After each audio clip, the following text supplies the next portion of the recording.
You don't love me again. Why do you cry when I look for someone else? Synopsis. Antagonist pursuing husband's funeral. Multiple female leads no cuckoldry. Painful, yet pleasurable extraordinary life. Zhou Li traverses into a fantastical realm, becoming the Han Wang of the Shang Dynasty, a mere experienced pawn to the protagonist, Chu Yun. To his surprise, the wife he has longed for, Nan Gong Yan'er, harbors affections for none other than the male lead, Chu Yun. If your heart belongs to another, then I shall let you go.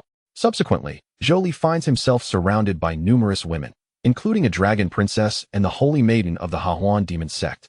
Eventually, his wife, heartbroken, implores, "Your Highness, I was wrong. Shall we reunite? Please do not seek other temptresses." Zhou Li, Dame, Chapter 1. Crossing into fantasy on a joyous day. Realm divisions: Ling Tai Realm, Ning Xing Realm, Zhu Yuan Realm, Lian Xian Realm, Tai Chu Realm, Zhongyu Realm, Xiaofan Realm, Shinsu Realm, Jimia Realm, Yongheng Realm. As night descends, the horizon is tinted with a rosy hue. At this moment, the Han Wang mansion is adorned in splendid festivity, bustling with activity. Zhou Li, garbed in a crimson robe, drowsily opens his eyes to QM. "Where is this? Your Highness, what has happened to you? I recall your tolerance for alcohol was never this poor." "Indeed, Your Highness, today marks your joyous occasion. We had agreed to drink without restraint." Listening to the chatter of those around him, Zhou Li remains perplexed. Han Wang, is that referring to me? Surveying the lavishly decorated mansion, he notices vibrant red lanterns hanging everywhere, and a red double happiness character affixed to the doors. Realization dawns, and he stands abruptly, stunned for a moment. Did I guess it not? I was just enjoying skewers with my friends by the roadside. How did I end up here after just a few drinks? Seeing Zhou Li suddenly rise, the others inquire with curiosity, Han Wang, what troubles you?" Scratching his head, Zhou Li retorts, "Forgive me, I seem to be a bit disoriented from the drink. May I ask where I am?" "You are at the Han Wang mansion. I am aware this is the Han Wang mansion. I wish to know what time it is," Zhou Li responds, feeling a mix of amusement and bewilderment. He finds himself in an unfamiliar place and must quickly acclimate to his surroundings. The onlookers gaze at him in confusion. It is the third year of the Qianwu era of the Shang Dynasty. How could Your Highness forget such common knowledge? A young man in resplendent attire remarks. Shang Dynasty. That name sounds remarkably familiar. Suddenly, a light bulb flickers in Zhou Li's mind. Isn't this the very place I recently encountered in that ridiculous fantasy novel?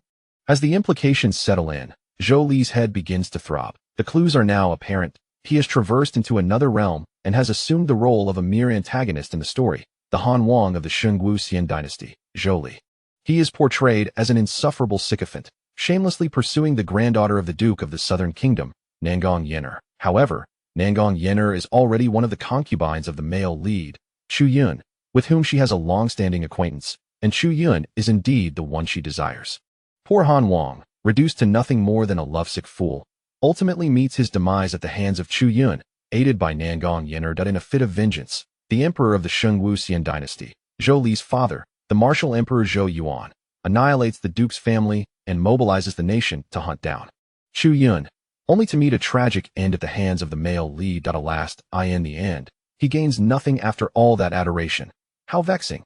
Zhou Li contemplates the ensuing events, feeling a headache coming on. "Let it be, whatever will be, Your Highness?" The others at the table, noticing Zhou Li deep in thought, curiously inquire. Zhou Li snaps back to reality and responds, "Why does Your Highness appear so troubled? Today is your joyous occasion, and we must celebrate your union with the precious daughter of the Duke of the South." The speaker is the son of the Hanlin Academy's head, Kong Ru. "Wait, who am I marrying?" Zhou Li suddenly asks. "The daughter of the Duke of the South," Kong Ru replies, somewhat puzzled. "Nan Gong Yan'er." Zhou Li is momentarily dumbfounded. "Indeed, have you not been enamored with Miss Nan Gong for quite some time? Today you are to be wed. Why the long face? How could he not be troubled? This is no mere marriage. It is akin to marrying a ticking time bomb that may end his life at any moment." Though these thoughts swirl in his mind, Zhou Li refrains from voicing them. "Ha, the effects of the wine have waned. I am quite well now. Please, enjoy the festivities." Zhou Li gestures grandly and takes a seat. The atmosphere resumes its lively spirit. Once the guests depart, Zhou Li remains seated, quietly sipping his drink. To his surprise, the wine in this fantastical world is far superior to that of reality, sweet and imbued with a hint of spiritual essence. Yet why does it taste so bland? I certainly do not wish to be a lovesick fool. No, I must seek to annul this marriage. Whoever desires this wife may take her. for I have no wish to keep her. What use is a woman who longs for another? I am not her lovesick Han Wang. Your Highness, the hour grows late. The princess awaits in the chamber. It is time to consummate the marriage. At that moment, a timid maid gently reminds him, Your Highness, should I not be addressed as Wang Yi instead? It seems the original owner preferred being called Your Highness. After a moment's contemplation, Zhou Li slowly replies, I understand. Lead the way. Yes. The maid respectfully steps outside.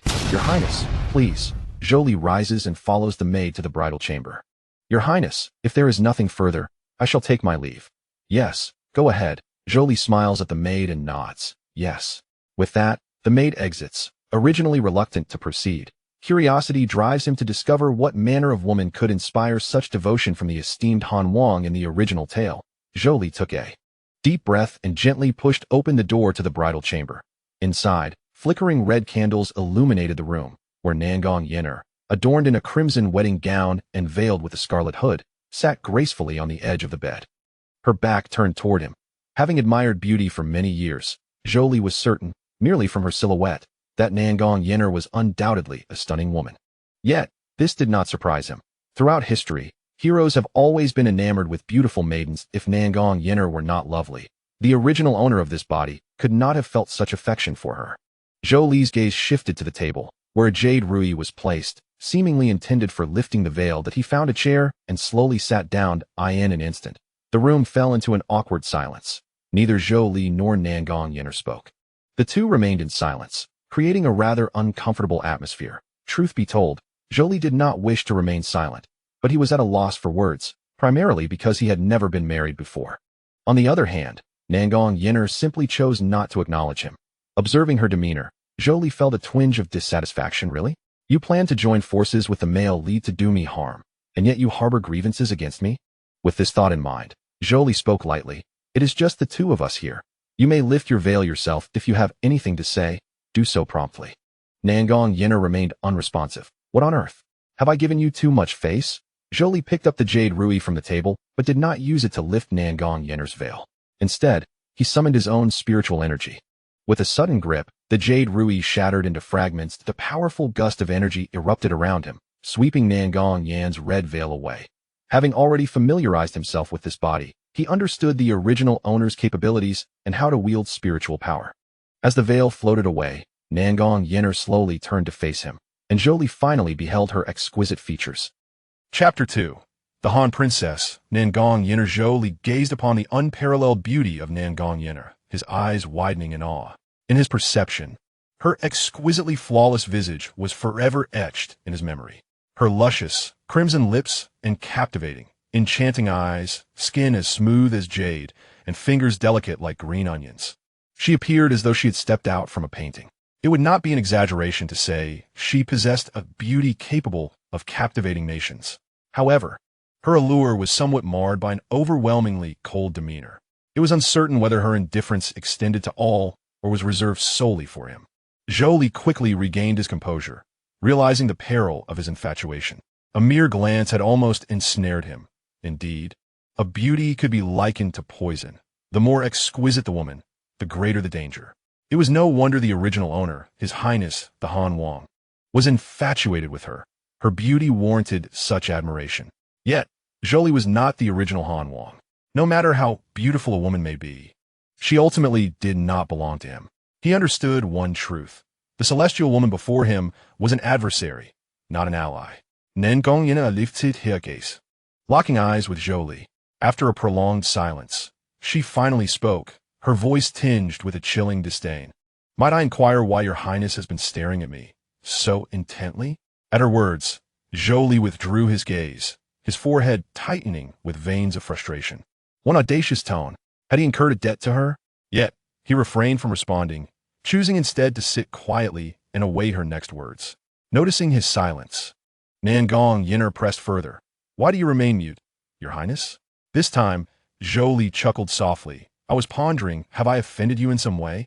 Oh, and what leads you to such a conclusion?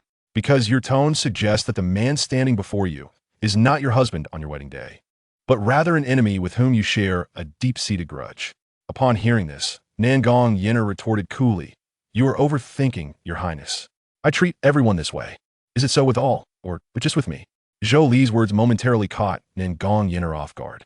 Observing her reaction, Zhou Li felt a subtle smile form on his lips. It seemed the situation was becoming clear. Nan Gong Yan'er stared at Zhou Li in astonishment, her mind racing with thoughts. What had come over him today? He was not quite the same as before. Zhou Li slowly rose, feigning a smile. If you prefer not to answer, then do not. I have already discerned your true feelings. As he regarded the woman before him, her hands clenching the hem of her skirt, Zhou Li's mind was flooded with memories of the original owner's past pursuits of her. For years, due to the original owner's affection, the Guogong residents had enjoyed considerable favor in the court. Notably, Nan Gong Yan'er's uncle and father held esteemed positions as the Minister of Revenue and the Minister of Personnel, respectively, an advantage largely attributed to the original owner's affection for her. This was common knowledge. Nearly the entire imperial capital was aware of it, for otherwise, the Emperor Wu would not have continuously elevated the Guogong household. Although Emperor Wu had 12 sons, apart from the crown prince, only 4 had been conferred titles, and the original owner was one of these 4, favored above all. The reason lay solely in the fact that his biological mother was the most cherished concubine, Consort Luo. Though she held the title of concubine, her beauty and talent eclipsed all in the harem, earning her the clandestine title of the crowned queen. Thus, despite the original owner's lack of diligence, it did not diminish Emperor Wu's affection for him. The original owner had pursued Nan Gong Yan'er ardently, presenting her with numerous lavish gifts, and even her close friends and maidservants had benefited greatly from his generosity. How had Nan Gong Yan'er treated him in return? On one occasion, she had prepared pastries, only for her friends to deceive the original owner into believing they were made for him. Just as he was about to indulge, Nan Gong Yan'er disdainfully rejected them. Ultimately, it was her friends who suggested exchanging money, forcing the original owner to part with 2,000 top-grade spirit stones. Moreover, the jade necklace around her neck had been crafted with painstaking effort by the original owner using 9-colored phoenix crystal. Reflecting on these memories, Zhou Li's gaze toward Nan Gong Yan'er grew noticeably colder. Nan Gong Yan'er sensed the shift in Zhou Li's demeanor and inquired, "Your Highness, what troubles you?" Zhou Li offered no reply, instead advancing toward her. Alarmed, Nan Gong Yan'er immediately covered herself, her eyes fixated on him. "Your Highness, please. I am not prepared. Grant me time to accept this." Yet Zhou Li disregarded her pleas, continuing his approach. In response, Nan Gong Yan'er summoned her spiritual energy for defense. A prodigy from the Longwu Academy, at just 17, she had already reached the stellar condensation realm. However, Zhou Li extended his hand and effortlessly pierced through her protective barrier, yanking the jade necklace from her neck. "What do you think I desire? I merely wish to reclaim what is rightfully mine." With that, Zhou Li turned and strode toward the door, leaving Nan Gong Yan'er in stunned silence. Regaining her senses, she called after him, "What are you doing?" Zhou Li feigned ignorance as he opened the door and exited, closing it behind him without a hint of regret. Outside, the waiting maidservants were taken aback at his sudden appearance. Zhou Li cast them a cold glance before departing. The maidservants hurried back inside, finding their mistress sitting on the bed, astonishment etched across her face. "Miss, what transpired between you and His Highness?" Nan Gong Yan'er, still recovering, fumed. "He snatched my necklace." The maidservants exchanged bewildered glances, one cautiously responding, "Miss, that necklace appears to have been a gift from His Highness previously." Nan Gong Yan'er froze for a moment before grinding her teeth. What has caused him to act so unusually today? Zhou Li, clutching the necklace, felt a sense of satisfaction. He was no longer the enamored Han Wang. Since this woman held such contempt for him, he had no obligation to show her mercy. In a few days, he would concoct a reason to annul their union. Even if he could not achieve that, it mattered little. She despised him, and he reciprocated. Though she possessed beauty, there were countless blossoms in the world. Why should he fixate on just one? These flaws had been indulged by the original owner, allowing her to take everything for granted. With that resolution, Zhou Li sought out a random chamber to reside in, leaving Nan Gong Yan'er alone in the bridal chamber to await his return. Chapter 3. The original owner's hidden depths. Miss, what on earth transpired between you and His Highness? The anxious maidservant Lian Xiang inquired.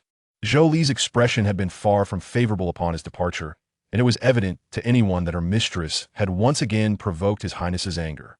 Nan Gong Yan'er shook her head, feeling a twinge of grievance. "I did nothing wrong. He merely claimed my tone was unkind.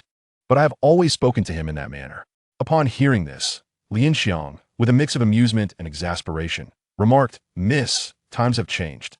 In the past, it was His Highness pursuing you, but now it is His Majesty bestowing a marriage upon you. You are now the wife whom His Highness has brought into his household. It is only natural that you cannot treat him as you did before." To speak candidly, Nan Gong Yan'er and Lianxiang had grown up together, with Lianxiang always regarding her miss as a sister. She had witnessed the kindness with which the Han Wang treated her miss, and for that reason, Fangju had also benefited from the Han Wang's generosity. While Lianxiang was genuinely pleased that her miss was to be wed to the Han Wang, it seemed that Nan Gong Yan'er did not grasp the gravity of the situation. "How can I possibly interact with him?" Nan Gong Yan'er lamented, fiddling with her fingers in embarrassment. She had never agreed with this union. It was Zhou Li who had implored the emperor for this arrangement. With a sigh, Lianxiang inquired, "Miss, are you still thinking of that man?" No sooner had she spoken than a surge of energy erupted from Nan Gong Yan'er, sending Lianxiang flying out of the door. Lianxiang quickly knelt outside, pleading, "Miss, please calm down." Nan Gong Yan'er lifted her gaze with a cold expression directed at Lianxiang outside the door and spoke icily, "Lianxiang, you have overstepped your bounds. You ought to take a lesson from Fangju on discretion. I do not wish to hear you speak of Yungu again." Lianxiang knelt with her head nearly touching the ground, her voice trembling. "Miss, it was my thoughtless tongue. I shall not speak again." Taking a deep breath to suppress her anger, Nan Gong Yan'er softened her tone. "Rise, and do not mention this matter again." Lianxiang hurriedly stood, returning to the room on tiptoe, her head bowed and her breath barely audible. Leaning against the back of her chair, Nan Gong Yan'er found her thoughts drifting back to Yungu, a pang of sorrow gripping her heart. Today was her wedding day, yet the groom was not him. Meanwhile, Zhou Li had returned to his room, firmly shutting the door before sprawling out on the bed. "Why must I transmigrate as a mere supporting character, while others become protagonists in grand tales?" He then rose and approached the mirror, scrutinizing this new visage. "Well, I do look rather handsome. Dear original owner, with looks like these, why be a mere sycophant?"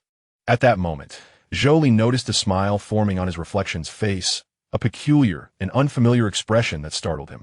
As he stepped back in astonishment, the reflection transformed into a golden light that shot forth, piercing into his forehead.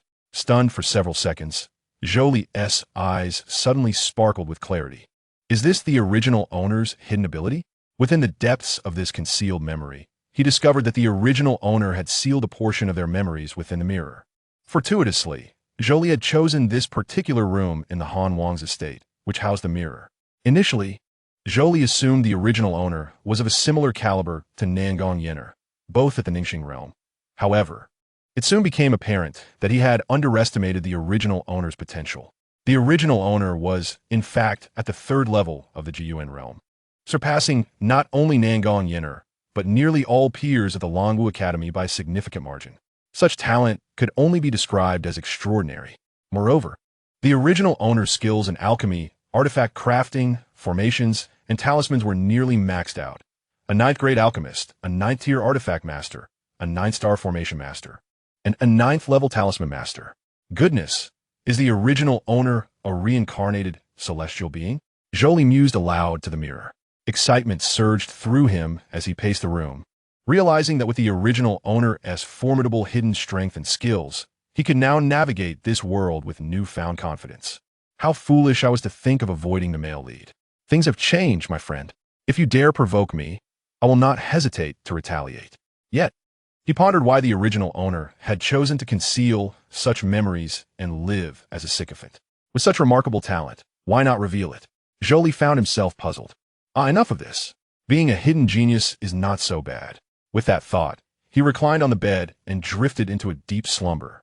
The following morning, Zhou Li remained fast asleep when a commotion erupted outside his door. Why are you all just standing around? Get to work. What is with all this chatter? A maid demanded. Why should I? Because I am the personal maid of our young miss. Another maid retorted, irritated. Lianxiang, stop this.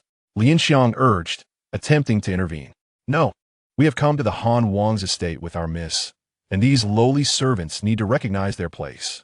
One maid insisted defiantly. Lianxiang, you're being reckless. If the Han Wang hears you, it will be disastrous. What does it matter? Even if the Han Wang knows, he must still heed our miss. She can simply plead for mercy. The maid replied nonchalantly. Lianxiang opened her mouth to object, but just then, the door to Zhou Li's room flew open with a loud bang. He stormed out, fury radiating from him. All I wanted was a peaceful sleep, and yet the noise is incessant. Upon seeing Zhou Li, the maids hurriedly bowed. "Good morning, Your Highness." Zhou Li coldly inquired, "What is happening here?" The maids hesitated, unsure how to respond, well aware of the Han Wang's affection for the Han Wang Fei, which left them feeling vulnerable. One maid, Fangju, smirked with a sense of triumph, a moment that Zhou Li keenly observed as he approached her, icy tones lacing his words. "What are you smiling about?" "Huh?" Fangju's gaze met Zhou Li's dark expression, feeling a sense of suffocation. Before she could utter a word, Zhou Li swung his arm and delivered a sharp slap to her face. With a resounding crack, Fangju collapsed to the ground, stunned. "I ask you only this. What is so amusing?" Chapter 4. How has he become so brutish? I. Fangju stammered, frightened and at a loss for words. "Zhou Li sees it, hertrot, lifting her effortlessly." What is this about your maids recognizing their status? Fangju struggled to breathe, gasping for air. "Your Highness, please spare me." Seeing her plight, Zhou Li released her, allowing her to crumple to the floor, desperately inhaling. "Did you not claim that I am at your Mrs. beck and call? Here is your chance. Summon your miss to plead for you, or I shall not hesitate to dispose of you as food for the spirit beasts." Hastily, Lianxiang dashed to the bridal chamber where Nan Gong Yan'er was preparing. Meanwhile, the latter was reflecting on her recent training, lamenting her diminished progress. The previous night's incident, when Zhou Li had taken her jade necklace, weighed heavily on her mind. What a nuisance that man is. Just then, Lianxiang burst in, her face etched with urgency. "Miss, trouble is brewing. His Highness intends to kill Fangju." Upon hearing this, Nan Gong Yan'er could no longer remain seated. What? Just moments ago, Fangju had a heated argument with the maids of the Han Wang Fu, which caught the attention of His Highness. Consequently, he instructed a servant to seek you out, adding, Nan Gong Yan'er furrowed her brows impressed. Whilst did he say? He further threatened that if you did not come, he would have Fangju minced and fed to the spirit beasts. Lianxiang was on the verge of tears. Observing Zhou Li's demeanor, it seemed he was not jesting. What? Upon hearing this, Nan Gong Yan'er was incensed. "Where are they? Take me to them." Meanwhile, Zhou Li gazed down at the crumpled Fangju, her eyes brimming with tears. How dare a mere servant challenge me? Does she think I'm a sickly cat? What transpired this morning? Zhou Li inquired of the surrounding maids. The maid who had quarreled with Fangju stepped forward, visibly irate. "This morning, we were tidying the courtyard. Suddenly, Fangju approached and instructed us to clean your and the Wang Fei's bridal chamber. I asked her why she and Lianxiang were not tasked with it, as it is their duty as the Wang Fei's personal maids." Fangju then unleashed a torrent of insults upon me, and unable to contain my temper, I retorted, inadvertently disturbing His Highness. "Please punish me as you see fit." Zhou Li regarded the maid thoughtfully, then slowly approached her, placing a hand gently upon her head while sporting a warm smile. "You have done exceptionally well. I shall not only refrain from punishing you, but will also reward you handsomely. Go to the steward and claim 3 high-grade spirit stones." Hearing this, the maid hastily knelt in gratitude. "Thank you, Your Highness, for your generous reward." "Enough.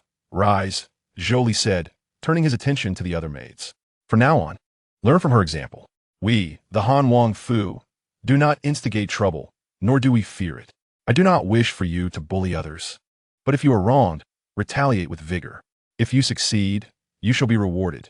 Do not fear repercussions, for I possess wealth." "Yes, Your Highness." The maids gazed at Zhou Li with profound admiration. They had previously thought him handsome, but now he exuded a distinctly masculine aura. "Now it is your turn," Zhou Li said, turning to Fangju. "Your Highness, spare me. I shall never dare again." Fangju pleaded, kneeling and repeatedly bowing her head. "Dare again?"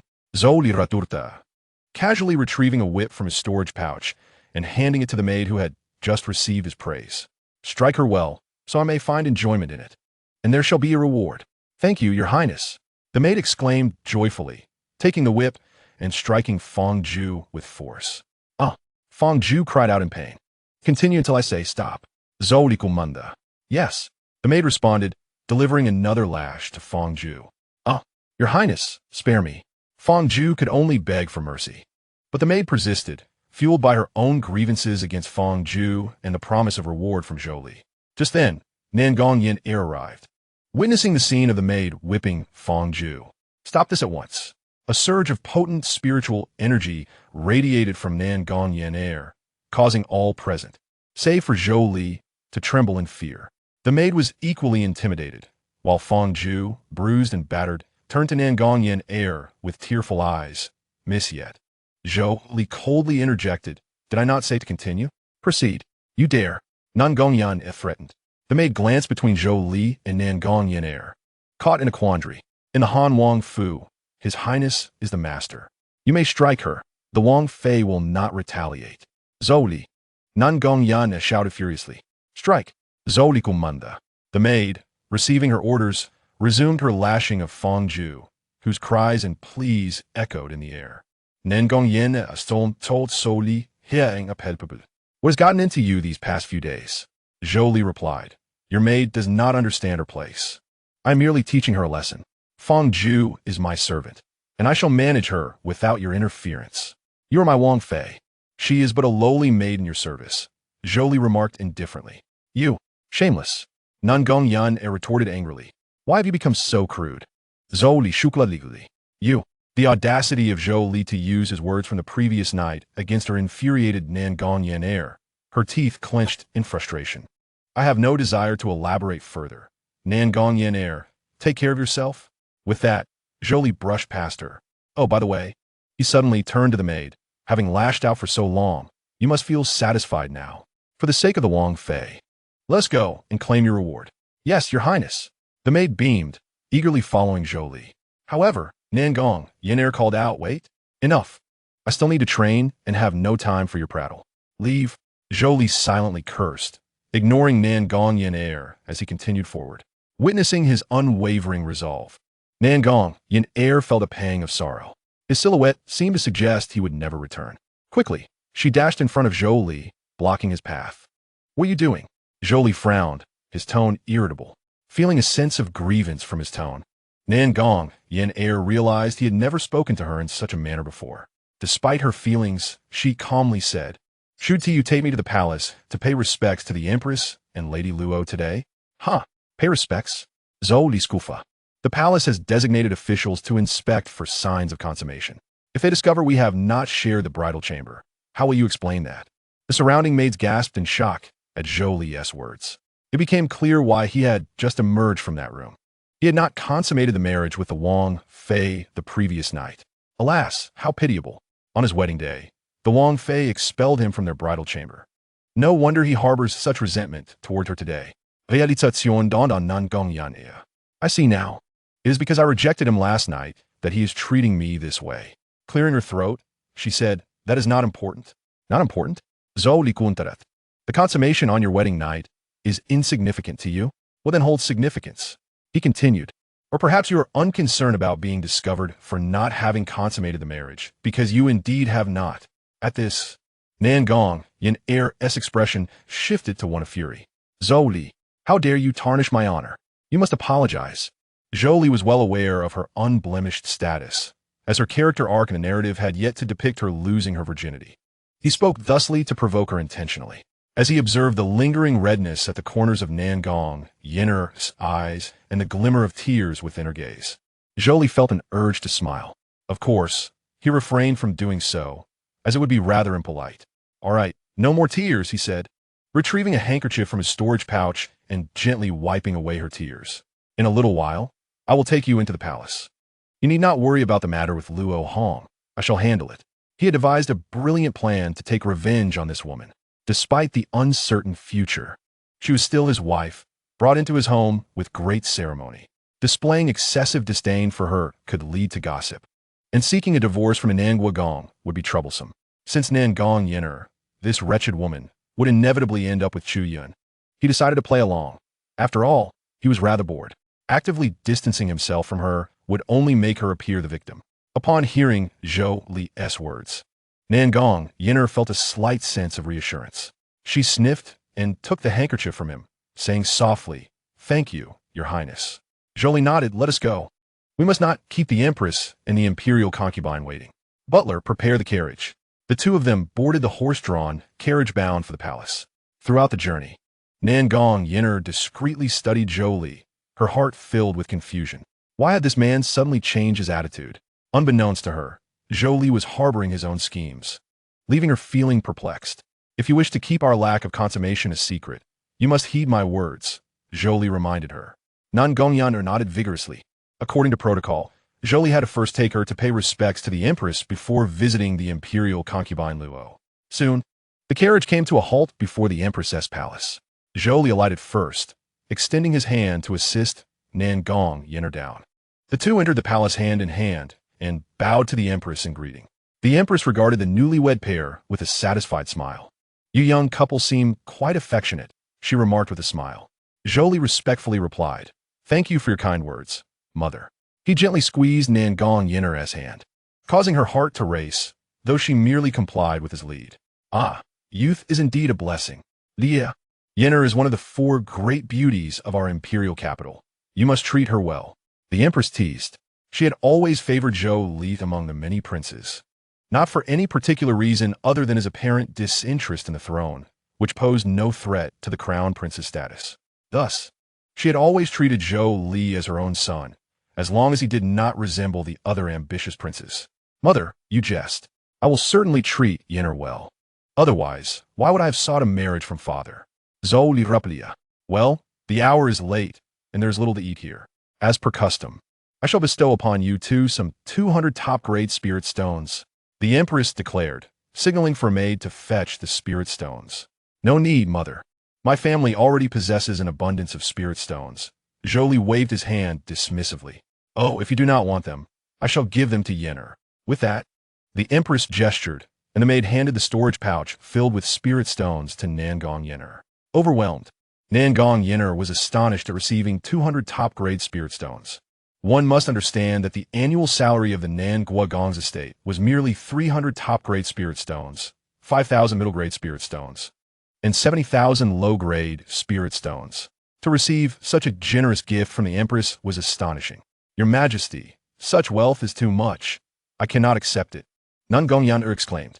Zhou Li found her reaction to be rather hypocritical. Since it is a gift from mother, you should accept it, he said gently. Ha! Li is right. This is your wedding gift from me. The empress smiled warmly.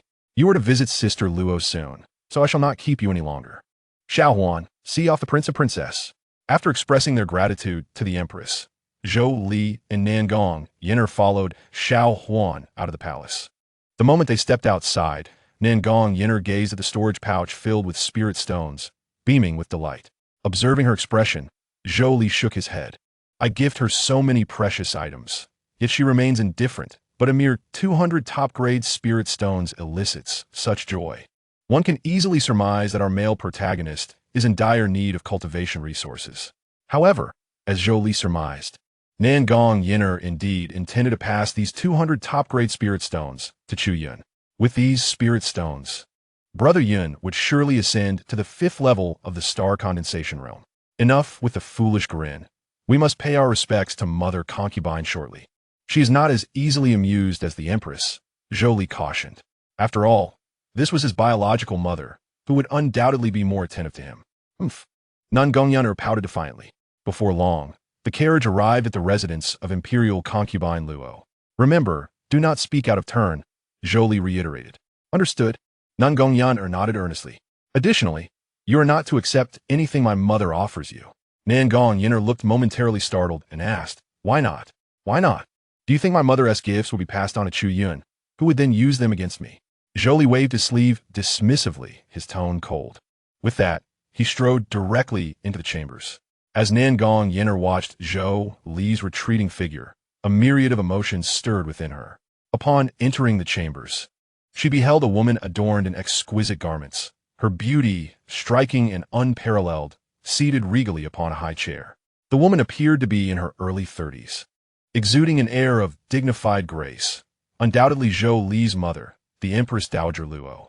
Lear, you've arrived, the Empress Dowager said, her eyes brimming with maternal affection. Your son Zhou Li brings his wife to pay respects to mother. Zhou Li bowed deeply, kneeling on one knee, and Nan Gong Yan'er mimicked his gesture. I am Nan Gong Yan'er, here to pay respects to mother. The Empress Dowager's gaze shifted to Nan Gong Yan'er, appraising her from head to toe before breaking into a warm smile. So, you must be Yan'er. You are indeed quite lovely. No wonder Li'er is so smitten with you. Saying this, the Empress Dowager ordered someone to bring forth a brocade box and handed it to Nan Gong Yan'er. As a token of my affection for our first meeting, please accept this small gift. Just as Nan Gong Yan'er reached out to receive it, she suddenly recalled Zhou Li's warning and froze, hands suspended in midair. Zhou Li quickly stepped forward, positioning himself protectively in front of her. Mother, Yan'er cannot accept such a grand gift. The Empress Dowager paused, momentarily taken aback. Before responding with a smile, my dear child, as a mother-in-law, how could I not bestow gifts upon my daughter-in-law? Moreover, this item is not of great value. Merely a red blood dragon crystal. The mention of the red blood dragon crystal made Nan Gong Yan'er clench her fists tightly. This crystal would greatly benefit Brother Yun's advancement. Zhou Li insisted, Mother, Yan'er has already received many opportunities. It would be best to retract this gift. A flicker of displeasure crossed the Empress Dowager's eyes, but her smile quickly returned as she reclaimed the brocade box. Observing this exchange, Nan Gong Yan'er's dissatisfaction with Zhou Li deepened. Noticing the peculiar interaction between them, the Empress Dowager's beautiful eyes suddenly glimmered with intrigue. She blinked, and soon, ethereal white spirit patterns began to twinkle in her eyes, resembling the stars scattered across the night sky. The Empress Dowager belonged to the Spirit Clan, naturally endowed with the extraordinary ability of the Spirit Eyes. This ability allows her to perceive the essence of certain matters, akin to possessing X-ray vision. As she carefully scrutinized Nan Gong Yan'er and Zhou Li with her toming ringtone, an overwhelming surge of uncontainable fury suddenly welled up within her. To her astonishment, she discovered that these two individuals were still pure. Zhou Li was well aware of his mother's capabilities, and naturally, he understood the implications of the toming ringtone. Upon witnessing his mother activate her toming ringtone, he immediately realized that their situation had undoubtedly been perceived by her. However, Zhou Li was prepared for this eventuality. He took a deep breath, steadied himself, and then raised his head to meet his mother's furious gaze. The voice of Lo Fei was cold, tinged with anger. Why has this palace discovered that both of you remain untouched? Did you not consummate your union last night? With her words, a formidable pressure emanated from her, causing the surrounding space to tremble. Though it was but a hint of her power, it was enough to instill fear. Nan Gong Yan'er, having never encountered such a scene, turned pale and, her legs giving way, collapsed to her knees, bowing her head deeply, too frightened to meet Lo Fei's gaze. Zhou Li hastily interjected, Mother, although Yan'er and I are wed, I wish to allow her some time to adjust, not wanting to rush matters. Lu Fei scoffed, Leah, do not attempt to deceive this palace. Since Yan'er has entered our royal family, she is one of us, yet you both remain so distant from each other. What kind of decorum is this? With her head bowed, Nan Gong Yan'er felt a mix of shame and anger. For Zhou Li's intervention had caused her to miss the opportunity for the Qishua Longjing, and now she faced reprimand from Lo Fei. Please, Mother, do not be angry. I will handle this matter properly. Zhou Li feigned helplessness, acquiescing for the moment. Lo Fei's expression softened slightly. Very well, I shall spare you both this time. Leah, be sure to treat Yan'er well and do not allow her to suffer. Yes, Mother, Zhou Li replied respectfully. Nan Gong Yan'er observed the serious expression on Zhou Li's face and could not help but snort inwardly, liar. Once Lo Fei ceased her inquiries, Zhou Li took Nan Gong Yan'er and left the palace. In the carriage, Nan Gong Yan'er cast an unhappy glance at Zhou Li. Yet, he remained indifferent, turning his face toward the window, avoiding her gaze. Your Highness, Nan Gong Yan'er broke the silence. Zhou Li gave her a fleeting glance, but did not respond. Noticing his silence, she continued, Your Highness, why do you detest me so? That has always been my way. Your Highness. Nan Gong Yan'er felt a pang of anxiety at his demeanor. You were never like this before. Zhou Li turned to her, leaning closer to her cheek. Oh, how was I before? Gazing at his flawless visage, Nan Gong Yan'er articulated, previously, you would grant me anything I desired. No matter how I raged, you would find ways to placate me. But now you feel like a stranger, as if you have transformed into another person. Indeed, I have changed. Zhou Li chuckled. If I once treated you thus, how did you treat me in return? Nan Gong Yan'er found herself momentarily speechless. Noticing this, Zhou Li grew weary of the banter and commanded, "Stop the carriage." As soon as he spoke, the carriage came to a halt. Zhou Li stepped out and instructed the driver, "Take the princess back. I have matters to attend to." "Yes, your highness." After giving the command, the driver flicked the reins and the carriage departed. However, through the window, Zhou Li caught sight of Nan Gong Yan'er's tear-filled eyes. Crying at the drop of a hat, she will likely seek solace from her brother, Chu Yun soon. Zhou Li turned away and strode purposefully toward the Luohualo. Luohualo, as the name suggests, is a brothel. Yet, it was not the music and merriment he sought, for within Luohualo resided a significant figure, a future ally of great importance, whom he intended to charm with his musical talents. Highness, the Saintess of the Hahuan Mazong, smiled as she approached. Upon arriving at the entrance of Luohualo, two alluring women approached him. "Oh my, this gentleman is quite handsome." Their flirtatious gestures oddly pleased Zhou Li, perhaps because he had recently crossed over and was tired of Nan Gong Yan'er's vexing expression. Although these women could not compare to Nan Gong Yan'er in beauty or form, they were still a sight for sore eyes. "Here, a token of appreciation for you." Zhou Li waved his hand, tossing out two medium-grade spirit stones. The women, momentarily stunned, quickly expressed their gratitude. "Thank you, kind sir. Go inform your madam to prepare a superior room for me," he commanded as he strode inside. "Certainly, sir." Shortly after, a maid guided him to an exquisite room on the second floor, offering a panoramic view of the vibrant activities within Luohualo. "This room is to your liking, sir?" the maid inquired respectfully. "Yes, it is satisfactory." Zhou Li nodded in approval. "By the way, did I not request that you summon your madam?" The madam, of course, was the head of the establishment, who also held another identity as an elder of the Hahuan Mazong. Essentially, everyone within Luohualo, from the madam to the maids, belonged to the sect. The maid smiled and explained, "The madam is currently attending to the courtesan." "Oh, I see. By the way, what must I do to meet your courtesan?" Zhou Li inquired further. "Ah, it is not a problem. I have the means." "Apologies, sir, but our courtesan only performs arts and does not engage in other services. To meet her, one must gain her favor," the maid explained apologetically. "Very well. Then arrange a feast of fine wines and dishes for me." Zhou Li had not eaten all day, and though he was not particularly hungry, he felt something was amiss without consuming something. "Understood, sir," the maid replied, retreating slowly. "Wait," Zhou Li suddenly called out. "What else can I assist you with?" Zhou Li smiled and said, "Please procure a zither for me. Quality is of no concern." Within Luohualo, the atmosphere was filled with laughter and merriment, the sounds of revelry echoing throughout. However, amidst this cacophony, a shower of flower petals fell like raindrops, as if a floral rain had descended. Following this, red ribbons danced in the air, resembling fairies in flight. The crowd looked up in astonishment as a graceful, beautiful woman floated into the air, exuding a captivating charm that left onlookers spellbound. This woman was the madam of Luohualo and also an elder of the Hahuan Mazong. Zhou Li sat leisurely to the side, sipping his wine and savoring the exquisite taste. His gaze was drawn to the madam as he discreetly observed her every movement. "Third level of the Lianxing realm.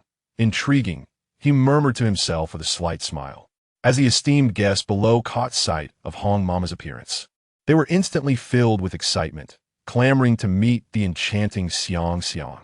"Hong Mama, we wish to see xianxia," they shouted in unison, creating an atmosphere of lively anticipation. In response to their enthusiasm, a subtle smile graced Hong Mama's lips. "Oh, dear gentlemen, do not be in such a hurry. Our xianxia has her own rules. As per tradition, she meets friends through the qin. Only those who pique her interest may gain entry to her chamber. I wonder who among you will be the first to attempt." The crowd fell silent for a moment, and just then, a young man clad in a blue robe stepped into the spotlight. With a confident smile, he introduced himself. "I am Su Jiaoying, a disciple of the Qianlan fairy from the Miao Yinfang. I would like to offer a piece, hoping to catch the eye of Miss Xianxia."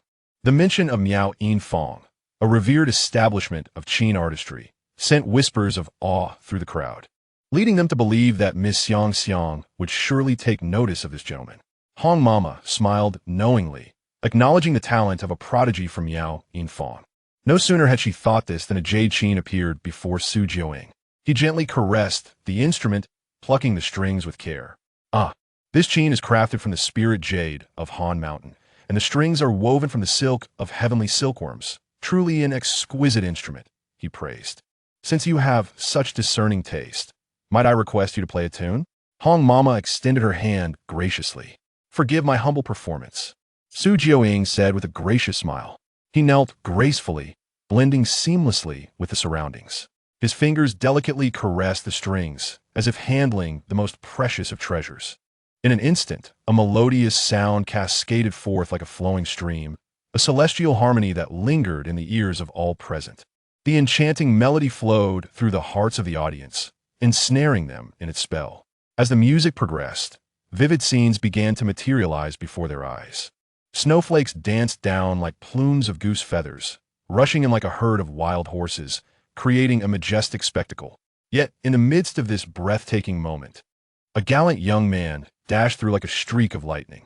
Armed with a glimmering sword, he carved an elegant arc in the air. With just this one strike, he seemed to sever the falling snow, leaving the audience in awe. As the climax of the music began to fade, the dreamlike atmosphere gradually dissipated. The audience, awakened from their reverie, displayed expressions of astonishment and admiration. Goodness, this Su Jiuying has conjured such a magnificent ambience, they exclaimed, convinced that he would surely capture Miss Xianxia's favor. Soon, the entire Luohua Lu was engulfed in praises for Su Jiuying's performance. Whispers of admiration echoed throughout the crowd. However, amidst the cacophony of praise, two figures stood out as outliers. On the second floor, Zhou Li was fidgeting with his ears, seemingly indifferent to the exquisite music. Meanwhile, on the third floor, in a dimly lit chamber draped in purple silk, a woman also regarded Su Jiuying's performance with disdain. At the peak of the crowd's admiration for Su Jiuying, Zhou Li and the woman simultaneously uttered, "Humph, rubbish." Zhou Li finished his last drink and turned his gaze toward a plain wooden chain beside him. A slight smile crept onto his lips. "It is time for this prince to perform," he declared. Gently stroking the wooden chain, Zhou Li pondered on what to play. Suddenly, a melody sprang to mind. "Dear original owner, there is a song in my world that can truly express your sentiments," he murmured to himself. At that moment, Su Jiuying's lips curled into a faint smile as he turned to Hong Mama, gently inquiring, "Hong Mama, might Miss Xianxia have any interest in me?" His voice was warm and courteous, tinged with anticipation. Upon hearing this, Hong Mama chuckled lightly, appearing unfazed by his query. "Please hold for a moment. Let me inquire about Miss Xianxia's feelings," she replied softly. Without delay, she swiftly entered a chamber on the third floor. Time passed slowly as the crowd awaited her response. Finally, after a considerable interval, Hong Mama emerged, an apologetic look on her face. "I sincerely apologize, young master. Although your qin skills are indeed exceptional and commendable, it is regrettable that Miss Xianxia does not seem to have developed a particular fondness for you."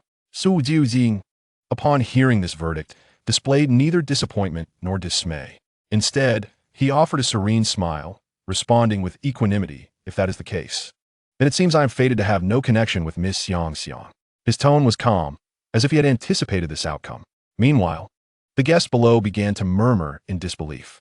"I can't believe even someone as talented as Su Jiuying could not win Miss Xianxia's heart." Another lamented, "It appears that tonight, no one is destined to connect with her." The din of conversation escalated, creating a somewhat chaotic atmosphere. At that moment, Zhou Li commenced playing the melody that had surfaced in his mind. The gentle notes filled the air, presenting a stark contrast to the previous performance. Imbued with a distinct depth of emotion and melancholy, Su Jiuying, initially despondent, found himself pausing to listen intently. Hong Mama's eyes widened in surprise, and the previously boisterous crowd gradually quieted. As the music reached its crescendo, it seemed to narrate a tale of unspoken love and enmity. In the imagery conjured by the melody, a bloodied man stood in the darkness, sword in hand, surrounded by fallen bodies. As he wiped the blood from his blade, a torrential downpour suddenly cascaded from the heavens. The rain soaked his garments, mingling with the blood upon his resolute visage, creating a surreal shade of dark crimson. Yet, at that moment, an oil paper umbrella appeared above him, shielding him from the storm. He looked up to see a graceful maiden standing beside him, holding the umbrella with poise. Her long hair flowed like a waterfall against her fair skin, and her white gown fluttered delicately in the wind, resembling a celestial being descending to earth. The woman's gaze was gentle yet steadfast, seemingly wishing to convey something, but the man, cold and indifferent, turned away, continuing to wipe his sword, ungrateful for her presence. Nevertheless, she did not depart. She silently followed him, step by step. No matter where he went, she remained steadfastly at his side, as if he were the sole inhabitant of her world. Days turned into weeks, and the relationship between the man and the woman began to shift imperceptibly. The man gradually became accustomed to her presence, while she, with her warmth and attentiveness, cared for him tenderly. They weathered numerous storms together. The man shielded the woman, while she tended to him, both offering mutual support and salvation. However, fate has a penchant for cruel jest. Just as the man believed they could continue on this path indefinitely, his enemies arrived at their doorstep. An intense battle was inevitable, and the man fought valiantly against overwhelming odds. Yet ultimately, he was outnumbered. In the midst of his despair, he suddenly felt a searing pain in his back. Turning in shock, he beheld the woman, a dagger clutched in her hand, plunged deeply into his flesh. His eyes widened in disbelief as he gazed at her, unable to comprehend why she would betray him at such a critical moment. A flicker of anguish and resolve crossed her face, her lips quivering as if she wished to explain, yet the words remained unspoken. The man's body slowly crumpled to the ground, blood staining the earth beneath him. As his consciousness began to fade and the world around him darkened, he did not succumb to death. Perhaps it was divine intervention, or perhaps it was his own unwillingness to accept defeat. Miraculously, he survived. From that day forth, his heart was filled with sorrow and vengeance. He transformed his grief into strength, dedicating himself to relentless training, vowing to make those who had wronged him pay dearly. At long last, after years of perseverance, he reached the pinnacle of power. He embarked on a path of retribution, exacting vengeance upon each of his adversaries, including the woman who had once betrayed him. In her final moments, cradled in his arms, she revealed the truth. It turned out that on the eve of her wedding, her fiancé had met an untimely demise, the culprit being none other than the man himself. Driven by a thirst for revenge, she had infiltrated his life, only to develop genuine feelings for him over time. Ultimately, she had coated the blade with a poison that would induce a temporary death, intentionally avoiding his vital areas, hoping to grant him a second chance at life. With those words, she lay still in his embrace, her life extinguished. The man subsequently forsook his sword, guarding her grave day and night. There is no greater sorrow than to remain indifferent, only to regret it too late, to be in love yet thwarted by fate, to yearn for that which cannot be attained, only to lose what was once held dear, to find a perfect match, yet be fated to be apart. Hai Wen, seeing within her chamber on the third floor, felt her previously serene demeanor ripple with emotion. Unconsciously, she moved to the window, gazing in the direction of Zhou Li. As the final notes of a melody faded, the audience lingered in its resonance, many female companions with tears glimmering in their eyes. Hai Wen Sao spoke, her voice soft yet clear. I greatly admire this gentleman's composition. Hong Mama, her face lighting up with delight, hurriedly conveyed to Zhou Li on the second floor. This young master has captured our dear xianxia's heart.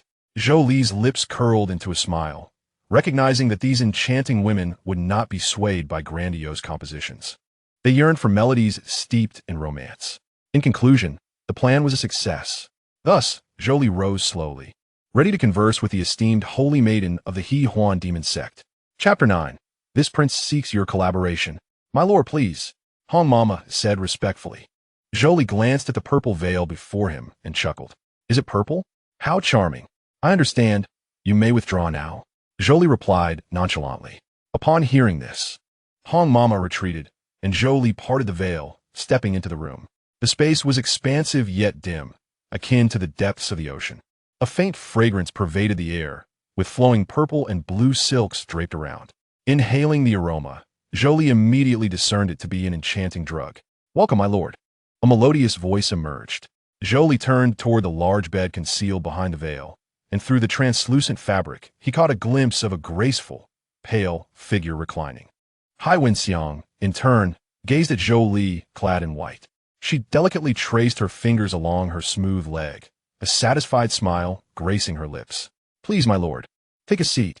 Upon hearing this, Zhou Li surveyed his surroundings, noting the absence of any chairs. Seemingly reading his thoughts, Hai Wenxiang chuckled softly. You may sit on the bed. Then I shall be remiss, Zhou Li replied, allowing a subtle smile to form as he approached the edge of the bed. This proximity revealed Hai Wenxiang's exquisite features. It was no surprise she was the holy maiden of the Heroines Demon Sect, her beauty rivaling that of Nan Gong Yan'er, yet imbued with a unique allure. Her curvaceous form and flawless skin seemed almost ethereal, as though one could draw forth water from her with a gentle touch, akin to a vial of potent poison. As the bed dipped slightly beneath their weight, Hai Wenxiang shifted, emitting a playful sound that stirred something within Zhou Li's heart. She gradually sat up, the silk slipping away slightly to reveal her delicate collarbone and expanse of alabaster skin. She reached out, lightly resting her hand on Zhou Li's arm. Her voice a soft whisper. Such handsomeness must accompany great prowess. Zhou Li's gaze fell upon her autumn-like eyes, and he replied with a smile. How do you know of my capabilities? Perhaps I am but a facade. Hai Wenxiang stifled a laugh, her voice echoing in the dim room. If you lack prowess, would you venture here to seek me? As she leaned closer, her warm breath brushed against Zhou Li's cheek.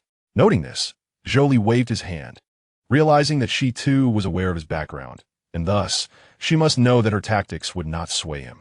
Ha ha! Indeed, you are a forthright man, my lord. I must have been too forward, Hai Wenxiang said, her hand playfully brushing against his. Yet you're no mere girl, are you, Holy Maiden Wenxiang? Upon hearing this, her expression shifted momentarily before returning to its previous calm. We are alike, my lord, or perhaps I should refer to you as His Highness, the Han Wang. Zhou Li nodded slightly, recognizing the Heroines Demon Sect's extensive network in the imperial capital. It was clear that the Holy Maiden had received word of his presence shortly after he entered the Luo Hua Tower. The Han Wang overestimates our Heroines Demon Sect, she teased, resting her hand on Zhou Li's shoulder, playfully provoking him. Last night, the Han Wang wed, the bride being your beloved daughter of the Southern Kingdom. Yet today, you are here with me, a mere girl. May I be so bold as to inquire about your purpose in seeking me, your highness? Listening to Hai Wenxiang's words, Zhou Li replied with calm deliberation. Since the Holy Maiden has directly inquired, I shall not engage in unnecessary chatter. I wish to discuss a collaboration with you. Collaboration? Hai Wenxiang regarded Zhou Li with a complex expression before breaking into a smile. Surely, you jest, your highness? It is well known that we, the Heroines Demon Sect, are of the demonic path, feared by all.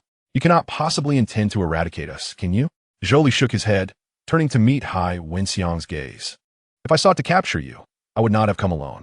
Moreover, if I were alone, how would you know I intended you harm? You're not in danger now, are you? In response to Zhou Li's veiled threat, Hai Wenxiang appeared unfazed. Throughout the entire Shengwu Xianxiao, it is widely whispered that among the 12 sons of the Wudi, the Han Wang enjoys the most favor, despite his rather lackluster abilities. I must concede that your recent performance was indeed unexpected for this Shengv, yet in terms of true strength, the Han Wang should refrain from wielding the authority of others. Zhou Li's lips curled into a confident smile as he said, why not give it a try? He was well aware that Hai Wenxiang possessed the strength of the first level of the Chu Yun realm. While he himself was at the third level, he felt no fear. Hai Wenxiang's gaze sharpened. She had not anticipated Zhou Li's audacity. Just as she hesitated to test his strength, Zhou Li continued, I have come to seek collaboration because we share a common enemy.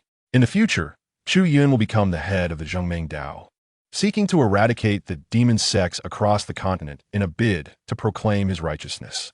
While this might seem commendable, the conflict between celestial beings invariably brings suffering to mortals. This battle has plunged the Zhongmeng continent into despair, destroying countless cultivation resources and severing the continent's fortune, leaving innumerable people displaced. Meanwhile, he ascends to the heavens, abandoning the women of the mortal realm to this desolate land. Truly, a beast among beasts. Zhou Li continued, moreover, collaborating with me will bring you no loss. Should the Shengv insist on testing my strength, then let it be so. With that, Zhou Li unleashed the full weight of his third-level Chu Yun realm, causing the entire building to tremble. Hai Wenxiang stared in astonishment at the pressure emanating from him, exclaiming, is this the third level of the Chu Yun realm? At such a young age, he has already reached this level. It seems the rumors were indeed false. This Han Wang is no mere wastrel. He is clearly a hidden genius. Well then, Zhou Li extended his hand. Hai Wenxiang regarded his outstretched hand, hesitated for a moment, and then with determined eyes inquired, "How does your Highness view those of the Demon Sect?" Zhou Li had anticipated this question from Hai Wenxiang and had prepared his response. He spoke slowly, whether it be the Demon Sect or the righteous path. To me, the world is not simply black and white. I do not condone the harm caused by the Demon Sect. Yet I do not support the righteous path's tendency to label those of the Demon Sect as inherently wrong without understanding their circumstances. Much like you, Shengv. Everyone knows you are the Shengv of the Hahuan Demon Sect, yet who knows that you remain untouched? Upon hearing this, Hai Wenxiang's cheeks flushed, and she coughed lightly. Your Highness is indeed impressive to know this. I remain untouched because, unlike other disciples of the Hahuan Demon Sect, our Shengv do not draw upon others' essence to enhance our own strength.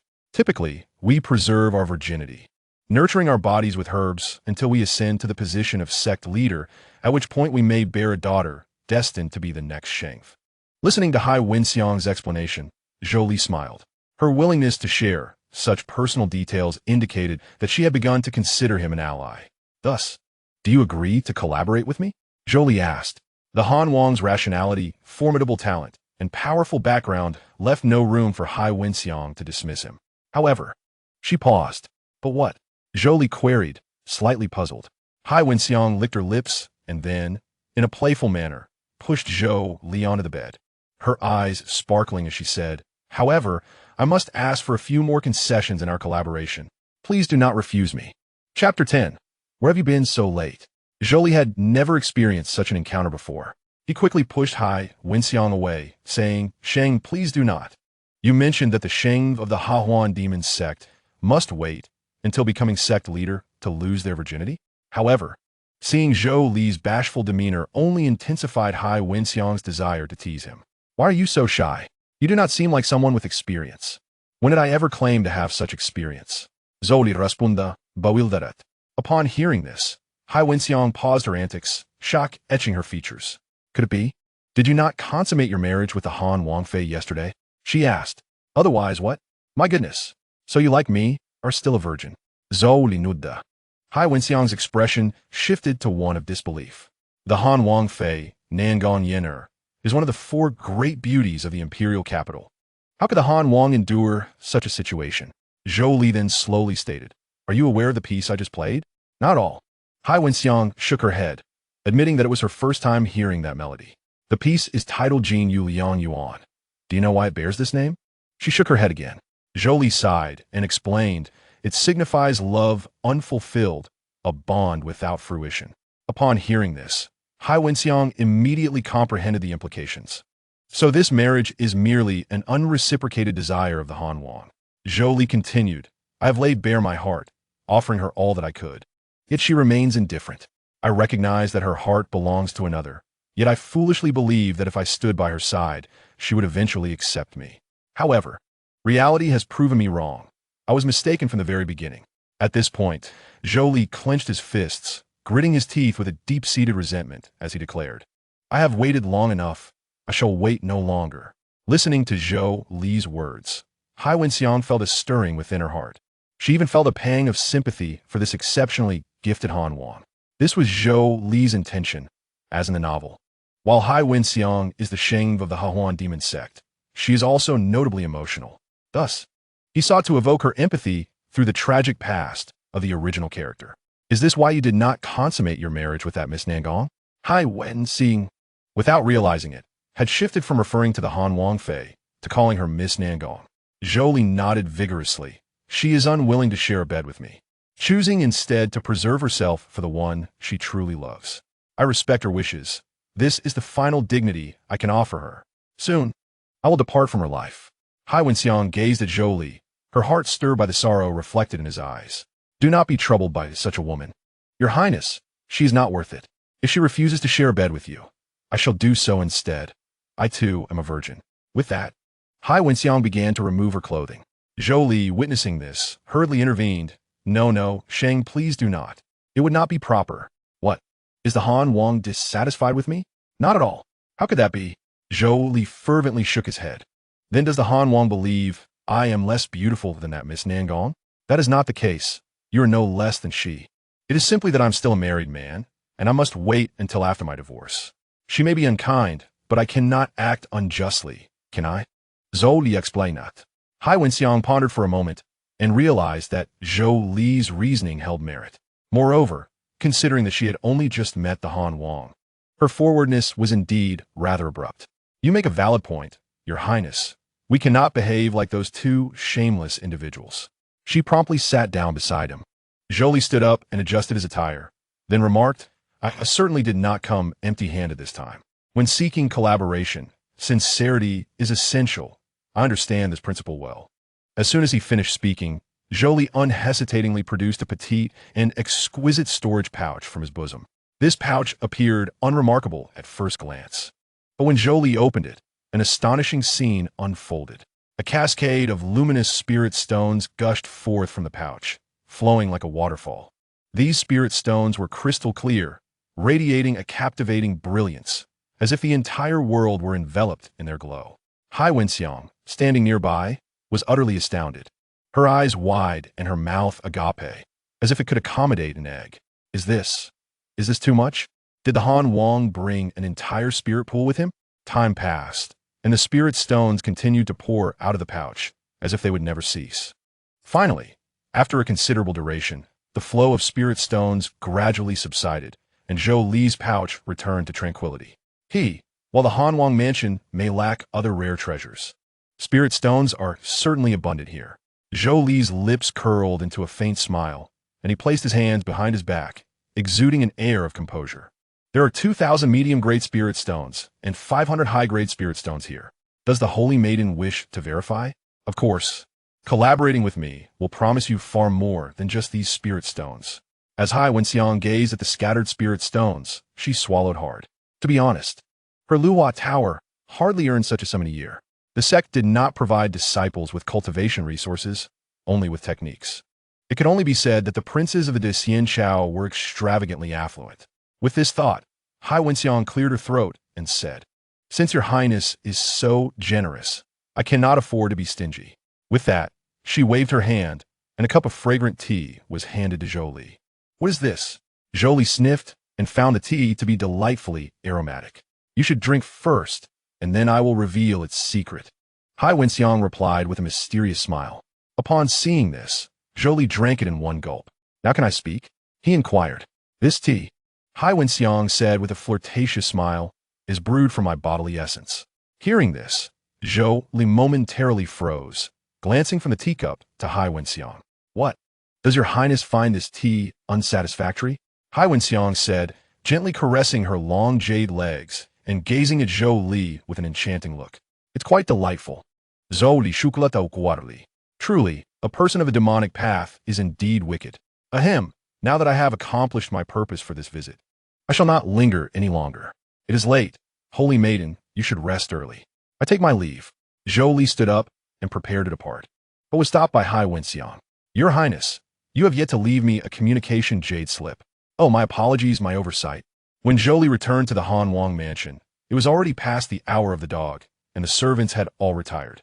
Just as he was about to head to his room, he heard a female voice call out, Your Highness, why have you returned so late?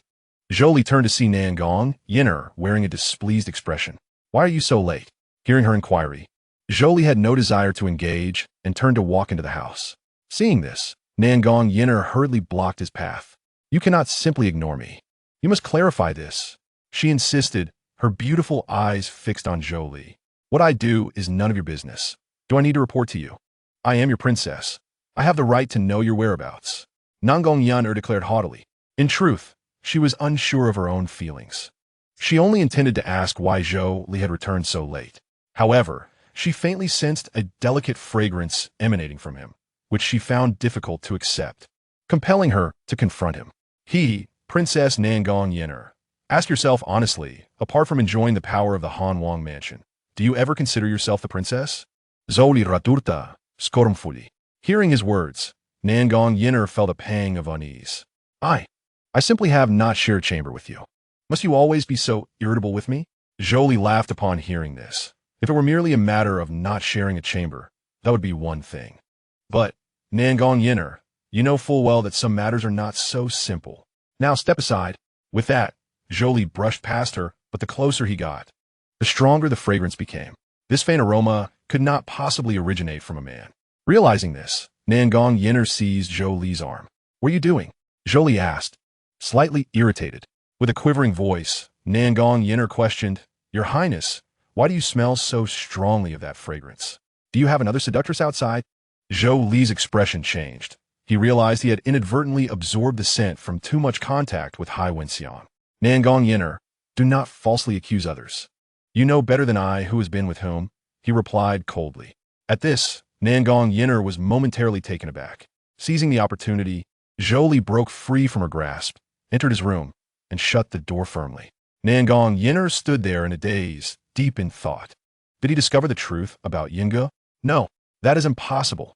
I have never mentioned Yinge to him, nor have I allowed anyone to speak of him to him. He cannot know. Looking at the closed door, she felt an indescribable sense of loss as she recalled the fragrance surrounding Zhou Li. Meanwhile, Zhou Li, back in his room, laid down on the bed. "Why, original host, did you ever find yourself drawn to such a character?" He pondered. "Never mind, time to cultivate." With that, Zhou Li settled into a meditative position on the bed and delved into his consciousness. He sought to discern the cultivation methods of the original host, as he had not idled away his time over the past 2 days. However, the information currently available was as follows. Name, Zhou Li. Identity.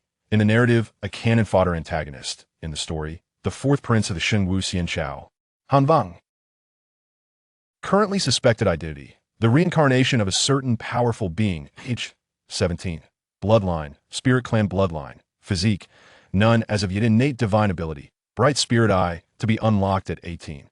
Realm, third stage of gathering yuan. Cultivation method, unknown for now. Spirit tools, and a skill tree. Alchemy max level. Forging max level. Talisman crafting max level. Formation max level. Arts of the 4 categories max level. Upon organizing this information, Zhou Li found himself momentarily bewildered. What is the situation? Is the original host truly just a cannon fodder antagonist? These skill points do not seem to align. There were many doubts, but Zhou Li was not in the mood to dwell on them. Nothing was more crucial than enhancing his own strength. With this thought, Zhou Li began to circulate his cultivation method, but to his dismay, his consciousness remained as still as water, devoid of any ripple. What's going on? Zhou Li furrowed his brow, repeatedly attempting to activate his cultivation method, yet his consciousness remained unresponsive. As he was filled with perplexity, a faint glimmer suddenly flashed through the depths of his consciousness, followed by a vague voice that resonated. "Little one, do not be anxious. This cultivation method must be awakened in a special manner." Zhou Li was taken aback and hastily inquired, "Who are you? How do I awaken it?" The voice replied, "I am the sole spirit of this cultivation method. You must use your Lingzhu bloodline as a guide and infuse a trace of spiritual power into a specific location within your consciousness." Following the instructions, Zhou Li complied, and indeed, transformations began to manifest within his consciousness as spiritual power began to converge like a gentle stream. His heart swelled with joy, and he focused even more intently on the process. As the spiritual power flowed, Zhou Li felt a warm sensation enveloping his body, and his strength gradually intensified, while the forces of the laws surrounding him seemed to resonate with his cultivation method. The laws of the world are categorized into light, darkness, fire, water, wind, thunder, and earth. The laws of light and darkness are regarded as higher laws, while water, fire, wind, thunder, and earth are fundamental laws. Typically, a cultivator can master at most one fundamental law, with stronger individuals being able to grasp 2 fundamental laws or 1 higher law. However, this cultivation method allowed Zhou Li to fully command 6 types of law powers, which was indeed perplexing. What sort of cultivation method is this to be so formidable? Zhou Li gently rubbed his forehead, a look of bewilderment crossing his features. Just as he pondered, the voice echoed once more within his consciousness. "My name is Han Dun Wu Ji Ju. Hun Dun Wei Yu Ji Shu. Zhou Li Akua Astunisha." Indeed, Han Dun Wu Ji Ju is a supreme cultivation method that merges the power of chaos and connects the 6 categories of laws. The voice continued. This method is divided into 9 levels, each possessing the ability to overturn the heavens and the earth. Upon its completion, one can shatter the void and transcend the cycle of reincarnation. Zhou Li's eyes widened with astonishment. The ability to master 6 types of law powers was already inconceivable. Yet this method held such miraculous efficacy. What level have I reached in my cultivation thus far? Zhou Li asked eagerly. You have merely begun. You have not yet reached the first level. However, your Lingzhu bloodline is special, granting you a unique advantage in cultivating this method, the voice elucidated. Upon hearing this, Zhou Li felt invigorated and concentrated even more intently on his practice, as the spiritual power surged rapidly within him, gradually merging with the 6 categories of laws. Unbeknownst to him, the dawn broke, heralded by the crowing of roosters, and with the light of day, Zhou Li opened his eyes, bringing his cultivation session to a close. Stritzing, Zhou Li Yonat. I must admit, this cultivation method is remarkably efficient.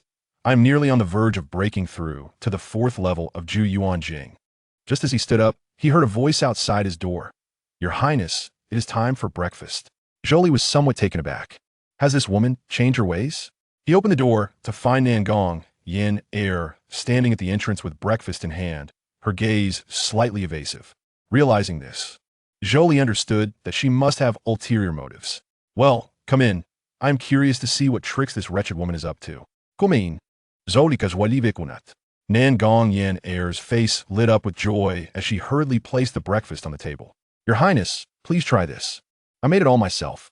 Zhou Li gazed at the exquisite pastries, unable to suppress a cold laugh. It appeared that she had genuinely put effort into this. But could it be that these were prepared for Chu Yun, and when he rejected them, she brought them to me instead? After all, in the original story, Nan Gong Yan'er frequently prepared pastries for Chu Yun. With this thought in mind, Zhou Li feigned a troubled expression and said, Yan'er, although these pastries look delightful, I fear I may not have the fortune to enjoy them. What? Why not? Nan Gong Yan'er inquired, puzzled by Zhou Li's words. Zhou Li spread his hands. I have no money. Nan Gong Yan'er was taken aback for a moment, as if recalling something, and then blushed as she explained. But they are free. That won't do. I'm not the kind of person to renege on a debt. How about this? When my salary arrives this month, you can make another batch for me? Zhou Li teased. A trace of disappointment flickered in Nan Gong Yan'er's beautiful eyes. By the way, what made you suddenly decide to prepare breakfast for me? Zhou Li asked casually. Isn't this my duty? Nan Gong Yan'er replied with a smile. Oh, I thought you were preparing it for someone else, and when that person declined, you brought it to me. It seems I have been narrow-minded. Upon hearing this, Nan Gong Yan'er's expression changed, but she quickly regained her composure. Zhou Li noted this fleeting change, realizing he had guessed correctly. In truth, these pastries were originally prepared for Chu Yun, but after he had eaten a few and felt full, she decided to bring the leftovers to Zhou Li, intending to ease the tension between them. After all, the Nangua Gong Fu still relied on the Han Wang, and if their relationship continued to deteriorate, a separation would be inevitable. Moreover, Nan Gong Yan'er was somewhat unaccustomed to Zhou Li's demeanor. With that, Zhou Li stood up and walked outside. All right, I have matters to attend to. You can share those with your sisters. As Zhou Li made to exit, Nan Gong Yan'er suddenly recalled the fragrance that lingered on Zhou Li from the previous night, and alarm bells began to ring in her mind. Your Highness! Zhou Li halted, turning back to inquire, what is it? Is there something else? Nan Gong Yan'er bit her lip, summoning her courage to say, Your Highness, after all, I was brought in with great pomp and ceremony as your princess. Could you please tell me about the fragrance that lingered on you last night? Are you still concerned about that? Zhou Li furrowed his brow. Nan Gong Yan'er nodded vigorously. Why is this woman so fixated on this issue? Zhou Li took a deep breath and stated clearly, Allow me to clarify. I have not betrayed the sanctity of our marriage. Last night, I went to Zhu Street on business and may have inadvertently come into contact with some cosmetics. Does that answer satisfy you? Now, I must enter the palace to meet the emperor. Are you at ease now? Hearing Zhou Li's explanation, Nan Gong Yan'er's doubts were somewhat alleviated, and she nodded gently. Zhou Li, seeing her demeanor, chose not to say more and turned to leave with purposeful strides. Upon arriving at the imperial palace, Zhou Li was greeted by a shout. Fourth brother. He turned to see the 7th prince, Zhou Ning.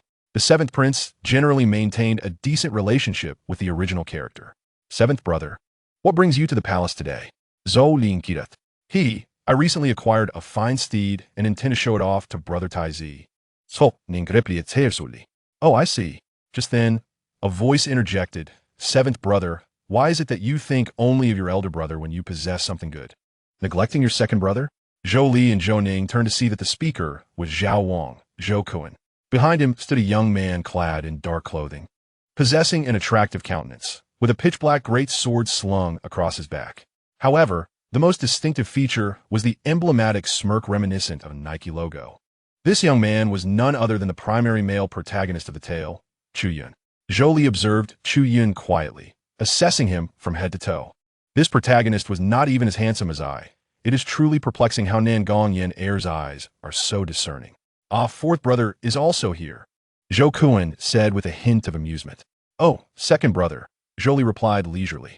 Among the 12 princes, the most powerful factions were those of the Zhou Qian and Zhao Wang, Zhou Kun, who frequently engaged in overt and covert struggles for the coveted position of the emperor.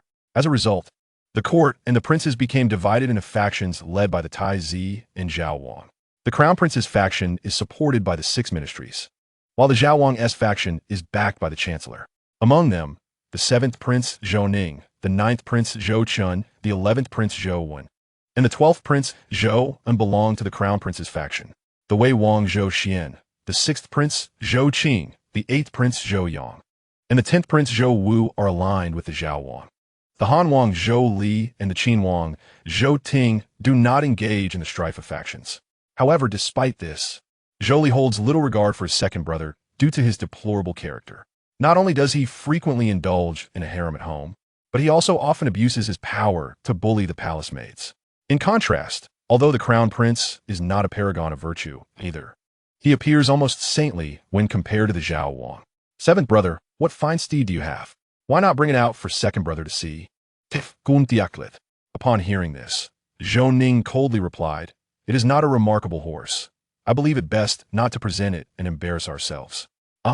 Whether it is a fine steed or not, second brother will know upon testing, Zhou Kun said, revealing a lewd grin. Sensing the underlying implications, Zhou Ning became agitated. Just as Zhou Ning was about to confront Zhou Kun, he was restrained by Zhou Li. Seventh brother, calm down. I believe second brother is merely jesting with you. Am I not correct? Zhou Li smiled at Zhou Kun. Ha ha, fourth brother sees clearly. No wonder father and mother favor you more, Zhou Kun praised.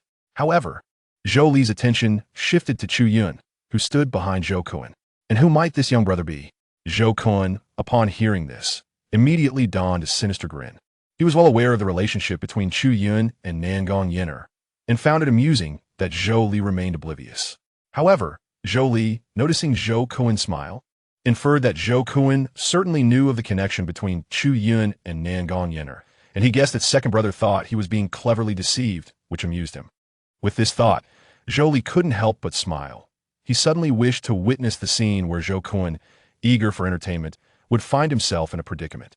Oh, this is the top student of Longwu Academy this year, Brother Chu Yun, Zhou Kun introduced. Chu Yun hastily bowed to Zhou Li and Zhou Ning. Gongmun, Chu Yun. I pay my respects to the Han Wang and His Highness, the 7th Prince. On the surface, he appeared respectful, but from the perspective of the two, he revealed a hint of a mocking smile. Yet, how could this facade deceive Zhou Li? Quite the actor. I shall join you in this performance, he thought. With a smile, Zhou Li approached Chu Yun, placing a hand on his shoulder with an expression of admiration. Indeed, a true dragon among men. Our Shengwu Xianxiao is fortunate to have a young talent like Brother Chu, Zhou Li said with a smile, seemingly praising him.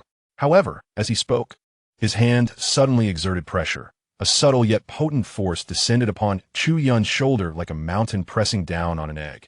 As a cultivator of the 3rd level of Zhu Yuan realm, Zhou Li's strength was far beyond that of Chu Yun, who was merely at the 4th level of Ningxing realm.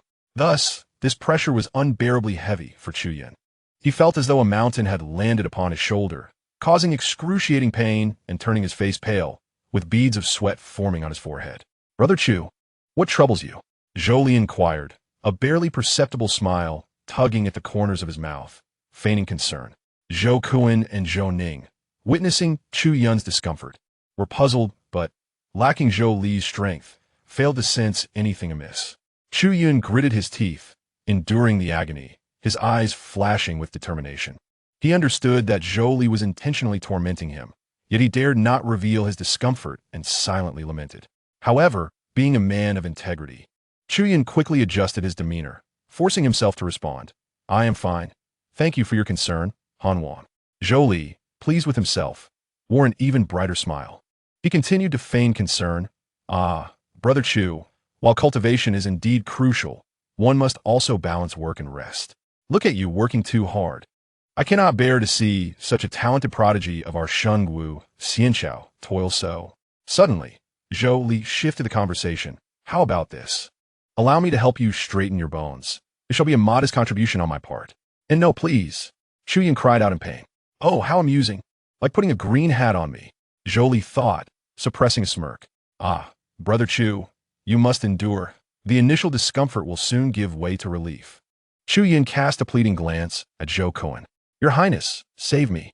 Zhou Kuan, observing Zhou Li giving Chu Yun a shoulder rub, could hardly contain his laughter. The fourth brother, oblivious to the infidelity of his own Wang Fei, was now assisting her lover.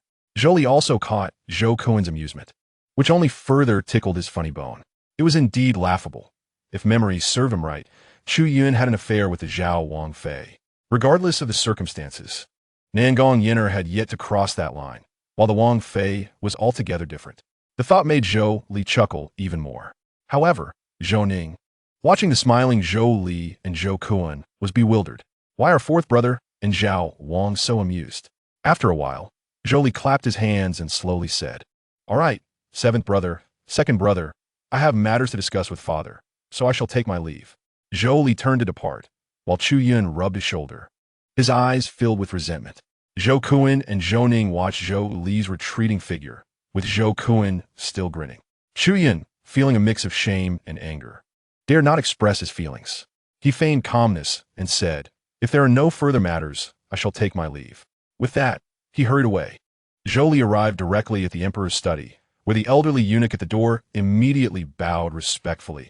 This lowly servant greets His Highness, the Han Wan. Zhou Li glanced at the eunuch, sensing an aura of unfathomable power emanating from him. Eunuch Lu, no need for such formalities. I have urgent matters to discuss with father. May I inquire if he is within? In response to your Highness, the emperor is currently in meditation. Oh, then please inform Eunuch Lu to notify father. I shall wait outside, Zhou Li replied. Upon hearing this, Eunuch Lu flattered, Your Highness need not wait outside. The emperor has already decreed that when His Highness, the Han Wang, arrives, he is not to be obstructed. Huh? Zhou Li felt a surge of joy. Is my imperial father truly so fond of me? He adjusted his attire and strode into the study. There, he found the emperor seated in meditation on a mat, emanating a faint glow, clearly still in the midst of his cultivation. Zhou Li dared not disturb him and quietly stood to the side. After a long while, the emperor slowly opened his eyes and, upon seeing Zhou Li, revealed a warm smile. Huh? Have you come to see me today for something? This revered figure, the sovereign of Shengwu Xianxiao, the ruler of ministers, the stern father to princes, displayed only the tenderness of a father to Zhou Li. Stepping forward, Zhou Li respectfully said, Father, is it not permissible for your son to visit you without any pressing matters? The emperor burst into hearty laughter. You rascal. One does not visit the Three Treasures Hall without a reason. Speak, are you in need of spirit stones again? No, my son lacks not for spiritual stones. I merely wish to accompany you for a game of chess. Oh, you know how to play chess? The Woody expressed his surprise. I have recently learned a bit, and have gained some understanding, came the reply. Very well, let us begin. With a wave of his hand, the Woody summoned a chess table before them. The son sought guidance, and thus Zhou Li and the Woody commenced their match. Initially, Zhou Li played cautiously, while the Woody appeared at ease. However, as several rounds passed, the Woody's brow began to furrow. He had not anticipated Zhou Li's significant improvement in skill, which seemed to suggest an equal footing. My son, your chess skills have indeed advanced considerably, the Woody remarked, contemplating his next move. Zhou Li smiled in response. Father, in my leisure, I have studied various chess strategies, naturally leading to improvement. The Woody's gaze sharpened, followed by a light chuckle. Indeed, it seems your progress extends beyond mere chess skills. Father's insight is sharp. I cannot conceal anything from you, nor do I wish to, Zhou Li admitted. At such a young age, you are on the verge of breaking through to the 4th level of the Chu Yun realm. My son, are you finally ready to cease your charade? The Wudi inquired with a sense of pride. Alas, father, your words are mistaken. Revealing my strength at this time would attract too much attention, Zhou Li replied. Very well.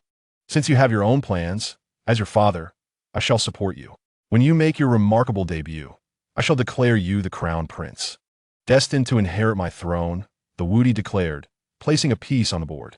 Zhou Li followed suit, stating, I do not aspire to the throne. It has always belonged to my elder brother, the crown prince. How could I dare to overstep? You insolent child, just like your mother, when she was appointed as empress. She too hesitated to take the position. While others vie for power with bloodshed, both you and your mother disdain such pursuits. Very well, since you are reluctant. I shall not force you. When you have made up your mind, speak to me again, the Wudi lamented. As they continued their game, Zhou Li ultimately placed a piece and smiled slightly. Father, you have lost. The Wudi examined the stalemate on the board and erupted into hearty laughter. Haha, I'm indeed getting old. Seizing the moment, Zhou Li spoke. Father, while I do not desire spiritual stones, you are correct. I have indeed come to request something from you. Oh, what is it? I would like to request 2 Yinlong guards as personal attendants, Zhou Li stated. Chapter 14. Yinlong guards. Attendants Lung Ning and Xian Wu. The Yinlong guards are an intelligence and assassination organization directly under the Wudi's command, composed entirely of female members. The commander is Fei Huang, the current president of the Longwu Academy. Oh, you're aware of the Yinlong guards? The Wudi expressed surprise. The Yinlong guards never reveal themselves to outsiders. Only the emperor and Chief Lu are privy to their existence within the Shungu Xian dynasty. How could Zhou Li know of this organization? After a moment of contemplation, Zhou Li smiled. Father, my knowledge extends far beyond what you can imagine. Are you not familiar with the concept of a godlike perspective? Ha ha ha. Since you desire the Yinlong guards, I can grant it, but you must provide a reason. Upon hearing this, Zhou Li mysteriously replied, That is not for you to inquire. I have my own plans, and rest assured, I will not employ them for nefarious deeds. The Wudi sighed. You rascal, what matters do you conceal from me? I have so few resources and personnel, and yet you wish to take them for your own. Very well, if you have a purpose, I shall not refuse. Ling Ning, Xian Wu. At the Wudi's call, 2 shadowy figures appeared, kneeling on one knee, and spoke in unison, Your Majesty, what are your commands? The Wudi gestured toward Zhou Li, saying, This is His Highness, the Han Wang. From now on, you shall follow his orders. Lung Ning and Xian Wu lifted their gazes to Zhou Li, surprise flickering in their eyes, yet they responded respectfully. We shall obey your Majesty's decree. Zhou Li gazed intently at the 2 skilled Yinlong guards, his eyes wandering over them. First, he noted Lung Ning, whose long, silver hair cascaded like a waterfall, shimmering with a faint luster, tied at the ends with a blue ribbon, adding an air of aloofness. Her crimson eyes resembled 2 rubies set against her pale complexion, exuding a chilling and enigmatic aura. As her name suggests, Lung Ning's demeanor was frigid and distant, making her seem unapproachable. She wore a long, snow-white gown that billowed gracefully, reminiscent of a celestial being. At her waist hung a snow-white longsword, its hilt adorned with blue gemstones, radiating a fierce aura of lethal intent. In stark contrast stood Xian Wu, her hair vibrant like roses, a brilliant red that dazzled under the sun. She wore her hair in a high ponytail, exuding a sense of sharpness and vitality. Xian Wu's features were exquisitely delicate, particularly the beauty marks adorning her cheeks, which lent her an alluring charm. Her attire diverged entirely from Lung Ning's. She donned a fitted purple dress that, while revealing, tastefully showcased her long, graceful legs, their fair complexion reminiscent of freshly fallen snow, pleasing to the eye, while perhaps not as striking as Nan Gong Yan'er and Highness. Both were undoubtedly beautiful women. Moreover, they were both practitioners at the 1st level of the Chu Yun realm, making them formidable allies. Zhou Li bowed deeply to the Wudi, expressing his gratitude. I thank you, Father, for your generous gift. Enough. If there is nothing else, you may take them back to your residence. The Wudi waved his hand dismissively. Zhou Li led Lung Ning and Xian Wu out of the palace, and the trio maintained a silence as they walked. As they approached the Han Wang residence, Lung Ning suddenly spoke. Your Highness, What tasks lie ahead? Zhou Li smiled. First, let us return to the residence to settle in. After that, I will have tasks for you. Just as they entered the Han Wang residence, they encountered Nan Gong Yan'er and Lian Xiang, who were preparing to leave. Seeing Zhou Li return, Nan Gong Yan'er was taken aback. Did you not say you were going to pay a visit to His Majesty? Why are you back so soon? Then, her gaze fell upon Lung Ning and Xian Wu, and her expression soured. Did you not say you were going to see the Emperor? Why have you returned with 2 women? Your Highness. Lian Xiang greeted Zhou Li with a bow. Zhou Li nodded, intending to lead Lung Ning and Xian Wu inside. But at that moment, Nan Gong Yan'er grasped the corner of his clothing. Your Highness, did you not say you were going to pay respects to father? She asked coldly. Indeed, I have just returned from the palace. And these 2 are? Zhou Li began. They are attendants bestowed upon me by father. Do you have an objection? Zhou Li furrowed his brow. The 2 women quickly bowed to Nan Gong Yan'er, introducing themselves. I am Lung Ning. I am Xian Wu. We have come to pay our respects to the Wang Fei. Upon hearing they were gifts from the Wudi, Nan Gong Yan'er dared not voice further objections. Since they are bestowed by father, I shall not contest, she conceded, lowering her head. Then why not release me? I have matters to attend to with Lung Ning and Xian Wu. Do not obstruct us here, Zhou Li declared, leading the 2 guards into the residence, leaving behind a pair of discontented figures. Miss, those 2 enchanting maidens do not appear to be mere servants, Lian Xiang remarked. The one named Lung Ning even has a long sword at her waist. Upon hearing Lian Xiang's words, Nan Gong Yan'er felt somewhat unsettled. Is there something to be done? What could it be? Meanwhile, Zhou Li led the 2 into the room and gently waved his hand, causing the door to close abruptly. He then formed a series of hand seals, and a mystical symbol suddenly appeared on the floor, radiating a brilliant light. In an instant, a vast magical array enveloped the entire room. Observing Zhou Li's actions, Lung Ning and Xuan Wu were perplexed. He is indeed a formation master? They were aware of His Highness Han Wang, yet the intelligence they had received depicted him as a frivolous and unlearned prince. However, judging by the skillful hand seals he had just executed, it was evident that he was an exceptionally seasoned formation master. After completing these actions, Zhou Li took a seat on the bed and said, "Please sit down. There is no need for formality before this prince." Lung Ning and Xuan Wu exchanged glances, though puzzled. They complied and sat. Zhou Li regarded them earnestly, stating, "Since my father has bestowed you upon me, you must possess remarkable abilities within the Yinlong Way. Now that you are under my command, I assure you that you shall never be wronged." Upon hearing this, Xuan Wu immediately smiled softly. "What does your Highness wish for us to do?" Zhou Li calmly rose and poured tea for both of them. "Notarus, I will first discuss the plan regarding the future survival of the Shengwu Xianqiao. Do you require our assistance in warming your bed?" Lung Ning and Xuan Wu straightened in their seats upon hearing this.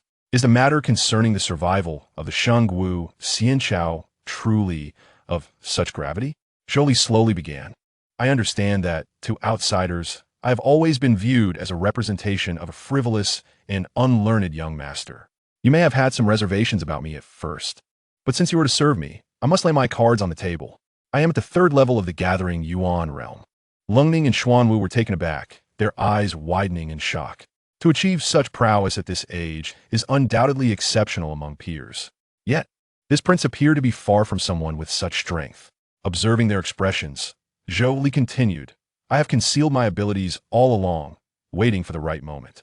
Presently, while the Shengwu Xianqiao seems tranquil, it is in fact fraught with peril." Lung Ning and Xuan Wu exchanged glances, their hearts tightening. Zhou Li pressed on, "I require your assistance. Are you willing to guard the Shengwu Xianqiao alongside me?" Without hesitation, Lung Ning and Xuan Wu rose, kneeling on one knee in unison as they proclaimed, "We are willing to serve your Highness and protect the Shengwu Xianqiao." Zhou Li nodded in satisfaction, gazing into the distance, contemplating the plans ahead. At this moment, Xuan Wu inquired, "What exactly is the crisis?" Zhou Li replied slowly, "Do you know the Son of Fortune?" "The Son of Fortune?" The 2 were instantly bewildered.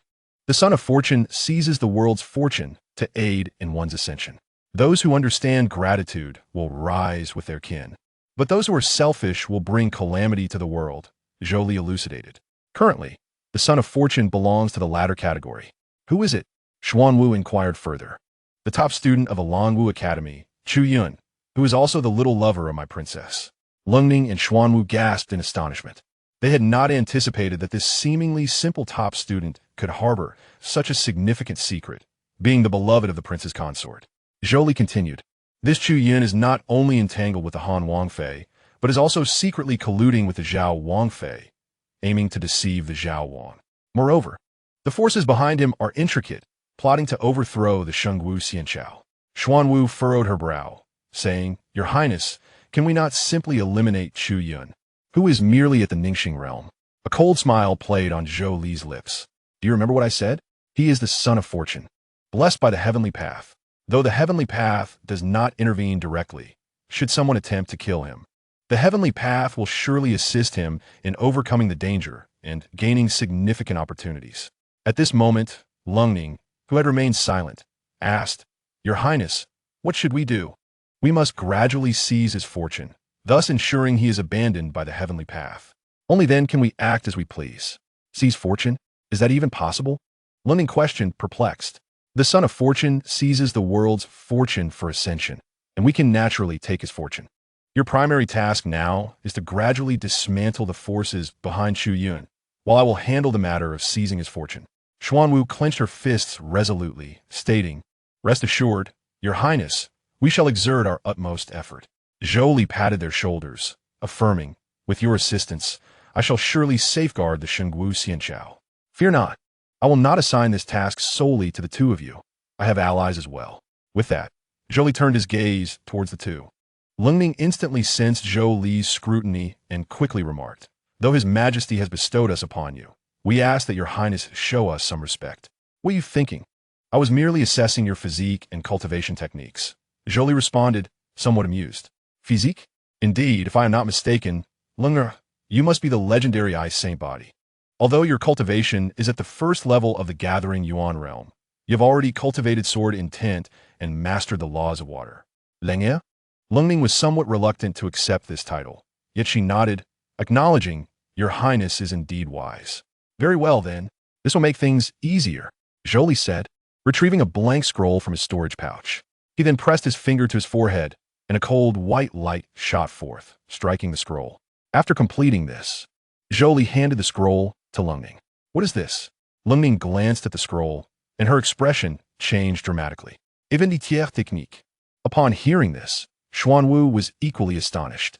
As members of an intelligence organization, they had certainly encountered Earth-tier techniques, but this scroll was evidently of a far superior caliber. "Zhou Li Nudda, you have quite the discerning eye.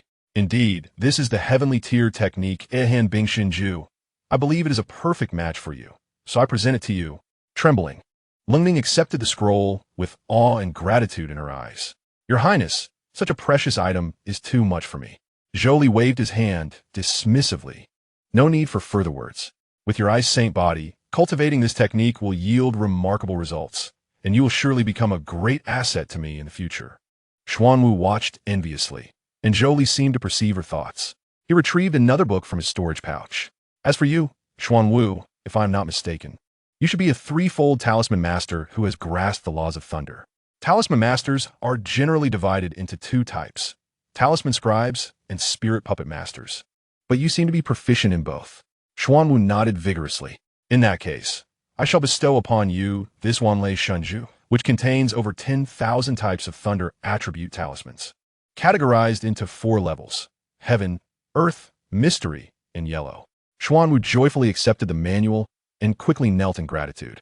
"Ah, the original owner's database is indeed filled with treasures." Zhou Li Musa Apili, immediately gazing at the two, he spoke with utmost seriousness.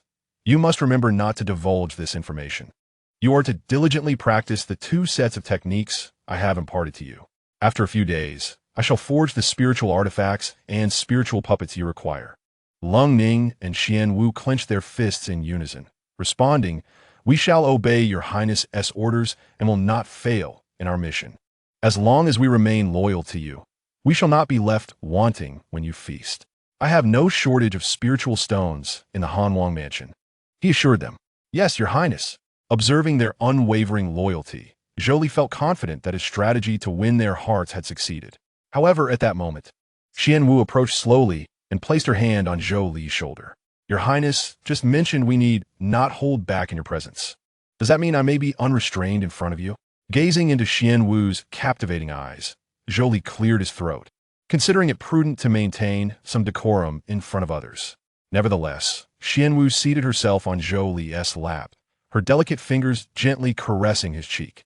So, in private, I may act without restraint? Zhou Li looked at her, puzzled, and asked, "What do you intend to do? Your Highness has bestowed such precious gifts upon me and Sister Long. As your personal maids, it is only natural that we express our gratitude," Xianwu replied. Her finger tracing Zhou Li's lips, her face flushed. "Might I inquire if you require us to warm your bed?" Chapter 16. Their disregard for protocol. Long Ning stood frozen at the side. Zhou Li felt his cheeks flush as he stammered, "Do not jest." "Ha! Your Highness is quite adorable," Xianwu chuckled lightly. "Very well, Xianwu. You shall visit the Luo Hua building tomorrow to seek out Miss Xianxia. I have something to deliver to her." Xianwu, taken aback, asked, "Your Highness, why visit a courtesan at the Luo Hua building?" "Hee. Are you not aware that everyone from the madam to the maid at the Luo Hua building belongs to the Hahuan Demon Sect?" Zhou Li responded. "What?" Upon hearing this, both Xianwu and Lung Ning were left speechless. They had truly been ignorant of such a fact, which was a disgrace indeed. The fact that cultivators of the demonic path were operating under the Emperor's very nose was shocking. Yet, Zhou Li seemed to perceive their thoughts, and quickly explained. "Do not worry, I have a partnership with the Luo Hua building. Your Highness, you actually collaborate with those of the demonic path?" Lung Ning grasped her sword tightly. Her eyes filled with confusion as she looked at Zhou Li. "To me, whether it is the demonic or righteous path matters not. As long as it does not endanger the citizens of my celestial dynasty, what difference does it make?" Zhou Li replied nonchalantly. Lung Ning and Xianwu pondered this carefully. "Moreover, with my protection, they shall not dare to act against us. I swear this before the heavenly path." Upon hearing this, Lung Ning and Xianwu exchanged astonished glances at Zhou Li's resolute promise. He was willing to swear on the heavenly path for their sake. Realizing this, they felt it inappropriate to voice further objections. Zhou Li, seeing their concerns alleviated, continued, "As for you, Ninga, I have an important task for you." "What task?" "Please enlighten me, Your Highness. I just mentioned that Chu Yun is not only the lover of the Zhao Wangfei, but also the little paramour of my Han Wangfei." Both Lung Ning and Xianwu's eyes widened in shock. "Thus, since I intend to deal with Chu Yun, I must sever ties with Nan Gong Yan'er. You are to observe the Han Wangfei in secret. Should she meet with Chu Yun, inform me immediately." Zhou Li instructed with a grave expression. Lung Ning nodded slightly. "Rest assured, Your Highness, I shall not fail in this mission. This matter is of utmost importance. You must not reveal a word," Zhou Li cautioned. "Yes, Your Highness." Xianwu and Lung Ning replied in unison. "Very well, you may prepare now. Remember, exercise utmost caution. As for your accommodations, there are 2 guest rooms within this courtyard designated for your use." Zhou Li waved his hand, and after both women bowed, they exited the room. However, as Lung Ning and Xianwu opened the door, they were astonished to find Nan Gong Yan'er standing directly outside. Instantly, their expressions changed, and they turned to Zhou Li in unison. Zhou Li, utilizing his spiritual communication, reassured them not to worry, as he had already set up a soundproof array in this room. She could not hear our conversation. Upon hearing this, the 2 women felt relieved and greeted Nan Gong Yan'er, saying, "We pay our respects to the Wangfei." Nan Gong Yan'er fixed her gaze on Zhou Li and inquired, "What were you 2 discussing in the room just now? Also, who set up the array?" Yet Zhou Li did not answer her questions. Instead, he gestured towards the guest rooms on either side of the courtyard, saying, "Ninga, Xianwu, your rooms are within. Go and tidy up. Should you require any supplies, do not hesitate to inform me." "Yes, Your Highness." The 2 women hurriedly departed. Seeing them residing so closely with Zhou Li, all within the same courtyard, Nan Gong Yan'er was immediately displeased. "You actually intend to let these 2 maids reside in the same courtyard as you? Why not? They are personal maids bestowed upon me by my father, and I must treat them with the utmost respect," Zhou Li replied matter-of-factly. The Han Wang mansion consists of 5 courtyards in total. The central courtyard is large, containing only one spacious room of approximately 7 acres, which serves as Zhou Li and Nan Gong Yan'er's marital chamber, though currently it is occupied by Nan Gong Yan'er. There are also 2 medium-sized courtyards, each with 3 rooms, roughly 5 acres in size, designated for guests and the steward. Zhou Li resides in one of the middle rooms of one of these courtyards, while the other two are allocated to Lung Ning and Xianwu. Additionally, there are two smaller courtyards, one occupied by male servants and the other by female servants, each containing 7 small rooms, approximately 3 acres each. Therefore, the housing conditions for Lung Ning and Xianwu are identical to those of Zhou Li and the steward. However, Nan Gong Yan'er was not focused on these details. Instead, she was bothered by Zhou Li allowing 2 maids to live in the same courtyard as him, where they would see each other daily. Zhou Li cast a cold glance at Nan Gong Yan'er. Do you have an objection? Nan Gong Yan'er felt her heart race under Zhou Li's gaze, but stubbornly replied, Naturally, I do. It is inappropriate for maids to reside in the same courtyard as your highness. Zhou Li scoffed. My actions are not subject to your scrutiny. Ning'er and Xianwu are individuals I value. Having them nearby allows me to summon them at any time. Nan Gong Yan'er's face flushed with anger. Your highness, this is against protocol. In the Hanwang mansion, I am the protocol. Furthermore, adhering to customs, a consummation on the wedding night, is also a protocol. Why do you not follow that? Zhou Li kuntaret. Nan Gong Yan'er was left speechless by Zhou Li's retort, her face alternating between shades of blue and white. She bit her lip, a flicker of resentment in her eyes. Your highness, do not use this matter to humiliate me. Zhou Li crossed his arms, coldly stating, I speak only facts. If you are concerned about Ning'er and Xianwu residing in the same courtyard as me, then provide a compelling reason to convince me otherwise. Nan Gong Yan'er was momentarily at a loss for words, feeling both infuriated and anxious. Suddenly, her eyes brightened. Your highness, there are many servants in this mansion. If word gets out, it may lead to idle gossip that could tarnish your reputation. Zhou Li laughed derisively. I conduct myself with integrity. Why should I fear the words of others? As for you, cease your unreasonable outbursts. Having said that, Zhou Li turned away without a glance at her and strode back to his chamber. Nan Gong Yan'er stood rooted to the spot, trembling with rage, yet utterly helpless. She stamped her foot vehemently and declared, Your highness, I no longer oppose their presence here. Just remember to accompany me back to the Nangwu for a family visit tomorrow. Zhou Li turned back, chuckling lightly. Certainly, if there are no further matters. Please take your leave. With that, he closed the door decisively. Gazing at the shut door, Nan Gong Yan'er muttered in dissatisfaction, Is it so undesirable to see me? Tomorrow, I must consult my mother on how to win a man's heart back. Meanwhile, inside, Zhou Li revealed a sly smile.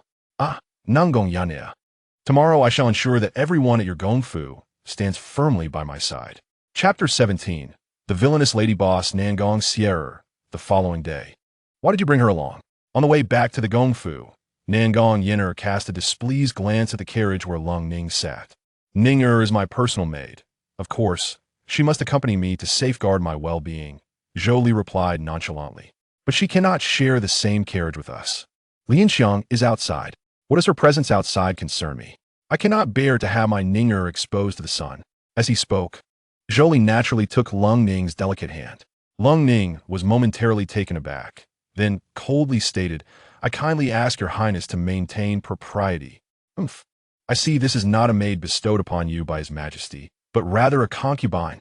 Nan Gong Yan'er huffed, turning her head away, though her eyes remained fixed on their clasped hands. Zhou Li mareli skufa. Once I divorce you, I shall seek a multitude of wives. You and your brother Chu Yun can be locked away together. By the way, what the red-haired one? Nan Gong Yan'er inquired with confusion. She had only seen Lung Ning and not Xianwu. Returning to the Wang Fei, Xianwu has urgent matters to attend to and cannot accompany his highness. Leng Ning respectually replied. It's just as well. I believe you have your own pressing affairs, so do not come. Lung Ning was puzzled by this response. Since yesterday, the Wang Fei had shown little favor towards her and Xianwu. Could it be that her true intentions have been discerned? Surely not, as she had only just arrived yesterday. At that moment, the carriage suddenly halted. Nangwu, we have arrived. Zhou Li parted the curtain and beheld a gathering of over a dozen individuals at the Gongfu entrance. 3 middle-aged men clad in splendid garments took the lead, flanked by 3 elegantly dressed noblewomen. These 3 were the Minister of Personnel, Nan Gongda, the Minister of Revenue, Nan Gong Hong, and the Vice Minister of Rights, Nan Gong Chun. Among them, Nan Gong Hong was none other than Nan Gong Yan'er's father, and the noblewoman beside him was her mother, Ru Yan. Zhou Li cast a discerning glance, noting their prominent positions within the court. It seemed that once the divorce was finalized, he would need to propose their dismissal to the emperor.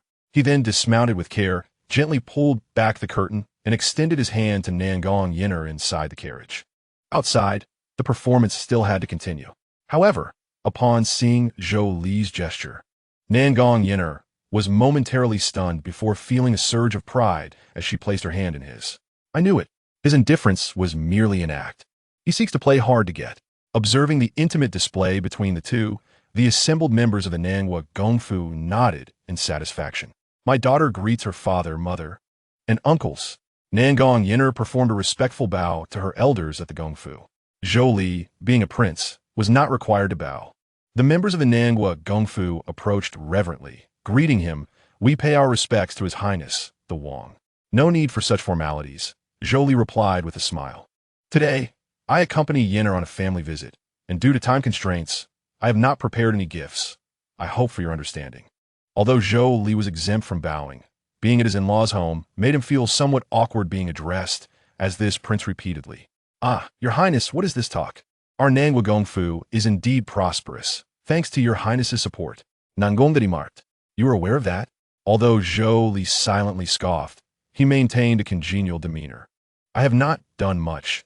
The achievements of the Nangwa Gongfu are well-deserved, facilitated by the emperor's favor. But I wonder why the duke himself does not come out to greet us? Upon hearing this, Nan Gong's expression shifted, and he responded, I fear Your Highness may find it amusing, but I have a wayward daughter who often enrages her father. At this moment, he is reprimanding that wayward daughter. His wayward daughter, Nan Gong Yan'er? Zhou Li was momentarily stunned, unsure whether to feel joy or excitement. How could he have forgotten this character? Nan Gong Yan'er, the cousin of Nan Gong Yan'er, was equally stunning in both figure and appearance. Moreover, she was the antagonist who caused significant turmoil for Chu Yun in the early chapters of the narrative. However, the reason for her darkening was rooted in jealousy. Indeed, she also harbored feelings for the male lead, Chu Yun, who wished to claim both her and Nan Gong Yan'er. Yet, Nan Gong Yan'er was a possessive individual, consumed by jealousy, and had repeatedly attempted to eliminate her cousin, only to be thwarted by Chu Yun each time. Over time, her love morphed into hatred, placing her in opposition to Chu Yun. It was an abstract characterization that Zhou Li found difficult to comprehend. However, one thing was certain. Nan Gong Yan'er bore him no ill will, as their paths had never crossed in the narrative. All he needed to do now was to subtly encourage her descent into darkness, which would serve as a significant advantage for him. Strangely enough, wasn't Nan Gong Yan'er supposed to be secretly meeting with Chu Yun in the original story? Why then was she being punished in the Nangwa Gongfu? This could not bode well. He would need to pay close attention. Has my cousin committed another error? Nan Gong Yan'er inquired with concern. Alas, I wish I could say more. Nan Gong Yan'er. Zhou Li suppressed his exhilaration and calmly stated, Then let us proceed inside. Your Highness, please. Meanwhile, on the third floor of the Falling Flower Pavilion, fragrant aromas wafted through the air, draping the space in purple silks. It resembled a scene from the depths of the sea. Employing the shadow concealment talisman, Xianwu stepped inside slowly, observing her surroundings. Complemented by the intoxicating scent of a secret potion drifting within, she breathed a sigh of relief, grateful that the prince had provided her with the antidote from the outset. Since you have arrived in my humble abode, why not reveal yourself? A melodious and ethereal voice emerged from behind the gauzy purple fabric. Although Xianwu could not discern the appearance of the woman, she could faintly perceive a figure of exceptional beauty behind the veil, one that even surpassed her own. The woman's figure was curvaceous, with a bosom fuller than her own, a slimmer waist, and legs that appeared wider and longer. Just the silhouette alone could incite a fervent reaction in any onlooker. Seeing this, Xianwu chose not to conceal herself any longer and stepped forward. Oh, a woman? The figure behind the purple veil, Hai Wenxiang, inquired with curiosity. Through the fabric, she could see that her counterpart was undoubtedly a stunning beauty, though perhaps not as well endowed as herself. I have come at the behest of His Highness, the Wang, Xianwu stated. In that case, we are allies. With that, Hai Wenxiang waved her hand lightly, and the purple veil was drawn aside, allowing Xianwu to finally behold the visage of this enchanting saintess of the Heroines demon sect. As a beauty, she was momentarily stunned by Hai Wenxiang's enchanting appearance upon their first meeting. In terms of sheer beauty, among those Xuanwu had encountered, only Nan Gong Yan'er and that noble lady, Luo Fei, from the imperial harem, could rival her. However, in terms of temperament, Nan Gong Yan'er was utterly incomparable to this saintess, which explained why Xuanwu did not marvel at Nan Gong Yan'er's beauty. Pray tell, Your Highness, what is the purpose of your visit? Hai Wenxing in Guit Lazili, her ample charms undulating as she spoke. Upon hearing this, Xuanwu promptly retrieved 2 volumes of martial arts techniques from her storage pouch. The moment she unveiled them, Hai Wenxiang's previously languid expression transformed into one of astonishment. In an instant, she appeared before Xuanwu, scrutinizing the 2 scrolls in her hands. Are these 2 celestial grade techniques? Wait a moment. The wind seems to be blowing in an unexpected direction. Xuanwu nodded, explaining. This one is the Du Jing Wan and the other is the Tsang Yushi Hai Ju. Our esteemed prince mentioned that you, as the saintess, not only possess the Yudu divine body, but also master the principles of darkness and water. These 2 techniques are most suitable for your cultivation.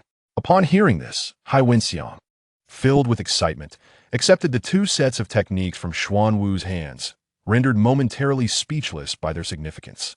Now that I have entrusted you with the techniques, the order from our prince has been fulfilled, and I shall take my leave. With that, Xuanwu turned it apart. Wait, Hai Wenxiang suddenly called out. Xuanwu turned back, puzzled, only to see a faint blush adorning Hai Wenxiang's delicate face as she stammered. Does your prince have anything else to convey to me? Huh? Xuanwu was momentarily taken aback. Meanwhile, in the residence of the Southern Duke, a middle-aged man dressed in splendid attire, holding a riding whip and with a head full of white hair, bellowed. You wretched child, do you not realize your mistake? Although appearing to be over 500 years old, his countenance still radiated vigor. This was none other than the Southern Duke, Nan Gong Mu, who once fought alongside the High Emperor across various lands. Before him knelt a stunningly beautiful woman, marred by numerous wounds. She was Nan Gong Yan'er's cousin, the eldest daughter of the Southern Duke's household, Nan Gong Yan'er. My granddaughter has done nothing wrong. They sought to dishonor her, and she killed them. What fault is that? Nan Gong Yan'er asserted boldly. In response, Nan Gong Mu lashed out, striking her again with the whip, causing a fresh streak of blood to mar her fair skin. Wretched beast, do you not realize those individuals were the sons of the Duke of Qian and the Prime Minister? Does my granddaughter deserve to be dishonored by them? I do not believe I am in the wrong. I will not admit to any fault. If they are not worthy of her, they shall not dare to lay a finger on her. Even now, you fail to see your error? The son of the Prime Minister was originally your betrothed. Now that you have slain him, the Prime Minister's household will not spare our Southern Duke's house. Nan Gong Mu scolded, frustration evident in his voice. He then pointed the whip at Nan Gong Yan'er, saying, When will you learn to be as sensible and obedient as your sister? She married the Han Wang, bringing substantial resources to our household. With her head bowed, Nan Gong Yan'er said nothing, yet her eyes were filled with resentment as she clutched her skirt tightly. Nan Gong Yan'er, if this continues, I shall have no choice but to betroth you to that son of the Prime Minister in a ghost marriage, to quell the Prime Minister's fury. As for the Duke of Qian, I shall see what can be negotiated. Upon hearing this, Nan Gong Yan'er cried out in alarm, No, I refuse to marry a dead man. Wretched beast, be silent. Nan Gong Mu shouted, preparing to strike her again. Just then, Zhou Li arrived. Seeing this, Nan Gong Mu halted his hand, adopting a friendly demeanor as he greeted. Your Highness and Yan'er have arrived? Zhou Li, observing the scene, scoffed internally. Ha! You old rogue. Grandfather! Nan Gong Yan'er exclaimed joyfully, embracing Nan Gong Mu. Meanwhile, Zhou Li's gaze fell upon Nan Gong Yan'er, still kneeling and covered in wounds. Due to the beating, her clothing was tattered, exposing much of her skin. With a soft sigh, Zhou Li approached and draped his white brocade robe over Nan Gong Yan'er. When she looked up, she was met with a remarkably handsome face radiating warmth like the sun. Staring at Zhou Li's noble visage, Nan Gong Yan'er was momentarily entranced. Are you all right? Zhou Li inquired gently. I am fine, thank you, Nan Gong Yan'er murmured, her head bowed in shyness. Upon witnessing Zhou Li's tender gesture, Nan Gong Yan'er appeared displeased. Forgive me, Your Highness. I am merely punishing this wretched child. Nan Gong Mu chuckled awkwardly. Oh, if I recall correctly, this young lady is the esteemed daughter of your household? At this moment, Nan Gong stepped forward, expressing deep shame. Your Highness is not mistaken.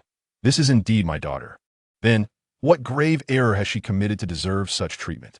It is as follows. My daughter was cultivating at Longwu Academy when she was accosted by the Prime Minister's grandson, Sima Yin, and the Duke of Qian's grandson, Mu Tianlei. In a moment of desperation, she accidentally killed both, Nan Gong explained. Zhou Li pondered for a moment. Then is it not Sima Yin and Mu Tianlei who are at fault? What wrongdoing has Nan Gong miscommitted?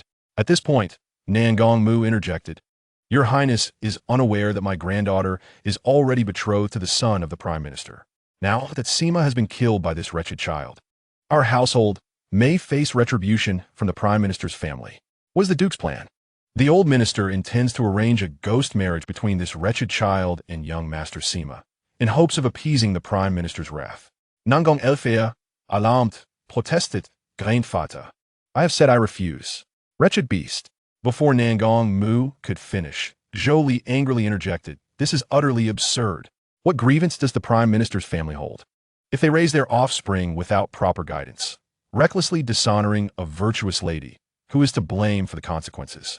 If she were a commoner's daughter, would they not have devoured her? Nan Gong Mu, realizing the gravity of the situation, dared not speak further, merely nodding in agreement. Your Highness speaks truly. The Duke need not worry. This matter concerning your esteemed daughter, I shall personally oversee. If the Prime Minister and Duke of Qian have any dissatisfaction, let them come to me directly. Upon hearing Zhou Li's words, Nan Gong Mu felt reassured that their household would remain safe. Then, on behalf of the Southern Duke's house, I express my gratitude to your Highness. However, Zhou Li ignored him, gently helping Nan Gong Yan'er to her feet. It is all right now. You acted entirely correctly. I support you. If one cannot marry the person they love, then such a union holds no meaning. Standing by your convictions is never a fault. Go and fervently pursue your brother Chu Yun, and do take the opportunity to get back at Nan Gong Yan'er. Zhou Li secretly reveled in his clever manipulation, orchestrating events perfectly. Yet, upon hearing his words, Nan Gong Yan'er felt an unprecedented flutter in her heart. Gazing at Zhou Li's handsome and gentle face, her heart raced uncontrollably, and a wicked thought took root within her. How wonderful it would be to keep him by her side forever. Chapter 19. You have not shared a bed with His Highness? Zhou Li remained oblivious to Nan Gong Yan'er's thoughts and continued. I have never supported such unions. A mere marriage certificate cannot substantiate anything. The dictates of parental authority and the words of matchmakers pale in comparison to the choices made from one's heart. It is unnecessary to sacrifice one's happiness in the name of so-called filial piety. Nan Gong Yan'er listened quietly to Zhou Li's words, her gaze towards him growing increasingly fervent. How much she desired this man, how much she wished to claim him as her own. All right, I shall conclude my words here. Remember, do not deceive your own heart. Upon hearing Zhou Li speak, Nan Gong Mu cleared his throat and remarked, Very well, should you not express your gratitude to His Highness? Thank you, Your Highness. Nan Gong Yan'er replied, her face flushed with embarrassment. At that moment, her mind wandered to images of Zhou Li bound and helpless beneath her, drained of all his vigor. You may go and tidy up a bit. Return shortly for dinner, Nan Gong Mu instructed. Yes, grandfather. Nan Gong Yan'er lowered her head and withdrew. Along the way, she inhaled the scent of Zhou Li's white brocade robe draped over her. It was imbued with his essence. Observing Nan Gong Yan'er's departure, Zhou Li sensed something amiss. Yet he dismissed the thought. After all, it allowed Nan Gong Yan'er to focus entirely on pursuing Chu Yun. Meanwhile, Nan Gong Yan'er watched Zhou Li's every move with growing dissatisfaction. Why was this rogue so gentle with everyone else, yet cold towards her every day? Your Highness, the banquet has been prepared. Please proceed to the main hall. Nan Gong Mu said respectfully. Wait, Zhou Li suddenly called out, turning his attention to Lung Ning. Understanding instantly, Lung Ning presented a storage bag to Nan Gong Mu amidst the puzzled gazes of those present. Your Highness, what is this? Nan Gong Mu inquired, perplexed. Within are 200 low-grade spirit stones. Why does Your Highness bestow these upon this old minister? Zhou Li feigned innocence, smiling. Oh, the Duke is unaware. This is a long-standing custom between Yan'er and me. If one consumes her offerings, one must pay. At this declaration, everyone turned to look at Nan Gong Yan'er, who turned pale, momentarily at a loss for words. Cough, if that is the case, then this old minister shall accept it. Nan Gong said, his expression darkening. Please, Your Highness, proceed to the main hall and take your seat. Soon, they moved to the main hall, with Nan Gong seated at the head, Zhou Li on his left and Nan Gong on his right, followed by the others in order. Gazing at the sumptuous feast laid before them, Zhou Li feigned astonishment, exclaiming, "Wow, so many delicacies. It seems my contribution of spirit stones is insufficient." The faces of the Nan Gong family darkened further at his words. "But fret not. I shall replenish your supply upon my return home." Zhou Li smiled sweetly at Nan Gong Yan'er. Hearing this, she immediately jabbed Zhou Li discreetly, signaling him to cease. Realizing that his act of feigned innocence had achieved its purpose, Zhou Li decided to proceed with the next step. "Alas, moi han vong fu lux delectable cuisine, Yan'er, during her stay with me, has lost considerable weight." As he spoke, Zhou Li took a piece of meat and placed it in Nan Gong Yan'er's bowl. She looked at him, puzzled, only to see him peel a fiery shrimp, revealing its tender flesh, which he offered to her. "Here, eat the shrimp." Nan Gong Yan'er instinctively opened her mouth and took a bite, her face instantly flushing crimson. Although she was aware that Zhou Li was performing, the memories of his past affections flooded her mind. Back then, he would readily cater to her every whim and mood, bringing her gifts in a myriad of forms, sometimes even cooking for her himself. She realized it had been quite some time since she had savored his culinary creations. Contemplating this, her eyes dimmed with sorrow, perplexed as to why he had seemingly transformed overnight. It felt as though she was on the verge of losing him. This scene was keenly observed by Ru Yan'er at the dining table. Nan Gong and Nan Gong Hong exchanged satisfied glances as they witnessed the display of affection. When Nan Gong Yan'er returned, having composed herself, she caught sight of this scene and a flicker of jealousy crossed her eyes. She hurried to her seat, casting off his gled at Nan Gong Yan'er. Zhou Li then served Nan Gong Yan'er a bowl of soup, gently advising, "Drink more soup, it will nourish your body." Her heart fluttered like a startled deer as she stole a glance at Zhou Li and whispered, "Thank you." At that moment, all her grievances against Zhou Li dissipated, and she found that he was not as detestable as she had thought. Zhou Li, observing Nan Gong Yan'er's bashful demeanor, felt a smile tug at the corners of his mouth. The returning banquet swiftly unfolded. After the meal, Ru Yan'er called out, "Yan'er, come here for a moment." "Oh, all right, mother." Once they were in the room, Ru Yan'er inquired cautiously, "How has your interaction with His Highness been?" Nan Gong Yan'er's expression changed slightly. "It has been quite good." However, Ru Yan'er fixed her with a penetrating gaze. "Yan'er, speak the truth to your mother." At her words, Nan Gong Yan'er bit her lip and slowly raised her eyes, saying, "Mother, His Highness seems to have changed recently. It feels as though he has become a different person, growing distant and no longer treating me as he once did." As she spoke, tears welled in her eyes, cascading down her cheeks like raindrops. "Do not cry just yet. Explain everything clearly to your mother." Ru Yan'er comforted. Nan Gong Yan'er replied, her voice choked, "On the day of our wedding, His Highness noticed my cold demeanor and asked why I looked at him as if he were an enemy. But I was merely maintaining a neutral expression. And then?" Ru Yan'er prompted. "Then His Highness asked whether my aloofness was directed at everyone or just him. I was taken aback and could not respond. I thought he was leaning in to consummate our union, so I resisted, but in the end, he merely took back the necklace he had gifted me and left. From that day forth, his demeanor has turned markedly colder." Ru Yan'er was momentarily stunned, then incredulously asked, "You did not consummate the marriage?" Nan Gong Yan'er nodded. Seeing this, Ru Yan'er grew somewhat anxious. "You are being foolish. Do you not understand? If His Highness has the power to elevate our status, he also possesses the ability to bring it crashing down." Nan Gong Yan'er looked up at her mother, feeling utterly aggrieved. Ru Yan'er sighed deeply and asked, "Yan'er, tell your mother, do you still have feelings for that boy named Chu Yun?" Hearing this, Nan Gong Yan'er's expression turned slightly frantic. "Mother, answer me. If you truly have feelings for Chu Yun, then clarify things with His Highness. You two can part ways amicably. You will no longer be the Han Wang Fei, and His Highness may marry another worthy lady to take your place," Ru Yan'er said, as her mother's words echoed in her mind. Images of Zhou Li in love with another woman flooded Nan Gong Yan'er's thoughts, envisioning Zhou Li's past kindness bestowed upon someone else. Shaking her head vigorously, she declared, "No, I do not want that." "Then you should forget about Chu Yun as soon as possible, for if His Highness discovers your connection with him, It will not merely be a matter of parting ways.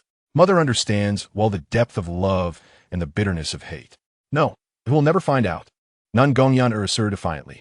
Those who walk along the riverbank often get their shoes wet, Ru Yinshi sighed.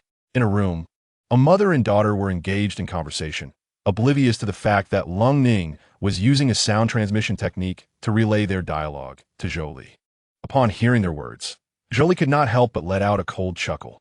Nan Gong Yan'er. How can one indulge in my kindness while harboring affections for Chu Yun?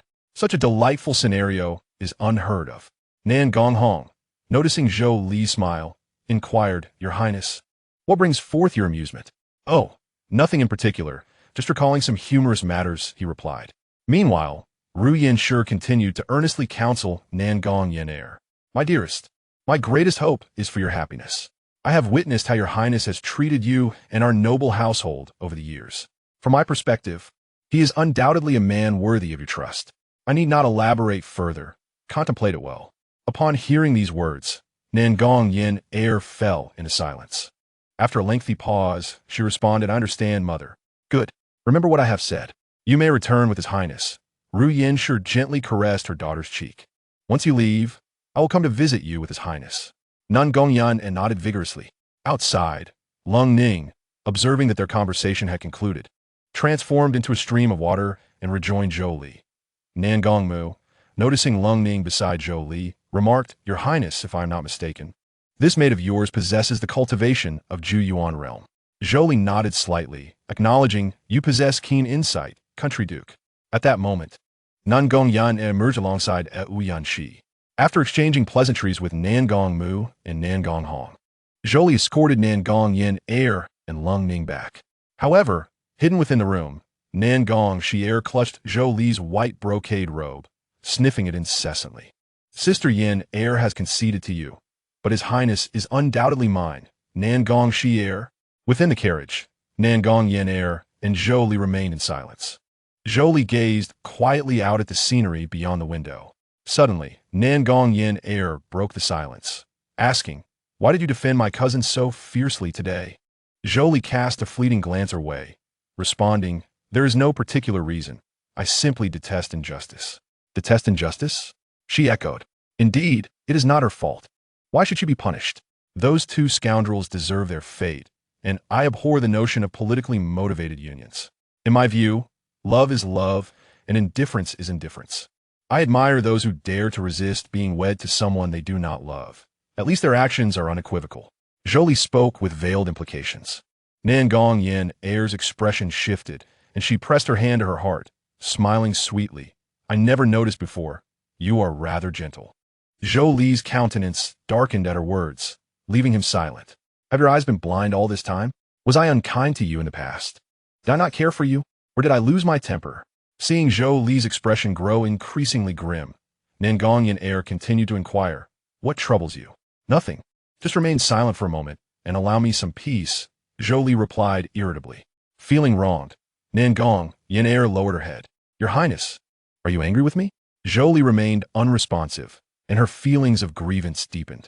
Why is he always so cold to me? Am I truly that detestable in his eyes? Tears began to fall once more. Your Highness, can we return to how things were before? She sobbed. Zhou Li turned to look at Nan Gong Yan'er, her tear-stained face evoking deep sympathy, yet his gaze remained icy, for he recognized this as the crocodile's tears. Nan Gong Yan'er, we cannot return to the past, he stated coldly. Indeed, there will be no future either.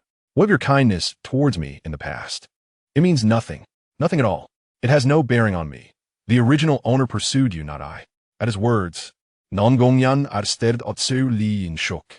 Your Highness, did you overhear something? Zhou Li regarded her with a sardonic smile. Dear brother, am I wrong to use you as a shield? I have heard the Zhao Wang mention a friend named Chu Yun. Upon hearing that name, Nan Gong Yan'er's face turned pale. Zhou Li continued. The Zhao Wang also mentioned that this Chu Yun's lover is a daughter of a noble house, and she has a suitor who, like a fool, lays bare his heart to her.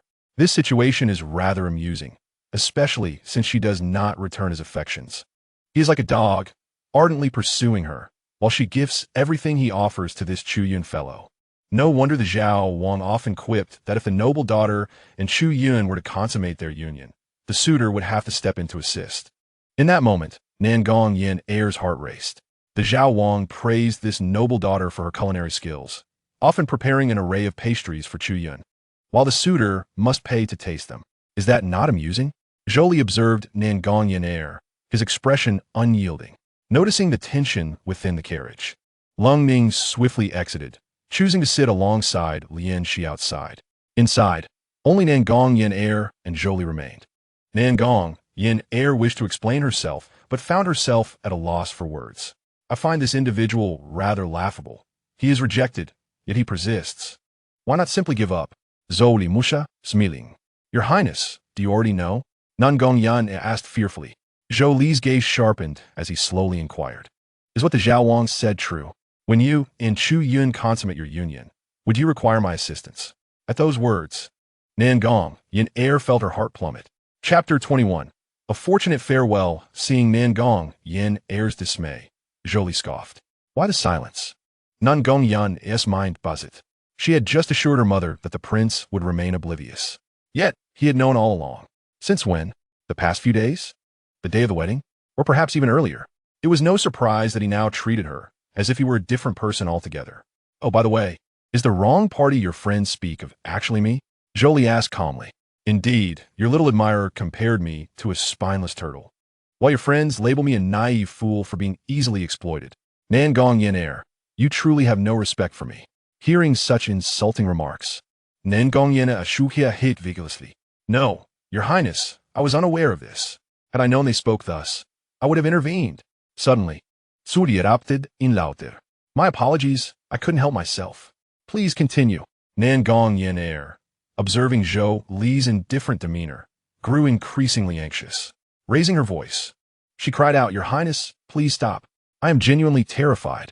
Tears cascaded down Nan Gong Yan'er's delicate visage like a flood breaching its dam, leaving two clear trails upon her cheeks. Her body quivered slightly, shrouded in an aura of fear and grievance. Yet, in the face of her sorrow, Zhou Li remained unyielding. His tone as frigid as ever, tinged with a hint of disdain. Nan Gong Yan'er, cease your theatrical displays. Were this a time of old? Perhaps your tears would have evoked my sympathy, but now, all I feel is revulsion at your current state. His words struck like a sharp blade, piercing her heart and rendering her breathless with pain. Zhou Li continued, Moreover, your claim of intending to stop them is merely a facade. Regardless of whether you genuinely resonate with their sentiments, I harbor profound doubts about your willingness to reprimand Chu Yun for my sake. After all, no one would scold someone they cherish for the sake of someone they despise. Nan Gong Yan'er's lips trembled, her désirat zu defend herself stifled. For Zhou Li's assertions were undeniably accurate. How could she truly chastise Chu Yun when her affections lay with him? Your Highness, I realize my mistakes, she stammered. Her voice choked with emotion, and she fell to her knees. Zhou Li observed her, his gaze devoid of compassion. Now you understand your faults? Do you not think it too late? He rose slowly, looking down at her from his elevated position. Fear not, for you and your companions who look down upon me shall soon find me absent from your sight. What do you mean? Nan Gong Yan'er asked, bewildered. I have not shared a bed with you. Therefore, I owe you nothing. It is but 3 days since our marriage, and to divorce you now would be premature. For the time being, you shall remain as the Han Wang Fei. The ground seemed to crumble beneath Nan Gong Yan'er at this revelation. Your Highness intends to divorce me. Your father and uncle shall continue their roles as ministers of the 6 ministries for a while longer, Zhou Li added coldly.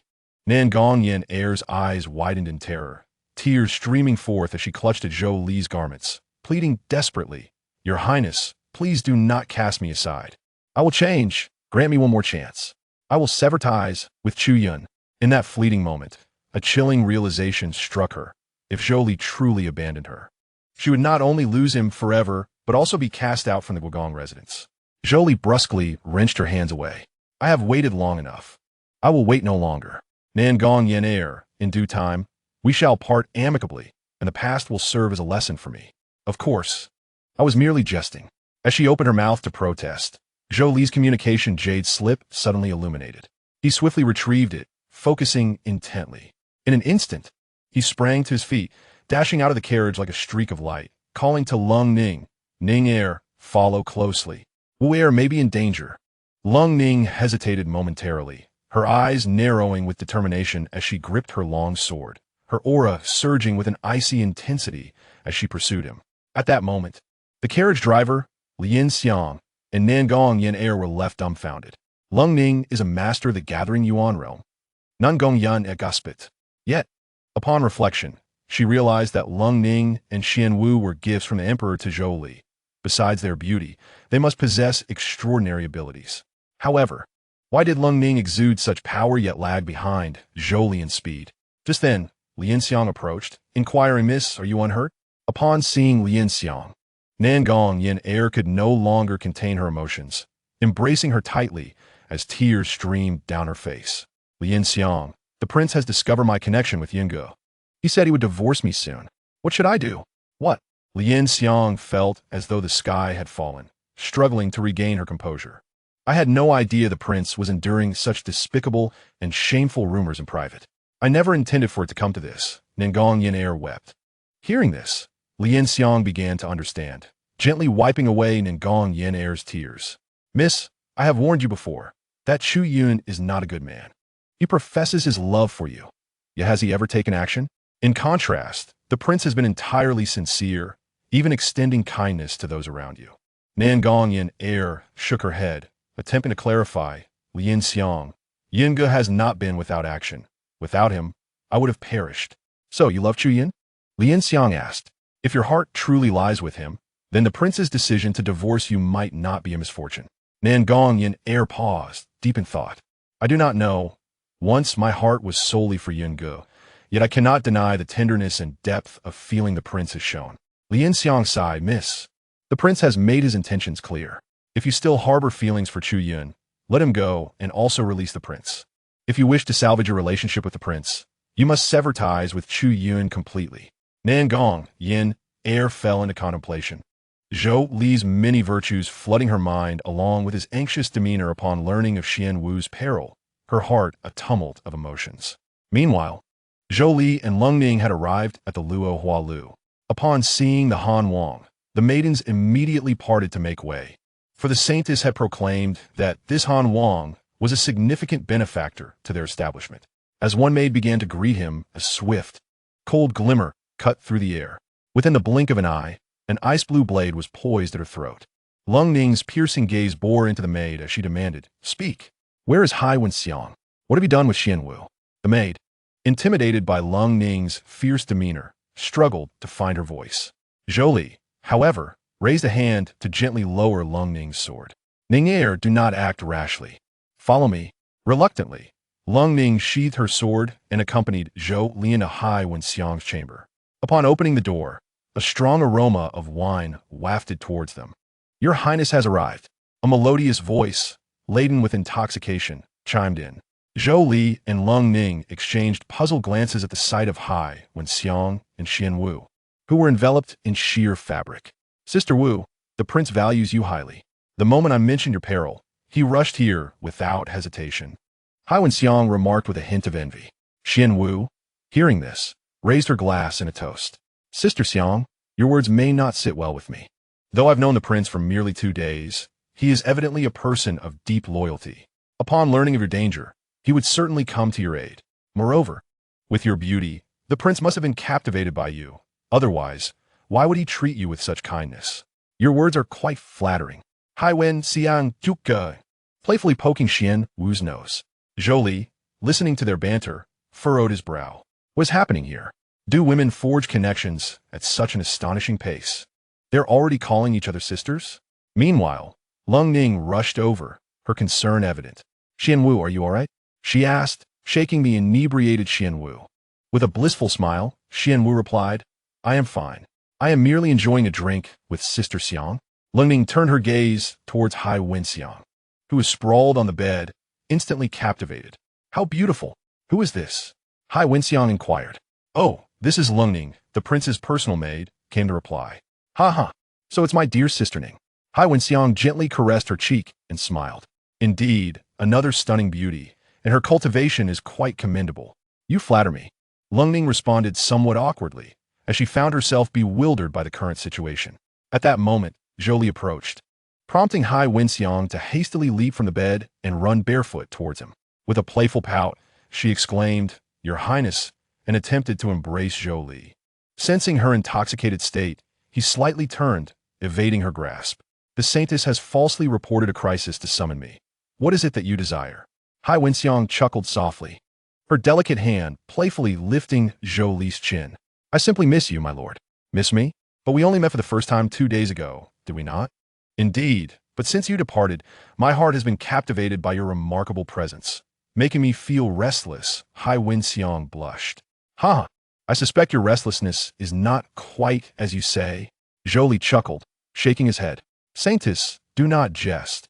If I possess such allure, why would I fail to retain my beloved's heart? That is merely because that wretched woman lacks discernment. I assure you, I'm not like her." Hai Wenxiang teased, lightly tapping Zhou Li's chest and playfully pushing aside his clothing. However, Zhou Li seized her wrist and said, "Enough. I have just confronted Nan Gong Yan'er today and have many matters to attend to. I shall visit you when I have the time." Yet Hai Wenxiang would not relent, pressing her body against him, her enchanting eyes gazing deeply into his. "You have gifted me two such magnificent presents today. How should I express my gratitude?" "You exaggerate. We are allies and should assist each other." "There is no question of gratitude," Zhou Li replied calmly. "In your heart, am I merely an ally?" Hai Wenxiang gently caressed his cheek, her expression filled with sorrow. Observing her discontent, Zhou Li pondered briefly before responding, "We have not known each other for long. Naturally, we are allies at present." Upon hearing this, Hai Wenxiang's expression shifted from shock to delight. "If we are allies now, what about in the future? Does that not imply that as time passes, our relationship could transcend mere alliance?" "Enough, I have matters to attend to. Ninger, bring wooer. We shall return home." With that, Zhou Li turned to leave. Hai Wenxiang once more obstructed his path, her cheeks flushed as she implored, "Why not stay and share a drink with me?" Upon hearing this, Zhou Li recalled the last cup of tea and hastily waved his hand. "Thank you for your kindness, but I am not one for drink. I cannot stay." With a gentle wave of her hand, the door closed tightly. "My lord, this is merely the celestial wine brewed by my Hahuan demon sect, soothing to the spirit. Unlike the last time, just now, you claimed we were allies, yet now you refuse to share even a few cups with me. How am I to trust you?" Zhou Li chuckled lightly. "If you doubt my sincerity, perhaps you should return the spirit stones and techniques I gifted you. How dare you threaten me? Who owes whom a favor here?" Hai Wenxiang retorted playfully. "My lord, do not be angry. I merely wish for your company over a few drinks. Let us discuss this another time." She called the Ninger and wooer, only to be taken aback when she saw them both clumsily drinking from 2 jars of wine, intoxicated. "What splendid wine!" Lungning exclaimed, her usually cold demeanor replaced with uninhibited joy. Zhou Li was left speechless. He could not trust the 2 maidens to Hai Wenxiang alone. Who was looking after whom here? He clenched his fists and approached, sitting down on Hai Wenxiang's bed. "Saintess, what cunning! You have intoxicated my maidens, and I seem compelled to remain." "Oh, my lord, you misunderstand me. It is clearly the 2 sisters who have overindulged. Why not join us for taste?" Hai Wenxiang licked her lips, stepping closer to Zhou Li as she poured him a cup of exquisite wine. Meanwhile, within the Prime Minister's residence, an atmosphere of solemnity prevailed. The household staff donned plain garments and white headbands, their expressions mournful as they conducted a funeral. At the center of the mourning hall lay a coffin crafted from purple brocade wood, covered with a thick white cloth and surrounded by white chrysanthemums, creating a scene of profound sorrow. An elderly man, Sima Bois, the Prime Minister of the Holy Martial Celestial Dynasty, knelt before the coffin, his face streaked with tears. His voice choked with grief as he lamented, "My grandson." His cries echoed, evoking deep sympathy. Around him stood several allies from the court, all with solemn expressions, paying their respects to the deceased youth. These individuals included high-ranking officials and influential figures who, at this moment, set aside their usual airs to mourn the loss of the young man. Sima Boas' cries resonated throughout the hall, his body trembling from overwhelming sorrow. Suddenly, he raised his head, his aura erupting like a volcano, enveloping the entire hall in an imposing presence. "I shall demand compensation from the Nongwood Duke's residence for my grandson's burial." Sima Boas' eyes widened in fury as he shouted, his voice reverberating with uncontainable rage. At that moment, a subordinate's expression grew grave. After a moment of hesitation and glancing at his peers, He mustered the courage to step forward and address Sima Bo. "My lord, I have received troubling news." The subordinate's voice trembled, revealing his discomfort with the forthcoming revelation.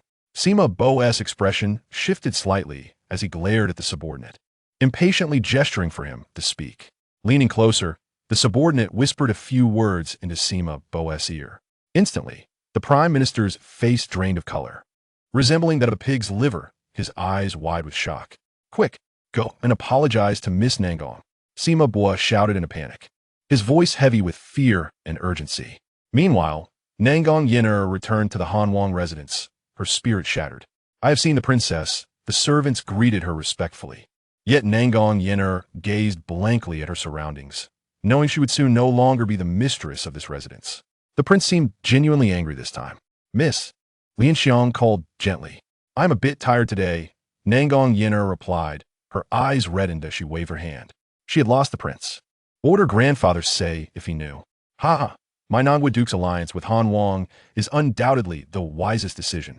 In the hall, Nan Gong Mu and the members of the Nan Gong family laughed heartily as they observed the gifts of apology sent from the prime ministers and Qingwa Duke's residences.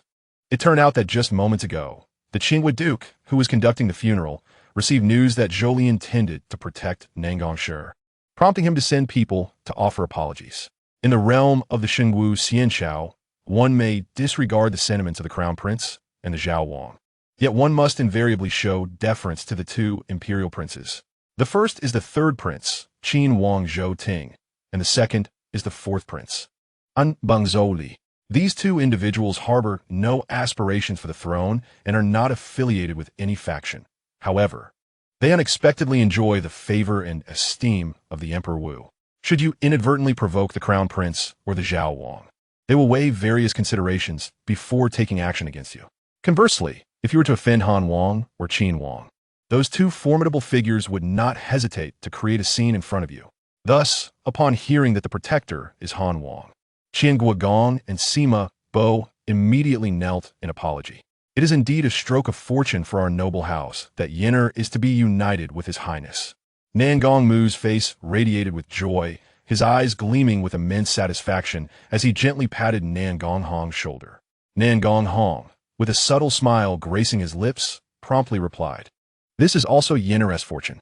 Following this, Nan Gong Mu turned his attention to Nan Gong Shi, speaking earnestly, "Shi, we owe our gratitude to His Highness this time. Be sure to visit Han Wang Fu and express your thanks to His Highness Han." Nan Gong Elf obediently nodded, replying, "Granddaughter understands." She then slightly bowed, offering a respectful gesture to her grandfather and father before gracefully retreating. Upon returning to her chamber, Nan Gong Shi gently closed the door, approached the bed, and lay down quietly. Her gaze fell upon Zhou Li's robe, which he had once donned, still seemingly imbued with his lingering essence.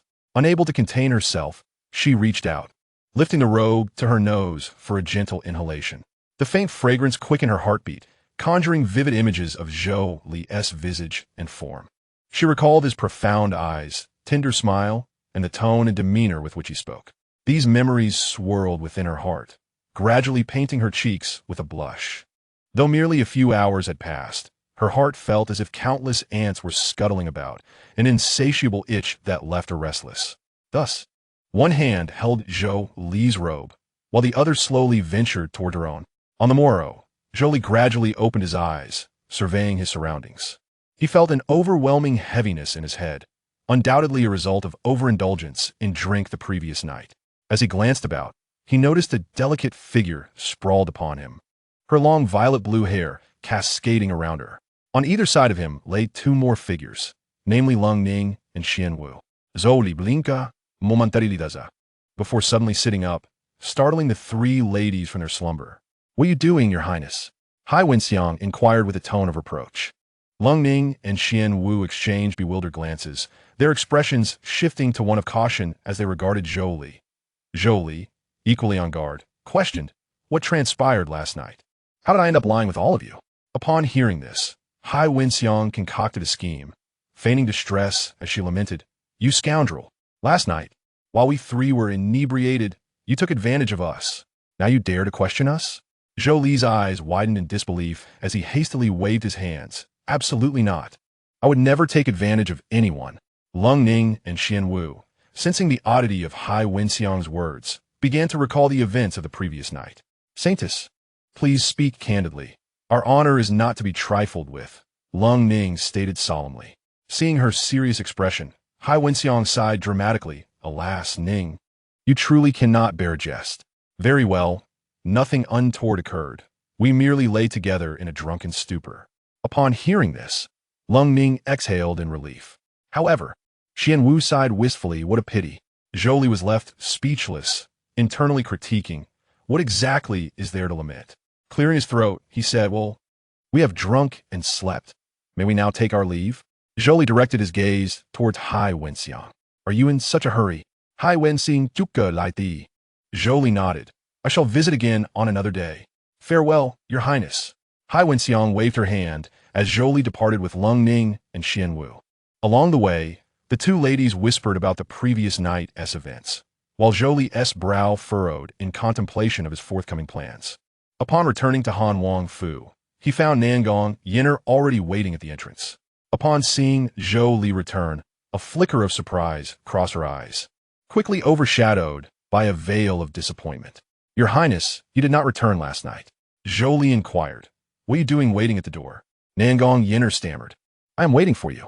In response, Zhou Li scoffed. Nan Gong Yan'er, spare me your futile efforts. With that, he led Lung Ning and Xian Wu into the estate. Anxious, Nan Gong Yan'er called out, Your Highness, please do not enter yet. Zhou Li, momentarily taken aback, heard a phoenix's cry resonate from within Han Wang Fu, accompanied by a wave of searing heat. The three stood in stunned silence, watching as a flaming phoenix approached. Lung Ning and Xian Wu, momentarily taken aback, quickly knelt. The fiery phoenix paused before Zhou Li, its flames dissipating to reveal an astonishingly beautiful visage. Clad in a robe adorned with phoenix feathers, her figure was graceful. With long crimson hair flowing like liquid fire, her exquisite features bore a phoenix mark on her forehead, and her crimson eyes glimmered with depth, her smile enigmatic. This woman was Fei Huang, the head of Longwu Academy and a supreme leader of the Yinlong Way. Zhou Li, perplexed, regarded Fei Huang, uncertain of her purpose. What brings you to Han Wang Fu unannounced? Headmistress Fei Huang. Zhou Li Kidatkuli. Fei Huang's eyes narrowed slightly as she replied with a soft laugh. Your Highness, that is incorrect. I did inform Yan'er of my visit. How can it be deemed unannounced? Han Wang Fu is not a place for you to speak, Zhou Li retorted, crossing his arms as he observed her silently. Fei Huang turned her gaze to Nan Gong Yan'er, who looked at Zhou Li with a wounded expression, wondering why he was treating her with such disregard. Although perplexed by the situation, Fei Huang cleared her throat, stating, I have not come here without purpose. After assisting the kneeling Lung Ning and Xian Wu to their feet, Zhou Li inquired, What is it? Upsharbing Zhou Li Zaktiun, Fei Wang Tesa. It appears that you and Ninger and Wuer have grown quite close. If the director Fei has nothing to say, then I kindly ask you to leave. This Han Wang Fu does not welcome you. Fei Huang raised her brow, pondering why this young man harbored such animosity towards her. Seeing the scene, Nan Gong Yan'er hurriedly approached Zhou Li, gently tugging at him and whispering, Your Highness, what are you doing? The director seems to have done nothing to offend you. Even Lung Ning and Xian Wu stepped forward to advise him. After all, Fei Huang was their superior, and they understood her capabilities, naturally wishing to avoid a rift between Zhou Li and her. Director Fei, I am aware of your relationship with Ninger and Wuer, but since my father bestowed them upon me, they are no longer connected to you. Therefore, I detest anyone who uses them to curry favor with me, Zhou Li explained. Understanding the situation, Fei Huang nodded slightly, smiling. Your Highness, you worry too much. I merely inquired out of concern. After all, I fear for Ninger and Wuer's well-being. Upon hearing this, Xian Wu quickly moved behind Fei Huang and began to massage her shoulders, smiling. Sister, do not worry. The prince treats us well and cares for us.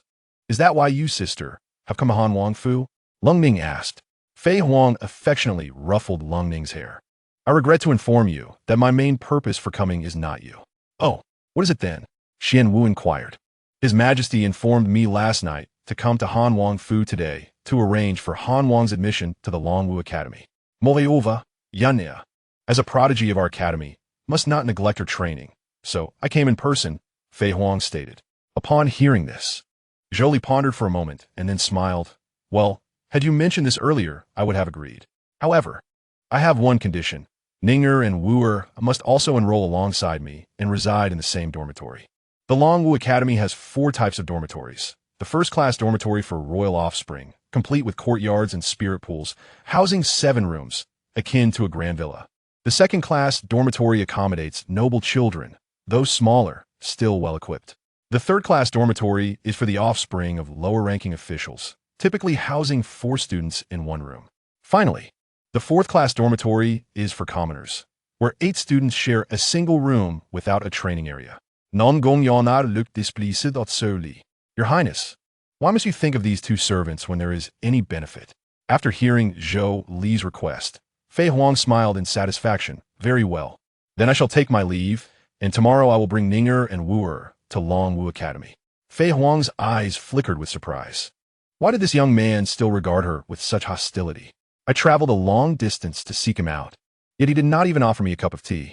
Growing irritated at this thought, Fei Huang transformed into a fiery phoenix and soared away. After her departure, Nan Gong Yan'er glared at Zhou Li. Your Highness, could you not be a bit more courteous to the director? She is, after all, the head with formidable strength. However, Zhou Li paid her no mind and strode directly into the palace. This action left Nan Gong Yan'er feeling a pang of heartache. Once inside their quarters, Lung Ning and Xianwu exchanged worried glances, gazing at Zhou Li. Your Highness, going to the academy tomorrow, will it lead to trouble? Xianwu cautiously asked. Zhou Li smiled confidently. What is there to fear? With me here, who could pose a threat? Besides, I have important matters to attend to at the academy. This is a splendid opportunity to suppress Chu Yun. I cannot let it slip away. That night, Zhou Li instructed Lung Ning and Xianwu to prepare their enrollment materials while he cultivated his skills in their quarters. The following morning, the trio set off for Longwu Academy. The academy is situated atop Taisheng Mountain, resembling a sect of cultivation, with a grand mountain gate leading into a hidden realm. As they arrived at the mountain gate, they saw a magnificent stone door, flanked by a monumental stone tablet inscribed with the bold golden characters, Longwu Academy. We have arrived.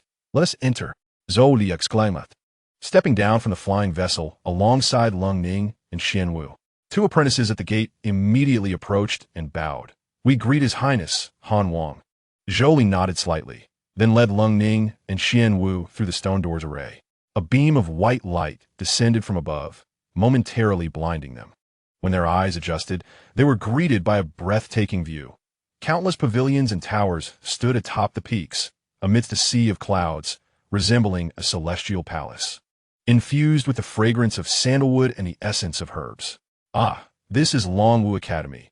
It truly is impressive, rivaling any first-rate sect, Zhou Li remarked with awe. Just as they were about to head toward the admissions office, they heard a voice calling from behind. Your Highness. Chapter 25. It seems a spectacle is about to unfold.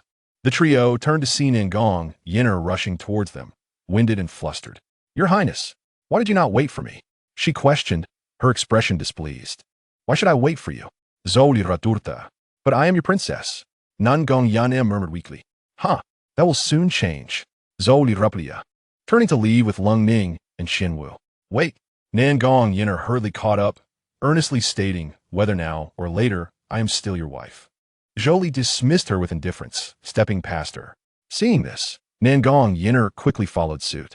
After trailing behind for some time, Zhou Li, feeling irritated, asked, What do you want now?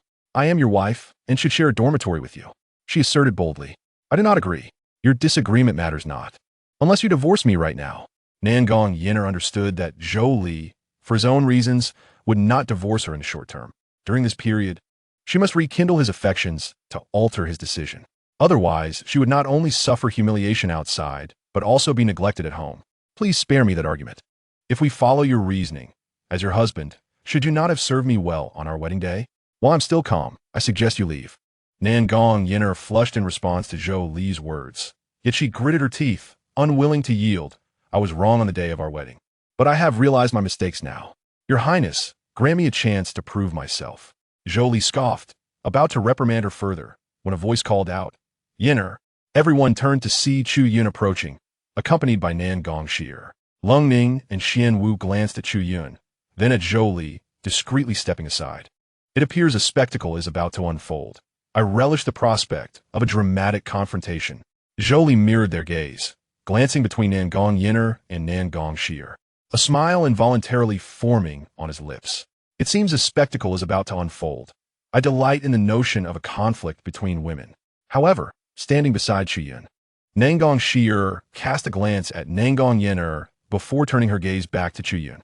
She was well aware of the entanglement between Chu Yun and Nan Gong Yan'er, which was the primary reason for her disdain towards Nan Gong Yan'er. Nevertheless, her affections had shifted, and her foremost objective now was to separate Nan Gong Yan'er from Zhou Li. The current situation was perfectly aligned with her intentions. Contemplating this, Nan Gong Yan'er unconsciously broke into a smile. It seemed a delightful spectacle was about to unfold. She relished the thought of witnessing a confrontation, particularly one involving infidelity. At that moment, Nan Gong Yan'er, upon seeing Chu Yun, found herself in a predicament. Ipsilonenir. Chu Yun called cheerfully, rushing over to grasp Nan Gong Yan'er's hand with familiarity. Seeing this, Nan Gong Yan'er's expression darkened as she glanced at Zhou Li. Zhou Li let out a cold laugh, his gaze fixed intently on Nan Gong Yan'er. Yan'er, it is your turn to perform. Nan Gong Yan'er felt a tightening in her chest under Zhou Li's mocking stare. Why does he regard me with such disdain? Could he have misconstrued my relationship with Chu Yun? Is he disappointed in me? Haha, Chu Yun, old friend. Nan Gong Yan'er managed an awkward smile. Zhou Li rolled his eyes, sensing the insincerity in her demeanor. Everyone present was fully aware of the pretense. How have you been these past few days, Yan'er? You appear to have lost quite a bit of weight. Chu Yun inquired with genuine concern. Is that not true, brother? Before Nan Gong Yan'er could respond, Zhou Li interjected. Upon noticing Zhou Li, Chu Yun feigned politeness, bowing slightly. This humble Chu Yun pays his respects to his Highness, the Han Wang. Zhou Li pretended to inquire. True brother, it seems you did not notice this prince earlier. My eyesight is indeed poor. I beg your pardon, your Highness. Chu Yun replied. Ah, I see. But why did you call out my royal consort's name and hold her hand upon your arrival? Zhou Li inquired with a chilling smile. Your Highness, you may not be aware, but Yan'er and I are old acquaintances. It is only natural to express a measure of excitement upon her return to study. Chu Yun explained unhurriedly. Zhou Li's lips curled into a sardonic smile. Old acquaintances can be so intimate? I fear Chu brother is unaware of the boundaries between men and women. Chu Yun's expression shifted slightly, but he quickly regained his composure. Your Highness, Yan'er and I have known each other since childhood. There is no ulterior motive. Nan Gong Yan'er stood by, her face pale, rendered speechless. This is splendid, but I am quite puzzled as to why my cousin is also with Chu brother. Nan Gong Yan'er, suddenly being addressed, was momentarily taken aback. He referred to me as his cousin? Chu Yun quickly interjected. Your Highness, this matter concerns me personally. You have no reason to inquire. Upon hearing this, Zhou Li embraced Chu Yun with a grin. It seems Chu brother and his cousin share a bond. Indeed, your cousin is a remarkable beauty. You are truly fortunate. Alas, you and Yan'er are also old acquaintances. Had I not intervened, you would likely be indulging in the company of both sisters, Zhou Li remarked, his expression shifting as he observed Chu Yun's visibly strained demeanor. You're aware of that, are you? But do not take pride in it. Yan'er will eventually be mine. Chu Yun's thoughts were swiftly perceived by Zhou Li, who chuckled softly. Cease your aspirations. I am eager to witness the turmoil within your harem. Your Highness jests. Since you and Yan'er are acquainted, why not converse further? Ning, Uwe, Gome. With that, Zhou Li began to lead Ling Ning and Xuanwu away. However, at that moment, Chu Yun suddenly noticed Ling Ning and Xuanwu standing quietly nearby. Your Highness, who are these two? They are my two handmaidens, Ling Ning and Xuanwu. Zhou Li replied with a smile. Ling Ning, Xuanwu, what exquisite beauty. Suddenly, a powerful sense of possessiveness surged within Chu Yun. Such lovely maidens should not be wasted on a useless fellow like Zhou Li.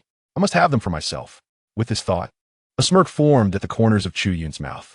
Ling Ning and Xuanwu felt the disturbing gaze and oily smile of Chu Yun, causing them to feel a wave of discomfort. Enough. I must report to arrange my accommodations. We shall talk later. Chu brother, we have ample time ahead. Zhou Li maintained his cheerful facade. Nan Gong Yan'er remained unfazed, muttering, how uninteresting. I shall not watch any longer. Just as Zhou Li turned to depart, Nan Gong Yan'er and Nan Gong Yan'er simultaneously grasped the hem of his garment. "Your Highness," they both began, but before they could articulate their thoughts, Zhou Li shouted, "Get lost." Nan Gong Yan'er and Nan Gong Yan'er were momentarily stunned, as Zhou Li disregarded them entirely, striding away with Ling Ning and Xuanwu. Chu Yun felt a surge of satisfaction. It seemed the couple's relationship was far from harmonious. "Hee, Yan'er, you ultimately belong to me." Nan Gong Yan'er gazed at Zhou Li's retreating figure with a look of grievance. "Your Highness, could you truly be so callous?" Nan Gong Yan'er shared a similar sentiment. Unbeknownst to them, Zhou Li had directed his command at Nan Gong Yan'er, not realizing that Nan Gong Yan'er was behind him. However, Nan Gong Yan'er misconstrued the situation, believing the prince harbored disdain for her. Did he feel betrayed by my closeness to Chu Yun? Has he mistaken me for his woman all this time? "I am sorry, Your Highness. I was unaware of this." Nan Gong Yan'er's mind raced with various thoughts. Meanwhile, Ling Ning, observing Zhou Li, hesitated before speaking, "Your Highness." "What is it?" Zhou Li inquired. "I feel that Chu Yun's gaze toward me and Xuanwu is quite inappropriate," Ling Ning said with evident distaste. Zhou Li chuckled coldly. If his gaze were clean, he would not be Chu Yun. "Ninger, I know you find him repugnant, but we cannot act against him at this time. What should we do then?" Ling Ning gripped her sword tightly. The memory of Chu Yun's disturbing gaze and oily grin filled her with nausea. She loathed anyone who dared to take liberties with her, even through their gaze. Xuanwu, sensing her distress, quickly reassured her, "Do not fret. Let us listen to His Highness." Zhou Li furrowed his brow, contemplating before stating, "Chu Yun is a scion of the Tianlong Chu family." Upon hearing this, Xuanwu and Ling Ning exchanged surprised glances, their eyes brightening. "Are you suggesting we can eliminate members of the Chu family?" Zhou Li nodded in satisfaction, saying, "Clever." He then slowly raised his gaze. Looking at the sky at a 45-degree angle, it has grown cold. The Chu family must face their demise. On the other hand, Nan Gong Yan'er and Nan Gong Yan'er stood dumbfounded in place. Chu Yun, gazing at the enchanting sisters, felt a swell of desire. "Yan'er, Yan'er, it seems we have not gathered in quite some time. Shall we dine together?" However, the two sisters had no inclination to respond. "Apologies, Yun Yi. Please go with my cousin. I am feeling unwell today," Nan Gong Yan'er replied first. Chu Yun's expression shifted. He had not anticipated such a direct refusal from her.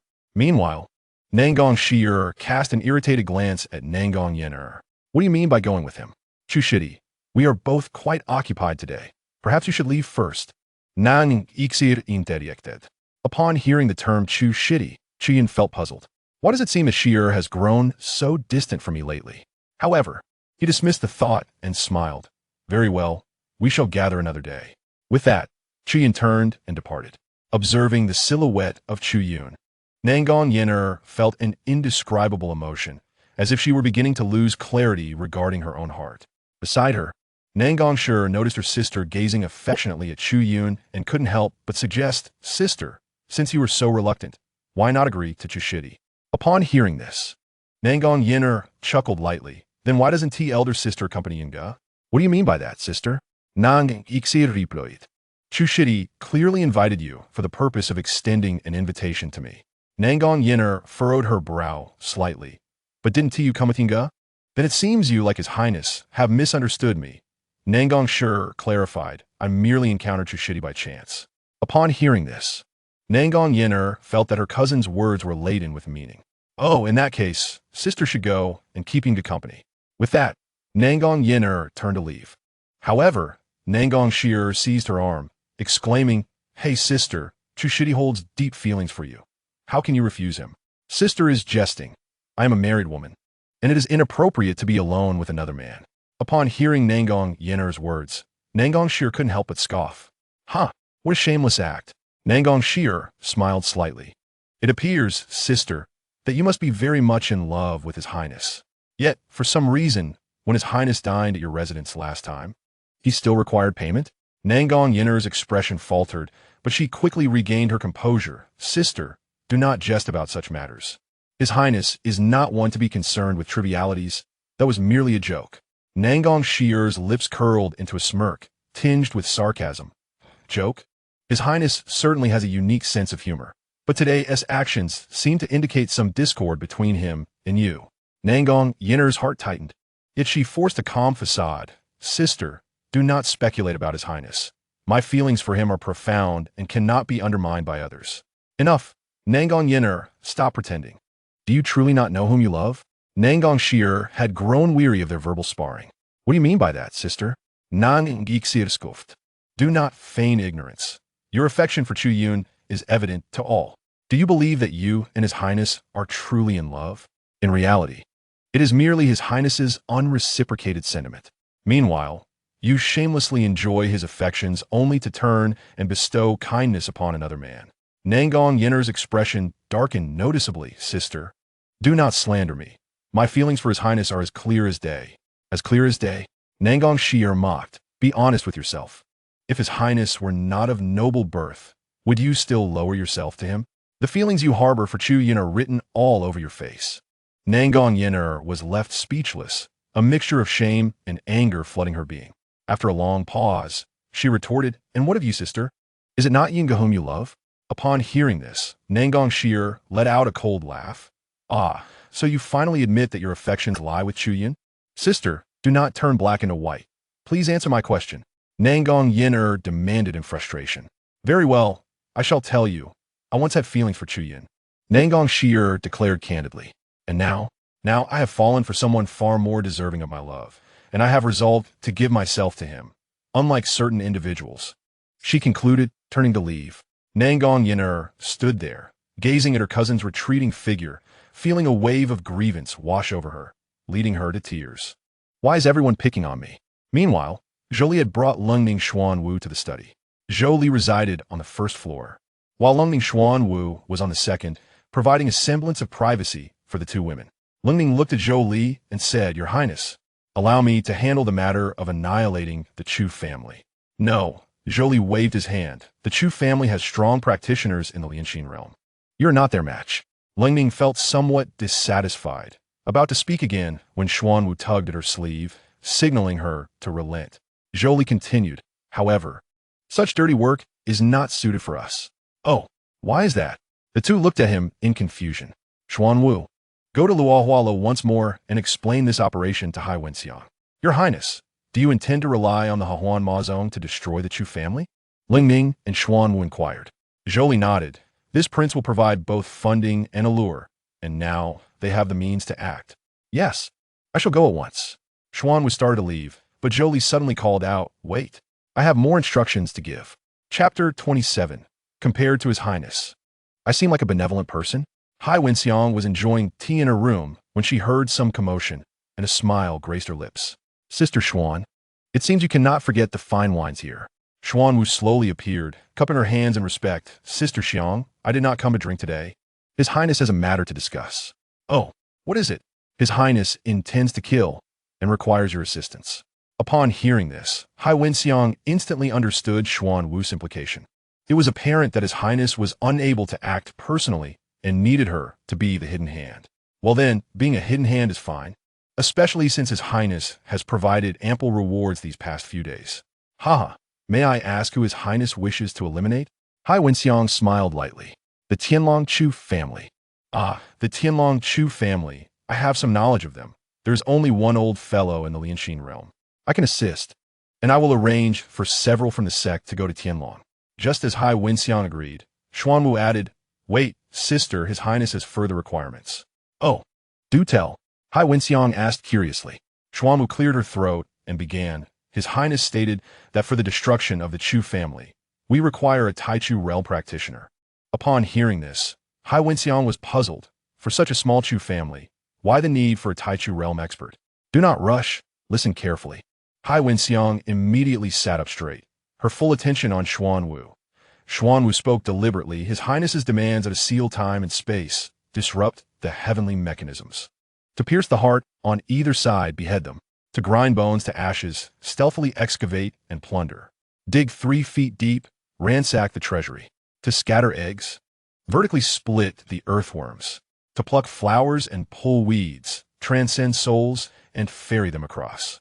"Sister, do you understand?" Hai Wenxiang was left dumbfounded after hearing all this. "Wait, am I the one in the demonic path? Or is he? What enmity could the Chu family have with His Highness to warrant such treatment? By the way, Remember to instruct that expert to use divine techniques to bombard the Chu family hundreds of times. It will be best to penetrate the Earth's crust. Ensure that no one escapes, regardless of age or gender. Even a passing dog must not be spared. With that, Xuanwu vanished in an instant, leaving Hai Wenxiang alone in a daze. Compared to his Highness, I seem like a benevolent person. Your Highness, your heart is too ruthless. Even the typically decisive Leng Ning could not help but express her disbelief. What do you understand? Chu Yun is the child of destiny, the one ordained by heaven. In the future, he alone will attain enlightenment, and the Chu family will ascend with him. The child of destiny can share his fortune with those around him. Yet he also draws fortune from them. It is a gamble. By annihilating the Chu family, we sever a thread of fortune from Chu Yun. Though it may only be one thread, it is still better than none. Zhou Li explained. In the original narrative, the Chu family flourished, with all its members ascending to the higher realms, rendering the subsequent antagonists powerless against Chu Yun, allowing him to sweep through effortlessly. Zhou Li, to some extent, reflects the adage that those who plant trees benefit from their shade in later generations.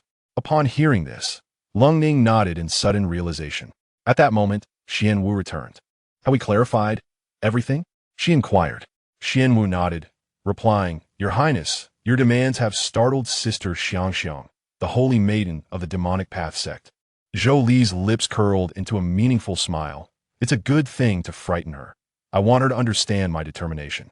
He was acutely aware that confronting the Chu family would undoubtedly stir considerable turmoil, potentially triggering numerous chain reactions. Nevertheless, to shatter the predetermined fate of the original narrative, he had no alternative. Observing Zhou Li from the side, Leng Ning felt both admiration and concern. She respected his resolute decision-making. Zhou Li stresha lazuli. Let's rest for now. We must attend lectures tomorrow. This was a request from Fei Huang, which he found rather amusing, considering the three of them were merely at the gathering origin realm. What could those teachers possibly impart to them? Leng Ning and Xianwu nodded, then turned to ascend the stairs. The following day, after Leng Ning and Xianwu had freshened up and descended, they were greeted by an enticing aroma. Leng Ning, do you smell something delightful? Xianwu exclaimed, searching for the source of the fragrance. I smell it. Has someone been preparing a meal in the room? No sooner had she spoken than Zhou Li appeared, carrying 3 bowls of congee to the table. Spotting Leng Ning and Xianwu, he cheerfully asked, Have you awakened? Gulme, let's dine. Your Highness. The two exchanged bewildered glances before approaching him. As they sat at the table, they gazed suspiciously at the congee. Xianwu cautiously inquired, Your Highness, is this congee safe to eat? Zhou Li rolled his eyes. Of course, it's edible. I made it myself. Rest assured. After saying this, he lifted a bowl and took a sip. Seeing that Zhou Li was unharmed, Leng Ning and Xianwu gathered their courage to taste it. Upon their first sip, their eyes widened in astonishment. The congee was remarkably delicious.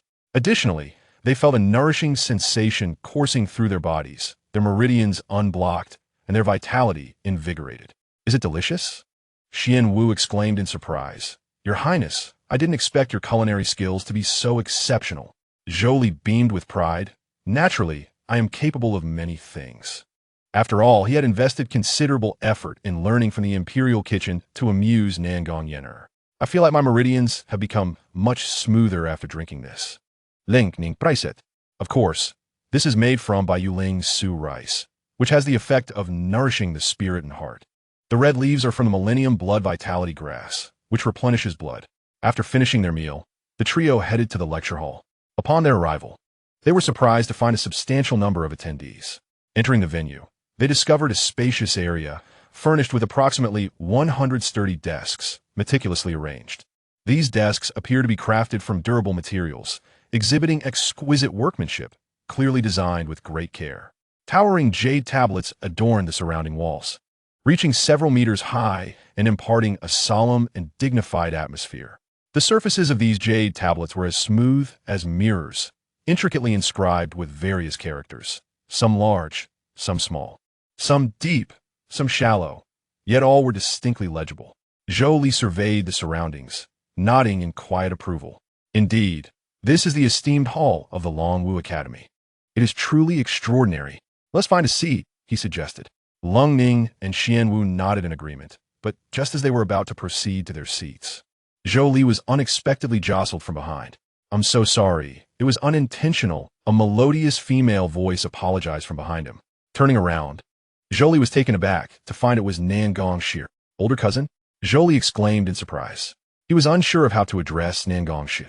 Calling her Yan'er felt overly intimate, while addressing her as Miss Nan Gong seemed too distant. However, upon hearing him call her older cousin, Nan Gong Yan'er immediately furrowed her brows. Is she still jealous? She pondered. Your Highness, I apologize, I accidentally tripped. Nan Gong Yan'er expected awkwardly. Zhou Li looked at her with a hint of exasperation. You did that on purpose, didn't you? Oh, just be careful where you step, he replied, leading Lung Ning and Xian Wu to the desks. Hey! Nan Gong Yan'er attempted to stop Zhou Li, but he ignored her completely, causing her to clench her fists in frustration. At that moment, Nan Gong Yan'er entered, accompanied by Chu Yun. Upon seeing Nan Gong Yan'er, Chu Yun excited shooted Yan'er. Nan Gong Yan'er merely cast a fleeting glance at Chu Yun and Nan Gong Yan'er before walking directly to Zhou Li and sitting beside him. The expressions of Chu Yun and Nan Gong Yan'er instantly shifted. What has Zhou Li done to Xia? Chu Yun glared at Zhou Li, filled with resentment. Meanwhile, Nan Gong Yan'er felt an unsettling sensation rise within her. Her older sister had mentioned a man she would willingly entrust everything to. Could be Zhou Li? Surely not. Zhou Li, noticing Nan Gong Yan'er sitting beside him, wore a puzzled expression. He glanced at Chu Yun and Nan Gong Yan'er standing at the door, then looked back at Nan Gong Yan'er. Shouldn't this woman be competing with Nan Gong Yan'er for Chu Yun's attention? Yet, Nan Gong Yan'er gently tugged at Zhou Li's sleeve, softly asking, Your Highness, is it all right for me to sit here?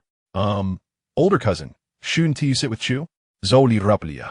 Upon hearing this, Nan Gong Yan'er grew anxious. Your Highness is still upset with me. I must clarify things quickly. Your Highness, you've misunderstood. I and Chu Shitty are merely old acquaintances, nothing more. Zhou Li, upon hearing this, smiled and inquired, Is it the same kind of old acquaintance as with Yenna? Not at all. Nan Gong Yan'er hurriedly retorted, then grasped Zhou Li's hand and placed it against her chest. Zhou Li was momentarily taken aback, bewildered by the situation. Lung Ning and Xian Wu also watched in astonished disbelief. Your Highness, please don't be angry with Yan'er anymore, all right? Nan Gong Yan'er gazed at Zhou Li with affectionate eyes. Older cousin, you may have misunderstood. When did I ever show anger towards you? Don't call me older cousin. Call me Yan'er. Nan Gong Yan'er insisted, clearly displeased. Zhou Li startled by haar commanding tone, stuttered xianxia. Upon hearing this, Nan Gong Yan'er finally smiled contentedly, placing Zhou Li's hand atop her head. As long as your Highness isn't angry with me, Yan'er will be obedient from now on. Zhou Li looked on in confusion, questioning the nature of this encounter. Meanwhile, Chu Yun observed this scene, feeling an overwhelming urge to eliminate Zhou Li. However, he quickly rationalized that Yan'er must be jealous due to his affection for Yan'er, prompting her to find a man to provoke him. Yes, she still loves me. Women and their trivial games. Yet, Nan Gong Yan'er was seething with rage. What you two doing? Her furious shout drew the attention of everyone in the hall. Lung Ning and Xian Wu discreetly stepped aside to watch. Zhou Li looked at Nan Gong Yan'er with bemusement. What is this woman's problem now? Nan Gong Yan'er, with tear-filled eyes, approached your Highness' sister. How can you treat me like this? How have we treated you? Nan Gong Yan'er provocatively asked. Sister, I advise you to abandon such immoral thoughts. His Highness is my husband, and there is no possibility between you and him. Upon hearing this, Zhou Li was utterly bewildered. What immoral thoughts? What is this all about? Nan Gong Yan'er, although I am unaware of what has possessed you today, I caution you. To casually tarnish another's reputation comes at a price. Zhou Li coldly remarca. Hearing Zhou Li defend Nan Gong Yan'er only deepened Nan Gong Yan'er's sense of grievance, causing her to cry even more bitterly. You casually tarnish my reputation? I'm losing my mind? Zhou Li, no matter how you view it, I am your legally wedded princess. Do you truly not consider my feelings at all? Did you consider my feelings when you clandestinely met with Chu Yun? Zhou Li thought to himself as he pulled Nan Gong Yan'er closer, fixing his gaze intently upon Nan Gong Yan'er. Nan Gong Yan'er felt a delightful surprise wash over her. You will soon no longer be so. Initially, I contemplated divorcing you and having your family's high-ranking officials removed from their positions. However, my intentions have changed. After divorcing you, I will propose to marry Xier. As for you, live well with your little paramour." Zhou Li's voice was low, audible only to a few in proximity, granting Nan Gong Yan'er a modicum of dignity. Upon hearing these words, Nan Gong Yan'er's cheeks flushed crimson. Indeed, His Highness had long harbored affections for her. Yet, Nan Gong Yan'er could hardly believe her ears and staggered back a few steps. "Your Highness, I know you are angry with me, right? You have only met my sister a few times. How could you possibly fall for her so quickly?" Nan Gong Yan'er, displeased with this, squirmed in Zhou Li's embrace. Zhou Li glanced down at her, finding her quite cooperative. The truth remained as it was. "Nan Gong Yan'er, your days as Han Wang Fei are numbered." Just then, Chu Yun approached, smiling. "Yan'er, I have found a spot. Let us hurry." However, Nan Gong Yan'er plopped down beside Zhou Li, saying, "You go ahead. My family is about to be robbed." Chu Yun awkwardly sat down alone, casting a resentful glare at Zhou Li. "Zhou Li, you have chosen your own demise." Zhou Li cast a sidelong glance at Nan Gong Yan'er, saying, "Why don't you join him over there? Your Highness, you are being exceedingly unreasonable." Nan Gong Yan'er protested, tears streaming down her hands. "Enough. Put away those crocodile tears. I am no longer swayed by such tactics," Zhou Li scoffed. "Why are you so unwilling to give me even a sliver of a chance? Wasn't the opportunity given to you? Did you not despise marrying me?" Zhou Li retorted. At that moment, Nan Gong Yan'er cheerfully interjected, "Sister, do not worry. You may dislike marrying His Highness, but I do not. Just rest assured and depart with His Highness. I will take good care of him." The thought of His Highness parting with Nan Gong Yan'er filled her with delight. "You wish," Nan Gong Yan'er sharply countered. "His Highness is merely trying to provoke me." Zhou Li, however, could not dare to marry a woman like Nan Gong Yan'er. She was far too perilous. "Humph. If you believe so, then so be it." Nan Gong Yan'er disdainfully turned her head aside. At that moment, a crane's call echoed, followed by the appearance of an elderly man clad in a blue robe, his hair streaked with gray. Chapter 29. The Application of the Power of Laws. Zhou Li versus Chu Yun. Despite appearing to be over 70, the man exuded vitality. This was Zhuang Ru, the instructor of the laws course at Longwu Academy. Zhou Li nodded in acknowledgement of Zhuang Ru. "Tai Chu realm, quite impressive." Zhuang Ru smiled gently and began, "I am Zhuang Ru, here to elucidate the power of laws to all of you." Upon hearing this, the students below straightened their posture, revealing expressions of focused attention. Zhuang Ru paced the platform with his hands clasped behind his back, continuing, "The power of laws is the very foundation of the world's operation. It is omnipresent yet elusive." As he spoke, he waved his hand, and a golden light flashed, manifesting a blooming flower out of thin air. Just like this flower, its blossoming and withering are governed by the laws of life. Zhou Li looked on with keen interest at the flower. At this juncture, Zhuang Ru swept his gaze across the audience and suddenly inquired, "Which student can share their understanding of the power of laws?" A young man clad in black stood up and respectfully said, "Teacher, I believe the power of laws is akin to a set of rules. We practitioners must learn to comply with and master these rules." "Indeed," Zhuang Ru nodded, smiling. "That is correct, but that is merely one aspect. The power of laws can not only be followed, but also comprehended and created." With that, he demonstrated the power of laws once more, transforming the flower into a butterfly that fluttered gracefully. Chu Yun, feeling quite pleased, cast a glance at Zhou Li, while Nan Gong Yan'er looked on with a hint of admiration. Zhou Li chuckled helplessly, realizing that this fellow always enjoyed flaunting knowledge that did not belong to him. Indeed, much like the protagonist of fantasy novels, Chu Yun possessed a similar golden finger, an elderly figure offering assistance. This elder was no ordinary being. He was once the renowned king of golden laws on Shengming continent, a peak-level expert of the 9th layer of the extraordinary realm, merely a step away from ascending to the higher realms. Extraordinary realm experts wield immense power, often referred to as demigods, with whispers suggesting that beneath the immortals, only those in the extraordinary realm hold true strength, while all below are but ants. In the present Sheng Wu Xian dynasty, there was only one extraordinary realm entry-level expert, Emperor Zhou Yuan, and one extraordinary realm 5th layer guardian beast, Tian Xian Huanglong Old Jin. Please tell me more, so I can impress Yan'er, Xier, Lung Ning, and Xian Wu. Chu Yun transmitted in his mind. At that moment, an ancient voice echoed within Chu Yun's consciousness. Disciple, do not rush. The knowledge within this humble Long Wu Academy is beyond their comprehension. I shall teach you the foundational knowledge of the power of laws. Subsequently, Chu Yun cleared his throat and addressed Zhuang Ru with a bow, saying, Master, I possess a slight understanding of the application of the power of laws. May I elaborate? Zhou Li rolled his eyes at this, knowing the spectacle was about to commence. Zhuang Ru appeared quite surprised.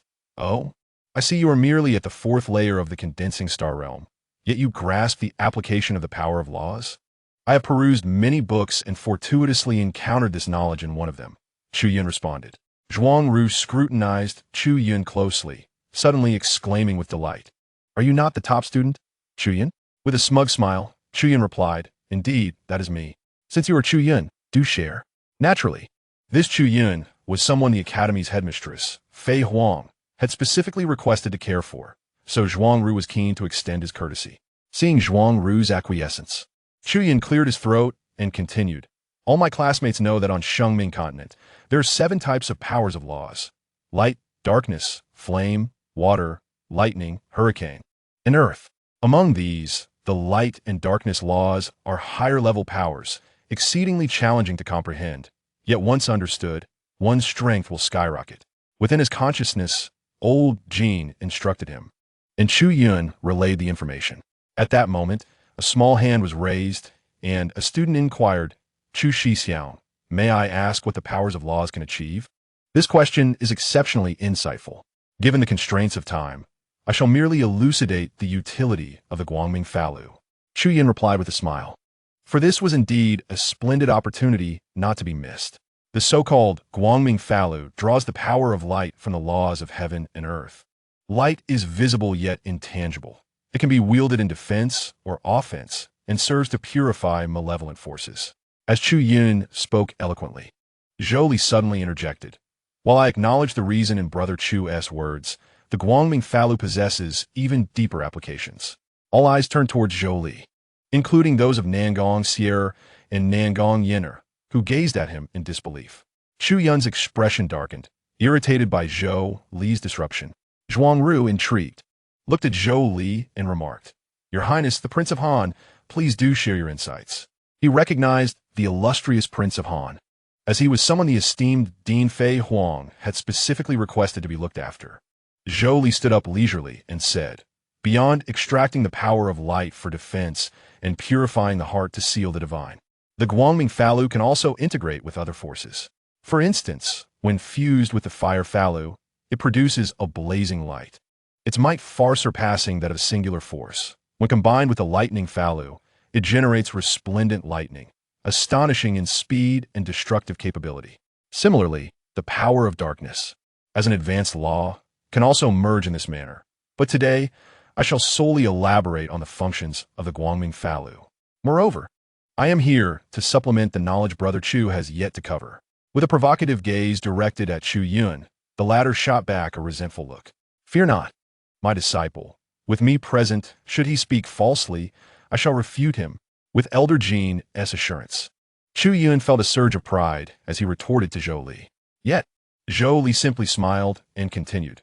Brother Chu has indeed mentioned that the power of light can be both offensive and defensive, purifying the heart and sealing the divine. Here, I would like to mention the branches of the power of light. The Jin, metal, power, and the Mu, wood power. Jin represents slaughter and can wield the force of the gale, thus embodying the dual aspects of offense and defense. Mu, being a manifestation of nature, signifies life and spirit, purifying and sealing, thus serving to cleanse the heart and divine. The audience listened with rapt attention, and even Elder Jin found no faults in Zhou Li's discourse. Zhou Li continued. However, many may be unaware that if the power of light were limited to just the Jin and Mu powers, what merit would it hold to be considered an advanced law? Offense? The thunder, fire, and wind laws can achieve that. Defense? The earth law can also accomplish this. Purification and sealing? The water law can do so as well. The audience was left bewildered. In fact, the power of light has another branch, that being the Shirshu, time power. Zhou Li swept his gaze over the crowd and continued. The Shirshu power, as the name suggests, can manipulate the flow of time, allowing for reversal, pausing, or acceleration, and it represents the past, present, and future. At this revelation, the audience gasped in astonishment. A glimmer of shock crossed Zhuang Ru's eyes. Realizing the depth of Zhou Li's understanding of the laws, a comprehension of which even he was unaware concerning the application of the power of light. Huh, nonsense. What relevance does the power of light have with time? Your Highness, please do not mislead others, Chu Yun scoffed disdainfully. Elder Jean has already stated that Zhou Li's claims are utterly unfounded. A chorus of gasps and whispers arose from the audience. Zhou Li confidently turned to Chu Yun. It seems Brother Chu does not believe my words. Your Highness's assertions are too far-fetched for me to accept. Upon hearing this, Zhou Li smiled, raised his hand towards Chu Yun, and said, "In that case, allow me to demonstrate." Just as the words left his lips, the sound of a clock ticking filled the air, and before them, Chu Yun stood utterly still. Zhou Li retrieved a pen from his storage pouch and placed it before Chu Yun. Astonishingly, the pen floated in midair, unmoving. The onlookers were left in stunned silence. Even Zhuang Ru was taken aback. "Your Highness, are you at the Gathering Yuan stage?" Chapter 30. The Annihilation of the Chu family, listening to Zhuang Ru's words. The crowd looked at Zhou Li with curiosity, particularly Nan Gong Yan'er and Nan Gong Yan'er. In fact, Nan Gong Yan'er had long begun to suspect that Zhou Li was concealing his cultivation level, as she increasingly found it difficult to discern her husband's true capabilities. Zhou Li, noticing the gazes upon him, smiled and shook his head. "You flatter me too much. I am but 17 years old. How could I have attained the Gathering Yuan stage? Then what of this law power? It is widely known throughout the Shengwu Xian dynasty that my birth mother, the esteemed Luo Fei, is of the Spirit Clan. The members of the Spirit Clan have an innate sensitivity to the laws of heaven and earth, even without reaching the Gathering Yuan stage. They can comprehend the laws of power. I am merely fortunate to inherit my mother's providence, allowing me to grasp the laws of power before reaching the Gathering Yuan stage." After hearing Zhou Li's explanation, Zhuang Ru nodded in realization. For His Highness to delve into the Guangming Falu to such an extent is indeed a mark of genius. Zhou Li exchanged polite laughter before turning his attention back to the paused Chu Yun, snapping his fingers. Immediately, Chu Yun resumed movement, continuing his unfinished words. "What? Enough of that. It is all over." With that, Zhou Li returned to his seat with a smile, prompting a wave of laughter from the entire assembly as Chu Yun gazed around in confusion. What just happened? Meanwhile, Nan Gong Yan'er, Nan Gong Yan'er, Lung Ning, and Xianwu looked at Zhou Li with admiration, particularly Nan Gong Yan'er and Nan Gong Yan'er, whose faces radiated pride. "Truly, he is my man. No wonder I chose him." "Ningya, Wuer, I must also add that I have yet to finish my lecture. This evening, I shall guide you in your cultivation," Zhou Li softly said to Lung Ning and Xianwu. The two nodded in agreement. Upon hearing this, Nan Gong Yan'er exclaimed, "I want to join too." Zhou Li was momentarily speechless. Had he not read the original text, he might have genuinely thought Nan Gong Yan'er was currently enamored with him. Just then, a small hand grasped Zhou Li's. It was Nan Gong Yan'er, her expression brimming with admiration and pride. Zhou Li, noticing this, promptly shook off her hand and said, "Do not be so touchy." Nan Gong Yan'er shivered slightly. Is it so bothersome for him if I merely touch him? Gradually, tears welled up in her eyes, cascading down her cheeks in a display of helplessness. Observing this scene, Chu Yun's jealousy flared once more. "Elder Jean, he has humiliated me before everyone. If I do not eliminate him, I shall find no peace in sleep or meals." Within the sea of consciousness, Elder Jean advised, "Disciple, do not let such minor figures provoke you. You are a person of great fortune, destined for boundless prospects. Not to mention this insignificant Prince of Han. Even the entire Shengwu Xian dynasty will eventually bow before you." Hearing Elder Jin's words, Chu Yun's demeanor improved considerably. "Indeed, I am the child of destiny, while Zhou Li is merely a clown. Alas, it has been quite some time since I left home. I wonder how my family is faring. Is Xiao eating well?"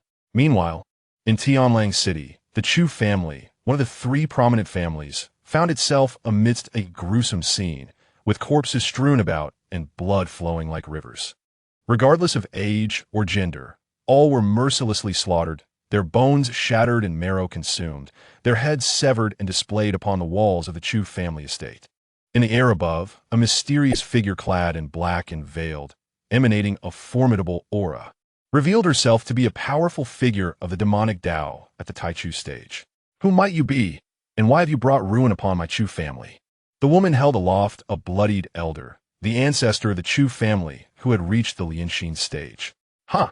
It is indeed your Chu family's misfortune that your descendant, Chu Yun, has offended a significant figure whom you cannot afford to cross. And I am but the one sent to obliterate you. The woman chuckled softly. Indeed, she is in Xiao, the esteemed elder of the Hehuan Mo zone at the Taichu realm. She has just received instructions from Saintesses High Wenxiang to obliterate the Chu family. Upon hearing this, the elder of the Chu family was momentarily taken aback. After a brief pause, he fervently exclaimed, "It must be a misunderstanding. This old man will summon Yan'er at once." However, there was no time left. Chu Yun had touched what he should not have, and the consequence was that the Chu family would be doomed to eternal damnation. With that, Xiao cast the elder of the Chu family aside and unleashed a powerful strike. "No, do not kill me, I beg you." The elder's plea was cut short as Xiao's palm obliterated him into dust. The space around them was firmly sealed by Xiao, rendering the countless souls of the Chu family akin to birds trapped in a cage, struggling in vain to escape. At that moment, Xiao raised her hand without hesitation and summoned the power of the dark laws.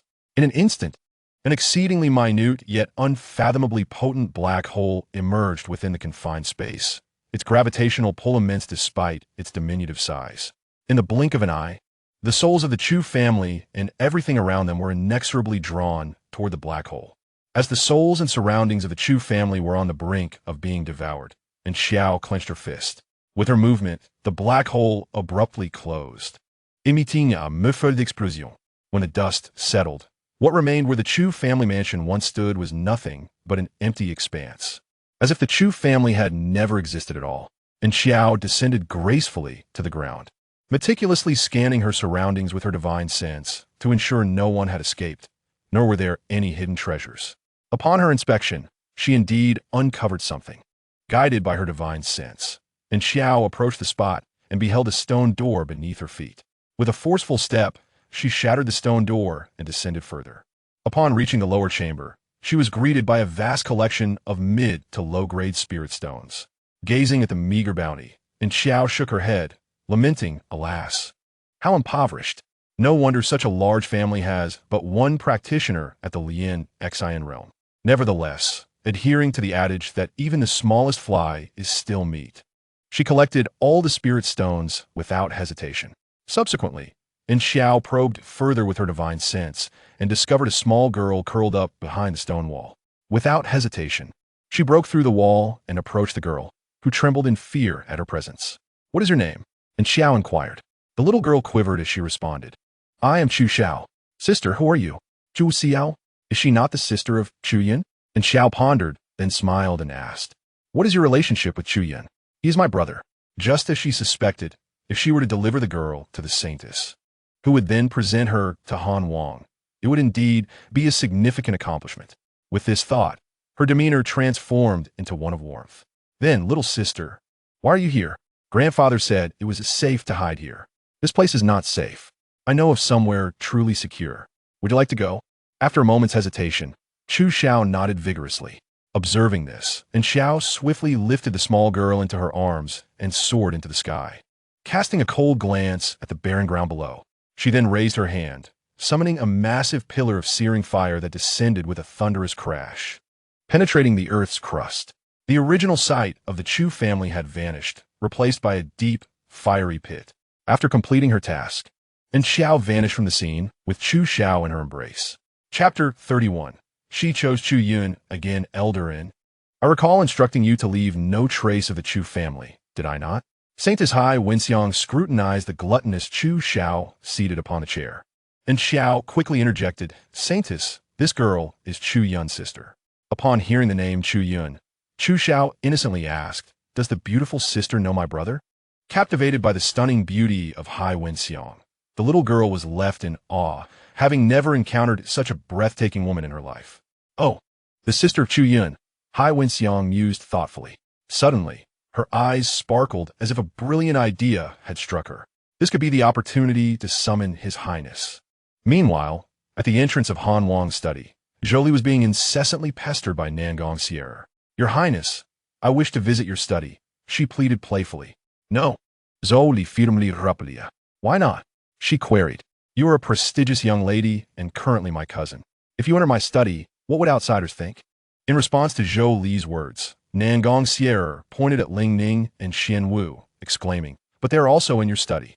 Ling Ning and Xian Wu, suddenly called upon, could only look on in silence. Zhou Li, equally at a loss, reminded her, "They are my attendants. Then you should consider me your attendant as well." Nan Gong Yan'er insisted, tugging at Zhou Li's garment. "But, Sire, do you not have feeling for Chu Yun?" Zhou Li sensed a shift in the conversation. "You're still jealous?" Nan Gong Yan'er stamped her foot. Zhou Li was at a loss for words. "What jealousy? Stop being unreasonable. Your Highness, I know you have feelings for me. You needn't pretend. I also have feelings for you. This is mutual affection." As she spoke, Nan Gong Yan'er took Zhou Li's hand. "Wait, she said she likes me." Zhou Li was momentarily taken aback, fearing this was a dangerous jest. "Sire, please do not jest."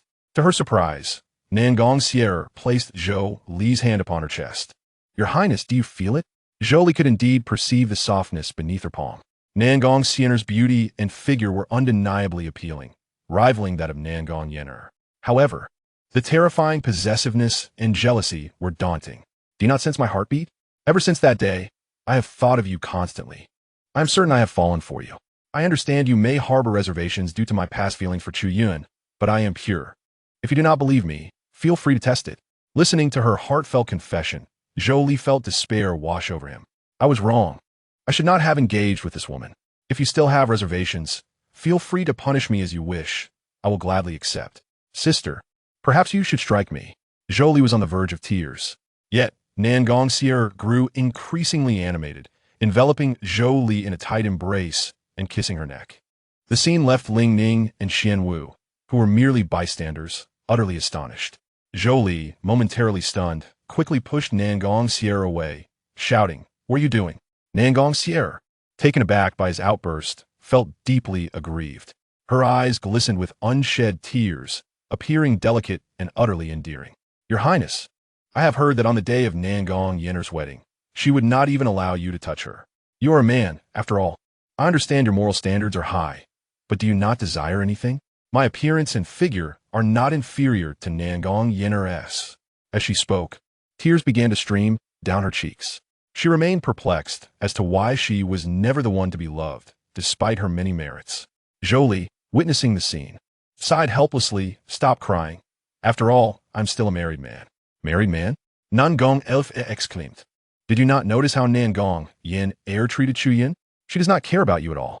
Her desire to compete with me stems solely from her wish to retain the advantageous title of Han Wang Fei." Zhou Li fell silent. Just moments ago, during class, Nan Gong Yan'er had intended to cling to Zhou Li, following her usual tactics. However, when Chu Yun suddenly coughed up blood, Nan Gong Yan'er immediately turned her attention to him. "I fail to understand," Nan Gong Yan'er lamented. "What makes Nan Gong Yan'er better than me? Why can Chu Yun cast me aside for her? And why can you, Your Highness, dismiss me so easily? Even if I were to present myself to you in the most vulnerable state, it seems you would remain unmoved." As she spoke, she pounded her delicate fists against Zhou Li's chest. Sighing, Xian Wu shook her head.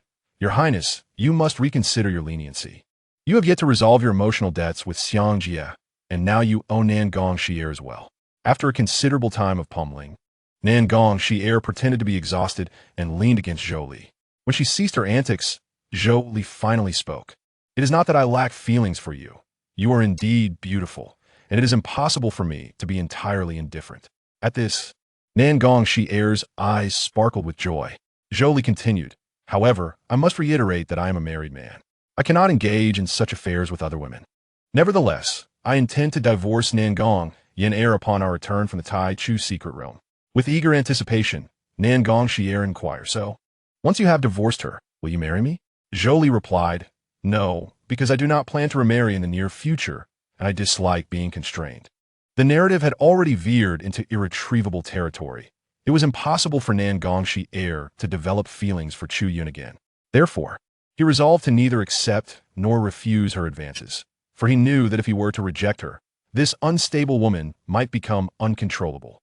Nan Gong Yan'er was also a person of fate. As a former major antagonist, should Zhou Li resort to violence against her, her fate would transfer to him, and he had no desire to confront Chu Yun prematurely. Thus, the best course of action was to neither agree nor decline. Nan Gong Yan'er seemed to grasp the implication of Zhou Li's words. Your Highness means that he can be with me, as long as I do not hinder him from pursuing other women. After a moment of contemplation, she responded, I can accept that. I will wait for you. She had come to terms with the situation, realizing that as long as Zhou Li treated her well, it mattered little that he shared his affections with other women. As a prince who had endured a failed romance with Nan Gong Yan'er, it was unrealistic to expect him to be devoted to a single person again. Sharing him with others was at least preferable to having none at all. Thus, she directed her resentment towards Nan Gong Yan'er. However, Zhou Li remained oblivious to the dissonance in their thoughts. Seeing her agreement, he smiled and affectionately ruffled Nan Gong Yan'er's hair. All right, come inside from now on. We are allies. I shall guide your cultivation. Meanwhile, on the other side, Nan Gong Yan'er was tending to Chu Yun in the medicinal chamber. Thank you, Yan'er, Chu Yun said with a smile. It is no trouble at all. I'm just glad you are well, Nan Gong Yan'er replied, her own heart swelling with pride for having drawn Chu Yun's concern after he had bitten his tongue and bled. Indeed, she thought, he still cares for me. Yet, her expression soon turned despondent. Your Highness will likely ignore me again after this. Noticing her forlorn demeanor, Chu Yun asked, Yan'er, what troubles you? She shook her head, dismissing it as nothing. What has happened between you and Han Wang recently? It seems he is not as gentle with you as before. With a sigh, Nan Gong Yan'er lamented, it is only natural for him to harbor resentment, as I have never loved him. Then why do you feel so despondent? Chu Yun, that's... Nan Gong Yan'er remained silent, for she too was unaware of the answer. Seizing the moment, Chu Yun gently took her hand and said, if you do not love him, then you should divorce him and be with me. Startled, Nan Gong Yan'er quickly rejected. No, that is not possible. Chu Yun was taken aback by her resolute refusal, feeling a mix of frustration and embarrassment, yet he managed to inquire, why not? Lowering her gaze, she whispered, the Guogong Fu requires your Highness. Not only the Guogong Fu, but I also need it. I understand well the predicament I would face should I part ways with Zhou Li. Thus, regardless of the circumstances, she could not divorce Zhou Li. Reflecting on her recent behavior before him, she felt a pang of regret. To her surprise, Chu Yun chuckled, so, it is the matter of the Guogong Fu that prevents you from leaving Han Wang? Taking her hand, he promised, do not worry, within 3 years. I will ensure the entire Guogong Fu views me in a new light. Recalling the moment he had saved her from the clutches of the Silver Moon Song Wolf, she nodded resolutely. I trust you. Your Highness, you are deceiving me. I do not believe it. Nan Gong Yan'er huffed, clinging tightly to Zhou Li. With a sense of resignation, Zhou Li explained, Ning Er and Wu Er have truly encountered a bottleneck in their cultivation. I am merely offering them guidance. I refuse to believe it. I do not want you to be alone with them for mere instruction. Nan Gong Yan'er insisted, refusing to let go. Miss Nan Gong, the prince is genuinely only providing us with guidance, Lung Ning interjected. I refuse, unless I can be present to listen. Miss Nan Gong, both of us are practicing the techniques given by the prince. There are aspects we do not understand, which is why we require his explanation, Xian Wu chimed in. Then grant me a technique as well. Zhou Li looked at Nan Gong Yan'er with dismay. Please do not complicate matters. Altering your fate would lead to a forced modification by the heavenly Tao. With a fierce glare, Nan Gong Yan'er directed her resentment towards Lung Ning and Xian Wu. Warning, I can share the prince with you, but you must not monopolize him. Otherwise, do not blame me for my drastic actions. Lung Ning and Xian Wu stood silently to the side, realizing that this Nan Gong miss was genuinely prepared to clash with them. Finally, seeing their silence, Nan Gong Yan'er raised her gaze to Zhou Li. Your Highness, my tolerance for you engaging with other women has reached its limit. If you insist on excluding me, I shall have no choice but to confine you, ensuring you belong solely to me. As Zhou Li gazed into Nan Gong Yan'er's menacing smile and hollow eyes, a chill ran down his spine. Although he could not comprehend the full implications of her words regarding his interactions with other women, it was clear that Nan Gong Yan'er had already shown him a degree of leniency. In the original narrative, as Chu Yun grew closer to other women, Nan Gong Yan'er had harbored murderous thoughts towards them more than once, leading to significant conflict between her and Chu Yun. Alas, being pursued by a Yan'er is indeed a precarious situation. Presently, rejecting Nan Gong Yan'er's request would surely lead to complications, while granting her cultivation technique was equally out of the question. As this thought crossed his mind, Zhou Li directly wrapped his arms around Nan Gong Yan'er's slender waist and spoke, "Due to certain circumstances, I cannot impart the cultivation method to you. I hope you can understand my intentions. However, you may listen in. I believe that with your perceptiveness, it will undoubtedly aid you in your own practice." Nan Gong Yan'er's cheeks flushed as she gazed at Zhou Li, struggling to comprehend his previous words, only aware that the prince had indeed embraced her waist. It seemed he had been enduring this for quite some time. With this thought, she gently nodded in agreement. Observing her acquiescence, Zhou Li continued, "As I mentioned in class, the power of light has 3 branches: gold, wood, and time sequence. In fact, the power of darkness, which is also of a higher order, comprises 3 branches: annihilation, shadow, and space. However, we shall not delve deeply into these matters this time. Instead, I shall briefly discuss the water power associated with Ning Air and the thunder power linked to Wu Air." Cold Ning and Xian Wu nodded earnestly. Zhou Li went on, "The foundational laws also have branches, albeit only one. Ice and water are intertwined, thus the branch of water power is ice power. Ice power is significantly more lethal than water power, which is why I have bestowed upon you, Ning Air, the Ao Han Bing Xinju, a method that perfectly harnesses ice power." Listening to Zhou Li's words, Cold Ning took a deep breath, focused her mind, and began to channel the elemental forces around her. As her intent guided her, a vast amount of water vapor suddenly surged within the room, coalescing into countless droplets. Nan Gong Yan'er's eyes widened in astonishment as she observed this scene. She had never anticipated that Cold Ning could wield the elemental forces with such proficiency, leaving her utterly shocked. She can also manipulate the elemental forces? Nan Gong Yan'er exclaimed. Zhou Li quickly placed a finger to his lips, signaling her to remain silent. He then began to channel his own water power, and soon, numerous crystal-clear droplets appeared around him as well. Thought manifests action. With intent, one shapes the spirit. Spirit imbues the heart of water. Water freezes into ice. Zhou Li murmured softly, continuously infusing his spiritual energy into the droplets. In an instant, those ordinary droplets transformed as if infused with life, rapidly crystallizing into countless minuscule ice shards. Upon witnessing this, Cold Ning immediately grasped the underlying principle. Mimicking Zhou Li's actions, she infused her own spiritual energy into the surrounding droplets. Indeed, her droplets quickly transformed into ice crystals and in greater quantity than Zhou Li's. The entire room was enveloped in a chilling aura, the temperature plummeting as if they had entered the depths of winter. Zhou Li, pleased by Cold Ning's keen comprehension, nodded approvingly. "Excellent." Before he could finish his sentence, Zhou Li abruptly retracted his water power and instead summoned his fire power, melting all the ice crystals. "It appears you have grasped the method of transforming water into ice. Thus, practicing the Ao Han Bing Xinju will not pose much difficulty for you." Cold Ning nodded appreciatively, thanking the prince. At that moment, Nan Gong Yan'er approached astonished. "Prince, you just utilized fire power as well, combined with the light power demonstrated in today's class. Does that mean you have mastered 3 types of elemental forces?" Zhou Li chuckled lightly. "In fact, I possess a modicum of understanding in all 7 elemental forces." Upon hearing this, Nan Gong Yan'er was momentarily taken aback before exclaiming in disbelief, "What? You have mastery over all 7 elemental forces?" Zhou Li cleared his throat and turned his attention to Xian Wu. "The branch of thunder power is electric power, and I believe you have already grasped it, Wu Air. Therefore, this time I shall instruct you in the path of talismans." Chapter 33. Who could be so cruel as to annihilate my Chu family? You are actually a talisman master? Nan Gong Yan'er argeist Zhou Li in shock. The Han Wang was rumored to be the epitome of a debauched youth and an unlearned scion, a sentiment that Nan Gong Yan'er had certainly heard.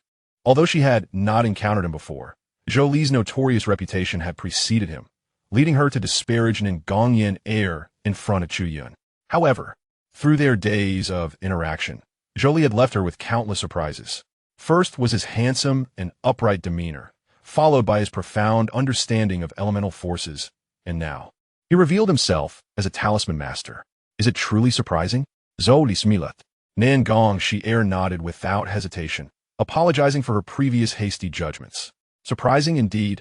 I never expected you to possess such remarkable abilities, she said, pressing her delicate form closely against Zhou Li. It is your fault, Prince, for making me desire you even more. The fragrance of her body wafted into Zhou Li's nostrils, igniting a warmth within him. Seeing this, Zhou Li gently pushed Nan Gong Yan'er away, saying, "Very well, I must teach Wu Er the path of talismans. You may listen from the side." Though reluctant, Nan Gong Yan'er complied and stepped aside. Zhou Li turned to Xian Wu, speaking softly, "Wu Er. The path of talismans requires first understanding the spiritual energy of heaven and earth, gathering the elemental forces into one, and then sketching the runes with one's mind." With that, he activated his spiritual energy, using the tip of his finger as a brush to draw a series of runes in the air. Xian Wu watched in amazement. As a spirit puppeteer, she had some understanding of the path of talismans, yet witnessing runes drawn out of thin air was a first for her. "Prince, shouldn't runes be drawn on paper?" she inquired. Zhou Li smiled gently, patiently explaining, using paper and brushes to draw runes is a method for beginners. Once you sufficiently comprehend the elemental forces and strengthen your mind, you will be able to directly sketch runes with your spiritual energy. As he spoke, the runes in his hand shimmered and transformed into a thunder serpent, swirling in the air before dissipating. Xian Wu's eyes sparkled with excitement. "Prince, can I do that too?" Zhou Li ruffled her hair, encouraging her, "Of course, first attempt to sense the elemental forces around you." Xian Wu closed her eyes, striving to feel the energies. But after a moment, her face displayed confusion. "Prince, I cannot sense anything." Zhou Li stepped forward, gently grasping her hand, infusing a trace of spiritual energy into her body to guide her perception. Nan Gong Yan'er, observing this scene, felt a twinge of jealousy and huffed softly, "Humph, favoritism."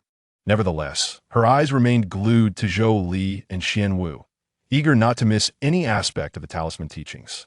Zhou Li spent some time elaborating on the key points of rune sketching, and gradually, Xian Wu began to comprehend, attempting to concentrate her spiritual energy. She used her finger as a pen, sketching a series of purple runes in the air, crackling with purple electricity. Upon seeing this, she cast it forth, and with a loud bang, a purple lightning bolt struck down from the sky. Zhou Li waved his hand, conjuring a barrier outside the chamber to shield against the purple lightning. "Impressive. For your first attempt at creating this purple lightning talisman, it possesses such power," Zhou Li remarked with a smile. "The prince teaches well." Zhou Li cheerfully approached Cuckolding and Xian Wu, saying, "You both have grasped the essentials of cultivating these two methods. Begin your practice, and should you encounter any uncertainties, feel free to ask me." "Yes, your highness." Cuckolding and Xian Wu slowly retreated. At this moment, only Zhou Li and Nan Gong Yan'er remained in the large room. Zhou Li cast a glance at her and stretched lazily. "Very well. It is late. Yan'er, you should return."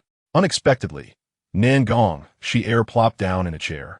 "Your Highness, this residence is far larger and better than mine. I have decided to stay here from now on. Elfia, this prince has expressed that it is inconvenient for you to reside here. Do not resist. I wish to oversee whether you are being unfaithful." Nan Gong Yan'er was resolute in her refusal to leave. Zhou Li found himself at a loss. What infidelity is there to speak of? Just then, Zhou Li's communication jade slip unexpectedly received a message from Highness. He took it out, and as he read the contents, he fell into deep contemplation. "What is it?" Nan Gong Yan'er queried, her gaze fixed on Zhou Li. "The prince has been engrossed in that communication jade slip. Who could have sent him a message?" Zhou Li gradually tucked away the jade slip and turned to exit. "Where are you going?" "Yan'er, if you wish to stay here tonight, you may do so. This prince has matters to attend to." With that, Zhou Li transformed into a streak of light and vanished from sight. Observing Zhou Li zuria da partura. Nan Gong Yan'er was filled with suspicion. "He is in such a rush. I must follow and see." With that, she stealthily trailed behind him, determined to uncover Zhou Li's intentions. Meanwhile, in the Yaozhai, who could be so cruel? Chu Yun exclaimed in a low, furious voice. The intensity of his emotions caused him to spit out a mouthful of blood. Noticing this, Nan Gong Yan'er hurriedly approached, concerned for his well-being. Elder Jean had just informed him that his doppelganger left and the Chu family had been obliterated, and the Chu family no longer existed. Chu Yun clenched his fists, his teeth grinding as he spoke. I have just conducted an investigation. Every member of the Chu family, regardless of age or gender, along with our livestock, has been ruthlessly slaughtered. Upon hearing this, Nan Gong Yan'er was equally horrified. How could this be so? Chu Yun's eyes were bloodshot, and he too was perplexed by the situation. According to Elder Jean, the murderer had dug deep into the Chu family's affairs, annihilating its members with unmatched malice. Witnessing Chu Yun's plight, Nan Gong Yan'er sighed. Brother Yun, you should take a moment to compose yourself. I shall not disturb you further. With that, she exited the Yao Zhai. Chu Yun seethed with rage, proclaiming, no matter who the villain is, I shall exact my vengeance one day. On the other side, Zhou Li had arrived at Hai Wenxiang's chamber. Your Highness, you have come. I have missed you terribly, Hai Wenxiang exclaimed, embracing Zhou Li around the neck. Zhou Li glanced around and inquired, where's Chu Xiao? So eager? After so many days without seeing me, you do not long for me at all? What do you mean so long? Did I not just spend the night here 2 days ago? Before Zhou Li could retort, a look of discontent crossed Hai Wenxiang's beautiful face. Your Highness is truly unfair. Every time you visit, you bring a woman. Why was this time different? Did you not bring Mei and Ning, but instead a more beautiful lady? The more beautiful lady she referred to, of course, was Nan Gong Yan'er. Meanwhile, outside the Luo Hualu, you all step aside, Nan Gong Yan'er exclaimed, her spiritual energy surging forth, an aura of authority radiating from her. The maidens outside were taken aback, pondering if this woman had gone mad. Indeed, Nan Gong Yan'er was in a frenzy. Her eyes were hollow and devoid of reason, her stunning visage marred by a frenzied desire for vengeance. She could tolerate Zhou Li seeking out other women, but she could not accept him deceiving her about it. This was precisely why Zhou Li feigned ignorance of her following him. Some matters are better faced sooner than later. Zhou Li smiled. Saintesses, you may be in trouble. Chapter 34. The Azura Field. Hai Wenxiang versus Nan Gong Yan'er. Upon hearing this, Hai Wenxiang understood. This woman harbors feelings for the prince. You troublemaker, always causing me distress, she said, gently caressing Zhou Li's face before darting out of the chamber like a streak of light. Zhou Li, in response, simply poured himself a cup of tea and took a delicate sip. The obsessive and deranged beauty, Nan Gong Yan'er, and the enchanting temptress, Hai Wenxiang, who would emerge victorious. As Zhou Li pondered this, a sudden realization struck him, and his eyes widened as he looked at the tea in his hand. Could this flavor be? Meanwhile, outside the Luo Hualu, then you all must die? Nan Gong Yan'er cackled maniacally. With that, she drew her sword and lunged at the maidens of the Luo Hualu. Just as the tip of her blade was about to make contact, a figure clad in purple intervened, shielding the maidens. Hai Wenxiang waved her hand, forcefully pushing Nan Gong Yan'er back, admonishing, cease at once. The maidens, witnessing this, promptly bowed and addressed her as Flower Queen. Hai Wenxiang gestured for them to retreat. Nan Gong Yan'er, eyes wild with fury, gazed at the stunning woman suspended in midair and suddenly grasped the truth. The prince had undoubtedly come to rendezvous with this woman. All those claims about being a married man unfit for such affairs were mere deceit. You vixen, what right have you to vie for the prince's affections? Today, it shall either be your demise or mine. With that proclamation, she lunged at Hai Wenxiang with her sword. However, Hai Wenxiang effortlessly extended her fingers, capturing Nan Gong Yan'er's blade with a delicate grip. Oh, little sister, the prince is currently in my chamber. If you possess the ability, then take him away, Hai Wenxiang said with a charming smile. Upon hearing Hai Wenxiang's words, Nan Gong Yan'er felt her eyes redden, her fury intensifying as she struggled to free her sword. Yet, Hai Wenxiang's grip was as unyielding as iron. In a fit of rage, she laughed maniacally. Very well, I shall take the prince away. With that, she discarded her sword and dashed toward the chamber like a fleeting shadow. Hai Wenxiang made no attempt to stop her, merely chuckling softly as she followed suit. Inside the chamber, Zhou Li regarded the tea in his hand with a resigned expression, preparing to set down the cup and rise. Just then, Nan Gong Yan'er burst through the door. Upon seeing Zhou Li, her expression shifted from fury to a tender, yet deranged gaze. Your Highness. Before Zhou Li could utter a word, Hai Wenxiang floated in, leaning against the door frame, sweetly saying, Your Highness, I could not stop her. Zhou Li rolled his eyes in exasperation. How could you not stop her? As a practitioner of the second layer of Zhou Yuan realm, how could you possibly restrain someone the third layer of Ningxing realm? You clearly intended to let her in. Nan Gong Yan'er regarded Zhou Li with hollow eyes, tears streaming down her cheeks. Why do you deceive me? Zhou Li's heart raced at the sight of her distress. This is bad. Things have gone too far. Realizing this, Zhou Li hurried to Nan Gong Yan'er's side. Your Highness, you have lied to me. Nan Gong Yan'er clinchel her delicate fist tightly. You clearly. Before she could finish, Zhou Li gently grasped her chin and kissed her luscious lips. Nan Gong Yan'er was momentarily stunned, her resentment toward Zhou Li dissipating in an instant. After a prolonged moment, their lips parted, and Nan Gong Yan'er looked at Zhou Li with flushed cheeks. Are you still angry with this prince? Zhou Li inquired with a smile. Nan Gong Yan'er shook her head. Not anymore. She is no longer angry, but I am quite upset. Highness interjected, her tone filled with dissatisfaction. Initially, she only wished to observe how Zhou Li would handle this madwoman, but she never anticipated him to kiss her directly. Why should I not receive such rewards after all the labor I have done for the prince? You, a courtesan, a woman of the streets, dare to claim such intimacy with the prince? Nan Gong Yan'er retorted without mercy. It is one thing for the prince's personal maidservants like Lung Ning and Xian Wu, but what right do you have, a mere harlot, to tarnish his honor? What did you say? Upon hearing these words, Highness became agitated. Zhou Li, perceiving the tension, hastily intervened. Shower, you mustn't think ill of Miss Xianxia. What do you mean by that? What kind of place is Luohualo? It is merely a den where men pay to indulge in debauchery. With her beauty, how could she possibly remain untouched? How could other men not harbor ulterior motives? I dare say, a pair of jade arms invites 1,000 pillows, and a single crimson lip is tasted by myriad souls. The sharpness of Nan Gong Yan'er's words left Zhou Li momentarily a loss, glancing towards Highness. To his surprise, Highness's expression had softened considerably. Why should she be angered by remarks she has not experienced herself? However, upon noticing Highness's calm demeanor, Nan Gong Yan'er continued, See, Your Highness? This wretched woman has grown accustomed to such slander. As the atmosphere grew increasingly tense, Zhou Li quickly sought to defuse it. Yan'er, refrain from such harsh words. Although Miss Xianxia resides in a brothel, she is virtuous and untainted.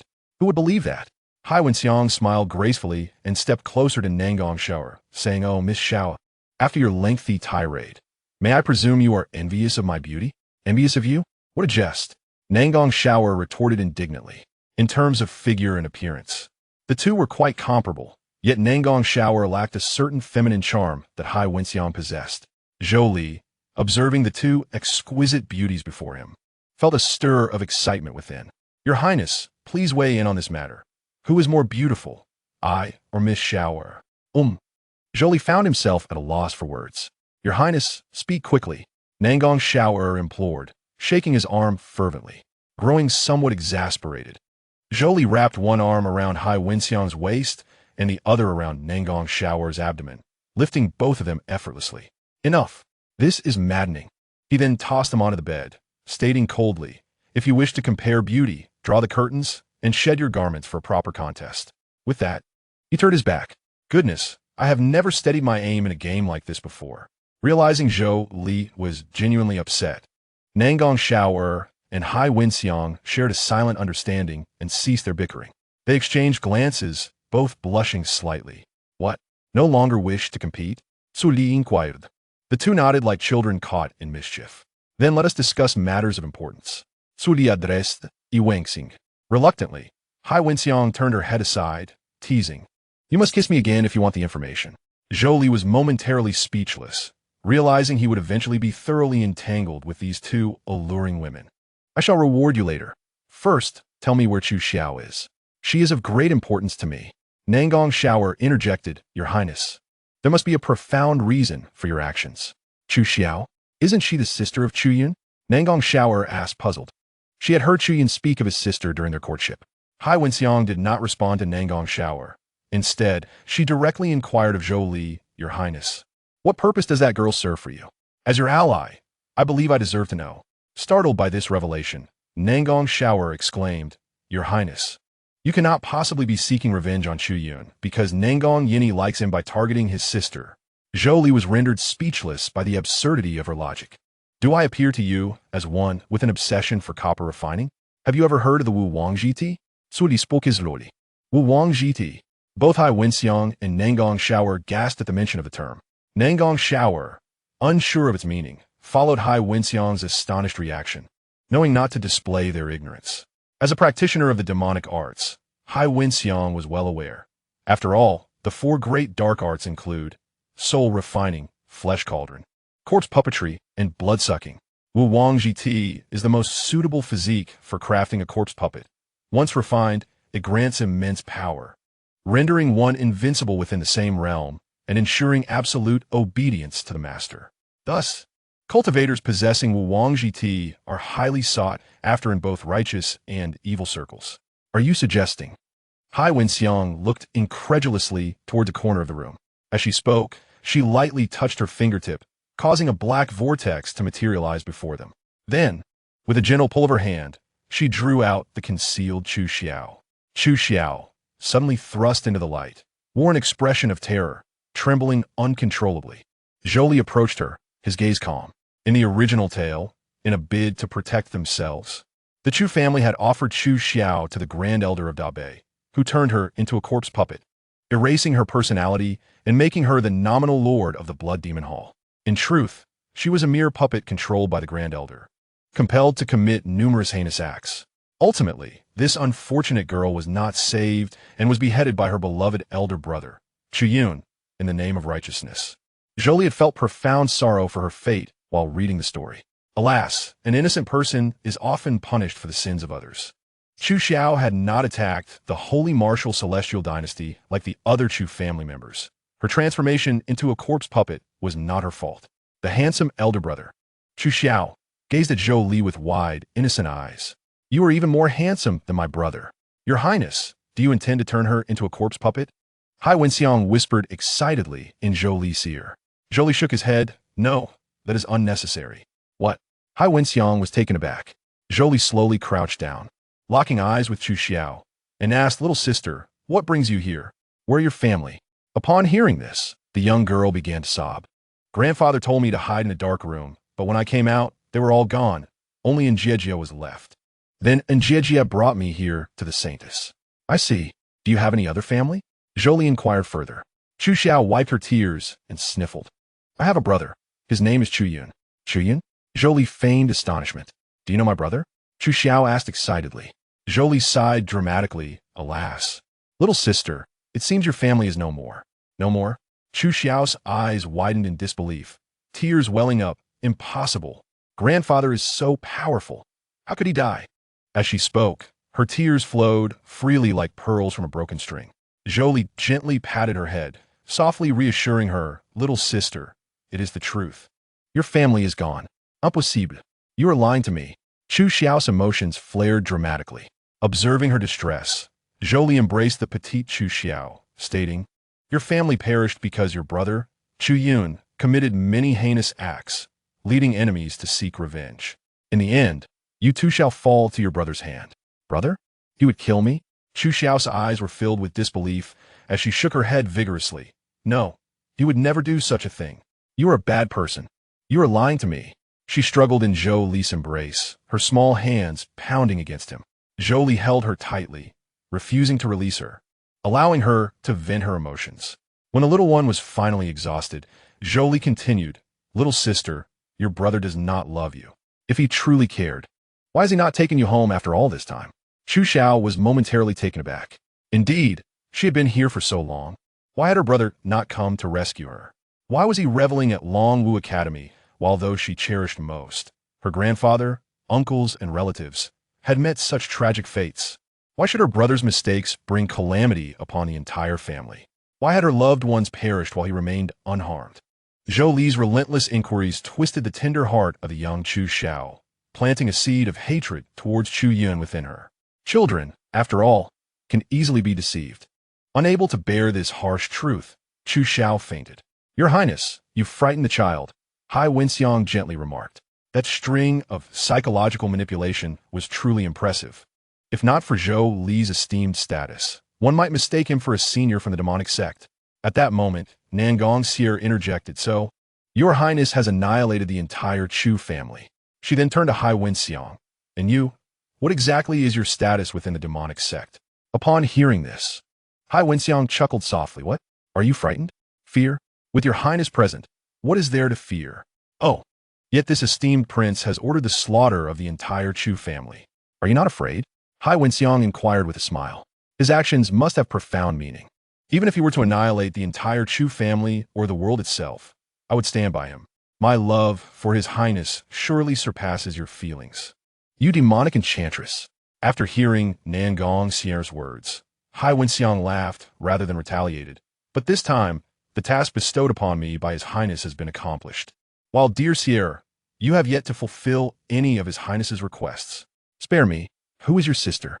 "The esteemed lady can only serve as his Highness's muscle, while I am required to satisfy his Highness's needs elsewhere," Nan Gong Yan'er proudly declared. "However, what my sister can achieve, I can as well." The two engaged in a back-and-forth argument, leaving Zhou Li feeling overwhelmed. "Enough! Stop the bickering!" Zhou Li exclaimed, and they immediately fell silent. He then commanded, "Sierra, clean up Chu Shao and use herbal baths. Holy Maiden, find me a proper furnace. I need to concoct some elixirs." Upon hearing this, both Hai Wenxiang and Nan Gong Yan'er were momentarily stunned, then exclaimed in unison, "You can actually refine elixirs? Less chatter. Hurry and get it done." Zhou Li urgea earnestly. Nan Gong Yan'er and Hai Wenxiang ceased their inquiries and attended to their respective tasks. After a while, Hai Wenxiang returned with an ancient bronze furnace and placed it before Zhou Li. "Your Highness, here is the furnace you requested." Zhou Li examined the bronze furnace and praised. "A splendid 7th-grade treasure, the Shi Tong Yuding. Holy Maiden, you are quite generous. Your Highness, you flatter me. Not only is this my possession, but I can also be yours," Hai Wenxiang replied playfully. "Enough of the jesting. Have you prepared the herbs I requested?" "Of course." With a flick of her delicate wrist, several herbs imbued with spiritual energy floated into the air. Wang Yu Chao, Shuel Ling Hua, Heba Hai Tang, Lu Hua Chao. Suli no did insatisfaction, excellent. These herbs are of sufficient age and quality. He then channeled his spiritual energy to guide the herbs sequentially into the Shi Tong Yuding. Immediately, the furnace glowed, and the aroma of the herbs filled the air. Zhou Li focused intently, quickly forming seals with his hands as numerous runes entered the furnace. Suddenly, the furnace began to shake violently, emitting a low hum. Zhou Li bit his finger, allowing a drop of his blood to shoot into the furnace as he shouted, "Ignite!" Instantly, fierce flames erupted within the furnace. "Your Highness, what are you doing?" Hai Wenxiang asked, perplexed by Zhou Li's actions. "I am refining the 6th-grade Wang Dan, which requires a superior fire source for the medicinal properties to be extracted. Currently, I lack such a fire source, so I must use my own blood, supplemented with fire talismans, to ignite the heart's fire," Zhou Li explained. He withheld the fact that to refine Wang Dan, the blood of the alchemist must be utilized. Hai Wenxiang gazed at Zhou Li in astonishment. "A 6th-grade elixir? Your Highness is a 6th-grade alchemist?" At that moment, Nan Gong Yan'er approached, carrying the freshly bathed Chu Shao. "Your Highness, I have cleaned her. What should we do next?" "Place her on the bed." "Holy Maiden, activate the protective array," Zhou Li commanded. Upon hearing this, Hai Wenxiang swiftly cast her spells, summoning the surrounding spiritual energy to form layer upon layer of protective barriers. Zhou Li then continued to focus on refining the elixir, beads of sweat forming on his forehead. As time passed, the liquid within the furnace began to bubble, emitting a richer fragrance. "Hey, what elixir is your Highness refining? It smells divine," Nan Gong Yan'er whispered to Hai Wenxiang. "Hee, your Highness is concocting the 6th-grade Wang Dan." 6th grade? Nan Gong Yan'er was instantly astounded. The revelation that Zhou Li was not only adept at drawing talismans, but also alchemy, was already shocking enough. Now, to learn he was crafting a 6th-grade elixir was beyond her expectations. As she contemplated this, her eyes sparkled with fervor. "Your Highness, you truly know how to surprise me. You are indeed the man I admire." Hai Wenxiang, observing Zhou Li, felt a hint of admiration. Initially, her fondness for him stemmed from his looks and strength. But now her curiosity about this enigmatic young man grew deeper. Nan Gong Yan'er seemed to perceive Hai Wenxiang's thoughts and coldly remarked, "I warn you, do not overstep your bounds." There is no possibility between you and His Highness. Hee, dear sister, you jest. I am merely 31 years old, in the prime of my youth. Only a few years older than His Highness and you. Indeed, while Hai Wenxiang appeared youthful and beautiful, she was actually 31. Even the seemingly younger Lung Ning and Xian Wu were both in their 20s. However, in the realm of cultivators, being in one's 20s or 30s could still be considered young. Compared to the 200-year-old Fei Huang and the 300-year-old Luo Fei, Hai Wenxiang was indeed youthful, as they appear to be around 30. You seem quite flirtatious, yet you are merely an aging virgin in your 30s, Nan Gong Yan'er retorted mercilessly. Having just heard Zhou Li mention that Hai Wenxiang was still untouched, she felt emboldened to tease her. It seems my sister is envious of my beauty. Nonsense. I'm not inferior to you. Yet beauty is the least of my merits. Hai Wenxiang replied with a smile. Indeed, aside from her striking appearance, Hai Wenxiang was also a second-level practitioner of the Zhu Yuan realm and a second-grade alchemist, which explained why she possessed the Shitong Yuding. Additionally, she had notable accomplishments in the arts of music, literature, and painting, making her a well-rounded cultivator. In comparison, Nan Gong Yan'er seemed to hold her own only in terms of looks, where they were evenly matched. Demonic enchantress. Hai Wenxiang gazed at Nan Gong Yan'er's defiant demeanor. Her playful instincts ignited once more. She gently caressed Nan Gong Yan'er's cheek, remarking, with such beauty, dear sister, why not join our Hahuan Demon Sect? This way, you could assist His Highness alongside me. Upon hearing this, Nan Gong Yan'er hastily declined, exclaiming, who would wish to venture into such a debauched place? I can be of help to His Highness right now. Do not be so resolute in your refusals. Although I, your sister, am yet uninitiated in such matters. The disciples of our sect are seasoned veterans. How else could I possess such knowledge? Hai Wenxiang teased further. Just then, the Shitong Yuding erupted with an overwhelming aura, infused with a rich fragrance of herbs and a searing heat wave. It is complete. At this, Zhou Li steadied the flames within the cauldron with one hand, while forming seals with the other. A formation materialized at the base of the Shitong Yuding, gradually containing the surging power. Outside, dark clouds gathered ominously above Luhua Tower, accompanied by rolling thunder. This is dire. It is the Danjia. Hai Wenxiang's expression shifted as she swiftly ascended to the rooftop for a better view. The emergence of a sixth-grade elixir would inevitably invoke the Danjia, a test of the pill's quality. Nan Gong Yan'er anxiously cast her gaze skyward. Such a celestial phenomenon naturally drew the attention of numerous influential figures within the imperial capital.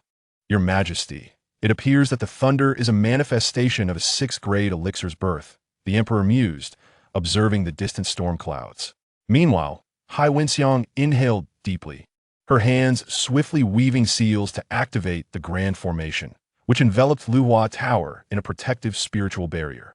This formation, bestowed upon her by the sect leader before her departure, was impeccable beneath the peak of the mastery realm. With a thunderous crash, a massive bolt of lightning struck the barrier, causing it to tremble violently and dim slightly. Veins bulged on Hai Wenxiang's forehead as she struggled to maintain shield. The sixth-grade thunder tribulation was akin to the full-force strike of a practitioner in the early stages of mastery, truly living up to its fearsome reputation. Soon after, several more bolts of lightning descended in quick succession, shaking the entire Luhua Tower. Just when it seemed they could not endure any longer, Hai Wenxiang suddenly let out a fierce shout, unleashing all her internal spiritual energy. The barrier flared brightly, absorbing the onslaught of thunder. As the lightning ceased and the clouds gradually dispersed, Zhou Li exhaled in relief, slowly opening the Shitong Yuding. At that moment, a pill radiating a myriad of colors and a delectable fragrance, the Wuang Dan, floated forth. Success! Zhou Li beamed with joy, carefully securing the Wuang Dan in his hand. Chapter 37. All is prepared. Wuang Maiden Chu Xiao, only awaiting Chu Yun. Hai Wenxiang watched as the storm clouds slowly dissipated, allowing herself a sigh of relief. The arduous activation of the grand formation had drained all her spiritual energy. After all, it was a sixth-grade thunder, even with the formation as protection. She had sustained considerable injury. Suddenly, Hai Wenxiang coughed up a mouthful of blood and leaned back, exhausted.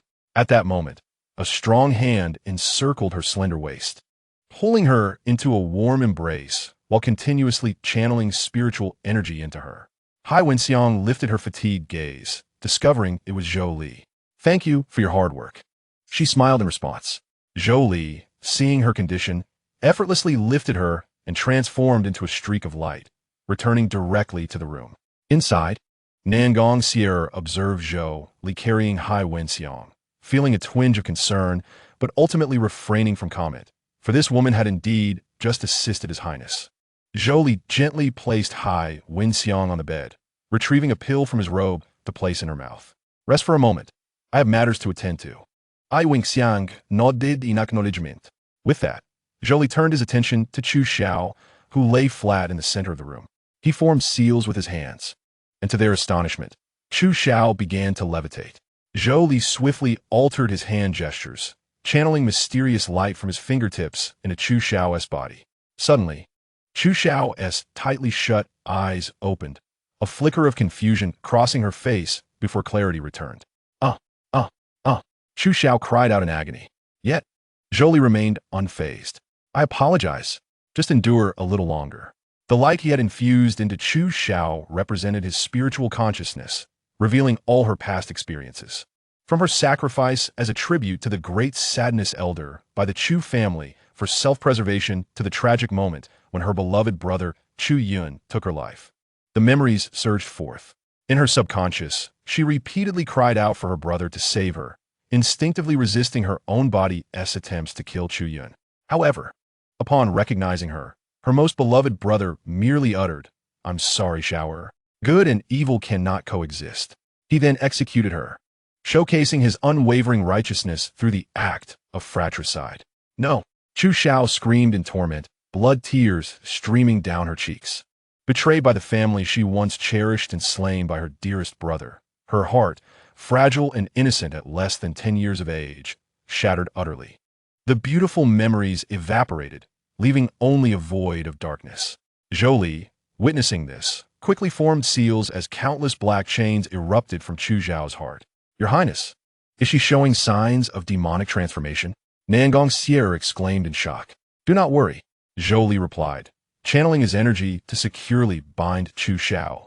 Mixed primordial infinite art. Send blade revolve. Instantly, numerous crimson slashes severed the dark chains that bound Chu Xiao's heart. A perfect opportunity. Seizing the moment while the chains were regenerating, Zhou Li produced the freshly refined Wuang Dan and swiftly placed it in her mouth. Upon consuming the Wuang Dan, black-purple flames ignited around Chu Xiao. Zhou Li's hand, still in proximity, was burned by the flames. Recognizing the urgency, he quickly withdrew and set up a formation, reinforcing the restraints on Chu Xiao to prevent the flames from spreading. As Chu Xiao's petite form was engulfed by the black-purple flames, Nan Gong Yan'er gasped in astonishment. "Your Highness, what is that flame?" Zhou Li, briefly tending to his injured hand, responded, "That is the flame of imperial resentment." The flame of imperial resentment?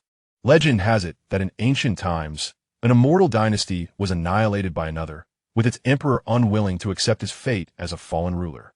He self-immolated before his ancestors. Zhou Li explained that. However, the remnants of the dynasty's ancestors, unwilling to see their legacy crumble, fused their spirits with a raging inferno, resulting in this black-purple flame. But what does this have to do with Chu Xiao? Because that emperor's descendant is the Wuang body, and the flame of imperial resentment is both a sacred fire and the very essence contained within the Wuang body. Upon hearing Zhou Li's words, Nan Gong Yan'er began to grasp the situation. "So, Your Highness, you just unlocked Chu Xiao's Wuang body, allowing it to manifest? Clever. If she were to become a mere puppet, it would be a tremendous loss." At that moment, the black flames began to subside, and from within emerged a tall and graceful figure. Nan Gong Yan'er and Zhou Li watched in silence, captivated by the unfolding scene. A slender, smooth jade leg gracefully stepped forth, followed by an exquisitely beautiful woman with an aloof demeanor. This enchanting figure stood completely bare, devoid of any garments, her dark purple pupils resembling voids of nothingness. Her long, white hair glimmered as if illuminated by the purest moonlight, cascading down her back. Her skin was an ethereal pale, seemingly devoid of vitality, with the only vivid hue being her two crimson lips.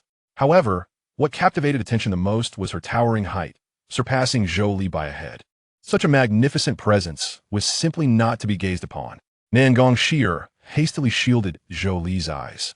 For the first time, she felt a pang of inferiority regarding her physique in the presence of another woman. Zhou Li, exasperated, brushed aside Nan Gong Yan'er's hand, urging her not to cause a commotion, and boldly approached the woman, gazing up at her. The woman, upon noticing Zhou Li, suddenly knelt on one knee and exclaimed, "Master!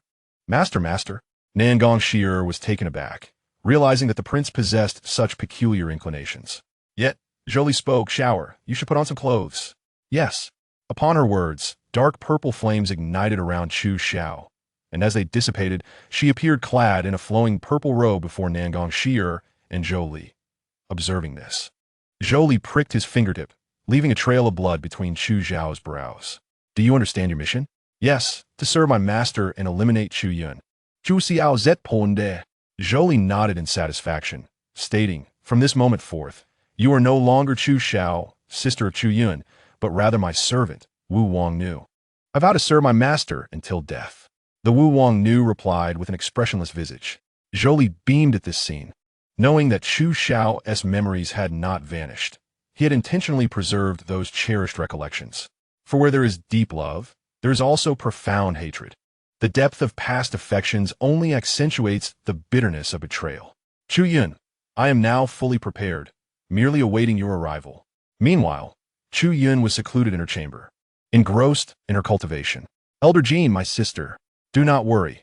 I'm already using my spiritual sense to locate her," Elder Jean replied slowly. "At present, the most crucial task is to venture into the Tai Chu secret realm, to observe those with great fortunes." In Chapter 38, The Princess Consort of Han, you shall soon cease to be. Qian Wu faced off against Nan Gong Yan'er. Hai Wenxiang and Nan Gong Yan'er meticulously examined the towering figure of Wu Wang-nu. "So tall. Your Highness, is this the same little one from before?" Hai Wenxiang inquired, a hint of trepidation in her voice. Zhou Li nodded slightly. "This is what Chu Xiao looks like now." "What realm is she currently in?" "I have unlocked the Tao of the Wu Wang body and supplemented it with a 6th grade Wu Wang Dan. Her realm should now be Tai Chu," Zhou Li explained. "What?" Upon hearing this, Hai Wenxiang was momentarily stunned. She recalled that when they first captured Chu Xiao, though she possessed some talent, she was merely at the entry level of Ling Tai. Yet, after Zhou Li's transformation, she had leaped directly from Ling Tai to Tai Chu, bypassing the realms of Ningxing, Zhu Yuan, and Lian Xin. Nan Gong Yan'er was equally astonished. Though she was nearly 10 years older than Chu Xiao, she remained in the Ningxing realm. "Well, the task is complete, and dawn is approaching. Saintess, please keep Wu Wang here until I return from the Tai Chu secret realm," Zhou Li declared as he prepared to leave. "But how can I hide such a large figure here?" Hai Wenxiang voiced her concern. Zhou Li glanced at the towering Wu Wang-nu, realizing the impracticality, and inquired, "Wu Wang, can you revert to your previous form?" "Yes, master." Following her affirmation, black-purple flames enveloped her, and once they subsided, the petite and delicate Chu Xiao stood before them. "Is this better?" Zhou Li asked Hai Wenxiang. "Yes." "How could she change size at will?" Upon hearing Hai Wenxiang's reply, Zhou Li knelt down, gently stroking Wu Wang-nu's little head. "You shall stay here with Saintess sister. I have matters to attend to, but I will come back for you." Wei Wang-nu nodded obediently. With that, Zhou Li turned to leave, and Nan Gong Yan'er hastily followed. "Your Highness, wait for me." Hai Wenxiang watched Zhou Li and Nan Gong Yan'er depart, feeling a multitude of unexpressed emotions. Meanwhile, Nan Gong Yan'er, feeling a sense of shame, approached Zhou Li's chamber bearing a box in her arms. After much hesitation, she had finally made up her mind. Gently, she knocked on Zhou Li's door and awaited a response. "Who is it?" Qian Wu, hearing the knock, emerged to check. Upon opening the door, she was met by Nan Gong Yan'er. Although she held a disdain for Nan Gong Yan'er, she recognized her current status as the legitimate princess consort of Han and deemed it necessary to maintain some civility. "Greetings, princess consort," Qian Wu begrudgingly acknowledged with a bow. Nan Gong Yan'er, however, bypassed Qian Wu, peering into the room. Qian Wu was perplexed by this action. "Qian Wu, is the prince in?" Qian Wu shook her head. "The prince went out with Miss Nan Gong last night." "What?"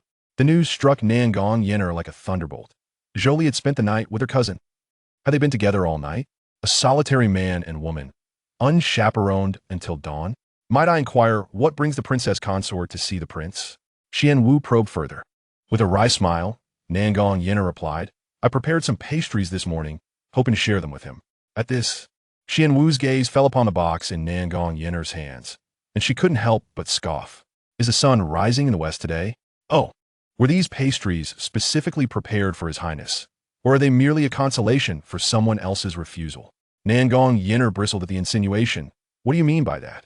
I merely pondered how the princess consort could rise early to prepare pastries for His Highness. I thought I was dreaming, Xian Wu retorted. Hearing this, Nan Gong Yan'er's expression darkened. How dare you speak to me in such a manner?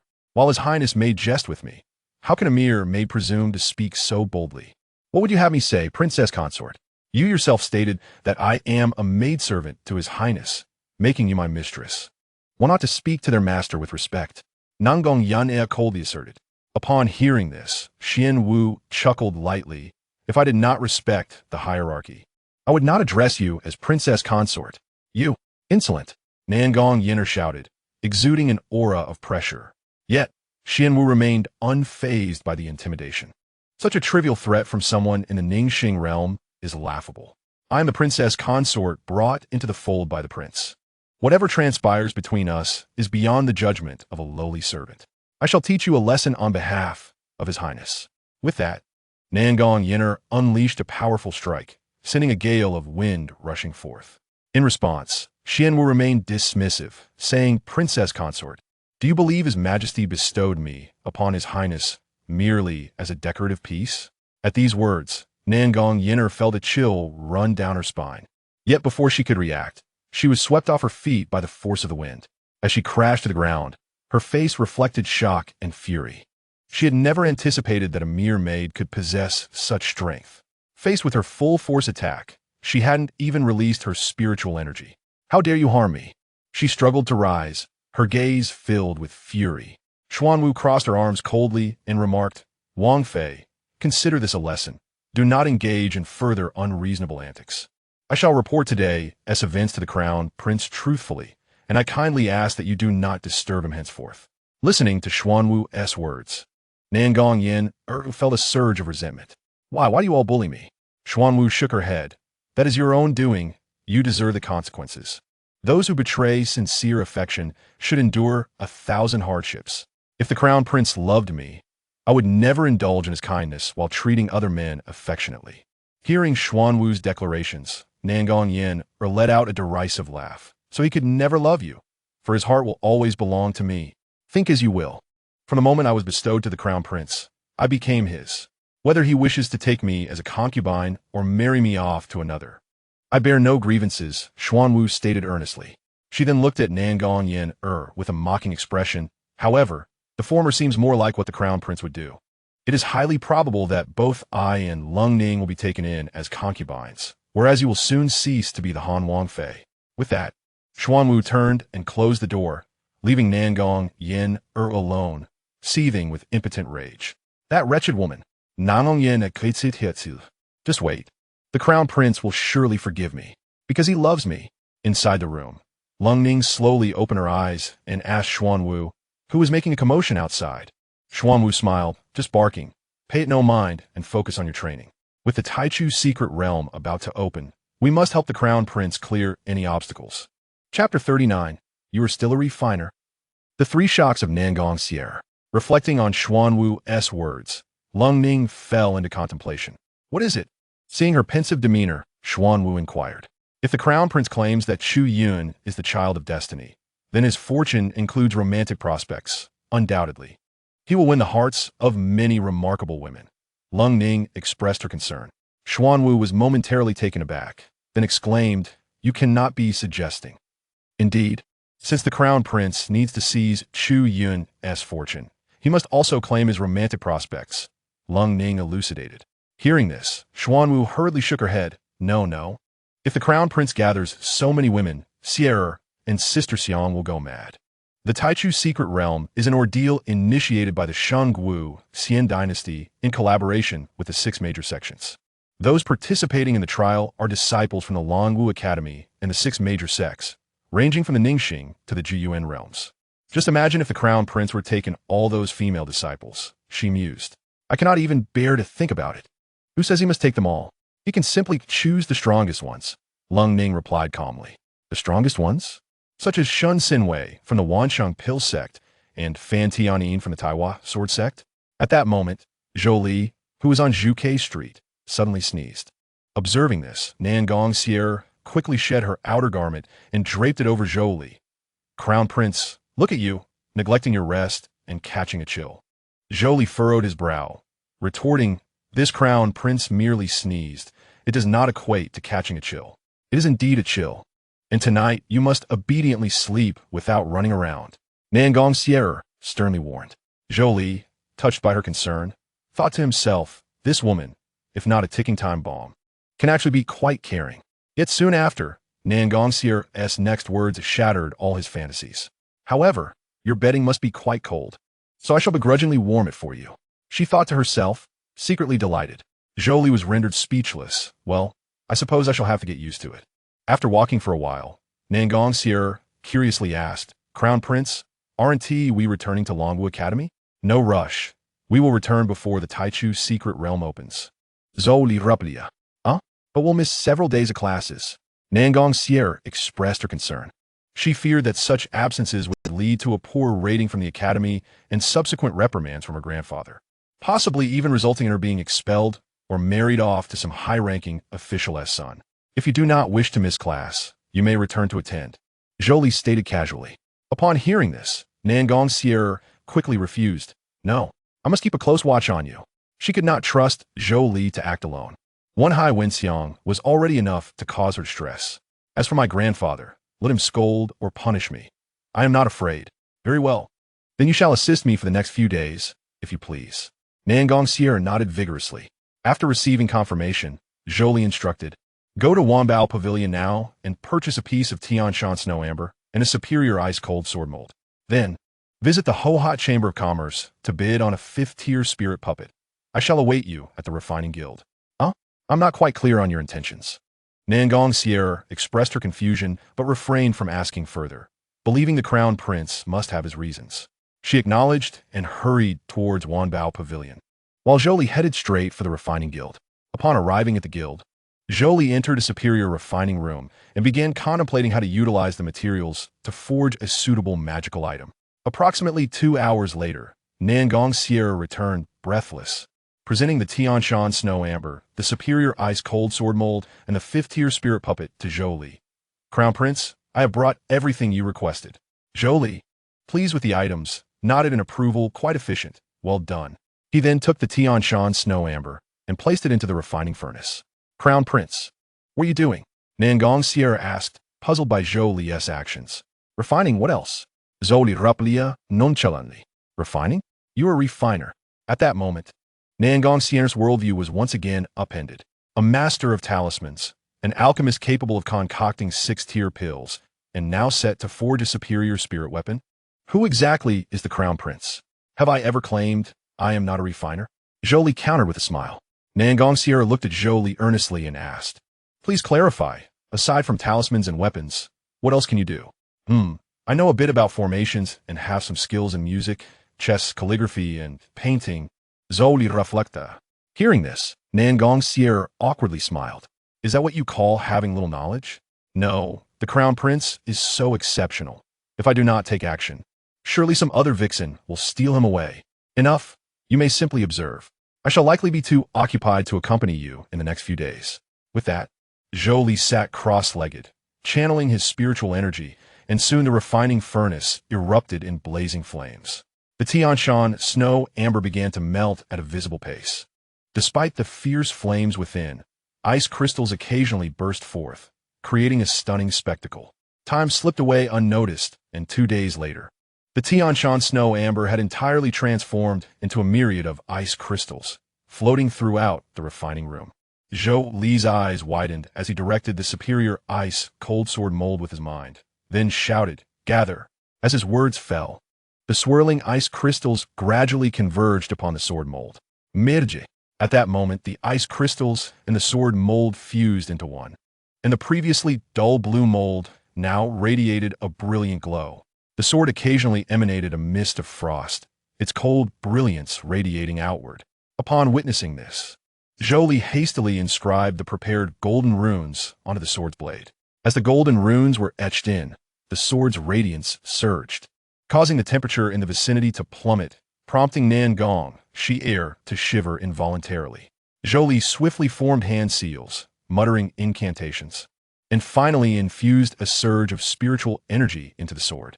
The brilliance gradually subsided, revealing a sword exuding a chilling aura before them. Nan Gong Yan'er's eyes widened in astonishment. "Your Highness, this sword is magnificent." Zhou Li nodded in satisfaction. This sword embodies the icy power of Tianshan Shui, combined with these golden runes. Indeed, an exquisite spiritual artifact. Let's name it Frost Lament. Frost Lament truly suits this sword. Nan Gong Yan'er praised. Zhou Li Shukulat Sufli. Of course, this sword is meant for Ning Er. Upon hearing this, Nan Gong Yan'er's smile instantly froze. This sword was to be gifted to Lung Ning. Chapter 40. Your Highness, do you truly intend to be so heartless?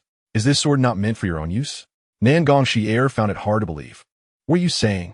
Judging by this sword's attributes, it indeed befits Lung Ning.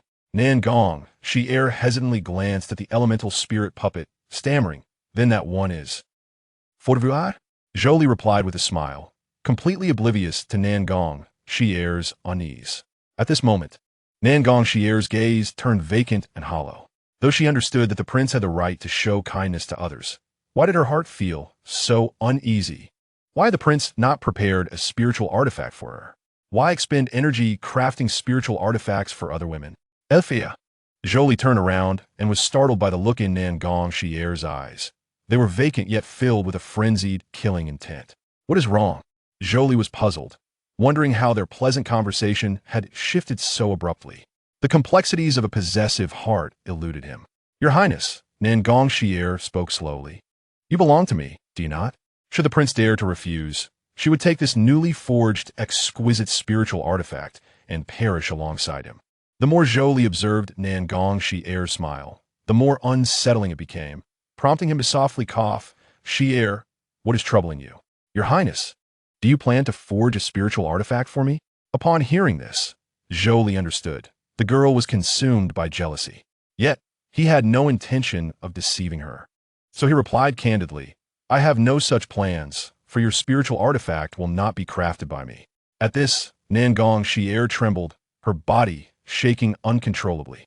"So, your heart truly does not belong to me. Then I can only—" However, before Nan Gong Yan'er could act, Zhou Li effortlessly lifted her. Seeing this, Nan Gong Yan'er panicked. "What are you doing?" Zhou Li shook his head with a smile. "You constantly indulge in unnecessary jealousy, and it burdens me greatly." "What do you mean by unnecessary jealousy? Is it not you who treats others unfairly?" "Lung Ning and Xian Wu possess the skills and spiritual artifacts you provided, and what do I have?" Nan Gong Yan'er lamented, tears welling in her eyes. Zhou Li smiled. "Thus, I shall gift you something they do not possess." Upon hearing this, Nan Gong Yan'er's sorrow transformed into joy as she eagerly asked, "What is it? What could it be that they lack? They have skills and spiritual artifacts. What else could the prince possibly give her?" Zhou Li then slowly removed Nan Gong Yan'er's shoes and socks, revealing her delicate, jade-like feet. This action caused her cheeks to flush deeply. "What are you doing?" Zhou Li leaned closer, whispering, "Did I not say I would give you something they do not possess?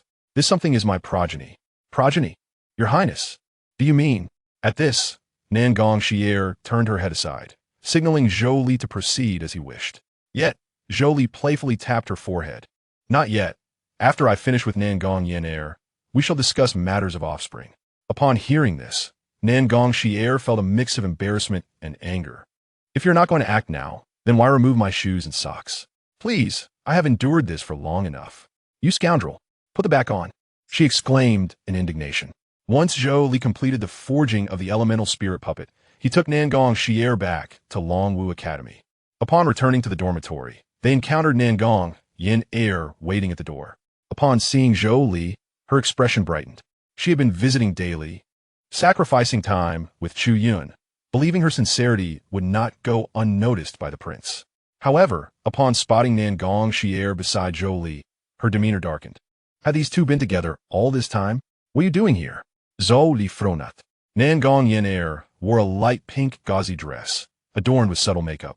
Reminiscent of her appearance when Zhou Li first met her, though she appeared somewhat haggard.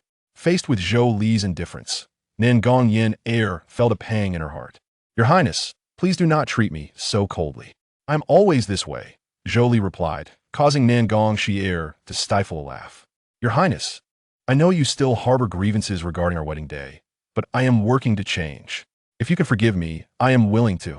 Nan Gong Yan'er's face flushed with embarrassment. Willing to what? Zhou Li inquired. Willing to share a bed with you. Nan Gong Yan'er shyly lowered her head, stealing glances at Zhou Li. Unexpectedly, Zhou Li responded with a cold laugh. Do you think I need that now? As he spoke, he wrapped his arm around Nan Gong Yan'er's slender waist. In the midst of Nan Gong Yan'er's confusion, Zhou Li continued, I already have Xier. She is far more obedient than you. Nan Gong Yan'er shot Zhou Li a glare, feeling both embarrassed and irritated. You scoundrel, using me as a shield. Meanwhile, Nan Gong Yan'er took 2 steps back in disbelief, realizing that Zhou Li had been with Nan Gong Yan'er all this time, and it was entirely possible they had already consummated their relationship.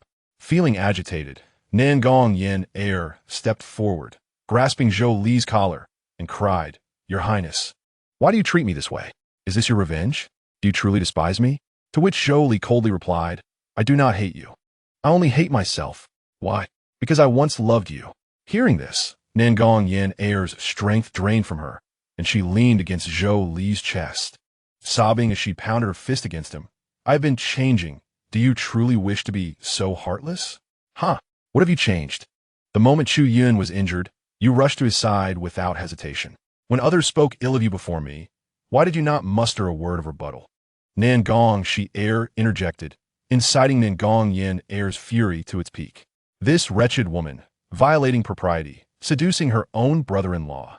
Upon contemplating this, Nan Gong Yan'er summoned her spiritual energy and struck a palm towards Nan Gong Yan'er. Chapter 41. The Disdain from Lungning. Your taste is truly appalling, Your Highness. Nan Gong Yan'er could not fathom that Nan Gong Yan'er would suddenly take action. At such a distance, she was unable to react in time. Just as Nan Gong Yan'er prepared herself for Nan Gong Yan'er's treachery, a resounding crash echoed and blood splattered onto Nan Gong Yan'er's delicate face. However, it was not Nan Gong Yan'er who was injured, but rather Zhou Li.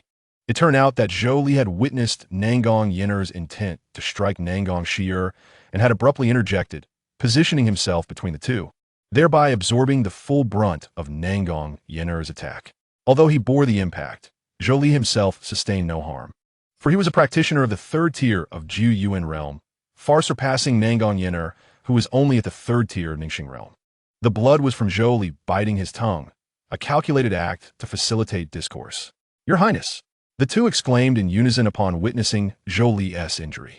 Nan Gong Yan'er rushed to support the weakened Zhou Li, overwhelmed by tears.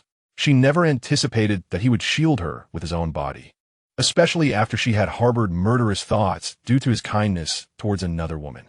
Your Highness, you must not suffer any harm. I promise I will never be angry with you again, Nan Gong Yan'er pleaded passionately. Hearing this, Zhou Li couldn't help but feel secret joy. Meanwhile, Nan Gong Yan'er trembled as she gazed at the palm that had just struck Zhou Li's chest. Your Highness, I never intended to silence. You wretched woman. Nan Gong retorted furiously. You clearly do not love him. Why do you refuse to let him go? He treated you so well in the past. Why do you continue to harm him? Struck by Nan Gong Yan'er's heart-wrenching admonition, Nan Gong Yan'er found herself momentarily speechless. Yan'er, please stop. Zhou Li coughed up another mouthful of blood. Upon seeing this, Nan Gong Yan'er panicked and quickly said, all right, Your Highness, I shall be silent. Please do not become agitated. Yet, Zhou Li merely weakly caressed Nan Gong Yan'er's cheek and smiled. It is truly wonderful to have you. Do not worry, I will be fine. He then turned to Nan Gong Yan'er, offering a bitter smile. Yan'er, consider this palm strike as the price for my unrequited feelings. Depart now. Do not seek me out again. Our fates have run their course. Nan Gong Yan'er stared blankly at Zhou Li, her heart sinking as she realized she could never win him back. With a heavy heart, she turned to leave, yet she felt compelled to defend herself one last time. Your Highness, I never intended to hurt you. neither now nor in the past. Zhou Li shook his head dismissively. It matters not. You may go. I can overlook the past, but should you choose to aid Chu Yun, I shall not spare you. Once Nan Gong Yan'er vanished from his sight, Zhou Li finally stretched languidly. Nan Gong Yan'er, still in disbelief, exclaimed, Your Highness, are you not injured? Pretend? How could a mere practitioner of Ningxing second tier injure this prince? Nan Gong Yan'er, upon hearing this, felt a surge of indignation. So, had her tears been shed in vain? What? Do you believe my tears were wasted? Zhou Li teased, playfully tapping her nose. Oomph. You are truly insufferable. Nan Gong, then stomped on Zhou Li's foot in frustration. I shall ignore you. With that, she strode directly into the room. Zhou Li, watching her retreat, sighed. This girl cannot handle even the slightest jest. However, now Nan Gong Yan'er shall no longer pester me. He hurriedly followed her inside. Nan Gong Yan'er, still fuming, plopped down into a chair, crossing her delicate legs. The more she thought about it, the angrier she became. She had shown her true feelings. Yet the prince had deceived her. Oomph. If he were to die before my eyes, I would not shed a single tear. At that moment, Lungning and Xuanwu emerged, having heard the commotion, anticipating the prince's return. Yet upon descending the stairs, they encountered the furious Nan Gong Yan'er. Why are you the only one back? Where's the prince? In her anger, Nan Gong Yan'er glared at Lungning and Xuanwu. What are you staring at? Lungning and Xuanwu exchanged puzzled glances, wondering what had provoked her today. Just then, Zhou Li entered, prompting Lungning and Xuanwu to bow respectfully. Your Highness, you have returned. However, Nan Gong Yan'er turned her head away in anger. I shall not speak to this scoundrel for 10 minutes. Zhou Li looked at her sulking demeanor and chuckled helplessly. Your Highness, what transpired outside just now? Lungning inquired. Nan Gong Yan'er came, but I sent her away. Oh, in contrast to Lungning's indifference, Xuanwu appeared much more proactive. She approached Zhou Li, leaning against his chest, smiling as she said, Your Highness, both Lungning and I have made breakthroughs to the third tier of Chu Yun realm. Nan Gong Yan'er froze at this news. Third tier of Chu Yun? Indeed, you two possess truly extraordinary talent, Zhou Li praised warmly. Compared to Your Highness, we are but dullards, Xuanwu replied, displaying a tactful demeanor that contrasted Lungning's bluntness. Enough with the flattery. This prince has accomplished a significant task and prepared gifts for you both, Zhou Li said, ruffling Xuanwu's hair. Oh, what gifts? Xuanwu asked eagerly. Do you recall that I mentioned I would bestow spiritual artifacts upon you? Zhou Li smiled as he retrieved the artifacts he had forged over the past few days from his storage pouch, presenting them to Xuanwu and Lungning. Lungning gazed at the shimmering, gold-threaded, ice-blue long sword in her hands, her heart swelling with joy. This sword bore the engraved laws of water, perfectly attuned to her ice-holy body. Meanwhile, Xuanwu examined the spider-shaped spiritual puppet she held, testing its abilities by channeling her spiritual energy. The puppet's eyes gleamed red, and it promptly unleashed a web of lightning from its rear. This puppet was crafted based on the attack patterns of the Yoming Maju. However, its full potential requires your own development, Zhou Li explained. Very well, Your Highness, does this puppet have a name? Xuanwu inquired. Of course. I have named your puppet and Lungning's sword, Zhou Li replied. Oh, what are their names? Cough, cough. Zhou Li cleared his throat, stating slowly, Your puppet, resembling a spider, reminded me of a formidable creature with similar abilities. Thus, I shall name it Shirbai Damon. As for Lungning's sword, forged from top-tier ice sword materials and Tianshan snow amber, emanating a chilling aura, I was inspired by a tale of a lich emperor wielding a great ice sword. So I have named it Frost Morning. What do you think? Is it pleasing? Zhou Li eagerly awaited their reactions, but upon hearing the names, both Lungning and Xuanwu were momentarily rendered speechless. Your Highness, Lungning began slowly. What a peculiar name. Meanwhile, Nan Gong Yan'er returned to her chamber, her spirit in disarray. The prince had made it abundantly clear that before long, she would no longer be the consort of the Han Wang, and everything she possessed would vanish in an instant. A wave of helplessness, panic, fear, and despair engulfed her. How was she to face her family? At that moment, a voice called out from behind. Yan'er. Nan Gong Yan'er turned abruptly to find it was Chu Yun. Upon seeing Chu Yun, she burst into tears. Chu Yun, noticing her distress, rushed forward with concern, asking what was wrong.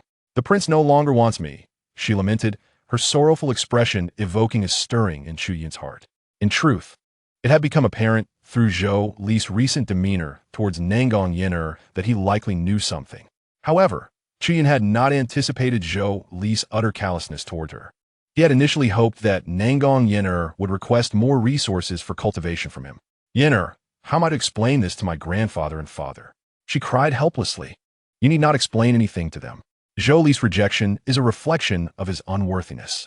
Rest assured, I will always stand by your side," Chu Yun assured her, placing his hands gently on her shoulders.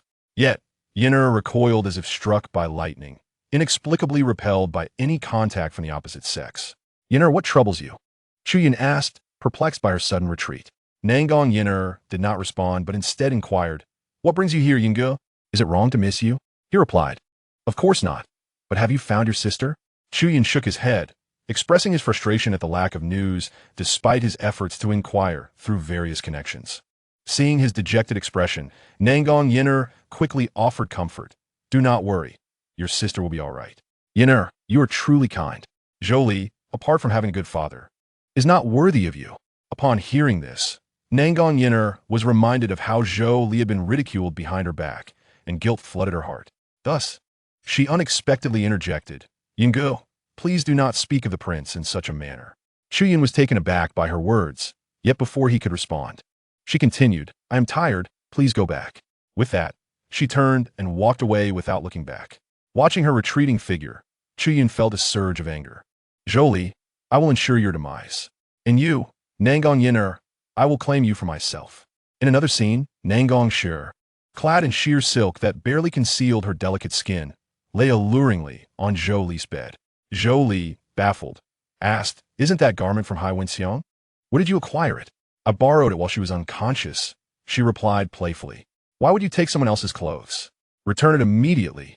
However, Nan Gong Yan'er bit her lip, declaring, "If we are to pursue excitement, we must do so wholeheartedly."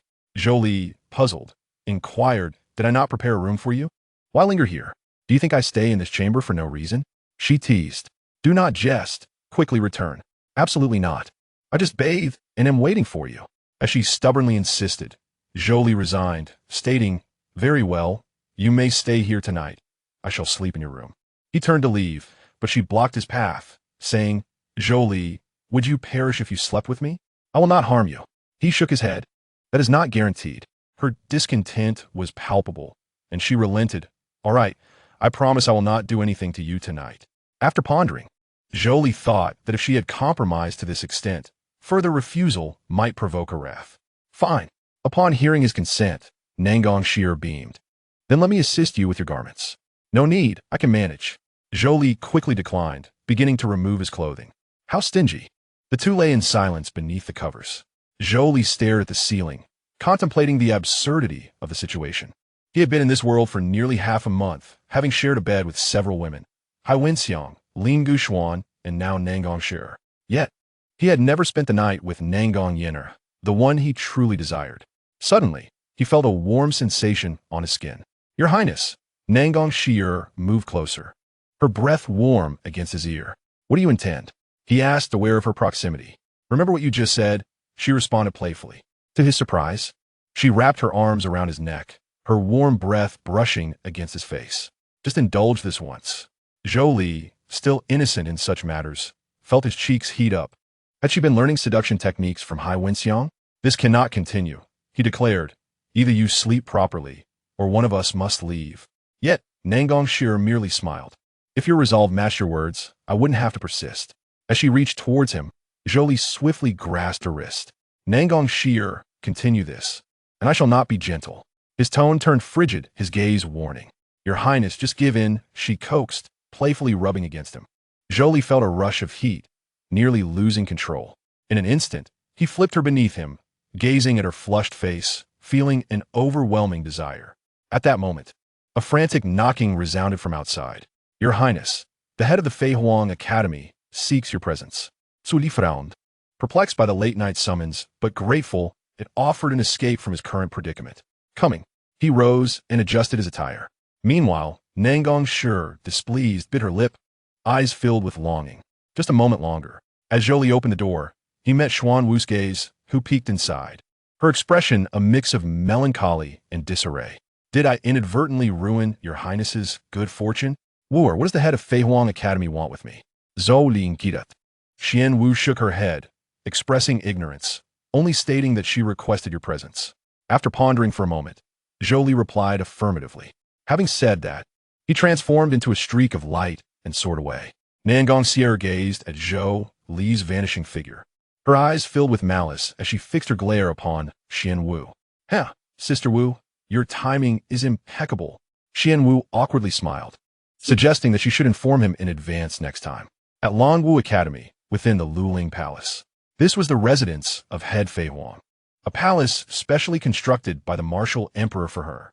Perched atop the Cloud Sea Mountain, it was resplendent with red beams and vermilion walls, adorned with golden tiles of yellow jade.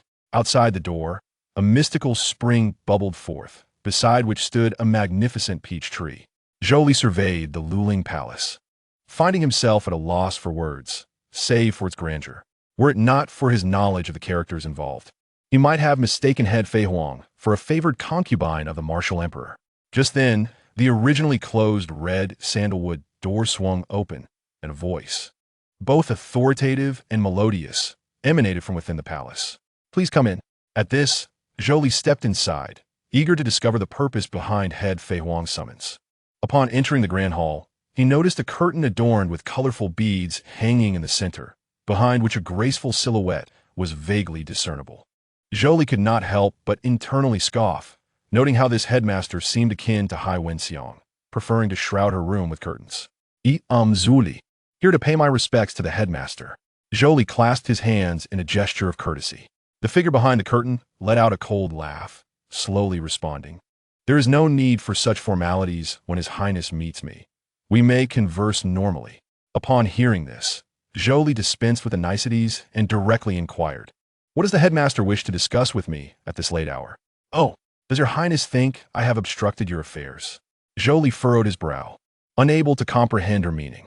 Seemingly anticipating his confusion, head Fei Huang continued, you may not grasp my words. But what if I were to mention the indiscretions you and Sierra have engaged in?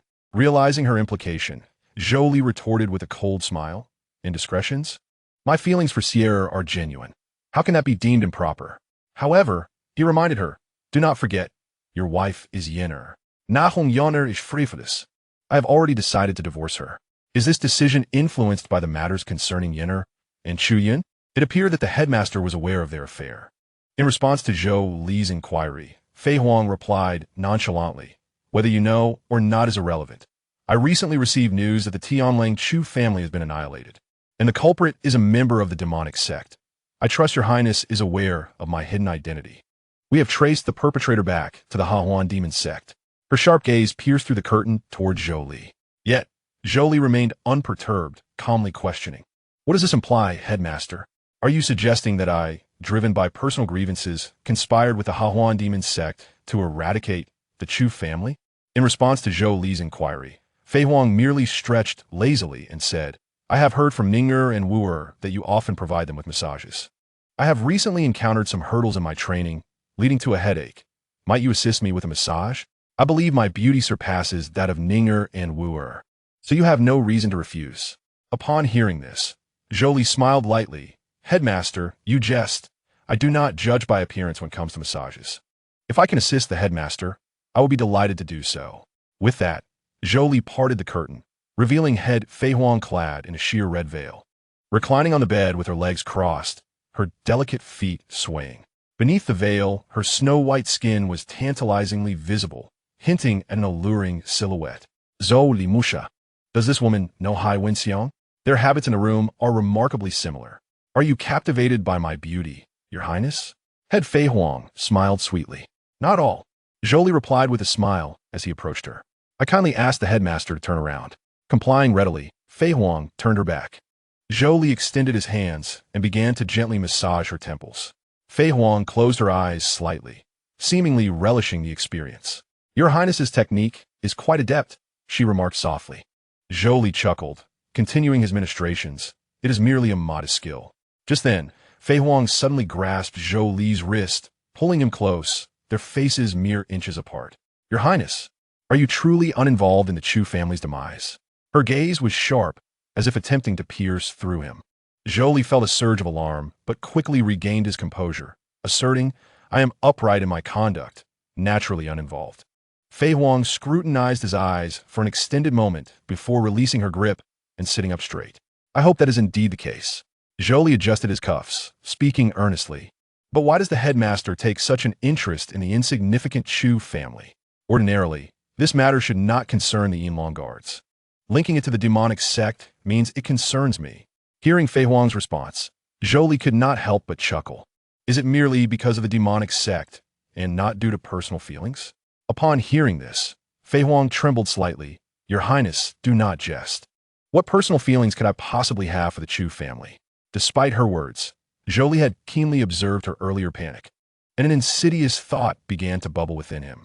He leaned closer to her ear and whispered, "Headmaster, are you truly indifferent to Chu Yun?" Fei Huang's expression changed, and she sternly exclaimed, "What did you say? Zhou Li, do you truly believe that the Emperor's affection for you renders you untouchable?" In the face of Fei Huang's threat, Zhou Li merely smiled lightly. "If you have the capability, let us swear an oath before my father, the Emperor. I dare to vow that the Chu family's annihilation has nothing to do with me. Do you dare to swear that you harbor no feelings for Chu Yun?" Fei Huang was momentarily rendered speechless. Her initial intent had merely been to intimidate this brash youth. Yet why was she being subdued by this impudent boy? It seemed that head Fei Huang was hesitant. Zhou Li observed. He recognized that Fei Huang had developed some admiration for Chu Yun, so he decided to take a gamble, to see if she would dare to face him and declare an oath before the martial emperor. The outcome proved that he had indeed won his wager. Zhou Li continued, "It appears, then, that your investigation into the Chu family's annihilation is not solely due to the demonic sect." He then seized Fei Huang's chin, fixing his gaze upon her fiery red eyes. "Headmaster, I trust you do not wish for your abuse of power to be revealed to my father." Upon hearing this, Fei Huang coldly retorted, "What are you attempting to do?"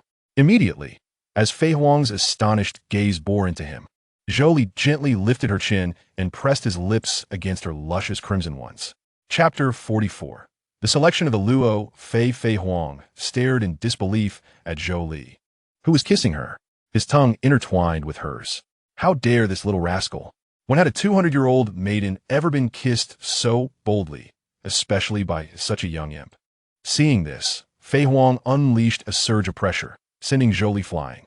The overwhelming force of a master in the realm of control was terrifying, even if only a fraction of it. Zhou Li managed to stabilize himself, yet he was still knocked back, spitting out a mouthful of blood. However, his expression revealed no sign of weakness. On the contrary, it bore a semblance of a conspiracy fulfilled. "You scoundrel! How dare you?" Fei Huang rose, unleashing her spiritual power, which instantly pressed down on Zhou Li with a weight akin to Mount Tai. Zhou Li was forced to the ground, unable to move. "Do you truly believe I cannot kill you?" Listening to Fei Huang's chilling words, Zhou Li managed a strained smile. "If you wish to kill me, why wait until after I kissed you? You were clearly enjoying it just now, yet you dare to be so audacious." With that, the pressure on Zhou Li intensified further. Yet at that moment, Zhou Li burst into wild laughter. "Admit it, Fei Huang. The more ruthless you are to this prince, the more it proves that what I said is true. You were clearly anticipating it, were you not?" At his words, Fei Huang momentarily fell into a daze. Having lived for over 200 years and experienced much, she had remained untouched by worldly affairs due to her obsession with cultivation.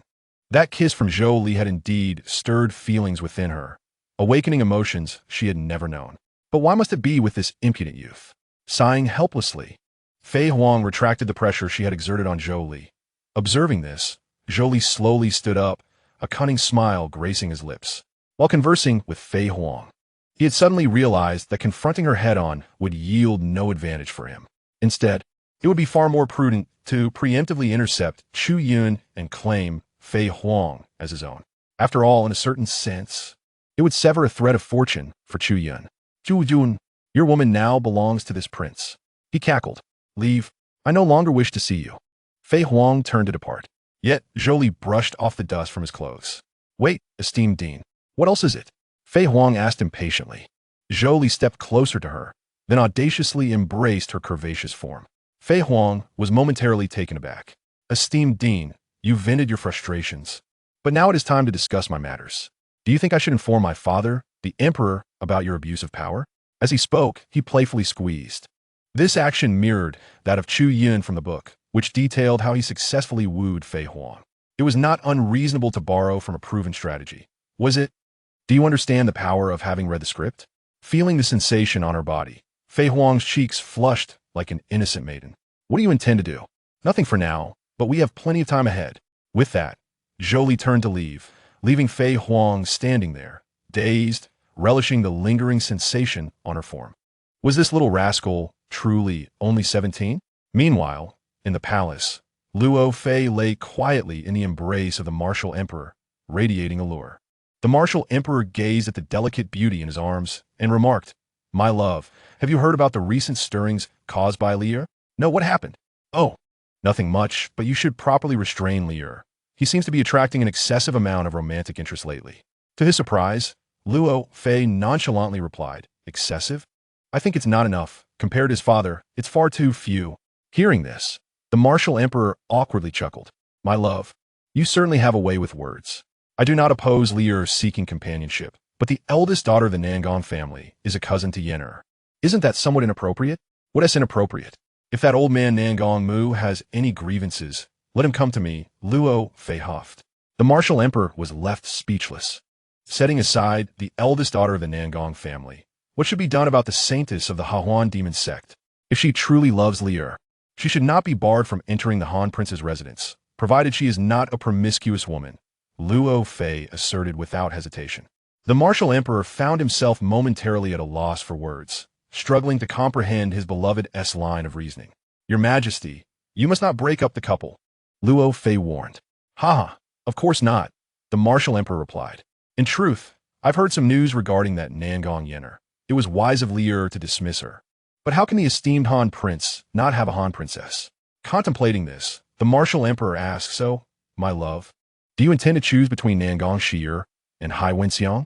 "No, Yan'er is too impulsive and cannot remain calm, while xianxia is a member of the Hahuan sect. Even if she marries Lier, she cannot be the primary consort, as that would tarnish Lier's reputation." So, the martial emperor furrowed his brow. "I have two candidates in mind." "Who are they?" "The first is Fei Huang." Upon hearing this, the martial emperor was taken aback. "Fei Huang?" he questioned, unsure if his beloved was jesting. Fei Huang was the leader of the Hidden Dragon Guard, a formidable figure. How could she possibly be interested in a young man like Lier? "Fei Huang and I have known each other since childhood. I understand her well, so I can confidently entrust Lier to her." The martial emperor hesitated. "Isn't there a significant age difference?" "Age is not an issue. Is Lier not handsome enough? Or is Fei Huang not beautiful enough? Then who is the second?" The martial emperor was eager to know who could be placed alongside Fei Huang. "The Saintess of the Taiwa Sword Sect, Fan Tianyin." 3 days later, all participants from Longwu Academy and the 6 great sects gathered at the square, totaling over 4,000 individuals. Among them, a particularly striking female disciple from the Taiwa Sword Sect, clad in white silk and holding a 3-foot-long sword, with golden hair and colorful eyes, captured everyone's attention. "Is that the Saintess of the Taiwa Sword Sect, Fan Tianyin? Wow, she is stunning. Compared to her, the 4 great beauties of our imperial capital seem dull." "Enough, stop right there. The truly remarkable ones among the 4 great beauties are still the Nan Gong sisters. The other 2 are just there to make up the numbers." As the crowd buzzed with discussion, Fan Tianyin gracefully approached. Her beauty was unparalleled, golden locks gleaming like sunlight. Her colorful iris is akin to a rainbow's extension. Dressed in flowing white, with a veil of azure, she exuded an ethereal aura. Holding her sword like a solitary snow lotus atop Tian Shan Mountain, the crowd fell silent, entranced by her presence. What is so captivating? She merely has a higher cultivation level than this lady," Nan Gong Yan'er muttered disdainfully from the crowd. However, Xuanwu interjected, "Why do we only see Fan Tianyin and not Shen Sinwei? Only one of the 2 fairies from the 6 great sects has arrived. Zhou Li Shukulat. Shen Sinwei has no interest in this kind of trial. She is a homebody who rarely leaves her cave." Hearing Zhou Li's words, Nan Gong Yan'er, Lung Ning, and Xuanwu simultaneously turned to him, their expressions filled with curiosity. "Why are you looking at this prince?" Nan Gong Yan'er was the first to inquire. "From your words, It seems you know Shun Xinwei quite well. Honestly, what is your relationship with her? No relationship at all. There is nothing in this world that this prince does not know. Do you understand the power of a well-read individual? Do not think you can brush me off. Nan Gong Yan'er glared at Zhou Li in dissatisfaction. One mention of Hai Wenxiang was already enough to give her a headache. And now the addition of Saintesses from Wan Sheng Danzong would only exacerbate her troubles. Enough with the jealousy, Zhou Li remarked. Playfully flicking Nan Gong Yan'er's forehead. Coldly, she gazed at the distant formation of Tai Hua Xianzong, her eyes drawn to the stunningly beautiful Fan Tianyin. Your Highness, she inquired, are you interested in that Fan Tianyin? Not at all, Zhou Li replied with unwavering decisiveness. In the original narrative, Fan Tianyin was not one of Chu Yun's consorts, despite having fought alongside him to eradicate the demonic path. Her feelings for Chu Yun were rather tepid, as she cultivated the emotionless sword path. Ultimately, she ascended to the upper realms, becoming the revered Yao Shi Xianzi, admired across myriad worlds. History proved that to thrive, one should not entangle themselves with Chu Yun. Thus, Zhou Li had no reason to engage with her or form an alliance. There was no need for such interactions, especially with the burden of emotional debts weighing heavily on the plot. At that moment, Zhou Li witnessed an intriguing scene unfold. Chu Yun had taken the initiative to approach Fan Tianyin for a conversation. This was indeed captivating. Meanwhile, Chu Yun stood before Fan Tianyin. Fairy Fan, I am Chu Yun, he said, bowing respectfully. Observers around them anticipated a spectacle, ready to witness the young man's embarrassment. Who is this fellow, so shamelessly approaching Fairy Fan? Ah, he seems to be the top freshman from this year's Long Wu Academy, Chu Yun. How laughable. Just a mere freshman, yet he dares to reach for the swan. A chorus of derision echoed among the onlookers. Yet, Chu Yun remained undeterred, his focus unwaveringly fixed on Fan Tianyin. Old Jean had just advised him that no matter the circumstances, he must forge a good relationship with her. Given her enlightened sword heart, cultivating alongside her would enhance his understanding of sword intent significantly. Therefore, he resolved to disregard the opinions of others and pursue his aspirations. Just as old Jean had predicted, Fan Tianyin regarded this audacious young man with newfound interest. Hello, I am Fan Tianyin, she said, extending her hand with a smile. Chu Yun, seizing the moment, reached out to grasp her hand. However, at the instant their fingers were about to meet, a sharp sword chi suddenly surged forth from the side, aimed directly at Chu Yun's hand. Gasps erupted from the crowd as Fan Tianyin reacted swiftly, wielding her sword sheath to deflect the attack. Who dares to be so audacious? She exclaimed coldly. Emerging from the crowd was a disciple of Tai Hua Jianzong, his expression one of disdain. Sister Fan, how could this ignorant fool be worthy of your handshake? A flicker of anger sparked in Chu Yun's eyes, and he was about to retort when Fan Tianyin stepped in front of him. As the Saintess, I shall choose my friends. It is not for you to dictate. The disciple turned crimson with embarrassment, retreating while casting a venomous glare at Chu Yun. You little brat, just wait. Chu Yun cast a grateful glance at Fan Tianyin, while Zhou Li observed the unfolding drama from a distance, intrigued. This Chu Yun is truly shameless, boldly stepping forward. How did I not notice this before? Nan Gong Yan'er remarked with evident disdain. Zhou Li chuckled, teasingly responding, it is because you once held affection for him. When one loves, they tend to overlook the flaws of the beloved. Only when love fades do the shortcomings become apparent. Hearing this, Nan Gong Yan'er smiled sweetly. Then I suppose I shall never see your Highness's flaws. Nearby, Nan Gong Yan'er, silently watching Zhou Li and Nan Gong Yan'er, sighed in sorrow upon hearing their exchange. Is this the reason you can endure my capriciousness? At that moment, Lung Ning interjected, Your Highness. It seems that Fairy Fan has already allied herself with Chu Yun. Should we? As she spoke, she tightened her grip on the hilt of her sword, Han Shuang. Both Lung Ning and Xian Wu had renamed the spiritual weapons Zhou Li gifted them. Lung Ning's exquisite sword was now called Han Shuang, while Xian Wu's spider spirit puppet was named Zhu Han. Observing this, Zhou Li gently placed a hand on Lung Ning's. Not to worry, I have a plan. Just then, 7 silhouettes appeared in the sky. They were the leaders of the major sects. Zhu Kun, the head of Tai Hua Jianzong, Yao Wan Gui, the head of Wan Sheng Danzong, Si Hong Xianzi, the head of Miao Yin Fong, Yuan Judishi, the abbot of Guluo Baosha, Yuzong, the master of Yusho Mountain Villa, Yi Kong, the head of Ling Xiaogu, and Fei Huang, the principal of Longwu Academy. These 7 figures, all masters of the immortal sex, exuded an extraordinary aura as they hovered above, surveying the crowd below. Zhou Li spoke first. This trial in the secret realm pertains to the opportunities of our disciples. I urge all disciples to exert their utmost while ensuring their safety. The crowd responded with respectful acknowledgement. Next, Yao Wan Gui added, the secret realm is fraught with peril, yet abundant with opportunities. The nature of your fortune relies solely on your abilities. Si Heng Xianzi, Yuan Judishi, and others offered further words of caution. Finally, Principal Fei Huang declared, disciples of Longwu Academy, do not disgrace our institution. With that, the 7 joined hands, unleashing a brilliant light that soared into the sky, forming a mysterious portal in midair. The trial begins. With Zhou Li's command, disciples surged toward the entrance. Let us enter as well. Zhou Li urged Nan Gong Yan'er, Lung Ning, Xian Wu, and the others to follow him through the portal. Chu Yun, wait for me. Chapter 46. Entering the secret realm, Chu Yun. Your fortune belongs to me. After an indeterminate fall, Zhou Li finally landed. Upon touching the ground, he felt dizzy and disoriented. The surroundings were lush with verdant trees, the air heavy with the scent of decaying plants and spirit beasts. A thick mist enveloped the area, obscuring the path ahead, with leaves blocking any light from penetrating. Is this the Yumi Sanlin? Zhou Li murmured. He had previously studied the map of the Tai Chu secret realm, noting that Yumi Sanlin lay to the east. It was an expansive forest shrouded in mist and rife with dangers, with a great river named Tong Tian heat coursing through its center.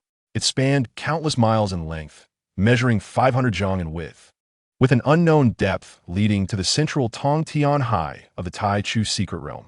Truth be told, the landscape resembled a certain primitive jungle on Blue Star. It seemed Shi Er and the others had been transported elsewhere. Just as Zhou Li pondered this, unbeknownst to him, a Baidu Han slithered up a branch behind him, occasionally flicking its tongue as it eyed him. Zhou Li's keen senses alerted him to the disturbance behind him. He suddenly turned, locking his gaze on the Baidu Han. A second-tier ferocious beast? The Baidu Han was as thick as a large bowl, its body of vivid green, scales glimmering with an eerie light. It flicked its tongue and lunged at Zhou Li, a foul stench wafting toward him. Zhou Li swiftly sidestepped, drawing his self-defense sword to slash at the Baidu Han. The beast nimbly evaded, coiling around a nearby tree trunk before launching itself at him once more. Zhou Li swung his sword repeatedly, finding himself in a stalemate with the creature. Suddenly, the Baidu Han opened its gaping maw, spewing forth a stream of green venom. Zhou Li quickly summoned his spiritual power, forming a shield before him as the venom splattered against it, sizzling ominously. Taking advantage of the moment, Zhou Li shouted loudly and unleashed his sword technique, a fierce blade of sword energy slicing towards the Baidu Han. Vile beast, perish! The Baidu Han was struck by the sword energy, its body stiffening. Seizing the opportunity, Zhou Li stepped forward and pierced its skull with his sword. The Baidu Han struggled a few times before falling silent. Phew! Fortunately, this prince is clever. This accursed place is truly perilous. As he spoke, Zhou Li formed hand seals, and an array instantly appeared on the ground, firmly protecting him within. At last, he could properly inquire about the whereabouts of Nan Gong Yan'er and the others. Zhou Li Yan'er, where are you? Just as Zhou Li sent the message, a reply came through the communication jade slip. Nan Gong Yan'er here. I am at the Frost Plains. Where are you? Zhou Li in the mysterious forest. Nan Gong Yan'er? You're so far from me. Princess Xuanwu, you are also in mysterious forest. It appeared that Xuanwu was also in the mysterious forest. Upon receiving this news, Zhou Li began to inquire further.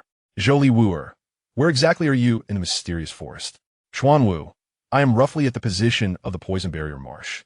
The Poison Barrier Marsh? That location should be in the southern part of the mysterious forest. Zhou Li understands the Poison Barrier Marsh is teeming with insect-like spirit beasts. Be cautious. I will come find you shortly. Xuanwu, I'm not alone here. Guess who I am with? Zhou Li furrowed his brows. Who else could be by her side? Zhou Li who? To Zhou Li's surprise, Xuanwu's next words instantly dashed his intention to seek her out. Xuanwu, Nan Gong Yan'er. Nan Gong Yan'er? Nan Gong Shi or what? You are with Nan Gong Yan'er? Xuanwu, yes, what do you think? Will you still come over?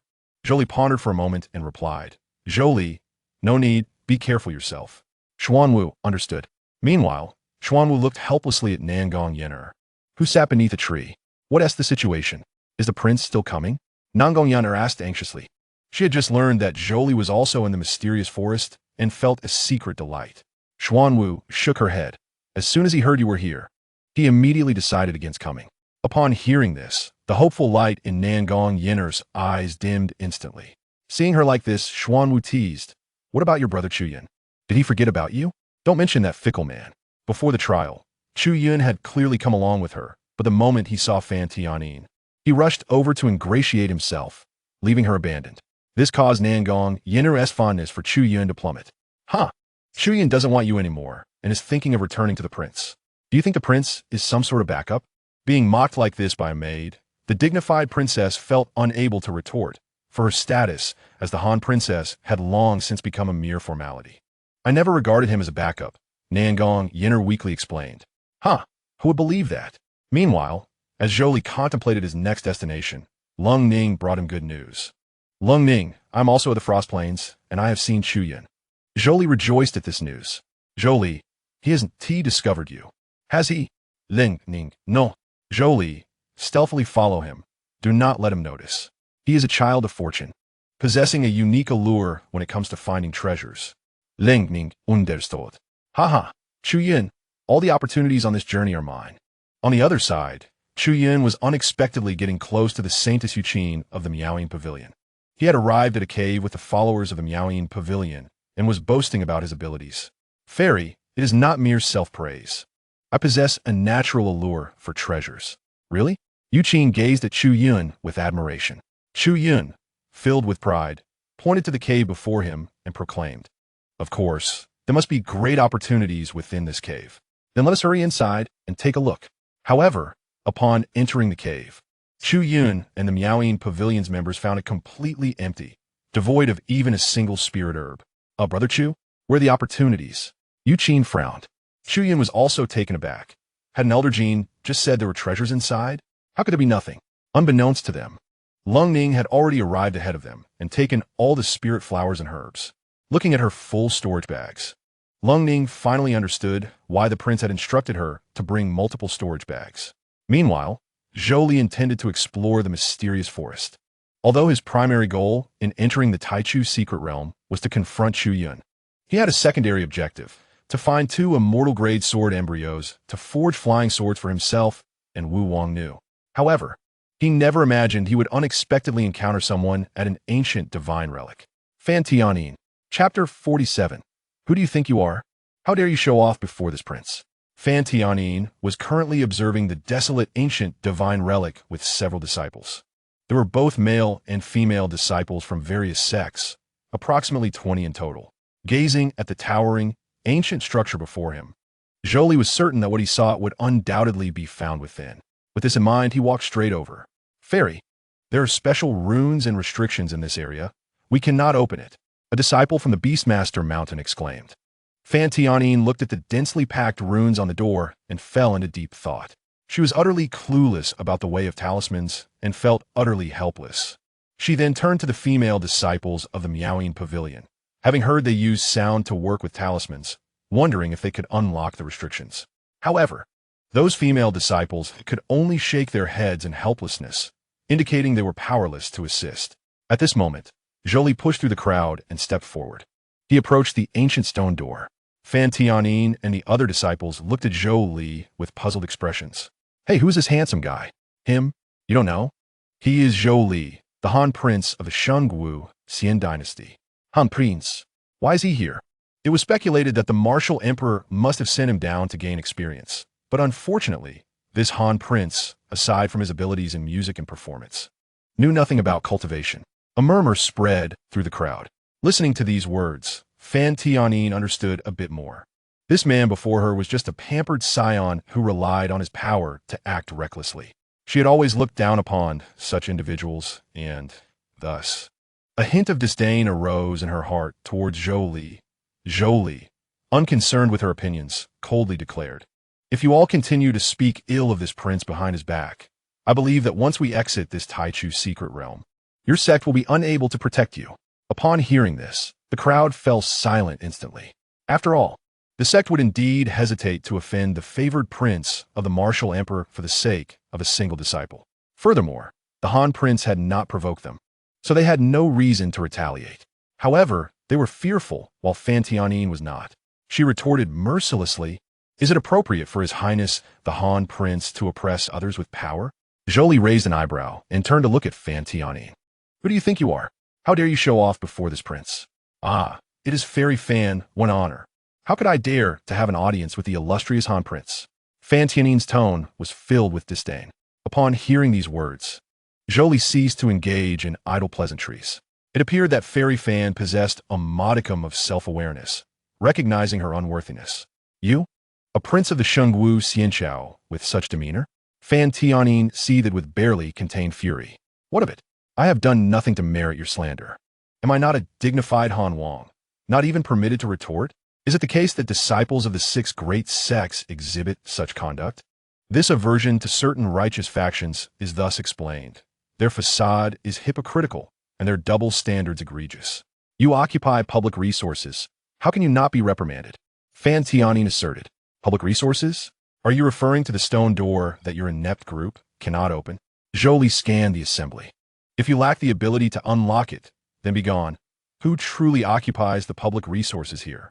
Upon hearing this, Fan Tianyin, with a mocking expression, inquired whether the Han Wang held the capability to unlock it. "Naturally, Zhou Li confidently affirmat." Keep boasting. Fan Tianyin remained skeptical, and Zhou Li found it pointless to explain or wager with such a foolish woman. He placed his hand upon the stone door, channeling spiritual energy. Suddenly, the runes upon the door glimmered with light, revealing a complex formation of restrictions composed of runes. The crowd gaped in disbelief, their faces etched with astonishment. Fan Tianyin, struck dumb, felt her disdain evaporate, replaced by profound shock. Zhou Li scrutinized the formation and began to decipher it, infusing the runes with his spiritual energy. The previously motionless symbols began to flow, intertwining and colliding, emitting an extraordinary radiance. As time passed, the runes dimmed, culminating in a thunderous sound as the stone door gradually opened. An ancient and mysterious aura surged forth, causing the onlookers to shudder involuntarily. Has it truly opened? They stared in disbelief at the unfolding scene. Fan Tianyin gazed at Zhou Li, perplexed. Was he not deemed a frivolous prince? Fairy Fan, do not underestimate others in the future. With that, Zhou Li strode confidently through the stone door. Never had Fan Tianyin endured such humiliation, and she was instantly filled with rage. Nevertheless, she composed herself and urged the others, "Let us enter as well." Meanwhile, Chu Yun and Yu Xianxia traversed numerous locations said to harbor opportunities, yet each venture yielded nothing. Gradually, Yu Xianxia's hopes dwindled to a mere flicker. "Elder Jean, you claimed these places contained treasures." Chu Yun questioned with frustration. Elder Jean was equally perplexed, insisting that he had sensed treasures were present. "Ahem, my disciple, do not fret. The next location will surely yield results." Elder Jean replied awkwardly. "Having already boasted, do not let me suffer further disgrace." "Ha, indeed, indeed." Hearing Elder Jin's assurances, Chu Yun turned to Yu Xianxia, declaring that this cave would surely contain treasures. "Ha, let's hope so." After so many tribulations, Yu Xianxia had little faith left in Chu Yun. "Trust me this time, there is truly something." With that, Chu Yun grasped Yu Xianxia's hand and led her into the cave. However, as anticipated, they found nothing. Chu Yun was left speechless.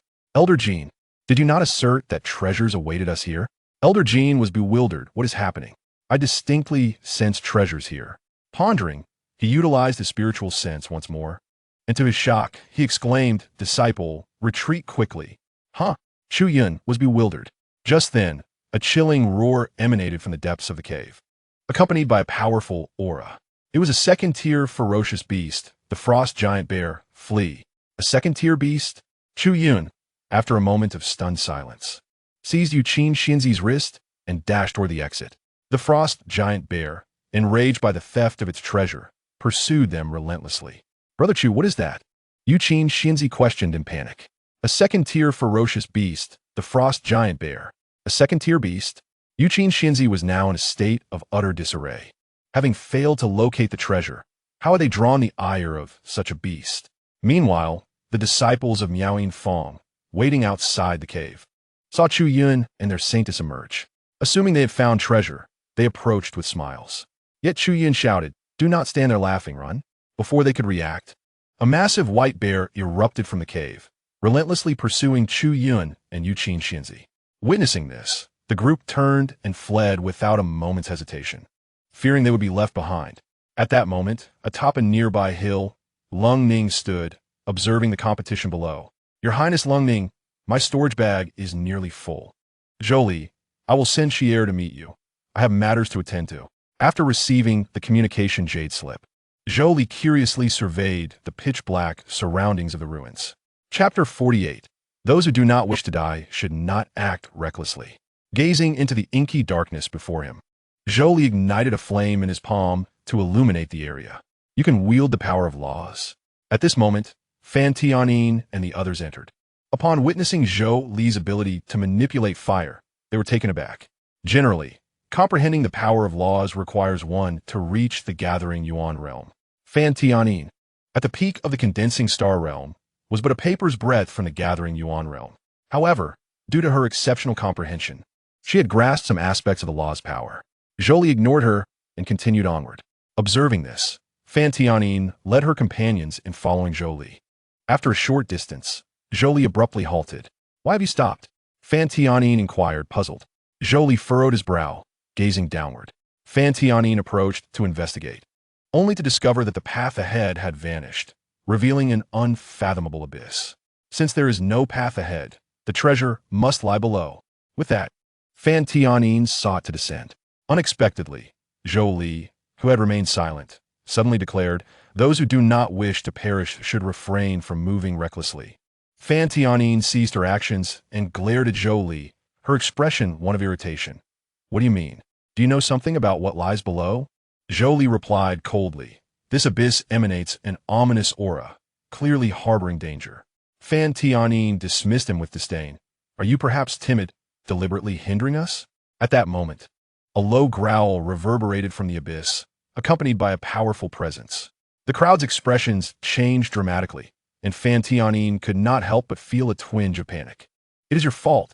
I told you not to move, yet you insisted on causing a scene."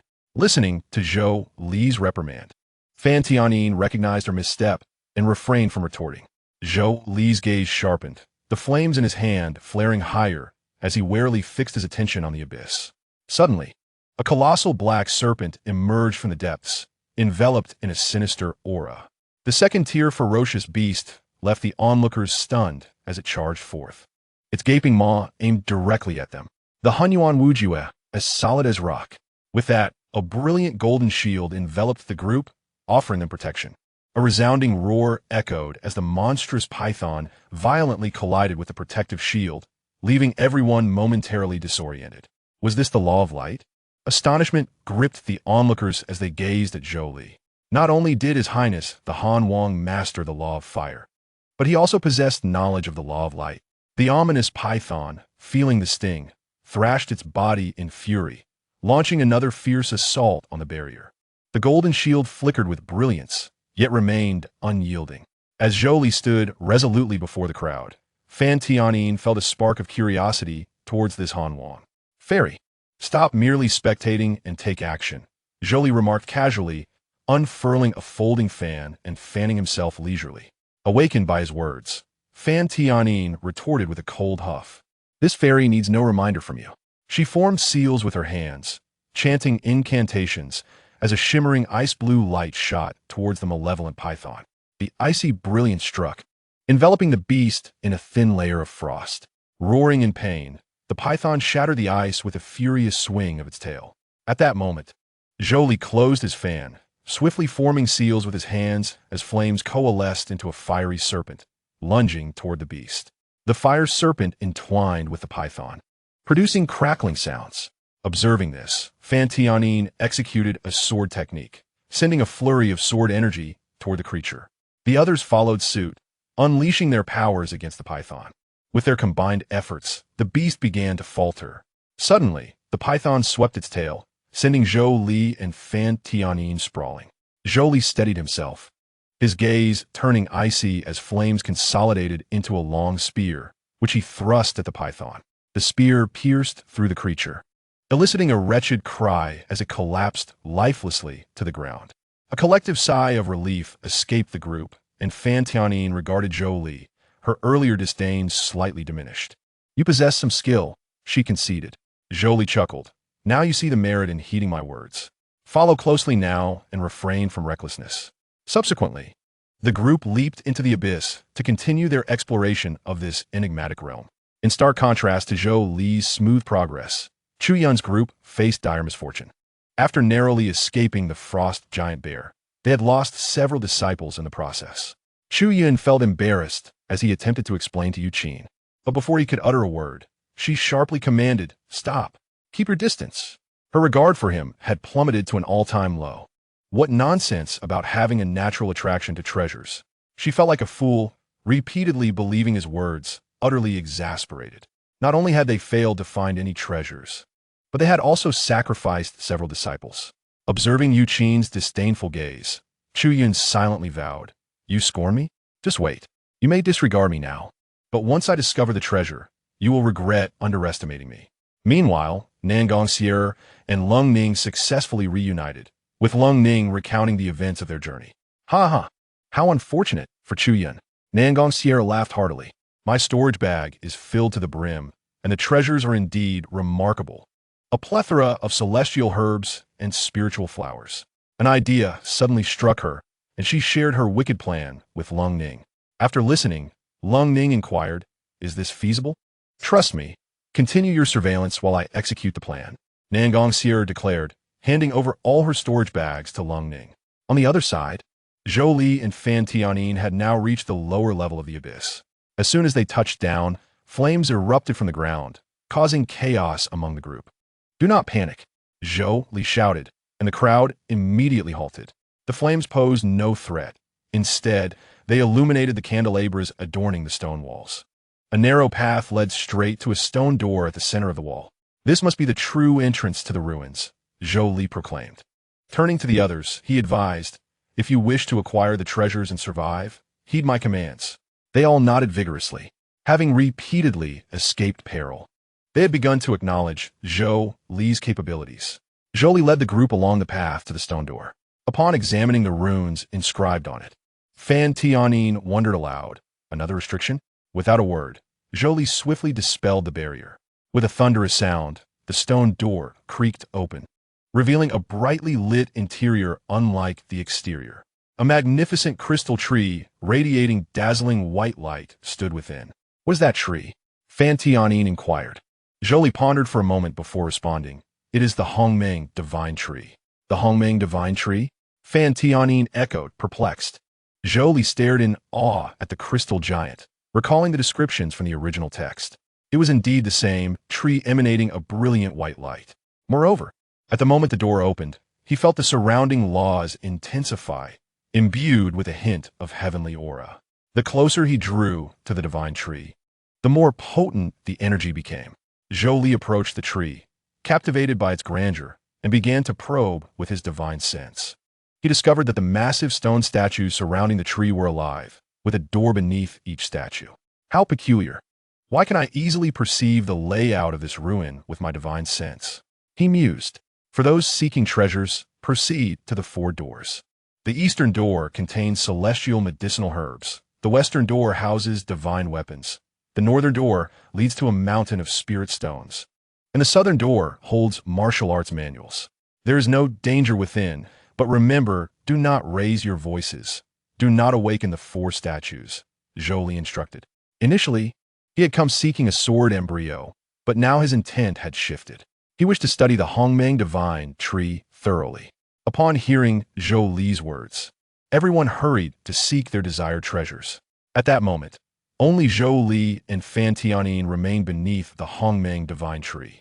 Zhou Li furrowed his brow, asking, "Why do you not join them in searching for treasures?" Fan Tianyin smiled enigmatically. "And why do you not seek them?" "I have no need to," Zhou Li replied. "Neither do I," Fan Tianyin retorted, gazing at the radiant tree. Do you have any thoughts about the Hongming Divine Tree? No comment, Zhou Li replied. If you refuse to tell me, I shall remain here and watch you. Fan Tianyin sensed that Zhou Li was far from ordinary. At least according to her intuition, he was undoubtedly more than he appeared. Unexpectedly, Zhou Li chuckled. I have long heard of the Saintesses of Taiwan, sword sect, Fan Tianyin, possessing the clear sword heart and practicing the heartless sword path. Yet, upon meeting you today, I find no trace of heartlessness in you. Fan Tianyin's expression soured at his words. What do you mean? Is he mocking my persistence? Your Highness, the Han Wang jests. Though I practice the heartless sword, I'm still young and have not delved deeply into it. The sword path is not so easily traversed. Alas, if I were friends with the fairy, I could indeed discuss sword intent with you. Hearing this, Fan Tianyin looked at Zhou Li with a puzzled expression. Your Highness, the Han Wang understands sword intent? I know a thing or two, Zhou Li replied. This statement sounds somewhat peculiar. However, given that His Highness Han Wang has been concealing his true capabilities, it is evident that he is not unfamiliar with the essence of the sword. Contemplating this, Fan Tianyin smiled and remarked that she and His Highness could indeed be friends. Oh, by the way, just a few days ago, I made the acquaintance of a student from your Longwu Academy. Are you referring to Chu Yun, my lady? His Highness knows him, which is splendid. Yet, before Fan Tianyin could finish her sentence, Zhou Li shook his head with a smile. If the lady and Chu Yun are friends, then it is impossible for him to be friends with me, for I regard him as an adversary rather than a companion. After making this declaration, Zhou Li slowly approached the Hongming Divine Tree and began to examine it closely. Fan Tianyin was taken aback. She had never anticipated that Zhou Li and Chu Yun were enemies. However, before she could explain, the Hongming Divine Tree erupted with a dazzling radiance. Subsequently, an invisible force of attraction expanded continuously, drawing Zhou Li, who was closest to the tree, into its embrace. After a brief struggle, Fan Tianyin was also pulled in. Once both were absorbed, tranquility returned. Meanwhile, Xuanwu threw a thunderous talisman, obliterating a swarm of blood leeches. She and Nan Gong Yan'er had intended to explore, but unexpectedly provoked a horde of blood leeches. Blood leeches are ferocious beasts that dwell solely in the toxic marshes, living off blood. Their individual strength is not formidable, yet their numbers are indeed overwhelming. Thus, Xuanwu and Nan Gong Yan'er could only avoid confrontation. After much exertion, they finally managed to shake off the swarm, panting heavily. It is truly exasperating. Had I not seen you still as Han Wang Fei, I would have tossed you aside. Xuanwu expressed her dissatisfaction. Had it not been for caring for Nan Gong Yan'er, she would have already eradicated that horde of blood leeches. Nan Gong Yan'er, equally exhausted and covered in mud, remarked, I never expected you to be not only a practitioner of the Gathering Yuan realm, but also a talisman master. Humph, did you not anticipate this? You ought to show me more respect from now on. Xuanwu appeared quite haughty. Yet at that moment, Nan Gong Yan'er's gaze turned desolate. If Xuanwu is a practitioner of the Gathering Yuan realm, then Lung Ning must be as well. His Highness is truly surrounded by hidden talents. However, when Xuanwu noticed the forlorn expression on Nan Gong Yan'er's face, she could not help but scoff. What is the matter? Is your brother Chu Yun no longer interested in you?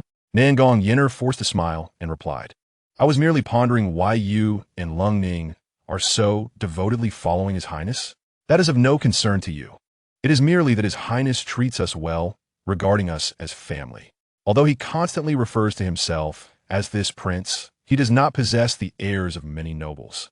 Upon hearing Xuanwu's words, Nan Gong Yan'er sighed in resignation, saying, Indeed, he is very gentle, always so gentle.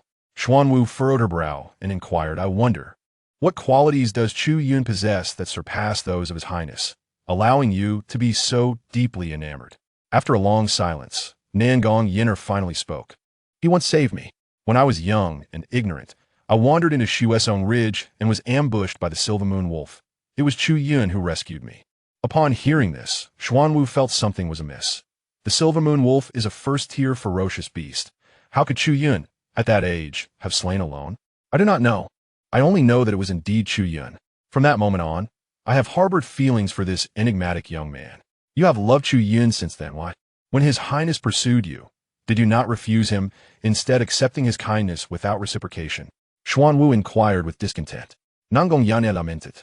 It was Chu Yun who urged me to do so, stating that he lacked cultivation resources and advised me not to reject His Highness's pursuit. Upon hearing this, Xuanwu was momentarily stunned, her expression darkening. With a sharp sound, she slapped Nan Gong Yan'er across the face. Nan Gong Yan'er was taken aback, yet Xuanwu coldly stated, "Nan Gong Yan'er, you truly disgust me."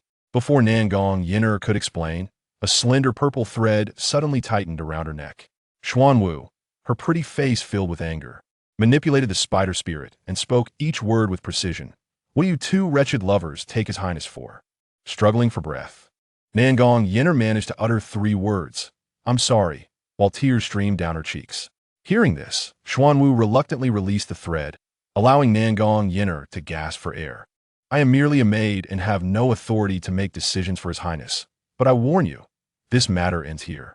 Do not let me see you again, or else." With that, Xuanwu waved the thread, and instantly, several towering trees nearby were severed in half, crashing down with a thunderous sound. The cuts were remarkably smooth, showing no signs of damage. Nan Gong Yan'er nodded in fear. Meanwhile, Zhou Li and Fan Tianyin, who had been drawn into the Hongmeng Divine Tree, seemed to have entered another realm. This place was a blank expanse, with only some bluish runes floating in the air. It appeared to be empty, yet full of potential. Is this the interior of the Hongmeng Divine Tree? Fan Tianyin was profoundly astonished. Here, she sensed her breakthrough to the Gathering Yuan realm was becoming loose. Even her comprehension of the power of the laws grew more precise. Zhou Li felt an extraordinary compatibility between this space and his Hongyuan Wujue. How strange. Why does this space feel so familiar to me? Zhou Li murmured to himself. Fan Tianyin, however, could not afford to ponder such matters. This was a golden opportunity for cultivation that she could not miss. She promptly sat cross-legged and began to absorb the spiritual energy in the space. Seeing this, Zhou Li also settled down, thinking that since he was here, it would be remiss not to make a breakthrough. Time flew by, and in the blink of an eye, a week had passed. Zhou Li, who had initially kept his eyes closed, suddenly opened them, brilliant white light flickering within. This was the unique, transparent spiritual eye of the descendants of the Spirit Clan.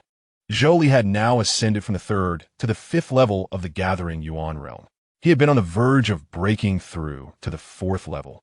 So ascending 2 tiers was not surprising.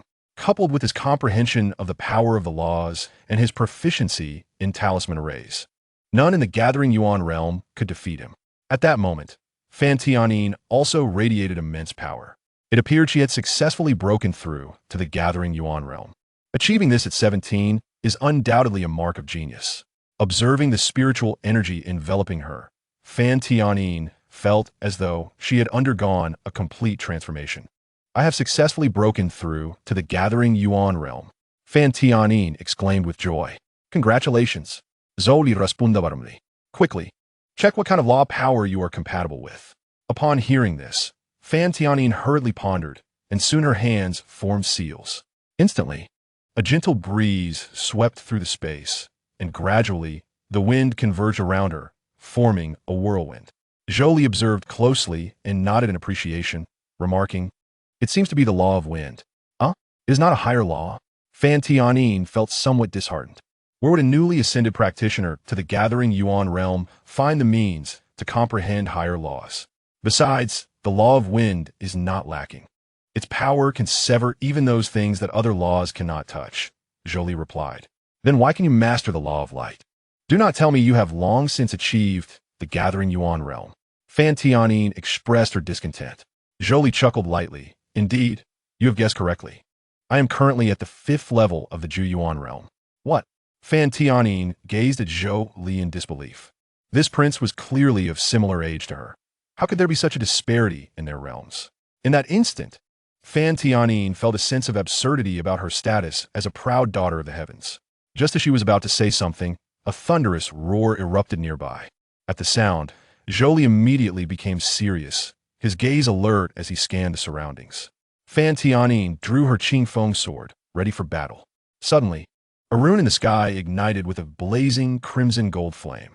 The flames grew fiercer, forming a pillar of fire that reached the heavens above and the underworld below. Zhou Li and Fan Tianyin stared intently at the crimson gold fire not far away. That is the Rui Lin Jin Huang Yan. Zhou Li exclaimed now. Hui Ling Jing Huang Yang. Fan Tianyin pondered carefully and remarked, I believe I heard Xinwei mention that Rui Lin Jin Huang Yan is one of the 12 sacred fires, the true flame of the Qilin clan. Zhou Li Nudda. Among avian creatures, the phoenix reigns supreme. Among terrestrial beasts, the Qilin stands tall, and among aquatic beings, the dragon is revered. The Qilin clan produces one Rui Lin every 10,000 years, and the Rui Lin is born with immense fortune, standing alongside the colorful phoenix and the golden dragon. There are two types of Rui Lin, the crimson gold Rui Lin and the azure Rui Lin. The Rui Lin Jin Huang Yan is the true flame of the crimson gold Rui Lin. Chu Yun, as the male protagonist, is the embodiment of the legendary golden dragon's fortune. So, the roar just now was. Fan Tianyin looked at the massive figure vaguely visible within the fire pillar, feeling a twinge of trepidation. It is the crimson gold Rui Lin. As soon as the words left her mouth, the fire pillar appeared to be torn apart from within. The crimson flames instantly dissipated, revealing before Zhou Li and Fan Tianyin a fearsome beast resembling a deer, towering 12 feet high, with a dog-like head, deer antlers, tiger-esque back, wolf-esque paws, and a cow-esque tail. Is this the crimson gold Rui Lin? Fan Tianyin exclaimed in shock. The crimson gold Rui Lin exuded a powerful aura. Its golden eyes fixated on Zhou Li and Fan Tianyin, letting out a roar that caused the runes in the space around them to tremble. Zhou Li took a deep breath, operating the Hanyuan Wujide to its utmost, his body radiating brilliant light. Fan Tianyin gripped her Qing Feng sword tightly, the principles of wind swirling around her, forming sharp blades of wind. The crimson gold Rui Lin lunged forward, its speed akin to lightning. Zhou Li dodged to the side, simultaneously conjuring a fire arrow that shot toward the Rui Lin. Seizing the opportunity, Fan Tianyin commanded the wind blades to attack from the side. The crimson gold Rui Lin nimbly evaded the wind blades, twisting its body to unleash a Rui Lin Jin Huang Yan towards Zhou Li and Fan Tianyin. Wherever the flames passed, the runes were instantly obliterated. Zhou Li and Fan Tianyin hurriedly retreated. Zhou Li formed seals with his hands, conjuring a massive light barrier that temporarily shielded him from the flames. It appears this is merely the remnant soul of a crimson gold Rui Lin, Zhou Li remarked. Yet it possesses the strength of an early-stage Lian Xian realm. Fan Tianyin quickly executed her sword techniques, while Zhou Li and the crimson gold Rui Lin remained locked in a stalemate. Daiwa sword technique, Andred sword technique. Instantly, the Qing Feng sword in Fan Tianyin's hand buzzed, emanating a blue glow. Surrounding her were hundreds of flying swords formed from condensed spiritual energy, hovering in the air. With a pointed finger, Fan Tianyin shouted, "Go!" The hundreds of flying swords shot toward the crimson gold Rui Lin like meteors. The crimson gold Rui Lin let out an enraged roar, its crimson gold brilliance intensifying as the Rui Lin Jin Huang Yan enveloped it, forming a colossal fire shield. The flying swords struck the fire shield, producing a series of crisp sounds as they shattered and dissipated. However, this momentarily slowed the Rui Lin's onslaught. Zhou Li seized the opportunity, channeling the Hanyuan Wujide to conjure a massive sphere of light, which he hurled at the crimson gold Rui Lin. Hanyuan Wujide, floating light and sunlight. The sphere collided with the Rui Lin Jin Huang Yan, erupting in a burst of brilliant light and shockwaves. Yet, when the explosion subsided, the crimson gold Rui Lin stood unscathed before them. Chapter 51, Clear Spirit Eyes and Open Sword Heart, the two unleashed. Seeing this, Fan Tianyin couldn't help but feel a wave of despair. The 100-sword technique was already her most formidable attack, yet it couldn't even breach the defenses of the crimson gold Rui Lin. Despite having ascended to the Zhu Yuan realm, she still felt so weak. Just as she contemplated surrendering, Zhou Li suddenly declared, "If the 100-sword technique won't suffice, then use the 1,000-sword technique." Hearing this, Fan Tianyin looked at Zhou Li in astonishment. How could he possibly know about the sword techniques of the Taiwan sword sect? However, she had no time to question Zhou Li. Shaking her head, she replied, "Do you think our Taiwan sword technique is easy to cultivate?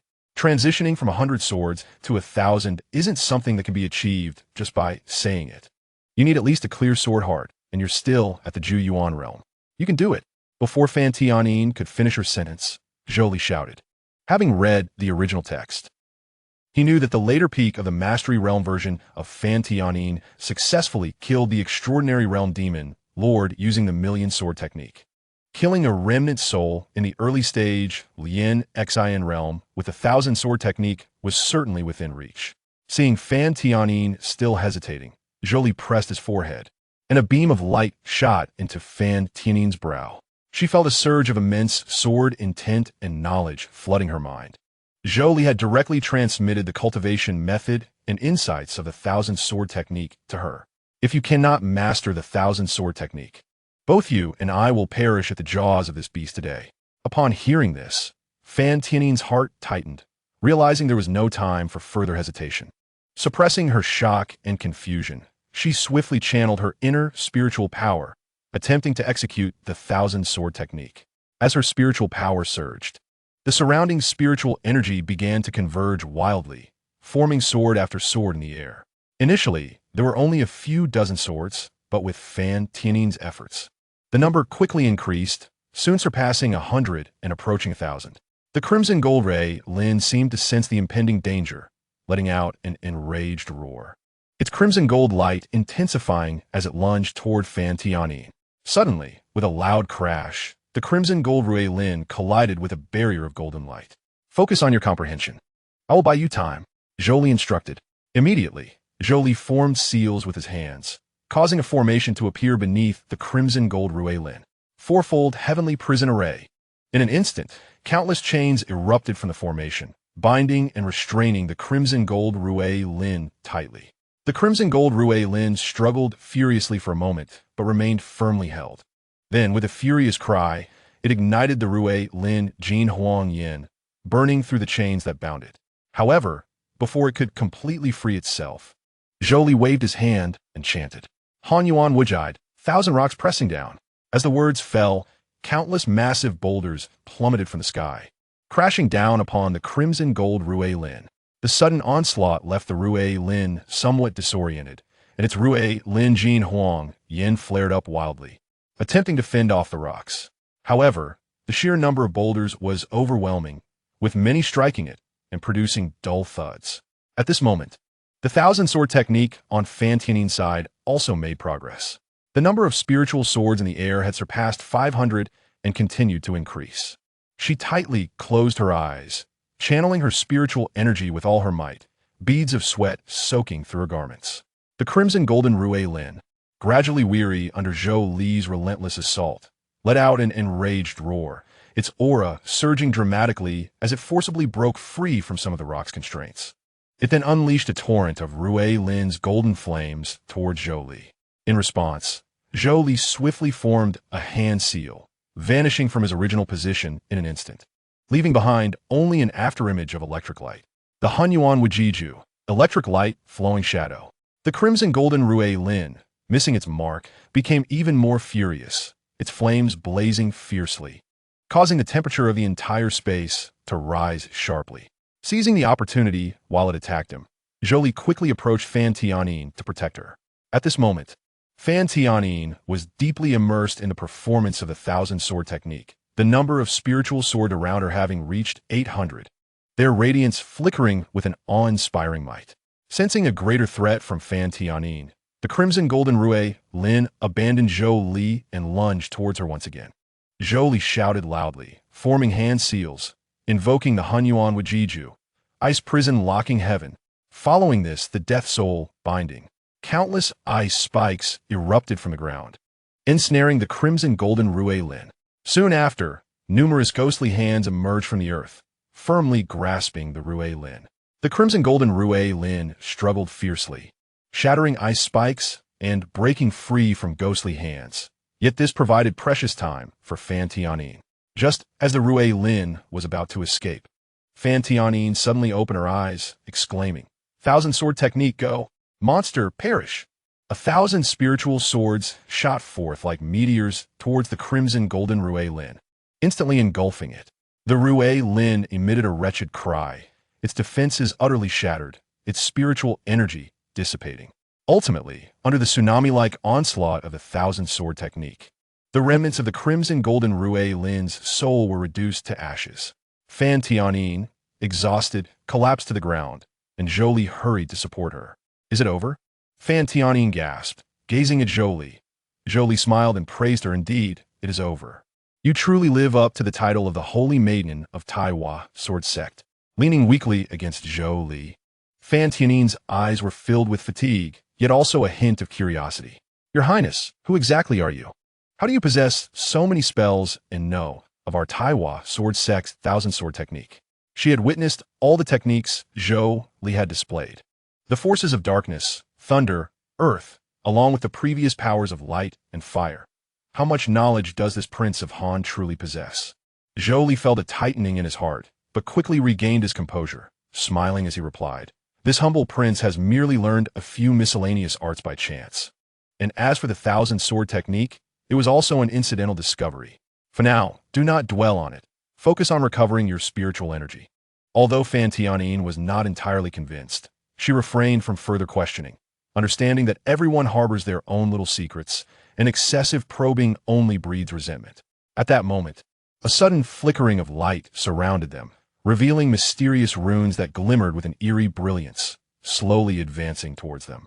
Zhou Li's expression changed, growing vigilant as he shielded Fan Tianyin behind him. It seems the emergence of the Crimson Golden Rue Lin is not so simple. There appears to be deeper implications. Zhou Li murmured. Fan Tianyin, mustering her remaining strength, stood up and prepared to fight once more. The runes drew closer, gathering continuously until coalescing into a dazzling white sphere of light. Zhou Li and Fan Tianyin gazed at the white sphere in perplexity. What is this? Chapter 52. Convergence. Zhou Li and Fan Tianyin stared at the white sphere for an extended period, yet could discern no clues. Suddenly, the white sphere spoke, its ethereal, melodious voice echoing. With your clarity of spirit and sword, it is commendable that you could defeat the Crimson Golden Rue Lin.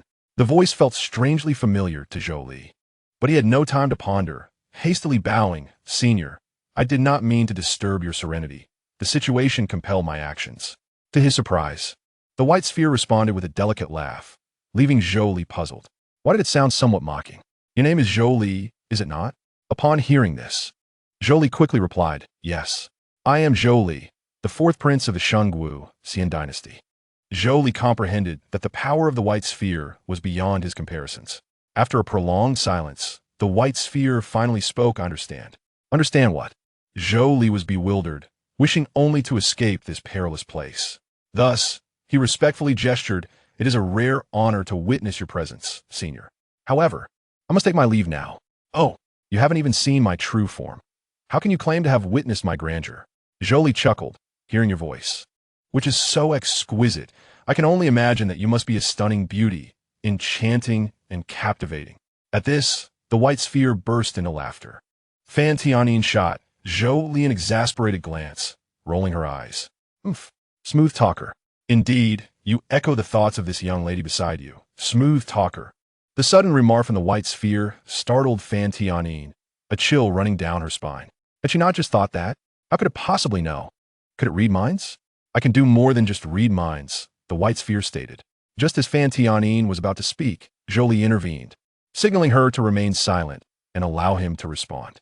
With the clarity of spirit and the clarity of sword, if the two of you were to merge, what kind of existence would arise? Upon hearing this, Zhou Li and Fan Tianyin were taken aback. Quickly, Zhou Li exclaimed, Senior, I am already betrothed. Please do not jest. Fan Tianyin's eyes momentarily revealed a flicker of disappointment. So, he was already promised to someone. Naturally, a prince of Han could not lack a Han princess. However, the white sphere trembled slightly, then remarked, regardless, it is something that will eventually be discarded. Why concern yourselves with it? Zhou Li furrowed his brow, gazing at the white sphere with confusion. Why did he detect a trace of sadness in its tone? Never mind. Since you are unwilling, I shall assist you. As it spoke, the white sphere radiated an exceedingly brilliant light, prompting Zhou Li and Fan Tianyin to adopt defensive stances. Yet, just as they prepared to take the initiative, an enchanting, soul-stirring melody emanated from the white sphere. The music was formless, directly binding their primordial spirits. Zhou Li and Fan Tianyin felt their spirits ensnared by a formidable force, unable to break free. The melody entwined their consciousness like strings, tightening evermore. as if seeking to merge their souls into one. Their rationality began to unravel, their heads pounding. Zhou Li gritted his teeth against the pain, attempting to wield his spiritual energy to shatter the invisible shackles. But the melody seemed omnipresent, each note transforming into poison, eroding his will. He felt his reason gradually dissipating, replaced by overwhelming primal desires. Meanwhile, Fan Tianyin was in a similarly dire state. Her face flushed, her colorful eyes were dazed, clearly displaying signs of emotional turmoil. Before Zhou Li's rationality was completely consumed by desire, he cast a fierce glance at the white light sphere and inquired about its intentions. Unexpectedly, the sphere uttered a profound statement. "You should be able to understand me, Zhou Lang." Zhou Li gazed at the sphere in confusion, unable to grasp the meaning behind its words. However, before he could articulate his query, in an instant, Fan Tianyin seemed to lose consciousness, her eyes becoming distant and unfocused. She slowly began to unfasten her garments, as if they were an unnecessary burden upon her being. As her clothes slipped away, her skin, as white as snow and tender, gradually unfolded before Zhou Li's gaze. His eyes widened, captivated by the flawless beauty of Fan Tianyin's form, unable to tear his gaze away. The delicate texture of her skin and her enchanting curves stirred an insatiable yearning within him. A wave of intense desire ignited within him, compelling him to act. Like a famished wolf, he lunged at Fan Tianyin, enveloping her tightly in his embrace. She seemed to sense Zhou Li's fervor, her body trembling slightly, a blush of shyness gracing her cheeks. She willingly wrapped her arms around his neck, holding him close. Soon, their lips met in a passionate kiss, their tongues entwining. Zhou Li's hands began to roam restlessly across Fan Tianyin's body, caressing every inch of her silken skin. Fan Tianyin responded with gentle moans, her body perfectly attuned to Zhou Li's movements, seemingly yearning for even greater intimacy. In this secluded space, they surrendered to their innermost desires, allowing their bodies and souls to immerse in boundless ecstasy. Yet, as they reveled in their passionate entanglement, the white light sphere observed silently from above, its thoughts unknown. On the other side, Chu Yun and the disciples of Miao Yinfang were still in pursuit of treasures. Their journey had yielded no success, prompting Yuqin Xinzi to reflect on whether bringing Chu Yun along was indeed a wise decision. Just then, a voice rang out, "Brothers, where is Chu Yun?"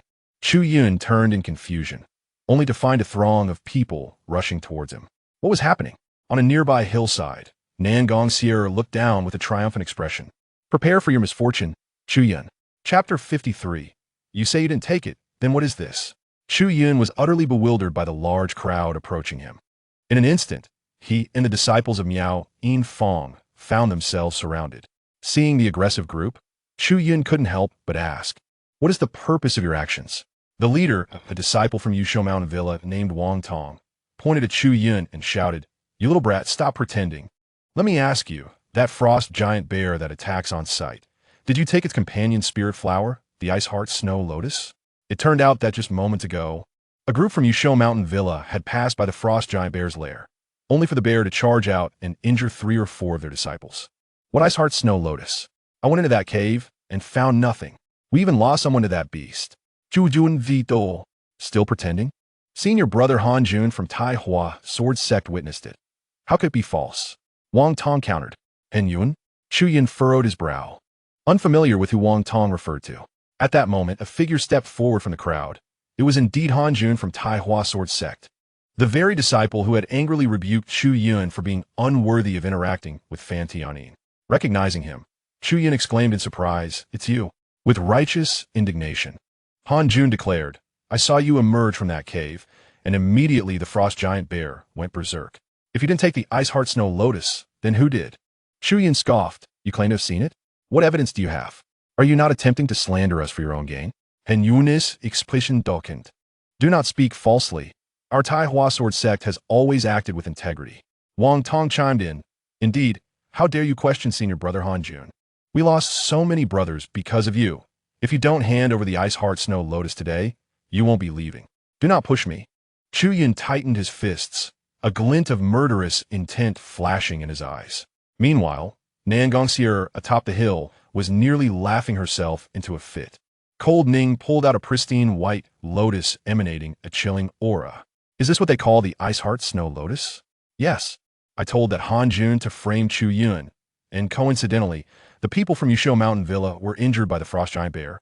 So they used the Ice Heart Snow Lotus as a pretext, Nan Gong Yan'er replied with a smile. So you just want to find Han Jun, right? Cold Ning questioned. Indeed.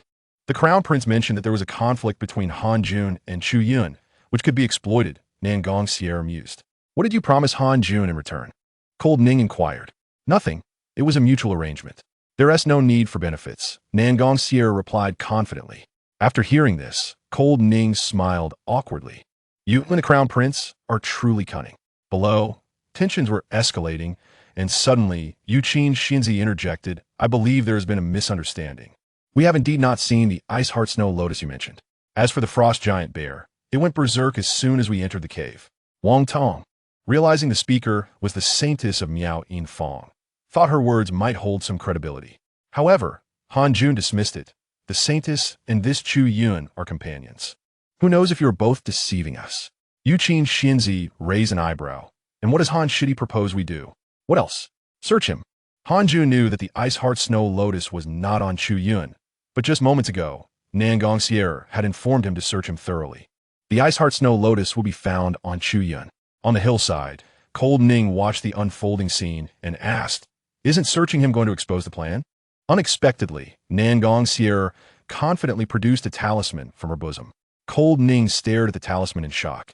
Is that a transformation talisman? The transformation talisman allows one to lock onto a specific location with their consciousness and transfer items by applying the talisman to them. Where did you get that? Cold Ning asked. It was given to me in advance by the Crown Prince. Nan Gong Yan'er replied proudly, revealing that she had been entrusted with executing various plans against Chu Yun. This was clearly a test of her loyalty, gauging whether she still held feelings for Chu Yun. Rest assured, she would treat him well. The Crown Prince mentioned that Chu Yun bore the remnant soul of a powerful being. Thus, his storage bag would be detectable by divine senses. Cold Ning cautioned, so this talisman is useful at this moment. As she spoke, Nan Gong Yan'er produced another talisman from a robe. Cold Ning focused intently, recognizing it as a concealment talisman. This talisman could hide one's divine sense, rendering it undetectable by those below the primordial stage, particularly considering the current strength of Jin Lao, who was merely at the peak of the gathering Yuan stage. Well, all right then. Cold Ning found herself at a loss for words, silently admiring how the Crown Prince had left a backup plan. Meanwhile, upon hearing the demand for a body search, Chu Yun immediately grew discontented. I have stated that I possess nothing. Why should I be subjected to a search? Upon hearing this, Han Jun chuckled lightly, gesturing subtly without uttering a word. Yet his expression seemed to convey, Look, are you flustered? Yu King Xianzi also expressed her displeasure. As the esteemed Saintess of Miao Yin Fong, being searched by the disciples of Yusho Mountain Manor and Taiwa Sword Sect will be a profound disgrace. Not only was she opposed, but the disciples of Miao Yin Fong, standing behind her, were equally indignant. How dare you seek to search our Saintess? Preposterous. Indeed, you brutish lot are unworthy. The disciples of Miao Yin Fong seethed with righteous anger. The rugged men from Yusho Mountain Manor, who were accustomed to being in the company of spirit beasts, were equally incensed. How dare those shameless harlots challenge me? Are you feeling guilty for your thievery? What did you say? You think you can intimidate us? Instantly, both sides erupted into a fierce quarrel, a cacophony of insults flowing, rife with coarse language. Seizing the moment, Han Jun unsheathed his sword amidst the chaos and lunged towards Chu Yun. You little thief, daring to deny your actions. I shall personally verify. Faced with this sudden attack, Chu Yun had no choice but to hastily evade, inadvertently tossing his storage pouch aside. My storage pouch. It rolled slowly to Han Jun's feet, who picked it up with a smirk. Chu Yun, seeing this, exclaimed vehemently, Return my storage pouch at once. And Yun left lightly, I shall return it once I have completed my inspection. At this juncture, the previously feuding parties halted, their gazes fixated on Chu Yun and Han Jun. On the hill, Nan Gong Yan'er seized the opportunity, employing a concealment talisman and casting a transformation talisman. In the next moment, the Ice Heart Snow Lotus materialized within Chu Yun's storage pouch. Han Jun opened the pouch, his eyes sparkling with delight as he retrieved the Ice Heart Snow Lotus. The moment it appeared in his hands, The atmosphere shifted dramatically. You claim you have nothing, yet what is this? Chapter 54. The true face of the white ball is you. Nan Gong Yan'er. Chu Yun gazed at the ice-heart snow lotus in Han Jun's grasp, his expression one of incredulity. How could this item be in my storage pouch? Yu Qingxianzi was equally taken aback. She had been with Chu Yun the entire time and had not witnessed him acquiring it. Damn it, Chu Yun. What do you have to say for yourself now? Wang Tong chastised. Taking a deep breath to suppress his shock, Chu Yun replied calmly. There must be some misunderstanding. I have never possessed this ice-heart snow lotus. Someone has surely conspired against me. Wang Tong scoffed. The evidence is right before our eyes. Do you still dare to argue? You brutish fools are utterly foolish. I cannot be bothered to reason with you. You are undeserving of it. Chu Yun dismissed him with disdain. At this moment, Han Jun interjected, Brother Chu, your words elude my understanding. This snow lotus was extracted from your storage pouch. You claim someone is conspiring against you. Where is your proof? Chu Yun's gaze sharpened as he drew his sword, directing its tip towards Han Jun. It is you who seeks to frame me. Your jealousy over my friendship with Fan Xianzi has driven you to conspire against me. To his surprise, Han Jun laughed derisively. You? Friends with our Saintesses? If it were his Highness from the Xingwu Xianxiao, I might believe it, but you? Enough. Just as tensions escalated, Yu Qingxianzi, who had remained silent, suddenly spoke. Hold on. There's still doubts. I have been traveling with Chu Yun. He had no opportunity to acquire this ice-heart snow lotus. Yet, Han Shidi, your timing in approaching Chu Yun seems rather coincidental. Han Jun chuckled lightly, then replied, Sister Yu, are you perhaps enamored with Chu Yun? Certainly not. He is merely associated with my Miaoying Fong. If he is wrongfully accused, it would also tarnish our reputation. The crowd found her reasoning quite sound. Han Jun shook his head, saying, Very well, I shall grant Sister Yu some face. However, while you assert that you have taken no treasures along the way, I find that hard to believe. May I inspect Brother Chu's storage pouch once more? Chu Yun's expression darkened, his gaze locked onto Han Jun. This fellow has set himself on a path to self-destruction. Yu Qingxianzi, after a moment's contemplation, composedly stated, We act with integrity, and if Shidi wishes to investigate, he may do so. However, should you find nothing, do not blame me for being ungracious. That is only natural. If I truly wronged you, I shall take my own life as atonement. With that, Han Jun's hand delved into Chu Yun's storage pouch. Simultaneously on the hill, Nan Gong Yan'er and Lung Ning were keenly enjoying the spectacle. All the treasures along the way were seized by me first. How many transformation talismans do you still possess? Ling Ningingguidet. Nan Gong Yan'er replied with a smug chuckle. At this moment, there is no need to transmit any more treasures. I have conceived something rather amusing. Huh? Lung Ning was perplexed, unable to grasp the meaning behind Nan Gong Yan'er's words. Just then, Han Jun rummaged through the storage pouch and unexpectedly unearthed a peculiar item. He slowly withdrew it, and the crowd's eyes widened in astonishment. It was a white belly band. Brother Chu, you have such peculiar tastes. Han Jun feigned an apologetic expression. Chu Yun's mind momentarily faltered, regaining his composure only to bellow. You seek to harm me again, you little thief. However, before he could finish, Yu Qingxianzi interjected in confusion. Is that my belly band? Immediately, she began searching through her own storage pouch. She had felt something familiar and, upon spotting the blue and white pattern, realized it was indeed hers. Generally, female cultivators would carry 2 or 3 garments and belly bands in their storage pouches for convenience during missions. Although they were cultivators, having transcended the mundane, their bodies remained unsullied. Yet, the desire for cleanliness seemed inherent in women, an unchangeable trait. Upon hearing this, the crowd turned their gazes toward Chu Yun in unison. Hen Yun Snil, Polo. You claim I wish to frame you. Yet how could I possess Yu Qingxianzi's belly band? Rather, it is you who has spent ample time alongside her, providing numerous opportunities for mischief. Chu Yun found himself momentarily speechless. Chu Yun, our Saintess has treated you with utmost kindness, yet you would stoop to such depths. Indeed, you are a vile creature, a loathsome beast. At this point, the female disciples of Miaoying Fong were also incensed. They had already harbored grievances against Chu Yun for leading them astray and causing them much suffering, but out of respect for their Saintess, they had refrained from voicing their discontent. Yet now, having discovered their Saintess's belly band in Chu Yun's storage pouch, how could they tolerate further humiliation? It was not that Chu Yun wished to explain, but he found himself at a loss for words. Just then, Yu King Xianxi's aura surged, her expression cold as she glared at Chu Yun. Chu Yun, having treated you so well, how could you commit such a vile act against me? Beast, I cannot spare you. With that, Yu King Xianxi struck out with a palm, and Chu Yun hastily dodged, fleeing as he shouted, Saintess, it is a misunderstanding. Quickly, pursue him. Do not let this beast escape. All the disciples of Miaoyin Feng chased after him. We should also follow. Do not let these shameless harlots claim his head. Chu Yun's head belongs to Yusho Mountain Manor. Wang Tong commanded, and the disciples of Yusho Mountain Manor followed suit. On the hill, Nan Gong Yan'er was laughing joyfully. Moments ago, she had used the concealment talisman to hide her divine consciousness, then employed the void talisman to penetrate into Yu Qin Xianxi's storage pouch.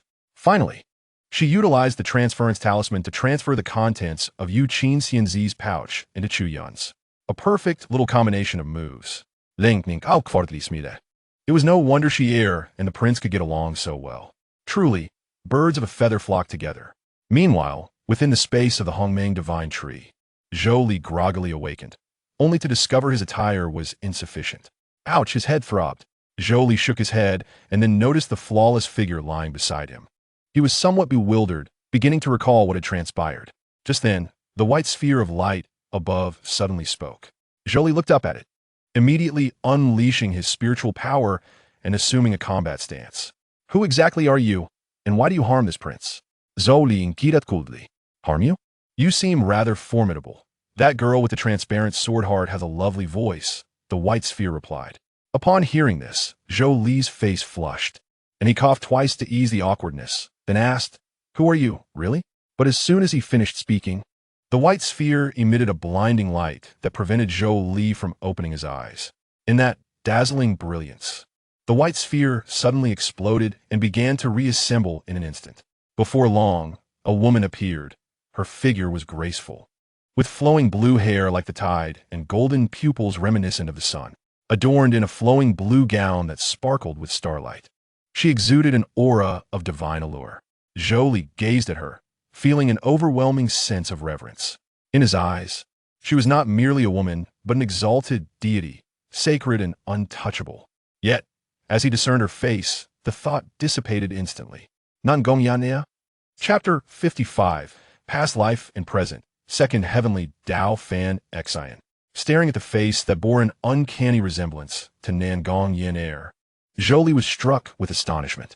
Unexpectedly, the blue-haired goddess frowned slightly and denied, You are mistaken. I am not Nan Gong Yan'er.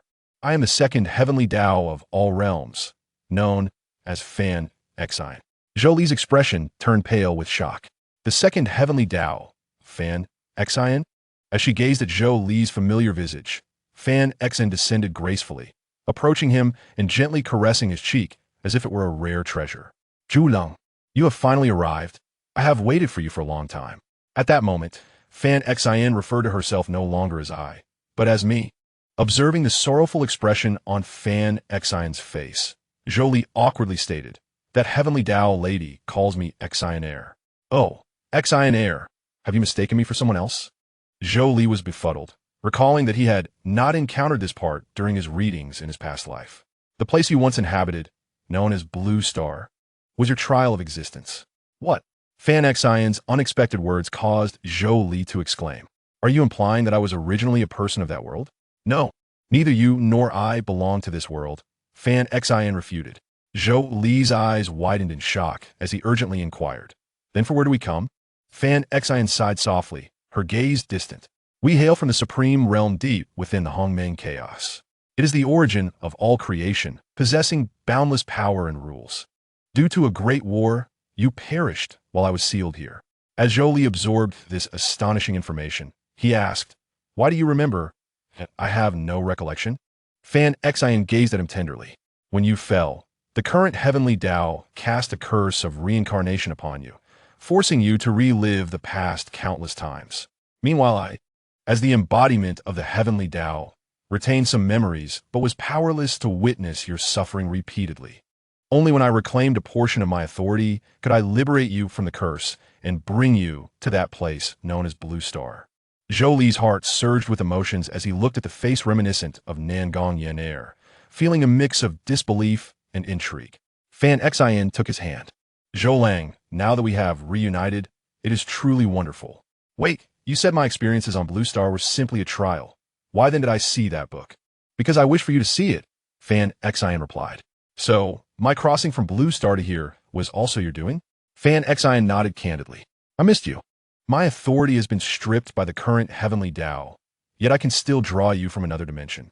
What about the identity of the Holy Martial Immortal Dynasty's Han Wang, Zhou Li? That was also you. To be precise, it was your identity before encountering me. Upon hearing Fan Xian's explanation, Zhou Li began to piece together the narrative. So, I was first Han Wang, Zhou Li, met you, and eventually ascended to the Supreme Realm. However, I was cast down, and I crossed over to Blue Star, while you're trapped in the past timeline of my world. Not quite. You first ascended to the Supreme Realm before encountering me. Fan Xian corrected him. Zhou Li scratched his head, striving to untangle this complex relationship. So you were originally the heavenly Tao, and I was the creation you brought forth. We do not exist on the same level. Is it merely because you fell in love with me? Fan Xian nodded emphatically. I am the heavenly Tao governing creation and laws, derived from the first heavenly Tao. The first heavenly Tao? Zhou Li asked, puzzled. It is the source of all things, possessing supreme authority, while my dominion stems from its separation. Zhou Li furrowed his brow and inquired, is the current heavenly Tao the first heavenly Tao? Fan Xian's expression turned serious as she shook her head. No, it is the third heavenly Tao. That Chu Yun is the chosen agent of the third heavenly Tao. Oh, I see. But why do you look exactly like Nan Gong Yan'er? Fan Xian remained silent for a moment before responding. Zhou Lang, I am not a product of this timeline. I lack the combat power to assist you. Everything must rely on your own strength. I believe that having endured the trial on Blue Star, you can surely turn the tide. Huh? Zhou Li looked bewildered. Sister, your answers seem irrelevant to my questions. As if hearing Zhou Li's inner complaints, Fan Xian chuckled softly. Gazing at her face, so akin to Nan Gong Yan'er's, Zhou Li felt an unsettling sensation. Enough. I have stated that I am not Nan Gong Yan'er. You need not harbor any aversions towards me because of this face. Moreover, rather than saying your feelings for Nan Gong Yan'er stem from her likeness to me, it is more accurate to say that you fell for Nan Gong Yan'er due to my appearance. Fan Xian remarked with a hint of annoyance. So what is your relationship with Nan Gong Yan'er? Why do you look identical? Zhou Li pressed further. However, for reasons unknown whenever this topic arose, Fan Xian would fall silent. Seeing this, Zhou Li could only helplessly state, could you refrain from reading my thoughts in the future? I would like to keep some privacy. Sure. Fan Xian snapped her fingers. Now I have granted you a protection that prevents anyone from reading your mind. Hearing this, Zhou Li inquired with curiosity. You can freely create such protections? Of course. I am the heavenly Tao governing laws and creation. Do you think that pile of cultivation techniques in your room came from? Fan Xian said proudly. But didn't you say your authority was stripped away?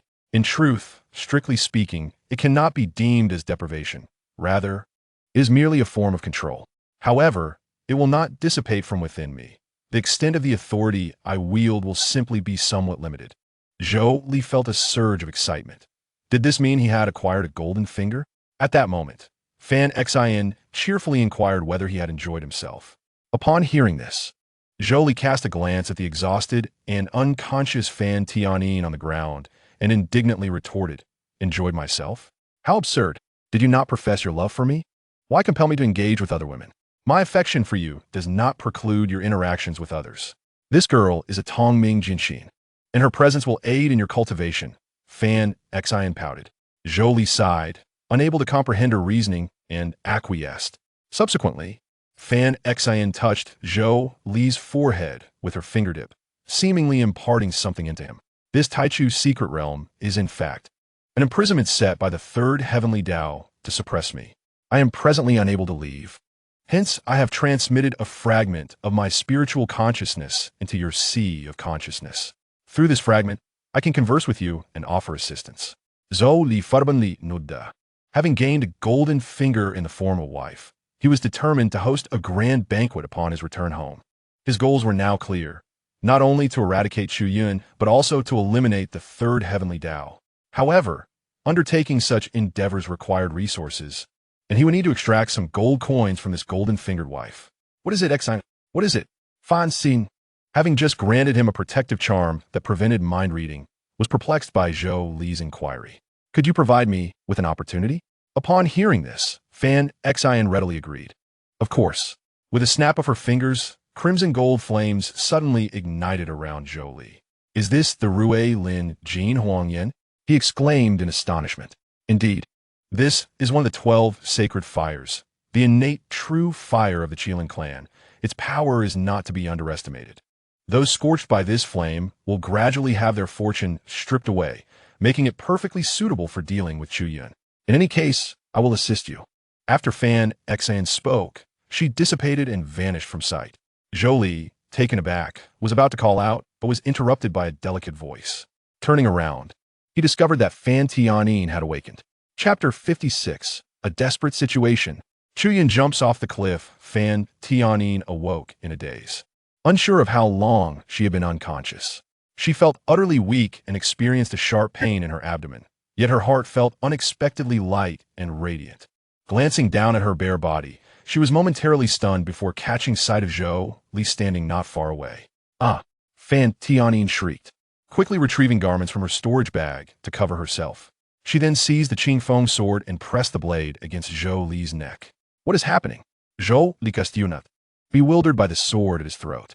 However, he could see that Fan Tianyin's expression was grim, and her colorful irises glistened with unshed tears.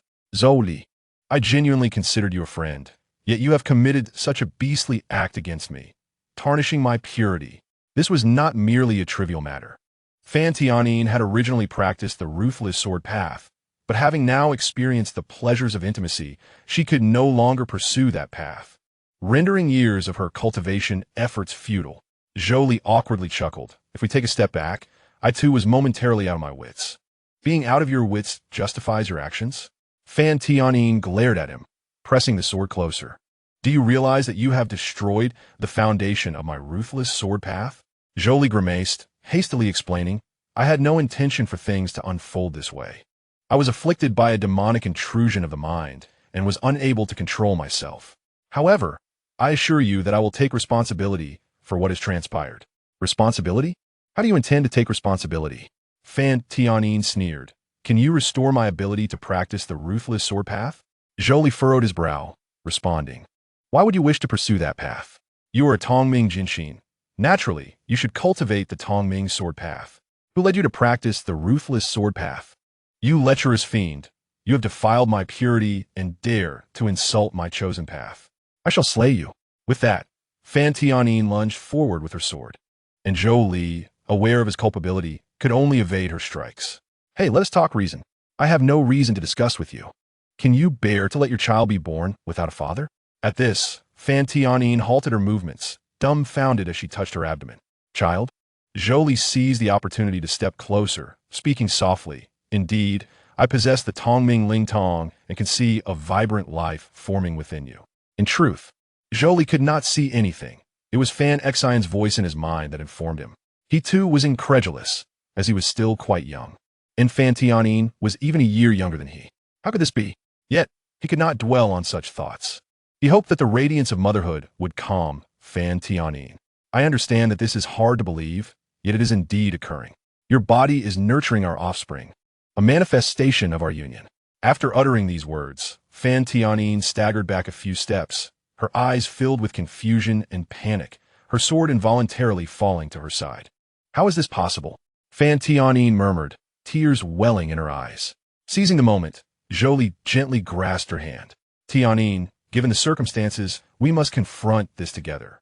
I shall take full responsibility for you and our child. Fan Tianyin raised her head, glaring at him. How am I to face this? My original path has been destroyed, and now I bear a child. Zhou Li held her tightly. In the future, I shall walk this path alongside you. The Tongming sword path can also lead to extraordinary accomplishments, and we can watch our child grow together. Yet, Fan Tianyin struggled against him, tears streaming down her face as she cried. But you are already betrothed. How can you take responsibility for me? Will you take me as a concubine? Zhou Li siga suddenly. Fan Tianyin struggled in his embrace a few times before finally quieting down. Seeing her calm, Zhou Li began to explain his relationships with Nan Gong Yan'er and Chu Yun. After hearing this, Fan Tianyin asked with confusion, "Is this the reason you and Chu Yun are enemies?" Zhou Li nodded. "So do you understand now? I will soon part ways with Nan Gong Yan'er, and one day I will personally take Chu Yun's life." After these words, Fan Tianyin took a deep breath and slowly said, "Very well, if that is the case. I shall trust you this once. However, should you betray me and our child, I will not spare you." Zhou Li patted her back reassuringly. "Rest assured I will not." But what? Fan Tianyin raised an eyebrow. "You may have quite a few sisters." Fan Tianyin was momentarily taken aback, then quickly realized. "You mean to say you have many women?" Zhou Li nodded, and upon seeing this, Fan Tianyin resignedly remarked, "Very well. I shall follow the rooster if I marry a rooster, and the dog if I marry a dog. You're a prince, and I do not expect you to be devoted. However, I have but one request. I cannot be a concubine. I can only be a wife." "Agreed." Zhou Li readily consented. "Alas, I truly did not expect Chu Yun to be such a person," Fan Tianyin sighed. "To steal another's love is the most despicable act. If I ever encounter him, I will surely castrate him." "Chu Yun, you stop right there. Today, I shall make sure to bring ruin upon you, you lecherous wretch." Yu Xianxia and the members of Miao Yinfang were still relentlessly pursuing. Chu Yun continued to flee until he reached the edge of a precipice, where he finally halted his steps. Gazing down into the unfathomable abyss, a shiver coursed through him. "Elder Jean, what should I do?" "Do not fret, my disciple. I sense great fortune awaits you below. Simply leap," Elder Jean advised. Upon hearing this, Chu Yun's face displayed a look of astonishment. "What? It's so high, jump down?" "Trust your master, and just jump." Chu Yun hesitated, but upon seeing the pursuers closing in from behind, he steeled his resolve and made his decision. "You lecher, where will you escape to now?" Yu Xianxia gathered her spiritual energy in her palm. "Damn it, you little brat, keep running," Wang Tong exclaimed, panting heavily. They had been chasing for nearly 2 days. How could this Baiyang run so swiftly? Facing the encirclement, Chu Yun cast a cold glance all around. "I shall say this one last time. Those matters are not my doing. But whether they are or not is no longer important." The crowd was bewildered by his words. Chu Yun continued, "I will remember today's events and will repay you 100-fold in the future." With that, amidst their puzzled gazes, Chu Yun turned and leaped directly into the abyss behind him. Yu Xianxia and Wang Tong were left dumbfounded, unable to believe that Chu Yun truly dared to jump. "He has jumped off the cliff?" Not far away, Nan Gong Yan'er said, her face filled with shock, unaware of the destiny of the child of fortune. She thought Chu Yun was choosing death to make statement. "Follow him," Lung Ning instructed. Meanwhile, at Luohua Tower, Highness gazed at the remarkably youthful and stunning figure before her, clearly a young man in disguise as a woman, and felt a tremor of apprehension, especially when meeting those bright, moon-like eyes. Chapter 57. The Arrival of Luo Fei. Luo Fei versus Hai Wenxiang. The young man in disguise gently raised his eyes to look at Hai Wenxiang. "You are the courtesan of Luohua Tower. Indeed, your beauty is extraordinary." Upon hearing this, Hai Wenxiang chuckled softly. "This gentleman, you flatter me. With your delicate skin, if you were a woman, you would be even more exquisite than I." The young man laughed heartily. "You truly have a way with words. No wonder you are the enchantress of the Hahuan demon sect." At this remark, Hai Wenxiang became tense, secretly gathering her spiritual energy in her palm. "What do you mean by that?" However, the young man merely lifted a teacup and took a delicate sip. "You are Hai Wenxiang, the Saintess of the Hahuan demon sect, correct? Also, I advise you not to resist. You are no match for me." Referring to herself as this palace, with her striking white pupils, was it not? Upon realizing this, Hai Wenxiang smiled gracefully. "The esteemed Luo Fei, concealing her identity to visit my Luohua Tower, surely does not intend to capture me, does she? Of course, if you truly wish to apprehend me, you need not dirty your hands. Yet, I am indeed here to seek you." "Seek me?" Hai Wenxiang was taken aback. Luo Fei set down her teacup, her gaze profound. "Indeed, I am here for Lier." Hai Wenxiang furrowed her brow slightly. "For His Highness, the Han Wang?" Luo Fei stood and approached Hai Wenxiang, gently lifting her chin. "I am aware of the dealings Lier currently has with you and the ambiguous nature of your relationship. Does the lady think that as a person of the demon path, I am unworthy of approaching His Highness?" Hai Wenxiang's eyes sharpened. Hearing this, Luo Fei chuckled softly. Naturally, there, as the Han Wang should not associate with those of the demon path, lest his dignity be tarnished. As his mother, I must eliminate threats in the shadows. Hai Wenxiang felt a tightening in her heart, but maintained her composure. What the lady says is understood. However, my dealings with His Highness pose no detriment to him. Rather, they may yield numerous benefits. Luo Fei's laughter turned cold. I care not for any dealings. As long as you cease your association with Li'er, I shall spare your life. Hai Wenxiang met Luo Fei's gaze unwaveringly. Your Highness has his own thoughts and cannot be entirely swayed by you. Moreover, my connection with him is not as simple as you imagine. Luo Fei snorted. I know my own flesh and blood better than you, an outsider. Li'er is merely young and has been deceived by you, this enchantress. Hai Wenxiang was at a loss for words. But your son sought me out first. She quickly retorted. No, my lady, you do not truly understand how formidable His Highness is. I once thought he was merely a naive youth, but after spending these days together, I have been utterly captivated by him. Before Hai Wenxiang could finish, Luo Fei's furious shout rang out. Impudence. Instantly, an overwhelming pressure surged forth, forcing Hai Wenxiang to kneel on one knee. Luo Fei's white eyes gleamed with a radiant light as she looked down upon the kneeling Hai Wenxiang. Do I need you to teach me how to educate my son? I shall ask you once, will you leave or not? The pressure left Hai Wenxiang breathless, causing blood to trickle from her lips, yet she gritted her teeth and replied, I'm afraid I cannot agree. Seeing Hai Wenxiang's steadfastness, Luo Fei raised an eyebrow. As I understand it, those of the Hahuan demon sect do not act without profit. I am here to kill you. Why do you persist? Is Li'er truly that significant to you? Hai Wenxiang managed a strained smile. Yes, I love him. Love? You, a saintess of the Hahuan demon sect. Dare to speak of love? As she spoke, the pressure intensified, causing Hai Wenxiang to spit blood once more. Nevertheless, she pressed on. His Highness is the only one who regards me equally, regardless of righteousness or evil. Li'er is simply too young and has encountered the wrong people, which led to a failed marriage. I will not be like Nan Gong Yan'er. Luo Fei regarded the prostrate Hai Wenxiang with a complex expression and then withdrew her pressure, granting her a moment to breathe. Very well, I shall give you one last chance. Leave Li'er, or the entire Luohua Tower will perish. In the face of Luo Fei's threat, Hai Wenxiang smiled, then let them die. As a person of the demon path, I care not for the lives of those beneath me. However, if you do not kill me, I will certainly report everything truthfully to His Highness. You think to use Li'er against me? Do you believe you hold such weight in his heart? I would not dare, but I believe His Highness will inevitably become estranged from you, which is something you do not wish to see. Am I correct? Hai Wenxiang wiped the blood from her lips, smearing it across her crimson mouth. Just then, a torrential wave of heat surged forth, and a mass of black-red flames shot directly towards Luo Fei. Unfazed, Luo Fei met it with her palm, only to discover that her opponent was also using a palm strike. The two palms clashed, sending the opponent flying while Luo Fei remained steadfast. Observing the black-purple flames scorching her palm, Luo Fei swiftly gathered her spiritual energy to extinguish them. She then turned her attention to the one who had been sent flying, a tall and graceful woman with white hair. Is this the Wuwang body, the flame of Emperor Hen? Luo Fei raised an eyebrow. The Wuwang. Hai Wenxiang quickly helped the Wuwang woman to her feet. However, the Wuwang woman stared expressionlessly at Luo Fei, as if nothing had just occurred. Oomph. The Wuwang body of the Taichu realm. The Hahuan demon sect indeed has deep reserves. Luo Fei snorted. The Wuwang is not a member of my Hahuan demon sect. Hai Wenxing hu vi den et lai.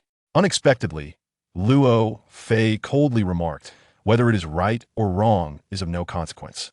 My dear girl, I believe you understand that the recent clash, had I not dispersed my spiritual energy to protect this building, would have resulted in the annihilation of everyone present. So, will you leave or stay? Hai Wenxiang gritted her teeth, about to speak, when Wuwang Nu interjected unexpectedly. She will not leave.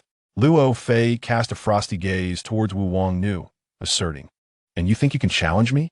While the Taichu realm of the Wuwang body is rare, it is still insufficient to contend with me. Wuwang Nu remained impassive, her surroundings igniting with dark purple flames. Let us see. At this moment of palpable tension, Hai Wenxiang pondered for a moment before addressing the princess. Your Highness, if you intend to kill, then do so. I shall not be coerced by your threats, nor will I deceive His Highness. Subsequently, she positioned herself before Wu Wangnu, her expression calm.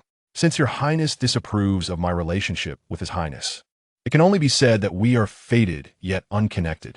Observing Hai Wenxiang's demeanor, Luo Fei slowly approached, raising her hand to strike down towards her head. In Hai Wenxiang's despairing gaze, Luo Fei's hand gently descended. Smack! Luo Fei had not employed any spiritual energy, simply resting her palm atop Hai Wenxiang's head. Ha ha! Look at how frightened you are. Luo Fei laughed heartily. Hai Wenxiang was initially taken aback, then hastily retreated. Your Highness, what is your intention? Why are you dodging? I am here to heal you. Huh? Hai Wenxiang was somewhat perplexed. Why had the princess's attitude undergone such a dramatic shift? One moment, she contemplated killing her, and the next she was playful. Luo Fei seemed to see through Hai Wenxiang's thoughts and smiled. I merely wish to test the depth of your feelings for Li'er. It turns out that the little rascal's judgment is not as poor as I thought. Realization dawned upon Hai Wenxiang. The princess had been testing her. It felt reminiscent of a mother-in-law assessing her daughter-in-law. Flushing slightly, she lowered her head and softly uttered, Your Highness, my feelings for His Highness are sincere. Luo Fei nodded in satisfaction. Enough, do not be shy. Come, let me see your injuries. As she spoke, she raised her hand once more to rest on Hai Wenxiang's shoulder, a gentle stream of spiritual energy flowing into her body. Hai Wenxiang felt the pain gradually ease, and the chaos within her spirit quieted. At this moment, Wu Wangnu was perplexed. Had they not just been at each other's throats? How had the atmosphere shifted to such amicability? While treating Hai Wenxiang, Luo Fei also used her clear spiritual eyes to explore the condition of her body. A Yudu Shin Ti, indeed a good physique for bearing children. Oh, your constitution is heavily Yin, and the child you bear will most likely be a girl. A girl is quite delightful, obedient, and understanding. Listening to Luo Fei's constant references to childbirth, Hai Wenxiang's cheeks flushed as she replied, Your Highness, I have yet to even begin my relationship with His Highness. It matters not, as Li'er is still concerned about marital affections. Once he divorces that girl from the Nan Gong family, will he not be by your side every day? Luo Fei chuckled. Li'er is just like his father in his youth. Trust me, I have experience. Your Highness, do you not mind that I am from the demonic path? Of course I mind. Which is why you cannot become the Han Wang Fei. You can only be Li'er's woman. Luo Fei huffed. Upon hearing this, Hai Wenxiang forced a smile. What? Disappointed? Shaking her head, Hai Wenxiang replied, No, I am fully aware of my status. Should I become the legitimate wife, it would tarnish His Highness's reputation. Although I am a maiden to the outside world, I am still viewed as a courtesan, a woman of ill repute. Thus, I never aspired to be the primary wife. To be His Highness's woman is already a great honor bestowed upon me by Your Highness. Luo Fei, upon hearing this, gently touched Hai Wenxiang's cheek. Child, your understanding of this matter shows you are wise. Indeed, your status brings you hardship, but do not worry. I shall provide compensation. How could I dare to ask for compensation? Your Highness's trust in allowing me to be with His Highness is the greatest reward for me. Hai Wenxiang quickly replied. You, my dear girl, only know how to speak sweetly and do not complain. You have made me feel guilty. Rest assured, if that rascal Li'er dares to neglect you, come to me and I shall advocate for you. When Li'er returns, I will certainly explain today's events, and I believe he will seek you out. Hearing Luo Fei's assurance, Hai Wenxiang's face lit up with joy. With the future mother-in-law's strong support, her relationship with His Highness was likely to flourish. I wonder how His Highness is faring in the Taichu secret realm? Zhou Li, can you please put me down? Fan Tianyin pouted. Zhou Li replied while carrying her. No, your belly is far too precious right now. But you cannot carry me forever. I cannot just remain immobile. Many women would long for the privilege of being carried by me. You are truly unaware of your fortune, Zhou Li teased.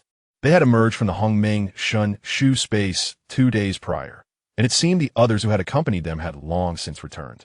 Throughout these 2 days, Zhou Li had carried Fan Tianyin, even holding her tightly while sleeping. Having you carry me in front of others is inappropriate, Fan Tianyin complained. What consequence is there? Who would dare speak ill of it? I am a radiant phoenix. Zhou Li proclaimed confidently. With memories from 2 lifetimes, this was his first experience of fatherhood, and he needed to treat it with utmost caution. Yet, he could not have anticipated that soon he would be a father again. Weren't we supposed to wait until everything settles before you propose to the Taiwa sword sect? Yes, but you have yet to return to the Taiwa sword sect. Fan Tianyin felt a wave of exasperation. I truly wish I could meet your other women so that you would stop bothering me. Ha ha. Zhou Li, Tianyin is quite amusing. While others rush to offer themselves, she finds you bothersome. In his consciousness, Fan Xin continued to chuckle. Go away, this is all your fault. Originally, I could have taken decisive action, but you insisted on complicating matters, stifling any chance for affection to develop, Zhou Li retorted. Wow, like a dog biting Lu Dongbin. Regardless, you must compensate me, Zhou Li declared. Fan Xin, upon hearing this, replied indignantly, you have not suffered any loss. Why should I compensate you? If anyone deserves compensation, it is Tianyin. Bearing a child is no easy feat. Regardless, I have lost some precious seeds. Zhou Li began to act shamelessly. Seeing the situation, Fan Xin knew she could not win this argument.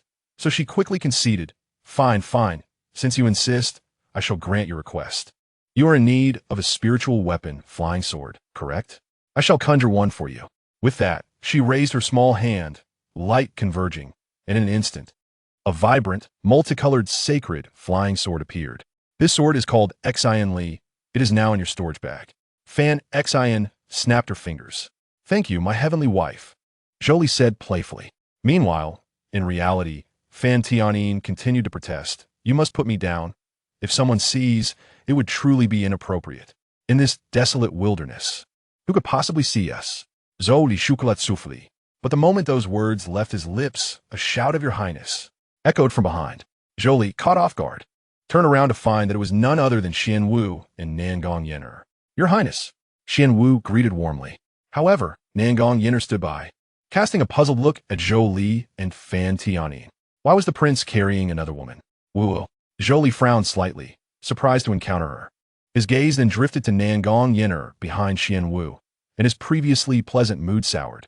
Fan Tianyin did not glance at Xian Wu, but instead focused on the girl who appeared even more exquisite than herself.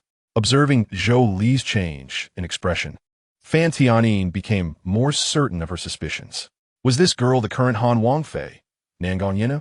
In his mind, Fan Tianyin gazed at the face before her, identical to her own, her blue eyelashes fluttering slightly, and her golden pupils revealed a hint of regret. Your Highness, if it weren't for the Wangfei indicating just now, I would have thought that was not you. At this moment, Xian Wu also noticed Fan Tianyin on Zhou Li's back and immediately exclaimed in delight. Isn't this the Saintess of Taiwa sword sect, Fan Tianyin? Your Highness, you captured her so quickly? She then leaned closer to Zhou Li and whispered, Your Highness, have you truly won over Fan Tianyin? Zhou Li managed an awkward smile, while Fan Tianyin caught Xian Wu's words. Why does it feel like this rascal had this planned all along? At that moment, Nan Gong Yan'er stepped forward and inquired, Your Highness, is this the Saintess of Taiwa sword sect? May I ask what injury she has sustained? Zhou Li felt annoyed and was about to respond dismissively, but Fan Tianyin interjected. This Saintess has suffered no injuries. I simply wish for Han Wang to carry me. Is that unacceptable? Hearing the tension in Fan Tianyin's voice, Nan Gong Yan'er furrowed her brows. Fan Tianyin rolled her eyes and scoffed. Although this Saintess despises encroaching upon others' territory, I have claimed this corner for myself. Since there's nothing amiss, why can't the Saintess walk on her own? Are you afraid that the soil of this mysterious forest will dirty your noble embroidered shoes? Nan Gong Yan'er retorted, clearly displeased. Regardless, your Highness is now my husband. How can you carry another woman? Fan Tianyin sneered. I am delighted to have the prince carry me. Who knows how many unsavory things lurk in this forest? Should something unfortunate happen to this Saintess, you would not be able to bear the consequences. Nan Gong Yan'er's face flushed red with anger, and just as she was about to counter, Zhou Li interjected, All right, enough of the bickering. Fan Tianyin turned her head proudly, while Nan Gong Yan'er cast a resentful glance at Zhou Li. This scoundrel, why is it that when it comes to me, I get told to be quiet? Xian Wu sighed. I thought we might witness an interesting spectacle. For some reason, she particularly enjoyed watching other women confront Nan Gong Yan'er. Let us continue on our journey. There is no longer a need to explore this forest.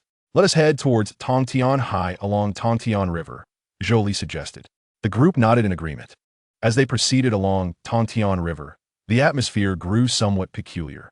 Fan Tianyin remained perched on Zhou Li's back, occasionally casting provocative glances at Nan Gong Yan'er, who was seething with suppressed anger, closely trailing behind.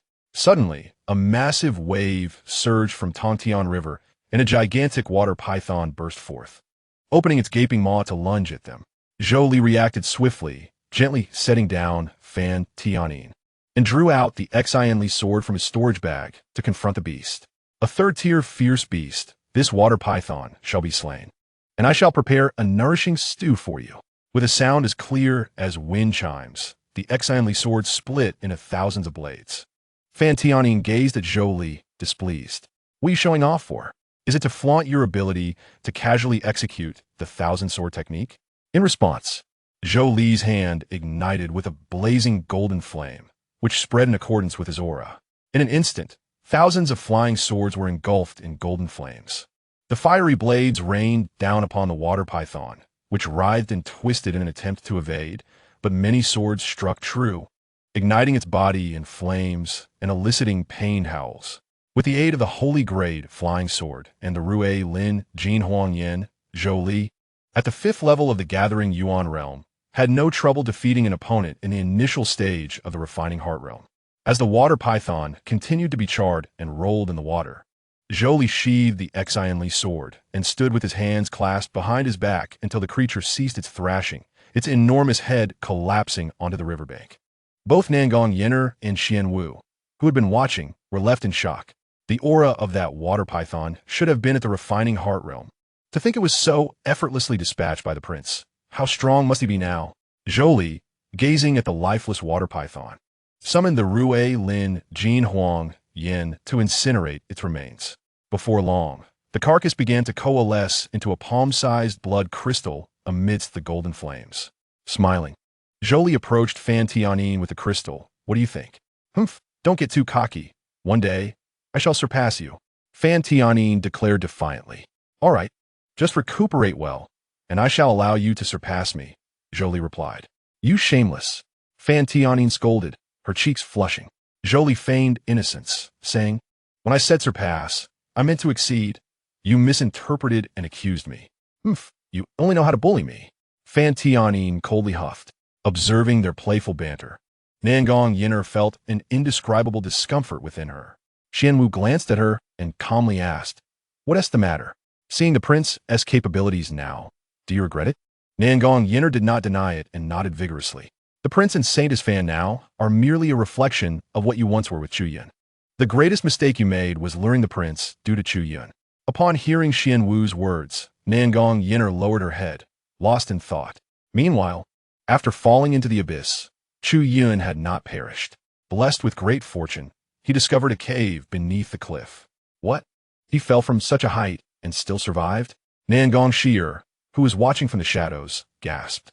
The distance from the ground to the cliff was at least 10,000 zhang, with the biting frost and raging cold currents making survival impossible for cultivators of the condensing star realm under such conditions. Fortunately, Lung Ning's attributes aligned well with the climate of this frost-laden plain, rendering her impervious to the biting winds and frigid currents. It was only thanks to Lung Ning's spiritual energy that she was able to descend safely. The prince said that Chu Yun is a child of fortune, thriving against the odds, and indeed it seems to be true, Lung Ning murmured. Nan Gong Yan'er did not comprehend what a child of fortune was, but she grasped one thing. According to this notion, there must be great opportunities within the cave that Chu Yun had encountered. Then it shall belong to me. Thus, are you suggesting that Chu Yun not only fails to acquire the treasure, but also suffers a loss of his trump cards? Lung Ning seemed to grasp the implications. Nan Gong Yan'er, with a cheerful demeanor, produced 2 talismans from her bosom. Clang, the invisibility talisman, which can completely conceal one's body and aura, making it undetectable to those below the Taichu realm. Lung Ning observed the invisibility talisman in Nan Gong Yan'er's hand and immediately inquired about the mechanisms within the cave. In response, Nan Gong Yan'er confidently drew forth another talisman. Clang, the interference talisman, capable of temporarily disabling nearby mechanisms. The issue of the mechanisms was resolved. But what about the ferocious beasts guarding this place? Nan Gong Yan'er chuckled, reasoning that the disciples entering the Taichu's secret realm would not exceed the Gathering Yuan realm. Hence the beasts within the realm could not surpass the Refining Heart realm. As she spoke, Nan Gong Yan'er produced yet another talisman. At this moment, this is essential. Clang! The slumber talisman, which can induce a temporary sleep in beasts below the Taichu realm, causing them to awaken in a furious rage. How many talismans did His Highness bestow upon you? Lung Ning remarked in disbelief. Trust me, this is the plan. Soon, Chu Yun stepped into the cave. Quickly, we must follow. Nan Gong Yan'er and Lung Ning hastily applied the invisibility talisman and pursued after him. Shortly after entering the cave, Chu Yun halted, gazing at the seemingly endless corridor before him. Disciple, do not proceed further. If I'm not mistaken, this corridor contains mechanisms, cautioned Jean Lao from within his consciousness. What? What should we do? Do not panic, disciple. Let me analyze the structure of this mechanism. Jean Lao began to probe with his spiritual awareness. At that moment, the now invisible Nan Gong Yan'er and Lung Ning activated the interference talisman, causing all mechanisms in the corridor to malfunction. The two swiftly navigated through the corridor. However, after Jean Lao's investigation, he was taken aback to discover that all the mechanisms here had indeed failed. What is happening, Jean Lao? Jean Lao replied in astonishment that all the mechanisms had ceased to function. Upon hearing this, Chu Yun was elated and exclaimed that they should hurry across. Wait! Before Jean Lao could finish his sentence, Chu Yun had already dashed to the center of the corridor, only for the effects of the interference talisman to wear off at that very moment. The mechanisms within the corridor suddenly resumed operation, unleashing countless arrows from all directions towards Chu Yun. Chu Yun was taken aback, hastily channeling his spiritual energy to defend himself. Jean Lao shouted in his consciousness, Retreat! The power of these mechanisms is formidable. Yet, the corridor was narrow, making it difficult for Chu Yun to escape. Misfortune compounded, just as Chu Yun struggled against the relentless arrows. The floor beneath him suddenly cracked open, sprouting numerous spikes. Quick-witted, Chu Yun leaped, but at that moment, a massive hammer appeared from the ceiling. Oh no! Chu Yun's gaze aligned with the arc of the hammer's swing. However, the cold hammer showed no mercy, striking him squarely in the face. With a resounding thud, Chu Yun was sent spiraling out of the cave. Meanwhile, Nan Gong Yan'er and Lung Ning, utilizing their interference talismans, safely traversed various mechanisms. Soon, they arrived at a blood pool. This place actually has a blood pool? Lung Ning remarked in astonishment. Regardless of whether it is a blood pool, let us collect it all. With that, Nan Gong Yan'er employed a storage bag to drain the water from the blood pool. Yet at the moment the pool was emptied, they were astonished to discover countless blood crystals at the bottom, exuding a rich aura, all belonging to second and third tier ferocious beasts. Upon seeing this, Nan Gong Yan'er promptly gathered all the blood crystals into her possession, but before leaving, she tossed back the smallest one. Lung Ning, perplexed, inquired why she discarded one. Even fishing requires bait. If Chu Yun does not receive a little benefit, how could he be inclined to descend further? Nan Gong Yan'er smiled. Thereafter, the duo continued on their journey. 3 hours later, a disheveled Chu Yun, with Jean Lao's assistance, finally arrived at the location of the blood pool. I am furious. Jean Lao, did you not say the mechanisms were disabled? Chu Yun complained. Disciple, do not be upset. Have we not safely arrived here now? Chu Yun looked down at the blood pool, only to find it empty, with merely a small blood crystal glimmering at the bottom. There is actually a blood crystal in this pool. Chu Yun rejoiced, hastily retrieving the blood crystal. Jean Lao remarked in his consciousness, Disciple, although this blood crystal is small, its quality is commendable, is a pleasant surprise. It seems there are indeed many hidden treasures within this cave. Chu Yun gazed triumphantly into the depths. You shall wait, Miaoing Fong and Yusher Mountain Villa. Once I, Chu Yun, grow stronger, I shall seek vengeance upon you. At that moment, Nan Gong Yan'er and Lung Ning had also reached the innermost part of the cave, which resembled an altar, with a blood pool at its center. However, above the blood pool blossomed a rose. The petals of this rose were as crimson as fresh blood, surrounded by sharp thorns resembling fangs, and within the flower's core lay a ring of fearsome teeth akin to those of an octopus.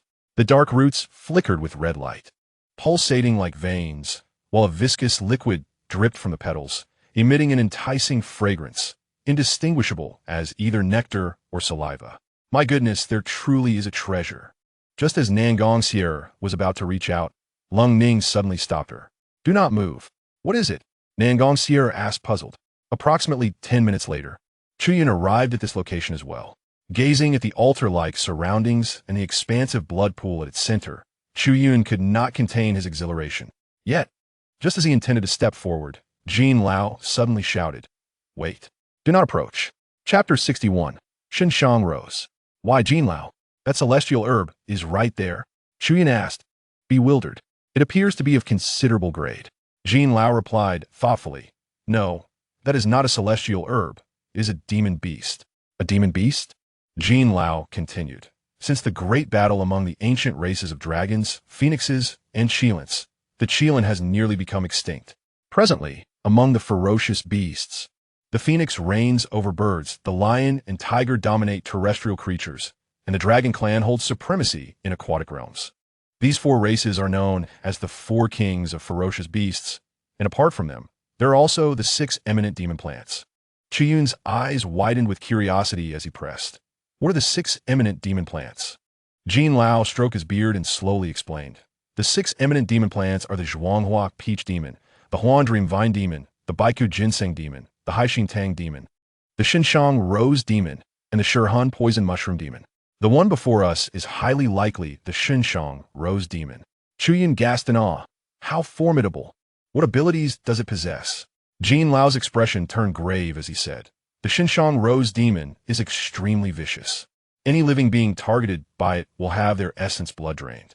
Moreover, it is exceedingly cunning, often disguising itself as a celestial herb to lure cultivators into its trap." Upon hearing this, Chu Yun broke out in a cold sweat, silently thanking his stars for not recklessly approaching. Jin Lao patted his shoulder, advising him to never act rashly in similar situations. The world is fraught with dangers, and he still needs much experience. Chu Yun nodded solemnly, committing Jin Lao's words to memory. However, the conversation took a turn as Jin Lao remarked that the divine calamity rose would choose to parasitize any interested cultivator, bestowing upon the host the power of immortality, allowing them to regenerate even after decapitation or losing limbs. My goodness, does that not render one invincible? Exclaimed Chu Yun with delight. What are you thinking? Do you believe the divine calamity rose can be so easily subdued? Jin Lao Gao Diun. Quickly collect the blood crystals from this blood pool and stay away from that creature. Meanwhile, the concealed Nan Gong Yan'er and Lung Ning were still observing Chu Yun. Just moments ago, Lung Ning had informed Nan Gong Yan'er of the formidable nature of the divine calamity rose. As soon as she heard this, Nan Gong Yan'er became increasingly excited, her desire to possess this beautiful yet perilous floral demon intensifying. What should we do now? Should we merely watch as Chu Yun collects the blood crystals? Ling Ning Guiret. Certainly not. Nan Gong Yan'er replied with a smile, having already devised a plan. She produced a subdued symbol and approached the divine calamity rose, affixing the symbol directly upon it. The already dormant divine calamity rose sank into a deeper slumber. Lung Ning, watching from a distance, was puzzled by Nan Gong Yan'er's every move. Suddenly, Nan Gong Yan'er withdrew a dagger from her storage pouch and made a cut on her arm, letting her blood drip onto the flower's stamen. Subsequently, she utilized the teleportation symbol to return to her original position. How was that? She inquired with a smile.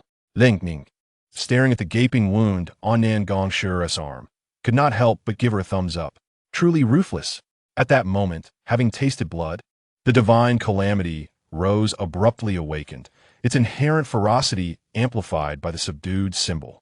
Its aura surged, reaching the pinnacle of the heart refinement realm. Look, the show is about to begin. Nan Gong Yan'er exclaimed excitedly.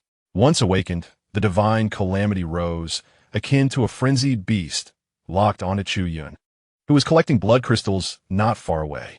It emitted an intense scent of blood, its tendrils striking out like venomous snakes towards Chu Yun.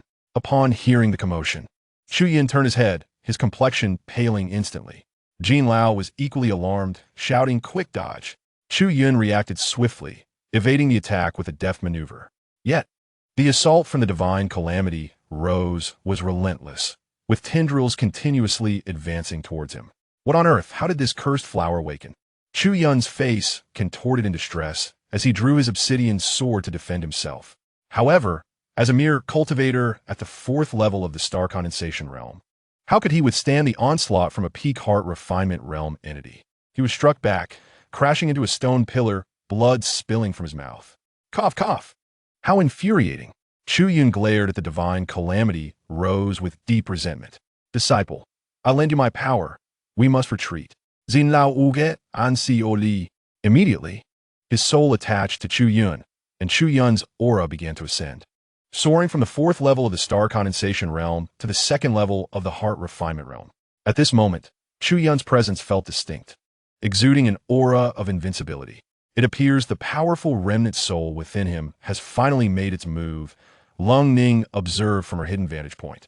Xin Lao, now inhabiting Chu Yun's body, began to rise, his pupils transforming into a dark golden hue. Abomination, Chu Yun murmured, waving his hand as a clear, resonant sword cry sounded, and the obsidian sword spiraled to land firmly in his grasp. 1,000 enemies, sword technique, sever the heavens with a single strike. Zhu Dun Bao Lao, unleashing the sword imbued with fierce sword energy towards the divine calamity rose. The divine calamity rose, refusing to be outdone, wildly flailed its tendrils, clashing intensely with the sword energy, stirring up clouds of dust and debris. However, despite the significant enhancement in strength, Chu Yun, now at the 2nd level of the heart refinement realm, still found himself struggling against the peak entity. At that critical moment, the divine calamity rose, unexpectedly sent forth several tendrils, stealthily attacking from behind. Jin Lao sensed the impending danger and hastily guided Chu Yun to sidestep. Yet one tendril still grazed his shoulder, blood splattering. Nearby, Nan Gong Yan'er watched with a smile creeping across her face. Aware of their disadvantage, Jin Lao quickly unleashed several sword glimmers towards the ceiling. As debris fell, raising a cloud of dust, by the time it settled, Chu Yun had vanished. Enraged by the enemy's escape, the divine calamity rose, let out a furious roar. Hey, hey, hey, stop shouting. The person has already fled. At that moment, Nan Gong Yan'er dismissed her invisibility symbol, revealing herself before the divine calamity rose. Yan'er, don't act recklessly. Get to safety, Lung Ning urged in panic. In the chaos, she had failed to notice when Nan Gong Yan'er had ventured out. What would I say to His Highness if she perished here? But before Lung Ning could react further, the divine calamity rose, detecting another human presence, extended its roots, and lunged angrily at Nan Gong Yan'er, opening its gaping maw filled with sharp, menacing teeth, intending to swallow her whole. Yet, in the face of such a terrifying sight, Nan Gong Yan'er's eyes sparkled with boundless excitement, a kind of euphoric madness. Divine calamity rose. You are the treasure I have set my sights upon. Do not think of escaping. She cackled. Chapter 62. Is there truly such a thing as unfeeling in this world? Perhaps even the heavens possess sentiment. Be careful. Lung Ning, witnessing the perilous scenario, promptly retracted her invisibility symbol, preparing to charge forward. However, Nan Gong Yan'er calmly held up a hand to signal for her to stop. She turned towards the advancing divine calamity rose, smiling as she said, "My blood is exceptionally delectable, isn't it?" To her astonishment, the divine calamity rose came to an unusual halt before her. At this, Nan Gong Yan'er could not help but break into a victorious smile. His Highness had once advised her that her fate was exceptionally high, and no matter the dangers encountered on the Shengming continent, her life would not be threatened. Furthermore, he had mentioned that her blood held a natural allure for plant demons. Now, it seemed his words rang true. Nan Gong Yan'er gently extended her hand to caress the petals of the divine calamity rose, which surprisingly responded with the docility of a kitten. Lung Ning stood by dumbfounded, unable to comprehend the bizarre turn of events. "Since you enjoy my blood so much, then come with me," Nan Gong Yan'er softly uttered. The divine calamity rose appeared to grasp her words, gently swaying its branches. Subsequently, it bit into Nan Gong Yan'er's wound. "Elfea," Lung Ning cried out in alarm. "Iem fine," Nan Gong Yan'er replied with a cheerful grin. Then, to Lung Ning's astonishment, the enormous divine calamity Rose gradually burrowed into the wound on Nan Gong Yan'er's arm. In an instant, her injury visibly healed, and a small flower bud sprouted on her hand. Lung Ning's eyes widened in disbelief. Finally regaining her voice, "Sheer, what is happening?" Gazing at the flower bud on her hand, Nan Gong Yan'er was filled with wonder. "I'm not entirely sure. Perhaps the divine calamity, Rose, has acknowledged me as its master." With that, she attempted to summon the divine calamity, Rose, mentally, and in a flash of dark, thorn-laden roots surged forth. As the divine calamity, Rose emerged from her palm, voraciously consuming a nearby stone. "How incredibly marvelous!" Lung Ning gasped in awe. Nan Gong Yan'er smiled and nodded, realizing that this trip had not been in vain. Meanwhile, Jean Lao had just managed to help Chu Yun escape a perilous situation. "Damn it, this is truly outrageous," Chu Yun cursed. He hadn't even touched that wretched Rose. He was throwing a fit.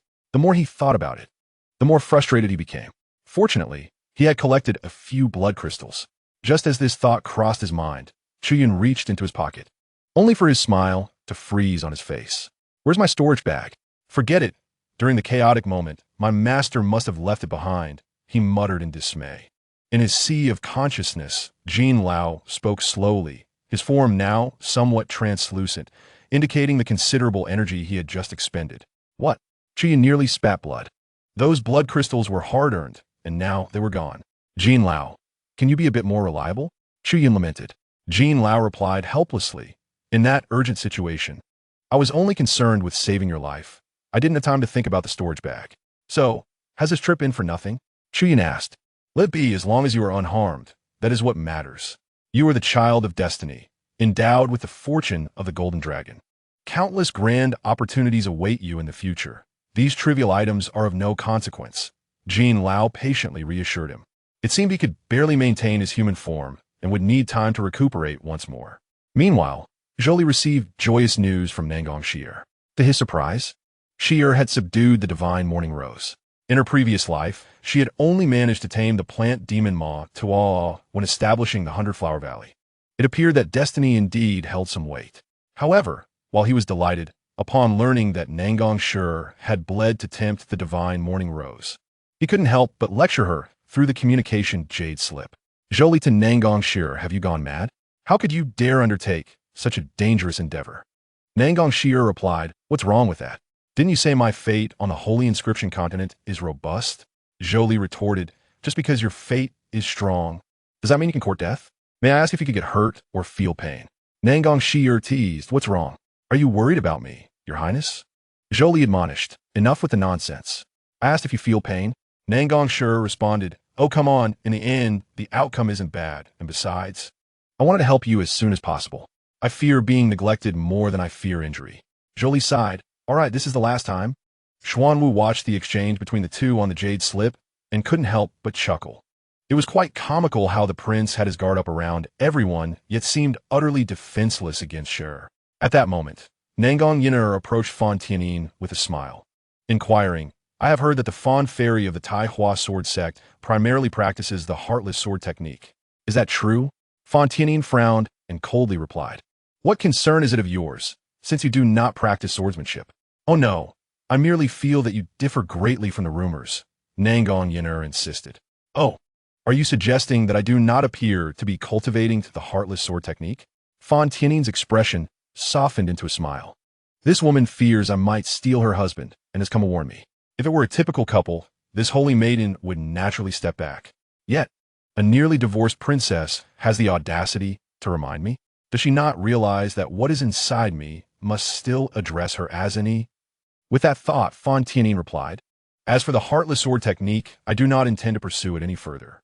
"Oh, why?" Nan Gong Yan'er asked. "Because where in the world is there truly such a thing as heartlessness? Perhaps even the heavenly Tao possesses emotions." Zhou Li chimed in cheerfully, coming to Fan Tianyin's aid. In the sea of consciousness, Fan Xin was taken aback. Is he actually mocking me? How audacious! Upon seeing Zhou Li approach, Fan Tianyin immediately wore a smile. Nan Gong Yan'er, however, felt a twinge of anger seeing Zhou Li speak on behalf of Fan Tianyin. "How is it? Have you finished your chat with her?" Fan Tianyin laughed. Zhou Li nodded. "Yes, she has acquired a significant opportunity. Isn't that great?" Why were you so furious just now? What's good about it? That troublesome girl is always acting erratically. The two exchanged banter, leaving Nan Gong Yan'er standing alone. After a while, Nan Gong Yan'er lowered her head and approached Zhou Li, saying, "Your Highness, I wish to speak with you for a moment." Chapter 63, Self-Destruction, I Have a Child. Zhou Li looked at Nan Gong Yan'er, slightly furrowing his brow. What is there for us to discuss? Just as he was about to decline, Fan Tianyin suddenly interjected. Go ahead, it is best to clarify everything in one go. Zhou Li glanced at Fan Tianyin and then at Nan Gong Yan'er, whose eyes were filled with pleading. Reluctantly, he said, "Fine, you have a quarter of an hour to finish. After all, it is getting late, and we must set off again tomorrow." Nan Gong Yan'er nodded, and Fan Tianyin hurriedly stepped aside to give him space. Silence enveloped them, as Zhou Li looked at Nan Gong Yan'er in confusion. What was wrong with this woman? Hadn't she said she wanted to chat? Why was she now silent? In his sea of consciousness, Fan Xin sighed. Why go through such futile efforts? Just as Zhou Li was about to speak, Nan Gong Yan'er suddenly asked, "Your Highness, what about you?" And Fan Xinzi. "As you see, it is precisely as you perceive," he replied. Nan Gong Yan'er trembled slightly, a hint of sadness flashing across her face. "And what do I mean to you?" "What?" Nan Gong Yan'er's emotions flared as she exclaimed, "What do I truly represent to you?" Zhou Li's brow furrowed deeper as he stated bluntly, "You are merely someone I encountered who was unfortunate." Nan Gong Yan'er's eyes welled with tears. Can a simple misfortune negate all that we shared in the past? Zhou Li sighed lightly, his tone calm, yet resolute. What past do we even have? It was absurd. The original owner had experiences with you that I do not share, and you expect that to sway me? Nan Gong Yan'er swayed slightly, as if struck by his blunt words. Does that mean all the kindness you once showed me means nothing? All those sweet words you spoke are invalid now. You once vowed to marry me. So why do you deny it now? Zhou Li's expression remained unchanged. You may believe that I have deceived you. After all, you have always deceived me. Our past was nothing but a ruse. Tears streamed down Nan Gong Yan'er's face as she reached out to grasp Zhou Li's sleeve, but he sidestepped her. "Zhou Li, your heart is so cruel." Nan Gong Yan'er's voice trembled with despair. Yet, despite this sorrowful scene, Zhou Li remained unfazed and asked directly, "So what exactly do you wish to convey?" Through sobs, Nan Gong Yan'er confessed, "I do not want to part ways with you." "What?" "I said I do not wish to part with you. Lately, I have felt so strange. I have been trying to convince myself not to love you. But whenever I see you getting close to other women and neglecting me, my heart aches inexplicably." Zhou Li was speechless. He had not anticipated that this woman would still cling to him. Nan Yan'er, you are unworthy of uttering the word love. Are you waiting for me to don the green hat for you? Upon hearing this, Nan Gong Yan'er cried even harder, her fists clenched tightly, her nails nearly digging into her flesh. However, I find myself unable to control my emotions. I acknowledge that I was at fault in the past. I should not have deceived you. Can you not grant me one more chance? Zhou Li let out a cold laugh. A chance? Did you ever consider offering me one when you deceived me? Is it not too late to speak of such things now? Faced with Zhou Li's harsh words, Nan Gong Yan'er clenched her teeth and replied slowly, "I can permit you to seek companionship with other women. However, I do not recommend serving you alongside them." Upon hearing this, Zhou Li burst into laughter. "Huh, Nan Gong Yan'er, are you jesting? Want you to dictate whom I pursue? Go and accompany your brother Chu Yun obediently." Nan Gong Yan'er recognized that Zhou Li's greatest concern remained Chu Yun. Before she could explain, Zhou Li continued, "I know that Chu Yun once saved you, and you fell in love with him. You have done countless things for him. You wear pink dresses because he favors that color. As the esteemed young lady of the Nangua Gongfu, you have never lifted a finger to toil, yet you willingly learned to bake for him. After all you have done, how can you claim to love me?" Zhou Li's words were as sharp as ice blades. Nan Gong Yan'er's face turned pale, and tears streamed down her cheeks. "Your Highness, that was in the past. My heart now belongs to you. I will sever ties with Chu Yun. My gratitude to him has long been repaid. Zhou Li Skufa, now you profess love for me? It is too late. If you truly had sincerity, you would not have acted as you did." "What actions?" Nan Gong Yan'er instinctively took a step back. "What other actions? Did you not accept my pursuit solely because of his command?" At these words, Nan Gong Yan'er felt as if her heart had stopped. "So, the prince knew everything. From your attire to your interactions with me. It was all because of him. You claim to love me now?" Under Zhou Li's scrutiny, Nan Gong Yan'er lowered her head in shame, murmuring apologies. Yet, unexpectedly, Zhou Li interjected, "You need not apologize. It is I who owes you an apology." "What?" Nan Gong Yan'er looked up in disbelief, struggling to comprehend Zhou Li's words. "Zhou Li spuka da liberateri. I have shared intimate moments with Tianyin, and she now carries my child." Nan Gong Yan'er's eyes widened in disbelief, and tears flowed freely. "No, it cannot be. Your Highness. You jest, do you not?" Her voice trembled as she instinctively clutched Zhou Li's garment. Zhou Li coldly brushed her hand aside. "There is no need for me to deceive you with such matters. If you refuse to share a bed with me, others will willingly do so. Thus, you shall no longer be the Han Wang Fei. You have never offered me anything, and even if judged by my mother, my father, or the Nan Gong, they would side with me." Nan Gong Yan'er swayed, nearly collapsing. Why has it come to this?" she murmured, her gaze vacant. Zhou Li regarded her coldly. "In any case, you must fend for yourself." With that, Zhou Li turned and departed. Meanwhile, Fan Tianyin observed Zhou Li approaching alone and inquired, "Have all matters been clarified?" Zhou Li nudda. "I have made everything clear. And if she remains obstinate?" Fan Tianyin asked. Zhou Li contemplated briefly and replied coldly, "Then it shall be no fault of mine." Turning back to Nan Gong Yan'er, she sat helplessly on the ground, her eyes reddened and cheeks streaked with tears. Initially, she thought that if all else failed, she could offer her body to the prince, believing that once she bore his child, he would have no reason to cast her aside. But now, hearing that another woman had already conceived his child, her dreams shattered in an instant. At that moment, she was at a loss as to what to do. Unbeknownst to her, amidst the myriad stars above, a pair of golden eyes watched her intently. Within the Hongmeng divine tree's space, Fan Xian wore a complex expression. After much contemplation, she resolved to impart certain truths to Nan Gong Yan'er. With a delicate flick of her fingers, she plucked a star and transformed it into a shimmering butterfly, which flew directly into Nan Gong Yan'er's consciousness. Chapter 64. Nan Gong Yan'er's Dream, the Dream of Han Wang Fei. Unbeknownst to her, Nan Gong Yan'er drifted into slumber. Yet, in her subconscious, she faintly heard a voice calling her, "Yan'er, Yan'er, do not sleep." Nan Gong Yan'er groggily opened her eyes to see Zhou Li smiling at her. "Your Highness?" she exclaimed in surprise. Zhou Li warmly smiled. "Do not sleep, Yan'er. It is time to rise for your meal." "A meal?" Nan Gong Yan'er could hardly believe that he would summon her for such a purpose. How peculiar. As she pondered this, she noticed that she was no longer in the mysterious forest, but rather in the Han Wang Fu. How did I return to the Han Wang Fu? Before she could contemplate further, she saw Zhou Li approaching her with a bowl of porridge. "Yan'er, you have just recovered from a serious illness. Hurry and drink this porridge while it is warm." Zhou Li presented the porridge before her. Just recovered from a serious illness? Though puzzled, Nan Gong Yan'er felt a wave of nostalgia at Zhou Li's evident concern. She accepted the bowl, inhaled the fragrant aroma, and began to spoon it into her mouth. Zhou Li watched her shy demeanor with affectionate eyes. "Drink slowly. There is no one to snatch it away from you. But someone will. Nan Gong Yan'er sees to feign Tianyin. They will all compete with me." However, as soon as she spoke, Zhou Li asked, "Are you referring to your long-lost sister, Nan Gong Yan'er, and the holy maiden of Taiwa Sword Sect, Fan Tianyin?" "Yes, exactly them. Why would they compete with you?" Zhou Li inquired. "I'm not acquainted with them." Upon hearing this, Nan Gong Yan'er halted her spoon, staring at Zhou Li in utter shock. "You're not familiar with them?" Zhou Li nodded.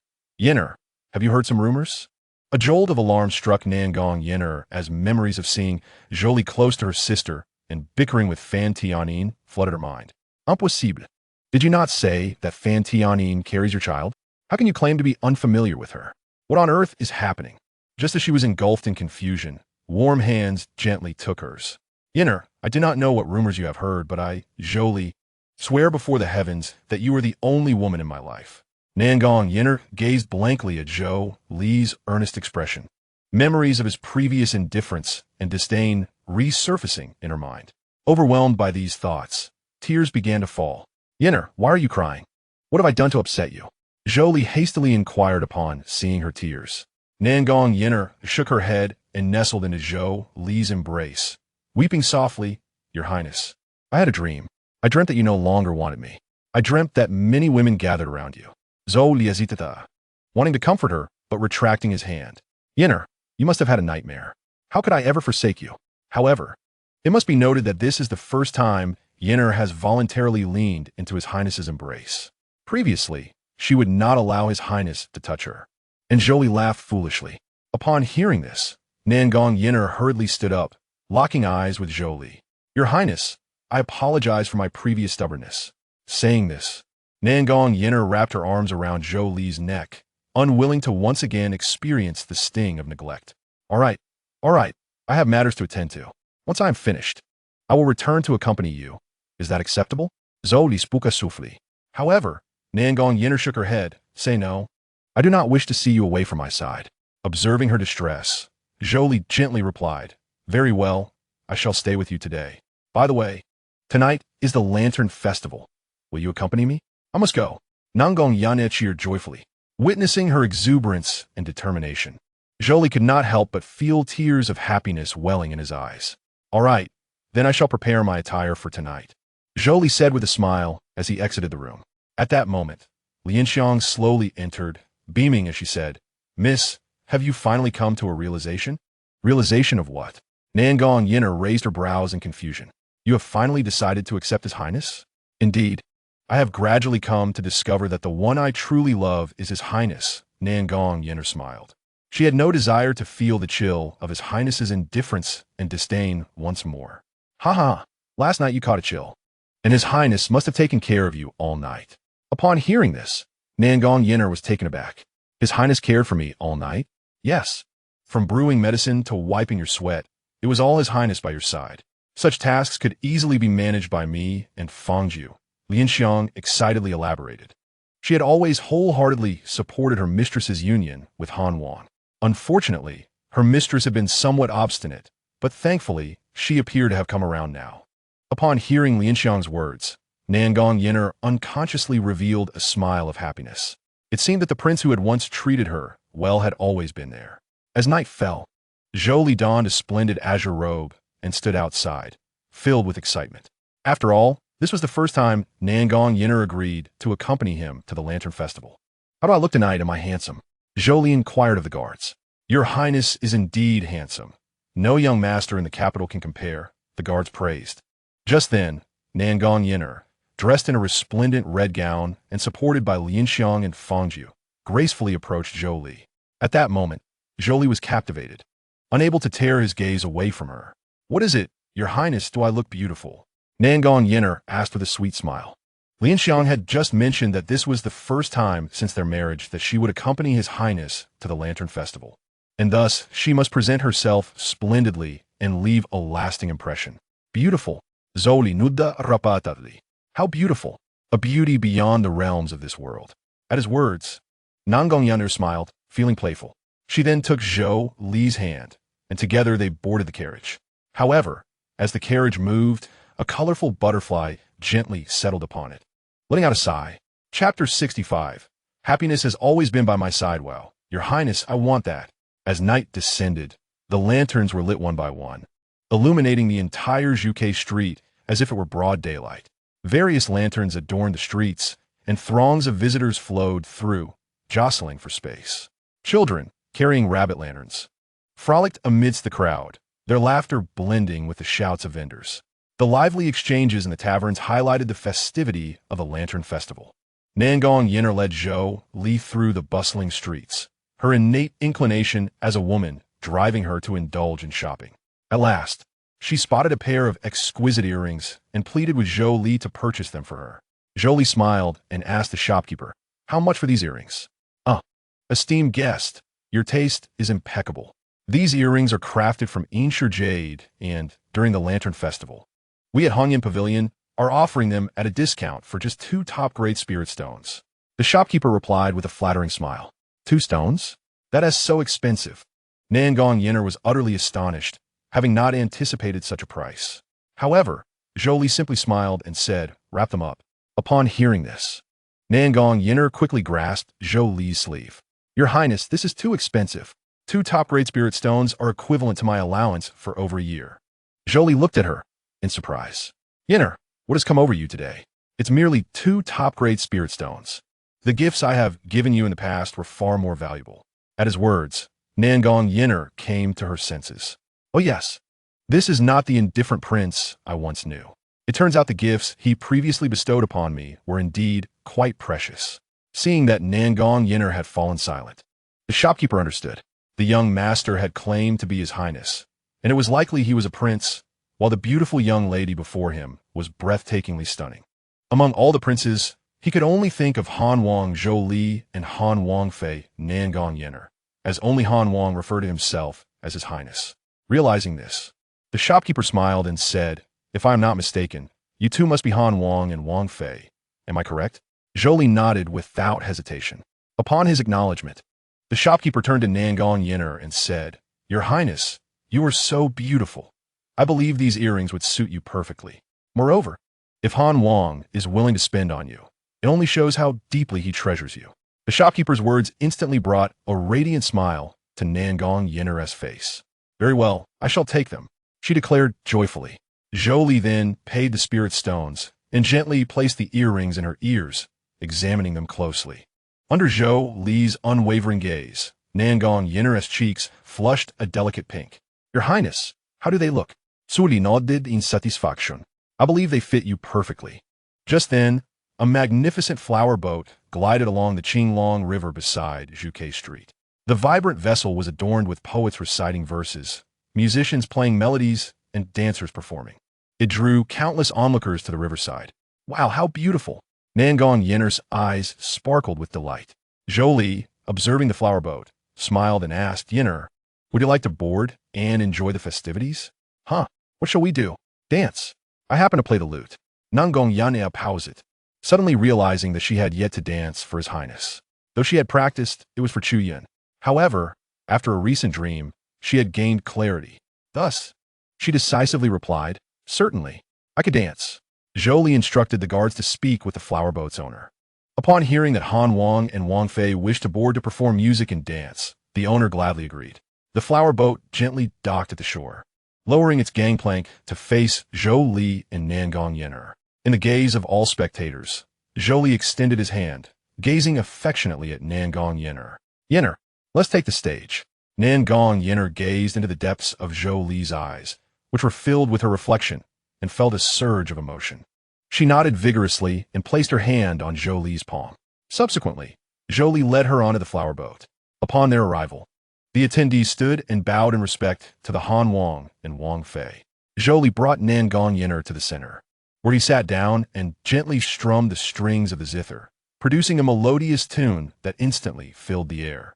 Taking a deep breath, Nan Gong Yan'er began to dance gracefully to the music, her movements light and ethereal, akin to a celestial being descending from the heavens.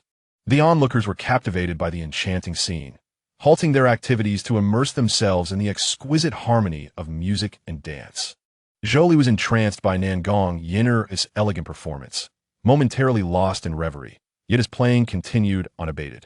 Occasionally, Nan Gong Yan'er glanced at Zhou Li, her face alight with joy. It dawned upon her how beautifully he played the zither.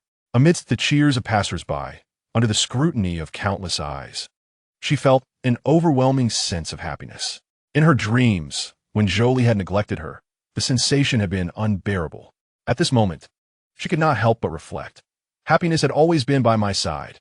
Upon returning to the Han Wang Fu, Nan Gong Yan'er found herself yearning for more. "What is wrong? Are you not satisfied?" Zhou Li chuckled. "Of course, one can never have enough fun," she replied. "If it makes you happy, I shall accompany you every year during the Lantern Festival." Upon hearing this, Nan Gong Yan'er shook her head gently. Zhou Li, puzzled, inquired about her reluctance. "Did I say something wrong?" Just then, Nan Gong Yan'er stepped in front of Zhou Li, locking eyes with him. Then, as Zhou Li looked on in bewilderment, she gracefully rose onto her toes and pressed her lips against his. Zhou Li was momentarily taken aback, instinctively wrapping his arms around her waist. After a lingering moment, they parted, and Nan Gong Yan'er cupped Zhou Li's face, sweetly declaring, "I do not wish for you to accompany me solely during the Lantern Festival. I desire your presence every day, until the seas run dry and the stones crumble." Zhou Li, momentarily stunnat, felt tears of joy welling in his eyes as he nodded emphatically. Seeing his agreement, Nan Gong Yan'er exclaimed with delight, "Wonderful. Then tonight, you must stay with me." She had come to realize, through her troubling dreams, that the best way to maintain their affectionate bond was to bear a child for him. Observing the care Zhou Li showed towards Fan Tianyin, she admitted to feeling a twinge of envy. If she were to conceive, Zhou Li would surely shower her with even greater affection. An hour later, Nan Gong Yan'er, flushed and perspiring, rested against Zhou Li's chest. As a novice in the realm of intimacy, she felt little beyond the sensation of discomfort. "Your Highness, you are quite mischievous," they say to refrain. "Yet you are so vigorous." Zhou Li chocolate au quarterly. "I care not. This time, I wish to be on top," Nan Gong Yan'er declared fiercely. The thought of Zhou Li having a child with another in her dreams incited her anger. She resolved to bear twins. Just as they were about to embark on their second round, a sudden knock interrupted from outside. Zhou Li quickly donned his attire and stepped to the door after ensuring Nan Gong Yan'er was composed. "What is it?" Zhou Li asked, somewhat displeased by the interruption. The guard leaned in close and whispered, "Your Highness, the precious Piyuan Dan bestowed upon you by the Empress has been stolen." Chapter 66. In the future. "Do not let me hear you speak ill of His Highness behind his back." Zhou Li cast a furtive glance at Nan Gong Yan'er, his expression complex. "I understand," he replied. "You may return now." The guard nodded and teasingly remarked, "I wish you a magnificent evening, Your Highness." Zhou Li feigna danger, attempting to strike the guard playfully as he retreated, laughing, "Your Highness, be gentle." Once the guard had departed, Zhou Li returned his attention to Nan Gong Yan'er, who appeared slightly flushed, her gaze lowered, nervously twisting the hem of her garment. Feeling a rush of emotion, Zhou Li averted his gaze. They stood in an awkward silence for a moment before Zhou Li coughed lightly and remarked, "Yan'er." It is getting late, however, before he could finish. Nan Gong Yan'er used her spiritual power to pull him onto the bed. "After what you just did to me, you cannot simply sleep soundly tonight," she proclaimed, mounting him. The past few days had been fulfilling for Nan Gong Yan'er, filled with shopping and socializing with other noble ladies, followed by evening escapades with Zhou Li. Yet, he seemed preoccupied, as she had heard that the precious Piyuan Dan bestowed upon him by Empress Luo had been stolen. This four-tiered elixir, procured directly from the Wan Sheng Dan zone by the Empress, could enable a Tai Chu realm practitioner to break through to the mastery realm. The fact that such a valuable item was taken was infuriating. She wondered who could be so audaciously shameless. Feeling bold, Nan Gong Yan'er avindel her frustration, lamenting how she had finally opened her heart to Zhou Li only for such a calamity to arise, leaving him exhausted. Observing her discontent, Fang Zhu remarked, "Miss, do you not resent His Highness for neglecting you so?" Lian Xiang pulled on Fang Zhu's sleeve, attempting to silence her. "What do you mean? His Highness simply lacks consideration. Does a single elixir hold more value than my lady?" Fang Yu retorted. Lian Xiang hurriedly interjected, "Fang Zhu, His Highness returns every night to accompany the Mississippi Humph. If it were Lord Chu Yun, he certainly would not only visit at night." Fang Zhu scoffed. "Chu Yun?" Nan Gong Yan'er's beautiful eyes flickered, and her brows furrowed as she regarded Fang Zhu. Lian Xiang then added, "Fang Zhu, your lady and His Highness have already formed a deep connection. No matter how admirable Lord Chu Yun may be, he is merely a figure of the past. Must you persist in meddling in affairs of the heart?" She continued, "Moreover, His Highness treats the Miss with utmost kindness and even extends his generosity to us. Speaking ill of him behind his back is rather ungrateful." Fang Zhu bristled at these words. If His Highness wishes to pursue the Miss, he must flatter us. It is his duty, and we owe him no gratitude. Besides, am I forcing His Highness to treat me well? It is all for the sake of the Miss. Lian Xiang was rendered speechless by this retort. Just as Fang Zhu was about to continue her tirade, Nan Gong Yan'er rose and delivered a sharp slap, sending Fang Zhu sprawling to the ground. In disbelief, Fang Zhu touched her cheek and exclaimed, "Miss," however, upon meeting Nan Gong Yan'er's icy gaze, she fell silent. "Fang Yatu," Nan Gong Yan'er stated coldly, "have I been too lenient, allowing you to forget the principles of respect and hierarchy? I am your mistress, and His Highness is my husband, thus also your master. Who taught you to slander your own master in secret?" She interrupted Fang Zhu before she could respond. "Should I hear you speak ill of His Highness again, do not expect me to recall our past bond. Furthermore, do not utter the name Chu Yun again. My husband, now and in the future, can only ever be His Highness. Do you understand?" Fang Zhu, frightened, quickly bowed her head, repeating, "This servant understands." Nan Gong Yan'er cast a cold glance at her before sighing deeply. Why had she not noticed the malice surrounding her husband before? Fortunately, it was not too late to mend the situation. At this moment, a light drizzle began to fall from the sky, and Zhou Li, in a state of despair, walked into the Han Wang Fu, cradling a lifeless body in his arms. It was his loyal guard, Gu Fan. This guard had been personally nurtured by the prince. Zhou Li stood dazed in the rain, allowing the droplets to drench him, his eyes vacant and devoid of thought. Seeing this, Nan Gong Yan'er hurriedly grabbed an oiled paper umbrella and rushed out. Your Highness. However, Zhou Li seemed oblivious, continuing to stare blankly at the corpse of his guard. Concerned, Nan Gong Yan'er gazed at him with worry. Zhou Li appeared momentarily stunned before bitterly smiling and uttering, I was wrong. Hearing this, Nan Gong Yan'er looked at him in confusion. Subsequently, he self-deprecatingly tightened his grip on the guard's body and walked into the rain. Nan Gong Yan'er's heart ached. It was as if the scene of Zhou Li neglecting and despising her replayed before her eyes. In the following days, Zhou Li remained confined to his room, oblivious to everything, particularly neglecting food and drink. Witnessing his state, Nan Gong Yan'er became increasingly anxious. What has your Highness experienced? She sighed. She truly could not comprehend why he had suddenly turned so despondent. Observing her lord and lady wallowing in sorrow, Xianxia felt distressed as well. Thus she suggested, Miss, the weather is getting colder. Why don't we buy some fabric to weave a garment for His Highness? Upon hearing this, Nan Gong Yan'er's eyes brightened. That sounds splendid. I haven't made a garment for His Highness yet. This is a perfect opportunity to make amends. Without further ado, Nan Gong Yan'er took Xianxia out to select the fabric. The marketplace was bustling with activity, the myriad of colors dazzling to the eye. Nan Gong Yan'er carefully chose a soft brocade in the deep blue hue favored by Zhou Li. Xianxia, what do you think of this fabric? Xianxia inspected it closely and smiled. Yes, the material is excellent. I believe His Highness will surely like it. Indeed, I share your sentiment, Nan Gong Yan'er replied with a smile. Just as they prepared to leave the fabric shop, a voice called from behind, Yan'er. Upon turning to identify the source, Nan Gong Yan'er was immediately flustered to see it was Chu Yun. Chapter 67. The Truth Unveiled, Regrets of Nan Gong Yan'er. Chu Yun said with a smile as he approached, attempting to take her hand, only to be evaded by her retreating step. Chu Yun, what brings you here? Nan Gong Yan'er asked, her expression complex. Chu Yun scratched his head and chuckled. It was Fang Zhu who informed me of your presence here. Nan Gong Yan'er stiffened momentarily, then clenched her fist in secret. Fang Zhu, you wretched maid. Yan'er, it has been so long since we last met. At the Lantern Festival, I saw you dancing on the flower boat. It was truly splendid. As he spoke, a smirk formed on Chu Yun's lips. Upon hearing this, Nan Gong Yan'er's gaze turned cold. So, do you have business today, or should I take my leave? For some inexplicable reason, she found his smile to be rather greasy. She could not afford to become entangled with Chu Yun any longer. Otherwise, her relationship with Zhou Li would surely suffer. Noticing her intent to depart, Chu Yun hurriedly stepped forward to block her path. Yan'er, I came to ask you to arrange a meeting with His Highness, the Han Wang. Huh? Nan Gong Yan'er looked at him, puzzled. I had a bit of a disagreement with His Highness previously, as you know, so I wish to apologize. After pondering briefly, she acquiesced. I will speak to His Highness, but I warn you, do not utter anything inappropriate in his presence.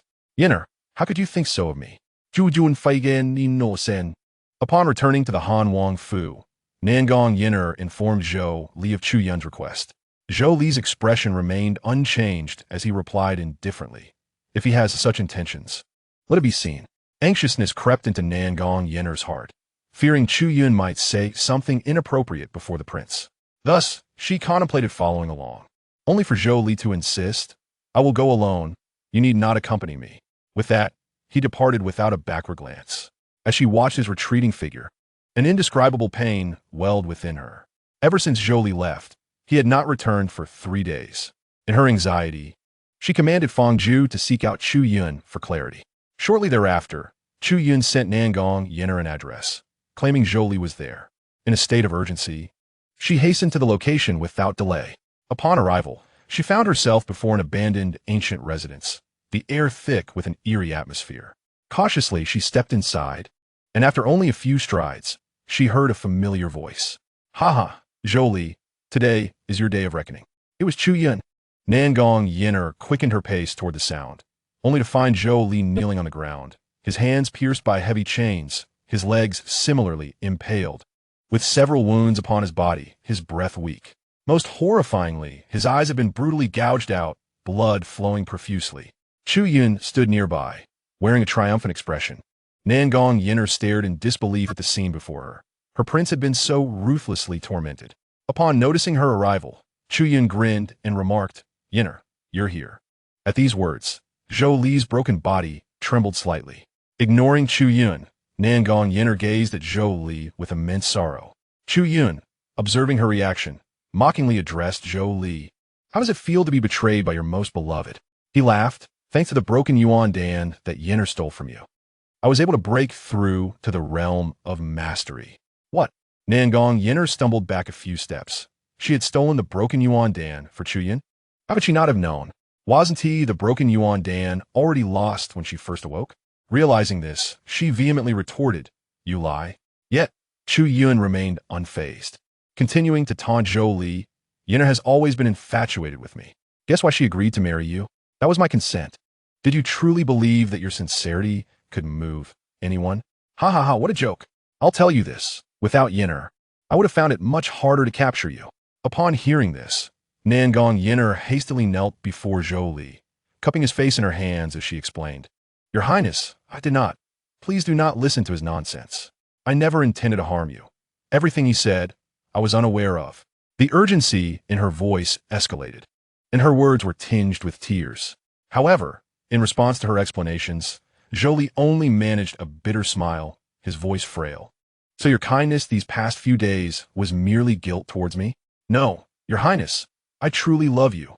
Before she could finish, Zhou Li summoned his last ounce of strength to utter his final words. "Nan Gong Yan'er, if there were to be another life, I would never love you again. Never." With that, his breath faded, and his form began to dissolve, surrounded by drifting white motes of light. This was the phenomenon that occurred when a member of the Ling clan perished. "Your Highness!" Nan Gong Yan'er succumbed to despair, bursting into tears. She longed to grasp those ethereal white light dots, yet found them ever out of reach, helplessly witnessing Zhou Li's form dissipate into nothingness. In her anguish, Nan Gong Yan'er collapsed to the ground, her eyes vacant and devoid of spirit, tears streaming down her cheeks. "Your Highness, I am so sorry." Upon witnessing Zhou Li's demise, Chu Yun erupted into boisterous laughter. "Ha ha, that scoundrel is finally dead. Yan'er, now we can truly be together." At these words, Nan Gong Yan'er snapped back to reality, glaring fiercely at Chu Yun. "Chu Yun, I want you dead." However, to her astonishment, her body suddenly became uncontrollable. Despite her desperate struggles, her form leaned naturally into Chu Yun's embrace, her face betraying a shy expression as she uttered words that made her own stomach churn. "Why are you doing this?" "He is the murderer of your Highness." Nan Gong Yan'er wailed in torment within her heart. Yet this body seemed to act independently, every smile and frown not under her dominion. Subsequently, she could only watch in despair as events unfolded before her eyes. From the martial emperor's wrath, annihilating the 3 clans of the Nongwa, to Chu Yun obliterating the Holy Martial Immortal Dynasty, and then to Chu Yun ascending as the leader of the righteous path to eradicate the demonic sect, ultimately gathering the continent's fortunes to ascend to the upper realm, leaving her abandoned in this place. All she could do was observe within this body, powerless to intervene in any of these occurrences. Gazing upon the once prosperous Shengming continent, now bereft of spiritual essence, Nan Gong Yan'er sighed deeply for her prince. At that moment, a colorful butterfly fluttered gently to rest upon her shoulder. In reality, Nan Gong Yan'er abruptly opened her eyes, bewildered as she surveyed her surroundings, only to discover she was in the Yumi forest. Nearby, Zhou Li, Fan Tianyin, and others were engaged in discussion. "We should reach the Tongtian Sea within a week if we continue westward along the Tongtian River," Xuanwu stated. Fan Tianyin pondered for a moment. "I have already notified our disciples from the Taihua Sword Sect to hasten to the Tongtian Sea. What about your people?" "I have also informed Shi'er and Ning'er, advising them not to trail Chu Yun," Zhou Li replied. "Oh, what did they say?" Zhou Li, with a helpless expression, responded.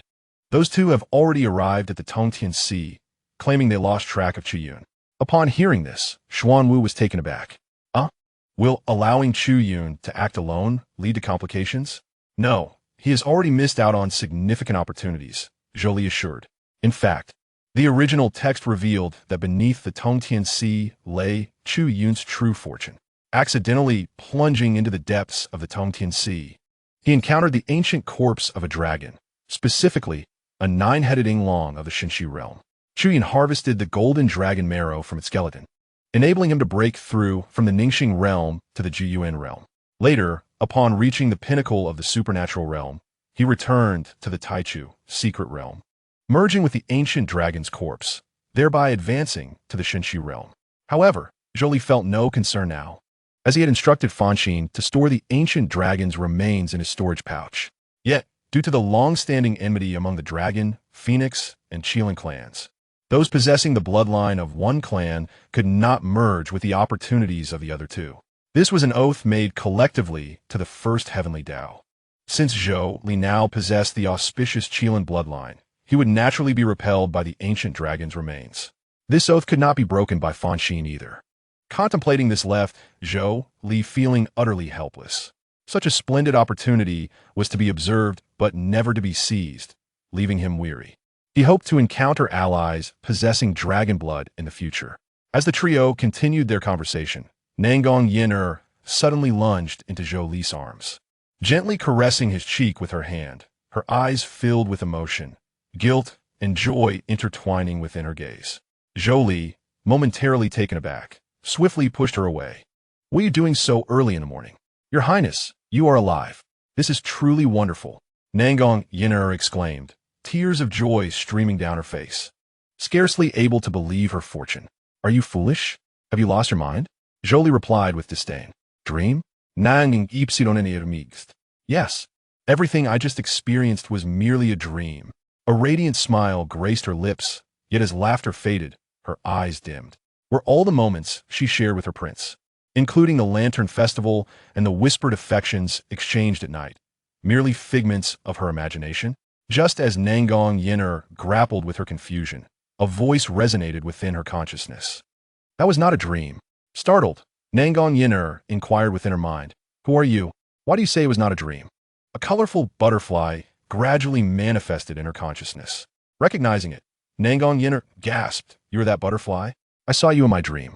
The butterfly emitted a kaleidoscope of colors. And soon, Fan Xin appeared before Nan Gong Yan'er. Gazing at the face that mirrored her own, Nan Gong Yan'er was compelled to ask, "Who are you? Why do you resemble me so closely?" Fan Xin replied, "To be precise, you resemble me." "What do you mean?" Confusion clouded Nan Gong Yan'er's eyes. "You are a creation of that being. He loved me, but could not possess me. Thus he crafted a replica of me to humiliate me," Fan Xin elucidated. Nan Gong Yan'er was left astounded. "What am I then? Merely a substitute?" Fan Xin did not respond directly, instead posing question. The events you experienced were not dreams, but rather occurrences that transpired on a different timeline. Nan Gong Yan'er fell into contemplation, her heart a tumult of emotions. "So, the version of me on that timeline conspired with Chu Yun to kill the prince and was ultimately forsaken by him." Fan Xin nodded. "That was the wicked whim of that being. He wished to witness Zhou Li's demise and my helpless abandonment." "Zhou Li?" In response to Nan Gong Yan'er's inquiry, Fan Xin replied with resignation, "In truth, I was Zhou Li's first love. In that timeline, the Holy Martial Immortal Dynasty did not possess the Nongwa clan, nor did Nan Gong Yan'er exist. Zhou Li, endowed with exceptional talent, ascended to the upper realm at 30 and reached the pinnacle at 500, falling in love with me. However, that being was consumed by jealousy, orchestrating a treacherous attack, stripping me of my powers and condemning Zhou Li to eternal reincarnation." Listening to Fan Xin's narrative, Nan Gong Yan'er felt a mix of shock and sympathy. "How will this timeline unfold now?" she asked. Fan Xin sighed. "In this timeline, unforeseen variables have arisen, and I am uncertain of the outcome." "Oh," Nan Gong Yan'er replied softly, falling into silence. At long last, she comprehended why her prince had harbored such disdain for her, and why his attitude had shifted so drastically overnight. It was clear that he must have learned of these events. This revelation pierced her heart. Observing her expression, Fan Xin inquired, "Do you wish for Zhou Li to endure the trials you witnessed?" Upon hearing this, Nan Gong Yan'er resolutely shook her head. I do not wish for that. I have come to understand that Chu Yun is a heartless monster, while the prince is the one who truly loves me. Although it is impossible for him to love me again, upon my return, I will agree to be released from him. Seeing her newfound clarity, Fan Xin's expression brightened. Then do you wish to assist Zhou Li? How can I help? Nan Gong Yan'er replied helplessly. Chu Yun has great powers protecting him, while I am merely a puppet for their amusement. Isn't it enough that I'm here? I will assist you, Fan Xin said with a smile. Nan Gong Yan'er's eyes sparkled. Really? What should I do? Fan Xin smiled mysteriously. You just need to listen to me. Nan Gong Yan'er nodded, then asked, by the way, how should I address you? I'm called Fan Xin. Just call me Xian, she replied. Xian, Nan Gong Yan'er murmured, then broke into laughter. Fan Xin, perceiving her thoughts, smiled and said, are you thinking that, as your marionette, you have finally gained a heart? Nan Gong Yan'er chuckled. You can even read minds? Truly worthy of being my heart. In reality, Zhou Li observed the suddenly dazed Nan Gong Yan'er, filled with confusion. This troublesome girl had just been crying and laughing. Now, she was lost in thought. What on earth was going on with her? Xuanwu approached, urging, hey, stop daydreaming. We should be on our way. Nan Gong Yan'er snapped back to reality and smiled at Zhou Li. He was somewhat perplexed, and before he could speak, Nan Gong Yan'er followed Xuanwu. In the sea of consciousness, Fan Xin's beautiful eyes shimmered with uncontainable joy. After all, her plan had finally taken its first step. Chapter 69, Brother Chu. It is truly wonderful that you are unharmed. What will we eat if something happens to you? After days of arduous travel, Zhou Li and his companions finally reached Tongtian Sea. The Tongtian Sea stretched endlessly, its waters infused with abundant spiritual energy. According to the map, there was a fairy island at the center of the sea. We only needed to cultivate there for another month before we could return, Xuanwu explained. Zhou Li nodded. All right, let us set off. The group utilized their celestial techniques to soar through the sky. Since Zhou Li, Xuanwu, and Fan Tianyin were all at the Gathering Yuan realm, while only Nan Gong Yan'er was at the Congealed Star realm, they left her far behind. Before long, the three arrived at the fairy island in the sea. Lung Ning and Nan Gong Yan'er had already been waiting there. Upon seeing Zhou Li and the others in the sky, Nan Gong Yan'er joyfully waved her hand. Your Highness! The trio landed, and Nan Gong Yan'er skipped over, taking Zhou Li's arm. Your Highness, I have missed you dearly during these many days apart. Zhou Li smiled and ruffled her hair. I have missed you as well. Really? Nan Gong Yan'er beamed with excitement. Indeed, why would I lie to you? Suddenly, with a mischievous touch, Nan Gong Yan'er's small hand wandered to an inappropriate area, her eyes sparkling. Your Highness, have you been holding back for long? Do you need my assistance? Zhou Li kuga legally. Nonsense. He thought, I must not let this girl know I've lost my innocence. Otherwise, it would lead to a terrifying situation. Meanwhile, Fan Tianyin observed the interaction between the two, feeling an indescribable emotion. However, she was quite surprised by Zhou Li's restraint, with such beauty by his side. His first time was still with her. To be frank, as a proud daughter of heaven, besides her exceptional talent, her appearance was also something to boast about. Yet, in the past few days, she encountered two women who made her feel slightly inferior in beauty. One was Nan Gong Yan'er, and the other was Nan Gong Yan'er. Prior to this, the only woman who had made her feel overshadowed was that enchanting demoness, Highness. At that moment, Nan Gong Yan'er flew over. Seeing this, Nan Gong Yan'er let out a dismissive huff. However, Nan Gong Yan'er did not retort. She merely cast a glance at Zhou Li and walked away. Hey, this little brat, didn't he even fight back? Nan Gong Yan'er exclaimed in surprise. Zhou Li gently flicked her forehead. Enough? Do you truly crave more trouble? What is there to fear? After all, she cannot defeat me now. As she spoke, black tendrils sprouted from the palm of Nan Gong Yan'er's hand, adorned with vibrant red blossoms that opened wide. Although Nan Gong Yan'er was in the Congealed Star realm, she could battle at the Gathering Yuan realm by utilizing the divine Morning Rose. All right, enough showing off. Where is Chu Yun? Zhou Li inquired. Nan Gong Yan'er shook her head. I don't know. He vanished after he fled. I even asked Lung Ning to search with her divine sense, but we found nothing. Upon hearing this, Zhou Li fell into contemplation. It seemed that the remnant soul on Chu Yun was cloaking his presence.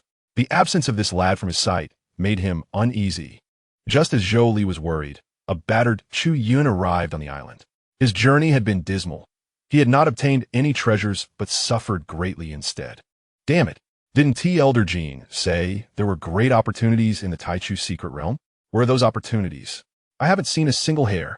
As Zhou Li spotted Chu Yun within his line of sight, he could not help but smile. Gradually, he approached, saying, "Brother Chu, you have come as well." Chu Yun glanced at Zhou Li. "Your Highness, you have arrived too."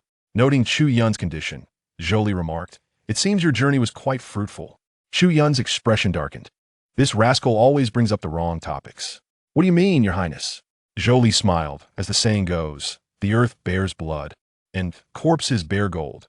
You must have encountered some significant opportunities amidst these trials. Just as Chu Yun was about to retort, he caught sight of Fan Tianyin nearby. His eyes brightened instantly, and his previously gloomy demeanor transformed into one of warmth. He hastened towards Fan Tianyin, a smile plastered across his face. "Fairy Tianyin, I hope you have been well." Currently, he was being pursued by the disciples of Yusho Mountain Villa and Miaoing Workshop, and he needed someone of authority to help him plead his case. Fan Tianyin offered a polite smile, but said little. Zhou Li, observing Chu Yun's swift change in demeanor, could not help but chuckle inwardly. Chu Yun continued, "Fairy Tianyin, I have something to share. Han Jun from your Taiwan sword sect harbors malicious intentions and wishes to bring about my demise." Before Fan Tianyin could respond, Zhou Li feigned astonishment. "Brother Chu, are you unharmed?" Seeing Zhou Li's demeanor, Fan Tianyin understood the underlying implications. This matter was likely another scheme of Zhou Li's. This scoundrel was using the disciples of Taiwan sword sect as pawns. Yet, Chu Yun furrowed his brow. "What? Does your Highness wish for me to encounter misfortune?"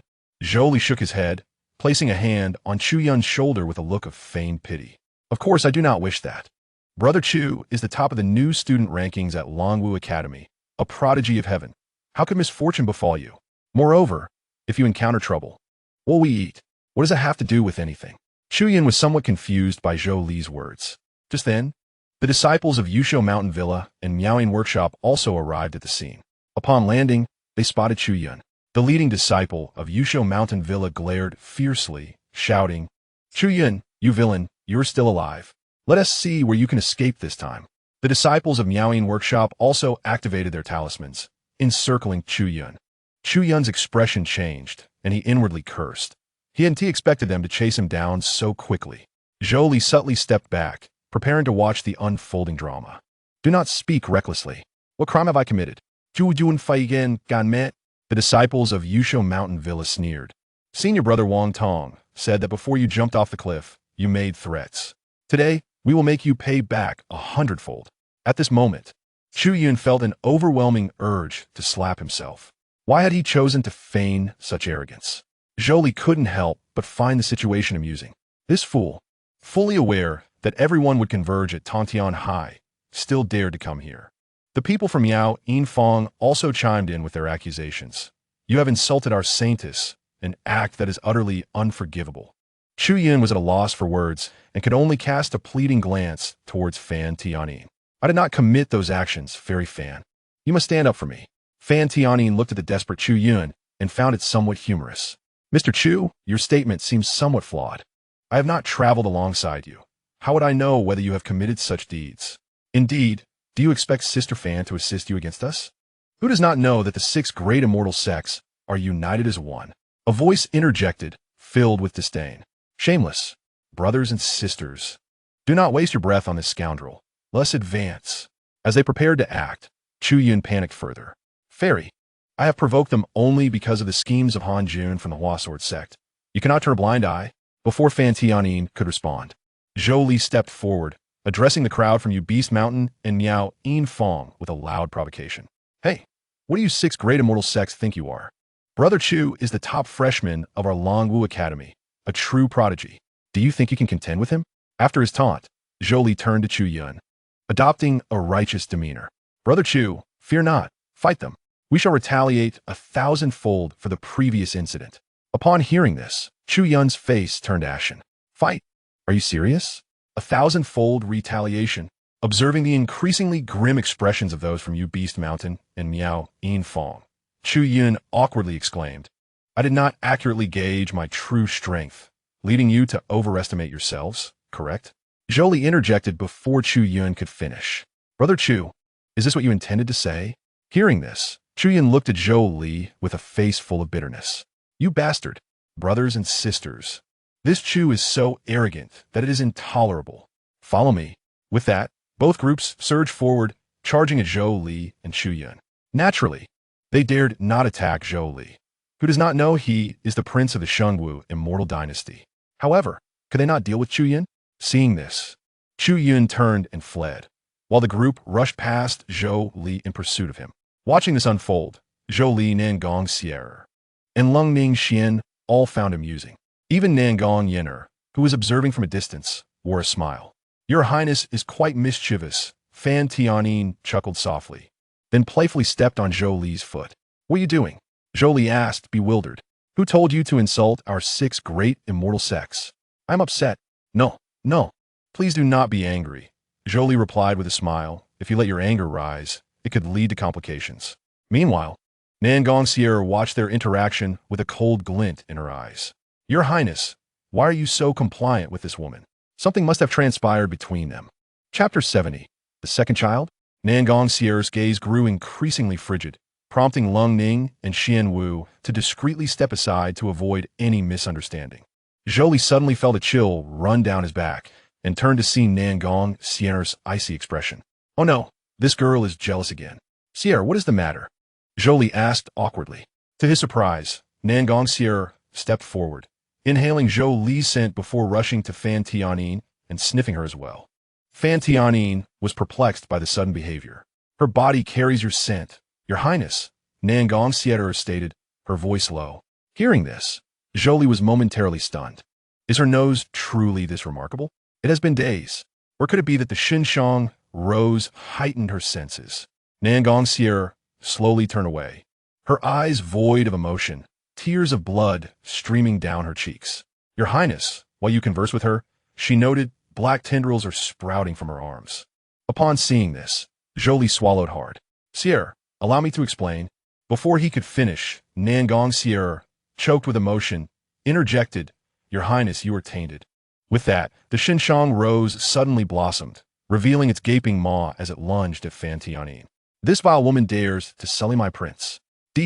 Fan Tianyin had sensed that something was amiss and had long been prepared for battle. As the xianxia rose charged, a flash of sword light sliced through it, cleaving it in two. However, what astonished Fan Tianyin next was that Nan Gong Yan'er flicked her wrist, and the severed xianxia rose rejoined seamlessly before launching another attack. Startled, Fan Tianyin realized she could not afford to be careless. Channeling her spiritual energy, she enhanced the brilliance of her sword, executing intricate maneuvers to engage the attacking xianxia rose in fierce combat. In an instant, petals and sword energy clashed, the surrounding air seeming to fragment under the pressure. Lung Ning and Xian Wu watched anxiously, fearing the situation would spiral out of control. Zhou Li, in a state of urgency, shouted, Yan'er, stop. I can explain this. He understood that Fan Tianyin was currently restraining her strength. Yet, Nan Gong Yan'er, consumed by jealousy and rage, was beyond listening. With thoughts of a child in mind, Zhou Li no longer hesitated and flew in front of Fan Tianyin. Facing the oncoming xianxia rose, Zhou Li remained calm, flames of crimson gold igniting in his palm. Huiling, Jing Huangyao. With a sudden burst, the crimson gold flames erupted from his hand, instantly engulfing the xianxia rose. The xianxia rose, caught in the crimson gold flames, repeatedly regenerated only to be reduced to ash once more. Zhou Li, seeing this, exerted a bit more force, causing the flames to expand and push Nan Gong Yan'er back. He then extinguished the Rui Lin Jin Huangyan. Nan Gong Yan'er looked at Zhou Li in disbelief. Your Highness, you would injure yourself for this wretched woman? In response to her query, Zhou Li remained silent, slowly approaching her and taking her hand to place on his heart. If you bear any resentment, then direct it towards me, Zhou Li said calmly. Nan Gong Yan'er fell silent. Seizing the moment, Zhou Li raised his voice, come on, hit me. Startled by a shout, Nan Gong Yan'er trembled and then began to cry in grievance. How dare you shout at me? You were the one who wronged me first. Zhou Li did not deny it. Instead, he held her hand and led her deeper into the woods. Only after they had walked far away did Lung Ning and Xian Wu finally breathe a sigh of relief. They had been uncertain whom to support if the standoff continued. Fan Tianyin also felt a lingering fear. The blood-red rose sprouting from Nan Gong Yan'er's palm had been exceedingly ominous. She sensed that even a mere brush could result in losing a chunk of flesh. Meanwhile, Nan Gong Yan'er, who had been observing from the sidelines, voiced her dissatisfaction. "What is this? I am clearly the prince's wife now, and I am not even angry. Your sister dares to love and hate more boldly than you." Fan Tianyin teased with a smile. On the other side, Zhou Li pulled Nan Gong Yan'er into the depths of the forest and suddenly threw her into a patch of grass. "Your Highness, what are you planning?" Nan Gong Yan'er asked, a hint of panic in her voice. However, all that could be seen was Zhou Li gradually shedding his garments. Nan Gong Yan'er's eyes widened, and her cheeks instantly flushed crimson. Zhou Li gently caressed Nan Gong Yan'er's delicate face before leaning in to kiss her directly. This kiss was fervent and passionate, leaving Nan Gong Yan'er momentarily dazed. The feelings of grievance and anger she had been harboring gradually dissipated amidst the heat of the kiss, and she instinctively grasped the hem of Zhou Li's clothing. When Zhou Li released her, Nan Gong Yan'er gazed at him with a dazed expression. "What you have long desired to do, this prince shall accompany you now. However, in the future, I expect you to remain calm in the face of adversity." Zhou Li spoke as he began to unfasten Nan Gong Yan'er's attire. She bit her lip and nodded gently. "I understand, Your Highness. I was too impulsive." Hearing this, Zhou Li affectionately flicked her nose. "You must not be so willful in the future. Should you continue, I shall have to punish you." Nan Gong Yan'er's cheeks turned a deeper shade of red as she playfully retorted, "And how does Your Highness intend to punish me?" Zhou Li pulled her tightly into his embrace. "What do you think?" Nestled in his arms, a blissful smile graced Nan Gong Yan'er's face as she softly replied, "Then I willingly accept the punishment." In the depths of the forest, the two reveled in their sweet moments that belonged solely to them. Time passed unknowingly, and after a while, they tidied their clothes and emerged from the woods hand in hand. A shy blush still adorned Nan Gong Yan'er's cheeks as she contentedly nestled beside Zhou Li. "Your Highness is too mischievous, like a wild bull. I feel as though my waist may break." Fan Tianyin observed them emerging and felt a twinge of complexity in her heart, yet she politely nodded. Nan Gong Yan'er cast a glance at her and coldly stated, "Your Highness just warned me. You would do well to be cautious in the future. For what is within you is far more precious than you realize." Upon hearing this, Fan Tianyin felt a surge of anger. "Are you truly giving me orders?" Yet before she could express her fury, Zhou Li swiftly smacked Nan Gong Yan'er's backside, leaving her startled and embarrassed. "Zhou Li Kuldli Kumanda Apulujiza." At this, Nan Gong Yan'er could only apologize to Fan Tianyin with a pitiful expression. "I'm sorry." Cold Ning and Xianwu, witnessing this scene, were left astounded. Has His Highness truly tamed Yan'er? Meanwhile, Nan Gong Yan'er bit her lip, feeling a sense of discomfort. Within her consciousness, Fan Xin cheerfully remarked, "You might as well forget it. Zhou Li now has 2 children in gestation." 2 children? Nan Gong Yan'er raised an eyebrow. "Isn't there only 1 child that Fan Tianyin is carrying?" Guess. After a moment of contemplation, Nan Gong Yan'er suddenly turned to the vibrant Nan Gong Yan'er. "Could it be?" Chapter 71. Have you bestowed upon this prince a protective charm of deep connection? As people began to arrive on the island, it was noted that Chu Yun was absent. Fan Tianyin counted the number of disciples from Tai Hua Sword Sect and realized 20 had perished. Reflecting on this, she felt a surge of guilt wash over her. Zhou Li continuously offered her comfort. Subsequently, the group dispersed to begin their cultivation on the island, absorbing the boundless spiritual energy of the Tong Tian Sea. Time flowed like a river, and before they knew it, a month had passed. Zhou Li opened his eyes, feeling his aura rise steadily, having reached the 9th level of the Gathering Yuan realm. The spiritual energy of the Tong Tian Sea was on par with that of the Hongmeng space, and coupled with Zhou Li's innate true fire from the Qilin clan, his capacity to absorb spiritual energy surpassed that of others, enabling him to ascend 4 levels in a mere month. Cuckolding broke through to the 5th level, and Xianwu reached the 4th level. With the enhancement of her sword heart, Fan Tianyin naturally advanced from the 1st to the 3rd level of the Gathering Yuan realm, nearing the 4th. Nan Gong Yan'er possessing the ability to absorb the world's spiritual energy through her divine rose, saw her blood-red buds quietly bloom, reaching the pinnacle of the condensed star realm. Observing this scene, Zhou Li stood up. It seems you all have made considerable progress. Nevertheless, we still fall short compared to your Highness, Xian Wu replied with a light laugh. Just then, Fan Tian suddenly began to vomit. Zhou Li rushed to her side, assisting her, as it was to be expected given her pregnancy. Glancing at Fan Tianyin's slightly rounded abdomen brought Zhou Li an indescribable joy. It appeared that the embryo within her was also absorbing spiritual energy, leading to its early formation. He mused that before long, he would become a father. I feel a bit nauseous, Fan Tianyin said with a pale complexion. This is normal. You are pregnant and have also broken through in your cultivation, so your body will naturally exhibit some discomfort symptoms. At that moment, Nan Gong Yan'er also felt the urge to vomit. Zhou Li turned away in exasperation. Yan'er, it's not good to feign illness. However, Nan Gong Yan'er shook her head. No, I genuinely feel a bit queasy. Hearing this, Cuckolding and Xian Wu exchanged knowing glances. Could it be? Zhou Li, upon hearing, felt a hint of suspicion. When he noticed Nan Gong Yan'er's abdomen was also slightly rounded, he was momentarily stunned. Could it be this coincidental? Cuckolding stepped forward and asked, Yan'er, how are you feeling? I feel as though there is a spiritual fruit within me, continuously absorbing the spiritual energy from my body. As soon as these words left her lips, Fan Tianyin was taken aback as well. The situation she described was nearly identical to her own. After hearing this, Cuckolding helplessly patted Nan Gong Yan'er's shoulder. If there are no surprises, Yan'er, you're going to be a mother. Huh? Nan Gong Yan'er was taken aback. You mean, I'm also carrying His Highness's child? Cuckolding nodded. Nan Gong Yan'er stepped back 2 paces, momentarily uncertain whether to feel joy or fear. Your Highness, she gazed at Zhou Li with teary eyes. Zhou Li, at this moment, was utterly speechless. It was not that he was unhappy, but rather found the situation peculiar. He had clearly only engaged twice.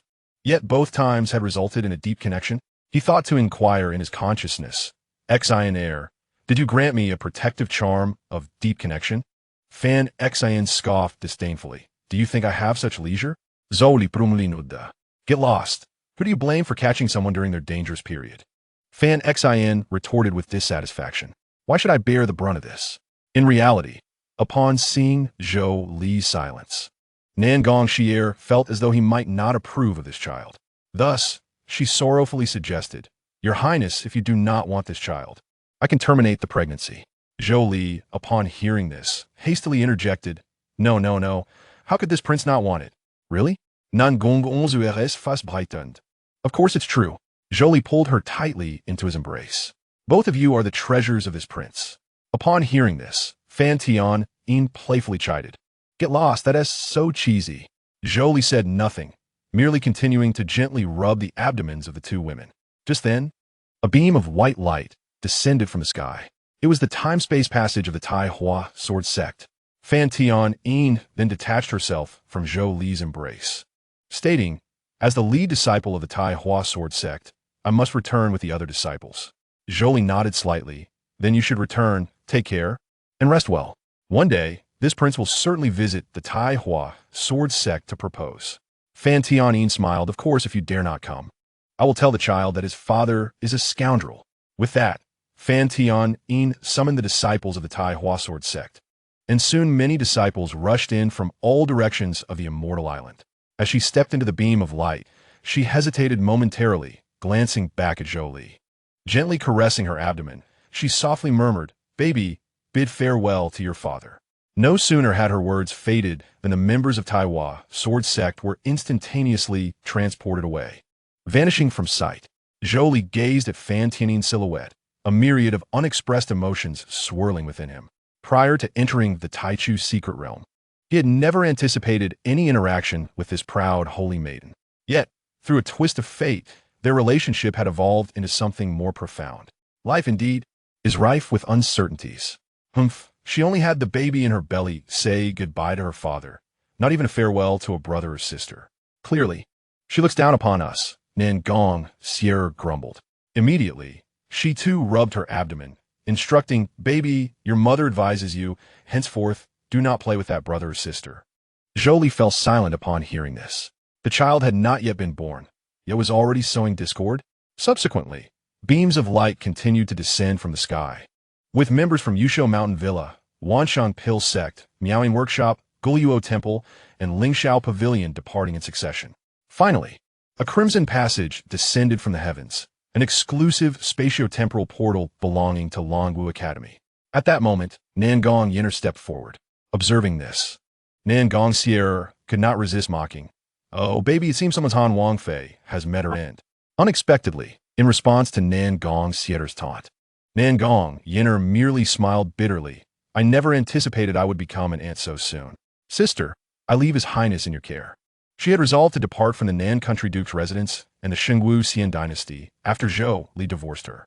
Her heart told her that there were no opportunities for her here, and she would never be able to assist Zhou Li in this lifetime.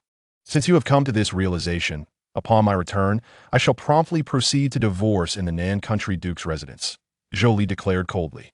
Although Nan Gong Yan'er responded with a smile, tears of regret streamed from the corners of her eyes. Shortly thereafter, the entourage of Longwu Academy stepped into the beam of light and was transported away. Just as the beam was about to vanish, Chu Yun emerged from the depths of the sky. When the various factions returned to the plaza, they were relieved to find that every core disciple was unscathed and had even made significant breakthroughs in their cultivation. At that moment, the Holy Maiden of Miaoying Workshop, Yu Qin, stepped forward, offering a respectful bow. "Master and esteemed elders, I beseech you to uphold justice for me, as I was humiliated by a rogue during my time in the Taichu's secret realm." Hearing this, Si Hung, the fairy, became enraged. "Qiner, which sex disciple dares to act so audaciously?" Upon hearing her master's words, Yu Qin immediately pointed towards Longwu Academy's direction. "Master, the rogue is none other than the top student of Longwu Academy, Chu Yun." Upon hearing this, Si Heng's aura surged with fury as she hovered in midair, calling out, "Where's Chu Yun?" Despite the frequent outings of the Miaoying Workshop disciples, they held their dignity and self-respect in the highest regard. To be humiliated within Miaoying Workshop was akin to a death sentence.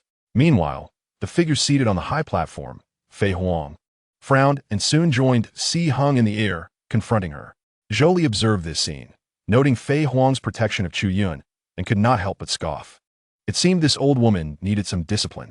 Si Hung was the first to speak. "Fei Huang, I request you to hand over your Chu Yun." Chu Yun did not return from the Taichu's secret realm. Fei Huang replied coolly. "Who would believe that?" Sieng retorted coldly. "Do you intend to shield your academy's disciple for humiliating my workshop's disciples? Until matters are conclusively determined, how can I trust solely your workshop's word?" Just as Si Hung was about to counter, a voice from the ground interjected. "What Fei Huang means is, would the Holy Maiden Yu Qin of Miaoying Workshop sully her own reputation to slander Chu Yun?" The crowd turned to see that it was Zhou Li. Both Si Hung and Yu Qin were astonished. They were well aware of Zhou Li, the Han Wang of Shengwu Dynasty. However, was he not a disciple of Longwu Academy? Why would he speak on their behalf? Fei Huang regarded Zhou Li with a furrowed brow. Which side was this little rascal on? Zhou Li confidently strode to the center of the plaza, proclaiming, "Ladies and gentlemen, do not be misled by the fact that I am a disciple of Longwu Academy. I do not condone wrongdoing. The incident between Chu Yun and Yu Qin has surely reached the ears of disciples from various sections. Firstly, Yu Qin holds such trust in Chu Yun, yet he hoarded treasures, leading to the tragic demise of many innocent disciples at the claws of demonic beasts. Secondly, according to the disciples of Yusho Mountain Villa, Han Jun, a friend from Taiwa Sword Sect, discovered a woman's belly wrap within Chu Yun's storage bag. Ahem, Yu Qin coughed lightly, her face reddening, signaling Zhou Li to refrain from continuing. Zhou Li awkwardly chuckled. In any case, Chu Yun's actions are indeed morally reprehensible. As a prince of the Shengwu Dynasty, bestowed the title of Han Wang by the emperor, I must speak against such acts of immorality. No sooner had he finished speaking than thunderous applause erupted throughout the plaza. Fan Tianin from Taiwa Sword Sect could not help but stifle a laugh. This scoundrel speaks so eloquently. After hearing Zhou Li's words, Si Heng's confidence surged, almost emboldening her to point a finger at Fei Huang and berate her. "Fei Huang, everyone present is aware of Chu Yun's actions. Virtually all practitioners who participated in the Taichu secret realm can attest to it. Han Jun from Taiwa Sword Sect is a witness to this.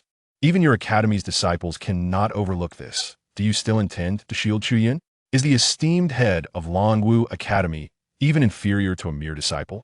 Fei Huang's expression darkened. If only this rascal were merely a disciple. She cleared her throat twice, signaling her embarrassment. Given that Chu Yun was absent, discussing these matters was pointless. Before she could finish, a disheveled Chu Yun emerged from the beam of light. Damn it, this is truly bizarre. The spatio-temporal realm just became chaotic. Chu Yun confidently approached the Longwu Academy group, seemingly oblivious to the glowering faces surrounding him. Fei Huang had initially hoped to pass unnoticed, wondering why this fellow had not returned later. Yu Qin quickly interjected, "Master, that person is Chu Yun." No sooner had she spoken than an invisible pressure bore down upon Chu Yun, forcing him into the ground. Seeing this, Fei Huang hurried to intervene. Yet Zhou Li smiled and said, "Fei Huang, in this world, one must acknowledge their mistakes and stand tall when facing punishment." Upon hearing this, Fei Huang understood Zhou Li's intention. If she were to intervene and protect Chu Yun, then this Han Wang would have words with the emperor. With these thoughts in mind, she reluctantly withdrew. Damn it. Why am I constantly being suppressed by this junior? Si Hung, looking down from above, coldly addressed Chu Yun. "You are Chu Yun?" Confused, Chu Yun had just returned and wondered what was amiss. "I am a junior named Chu Yun," he gasped, struggling for breath. "Is it you who committed such heinous acts against the holy maiden of Miaoying Workshop?" Upon hearing this, Chu Yun quickly turned to Yu Qin, panicked, "Slander. This is all slander. It was Han Jun from Taiwa Sword Sect who set me up." At that moment, the sect master of Taiwa Sword Sect, Zhou Kun, glared fiercely. "You insolent brat! How dare you sully the reputation of my disciples? Indeed, how could Han Jun's nephew have had the opportunity to transfer the garments from Qin'er's storage pouch into yours without her accompanying him?" The anger of Fairy Si Hung surged within her heart. Unrepentant, he still dared to attempt to frame another. This matter is unlikely to be resolved amicably today.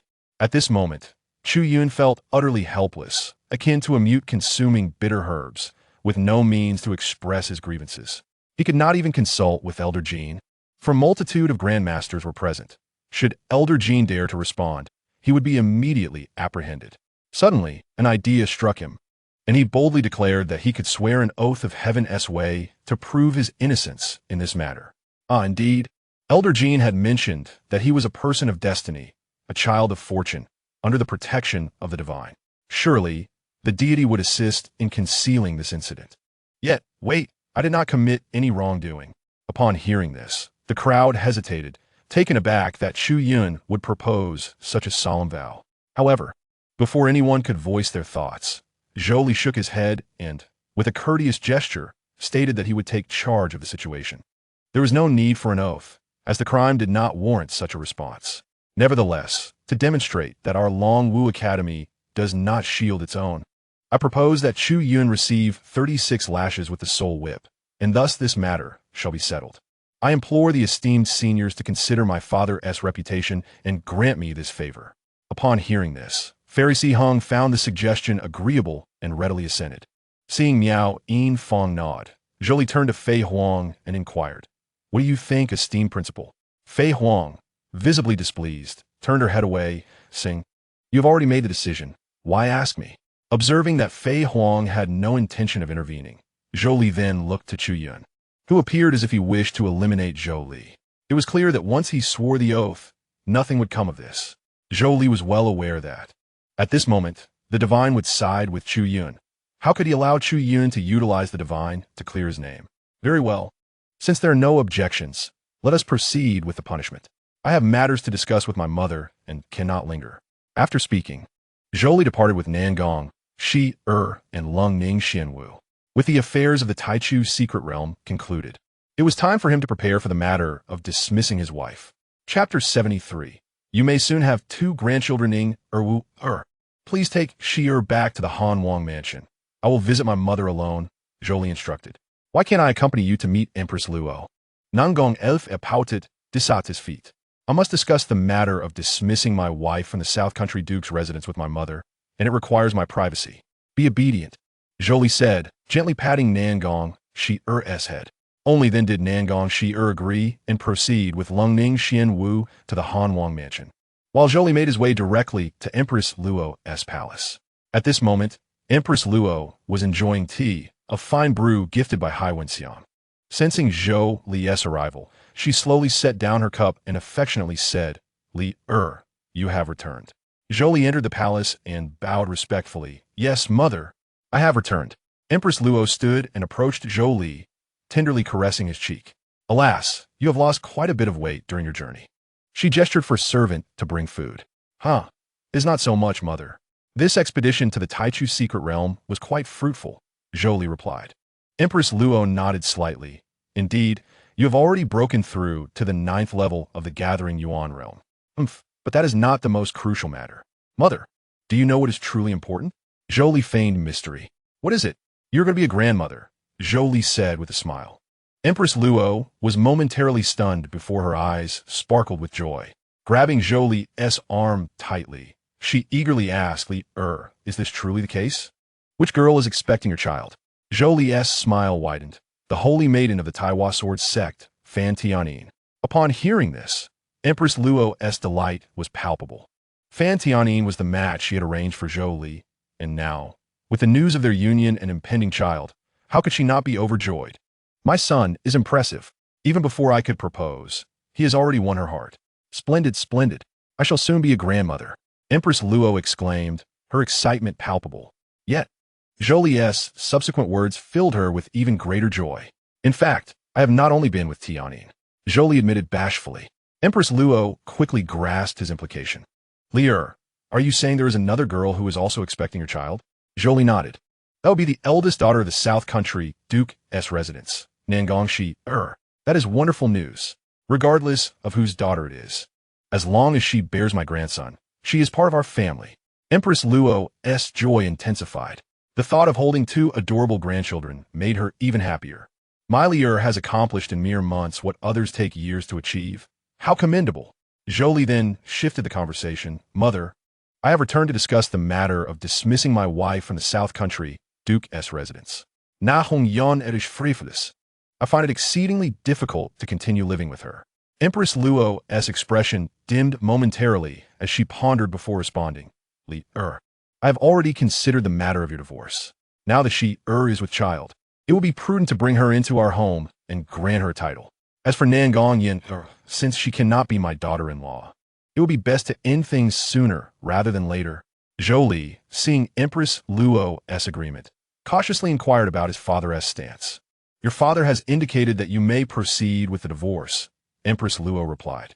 Hearing that the martial emperor had also consented, Zhou Li felt a surge of confidence about proceeding with the divorce.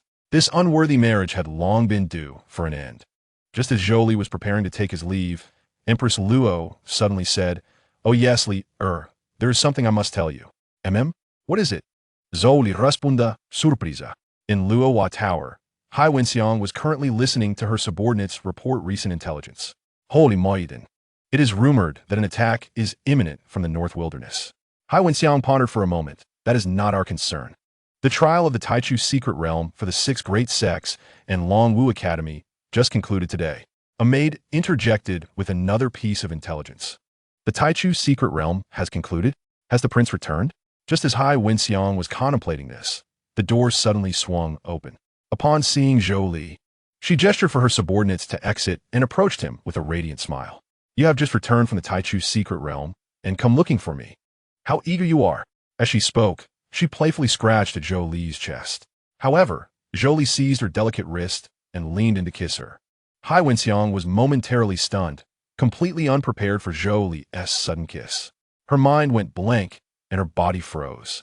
After what felt like an eternity, Zhou Li released her. Hai Wenxiang's cheeks flushed, her eyes wide with a mix of confusion and shyness. "What is the meaning of this, Your Highness?" Zhou Li gazed intently at her. "I have heard from my mother about your loyalty to me. Naturally, I cannot let you down." Hai Wenxiang's heart raced, and she asked incredulously, "Is everything you said true?" Zhou Li nodded vigorously, gazing at Hai Wenxiang, whose charm was enchanting and whose demeanor was alluring. Zhou Li could no longer restrain his desires. After all, he was on the verge of dismissing his wife. Why should he suppress himself any longer? With a gentle wave of his hand, Zhou Li swiftly closed the doors and windows, returning to kiss Hai Wenxiang once more, before pushing her down onto the bed. Hai Wenxiang's eyes sparkled with passion as she playfully bit her lip, whispering, "Your Highness, I wish to be close to you." Inhaling the intoxicating scent of Hai Wenxiang's delicate body, Zhou Li's breath quickened as he removed her garments, descending upon her skin as pure as jade. After a passionate interlude, Zhou Li held Hai Wenxiang close, tenderly caressing her silky hair. As she nestled against him, a smile of bliss adorned her face. "Your Highness, from now on, I shall belong to you," Hai Wenxiang softly declared. Zhou Li nodded with a smile, teasing, "Then you must not display such allure in front of other men." Hai Wenxiang nodded gently. "My flirtation shall only be for you, Your Highness." Observing her demeanor, Zhou Li felt his desires rekindle, igniting a fervor within him once more. Hai Wenxiang, noticing this, smiled seductively. The flames of passion blazed anew. After a couple of hours, Hai Wenxiang lay exhausted upon Zhou Li's chest. Despite her glistening skin, she seemed unsatisfied. Zhou Li brushed aside her damp, violet hair, remarking, "While I wish to continue our entanglement, I have more pressing matters to attend to." He needed to confront the entanglement with Nan Gong Yan'er at the Nan Gong residence. "What is this?" Hai Wenxiang inquired, gazing at the pure white gauzy dress in her hands. "Oh, that is a lace-trimmed gown, crafted from the silk of the xianxia silkworm, commissioned by me." She then turned her gaze to the delicate white stockings resting nearby. "And what are these long stockings?" "Those are suspender lace, white stockings, also woven from xianxia silkworm silk." Upon seeing this daring ensemble, Hai Wenxiang realized Zhou Li's preference. Without further thought, she changed into the attire. Once adorned, she gazed at her reflection in the mirror, her cheeks flushing crimson. The outfit accentuated her figure exquisitely, revealing glimpses of her skin, undeniably bold. Zhou Li, captivated by her appearance, found himself entranced. The white lace gown displayed Hai Wenxiang's ample bosom, slender waist, and graceful legs to perfection. Her long, beautiful legs were encased in white silk, resembling two delicate ivory chopsticks. The lace gloves enveloped her slender hands, extending to her upper arms, revealing a hint of her soft skin beneath the translucent fabric. Her bare back showcased the elegant curve of her butterfly bones, the creamy skin glowing warmly against the pure white lace. "Your Highness, does this attire suit me?" Hai Wenxiang asked with a flirtatious smile. Zhou Li shook his head with a chuckle. "Why must you change before I leave? Now I find it difficult to depart." "Oh, Your Highness gifted me this attire. Did you not wish to see me wear it for you?" Zhou Li coughed awkwardly. "No, it was because she stole one of your white undergarments. So I thought to return the favor." Hai Wenxiang smirked, her eyes dancing with mischief. "Your Highness, that excuse is quite novel. Since you have matters to attend to, please return to me once you are finished."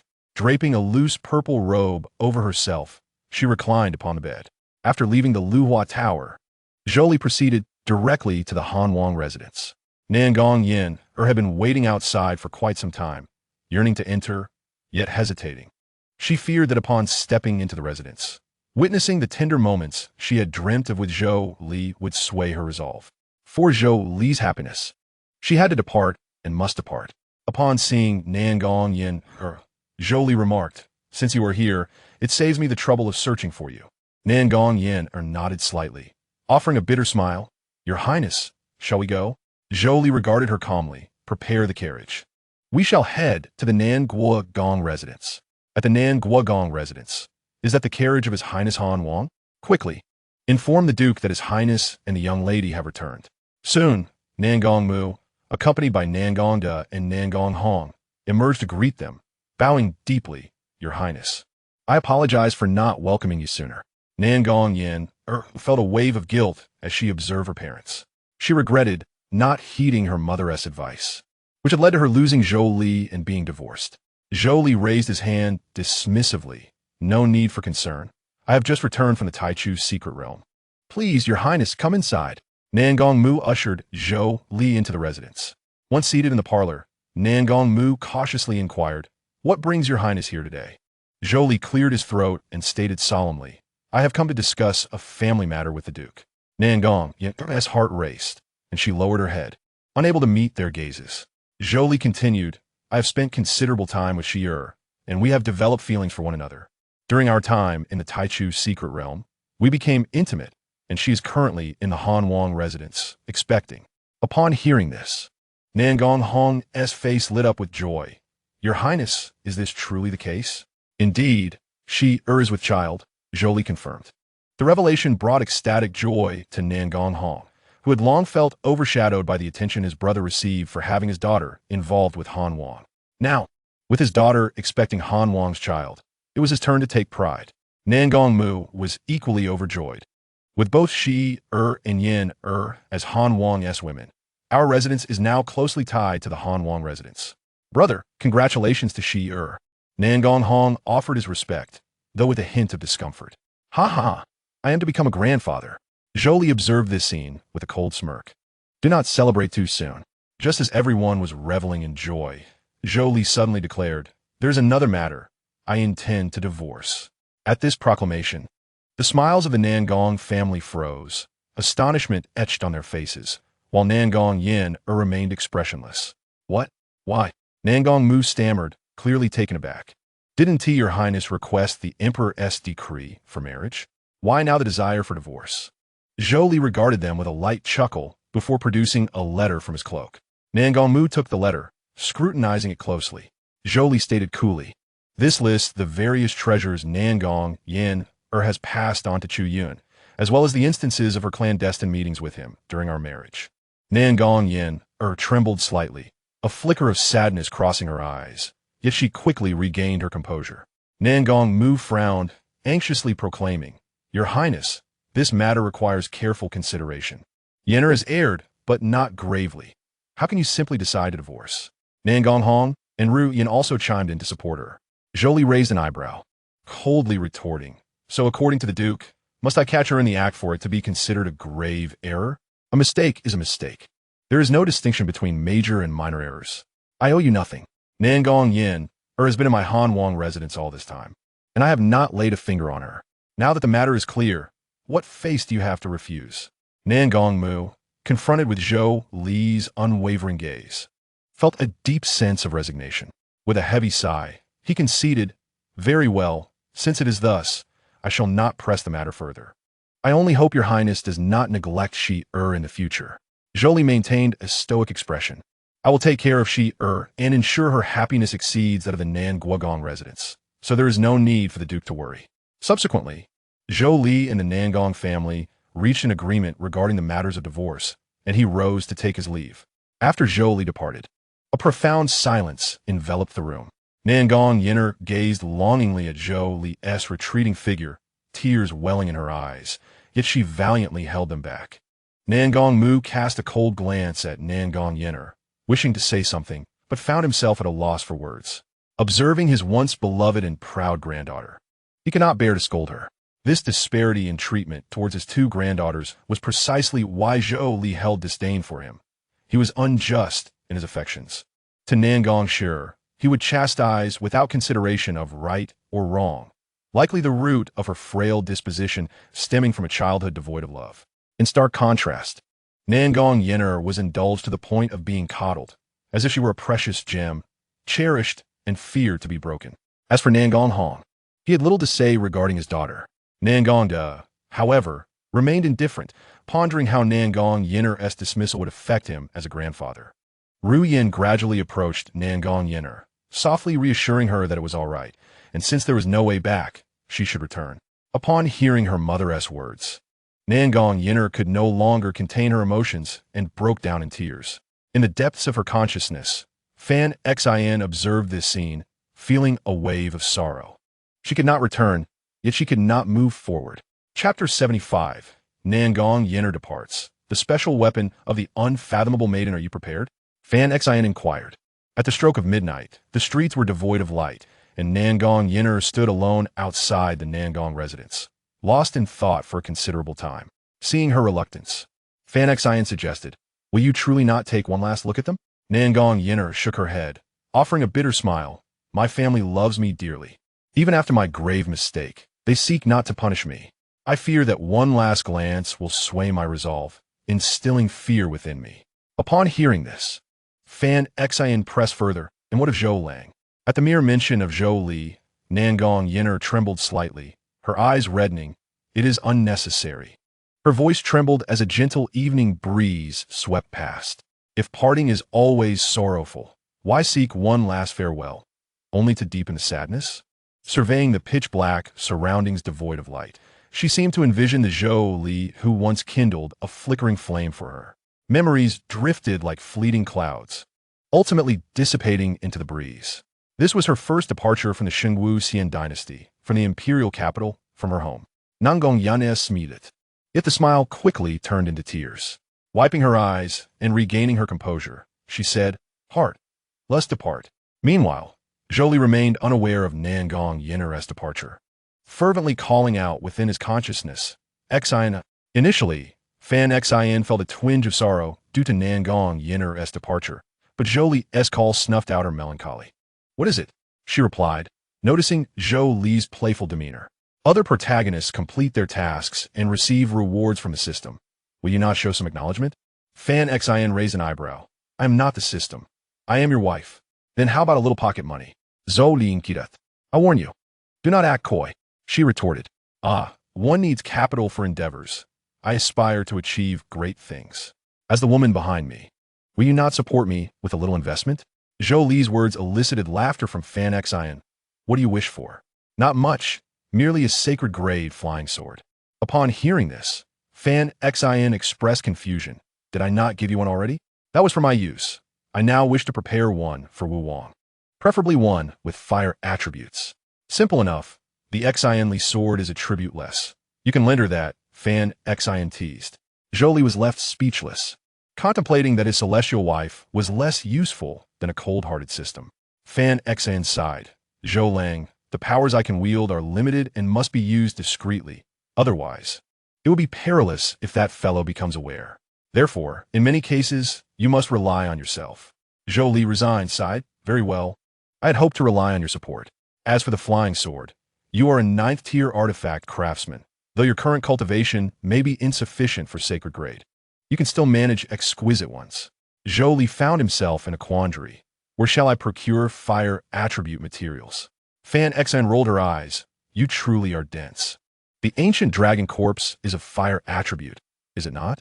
Zhou Li suddenly realized, "All right, I cannot absorb it, but cannot I refine it?" "Enough. I have much to attend to these days. Do not disturb me unless it is of great importance." Upon finishing, Fan Xian transformed into starlight and vanished. Zhou Li, observing her hurried demeanor, couldn't help but feel puzzled. What could she possibly be so busy with? Suddenly, he snapped back to reality, glancing worriedly at Nan Gong Yan'er, who was soundly asleep in his embrace. "This girl," he muttered, "even in slumber, she is restless, her little hands roaming about." The following day, Zhou Li awoke early while Nan Gong Yan'er continued to indulge in her slumber.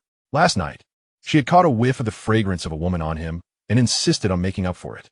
Yet, given her condition, she could not engage in such activities. Thus he opted for an alternative solution.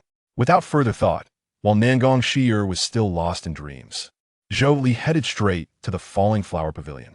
Upon arriving at the pavilion, the attending maid greeted him respectfully.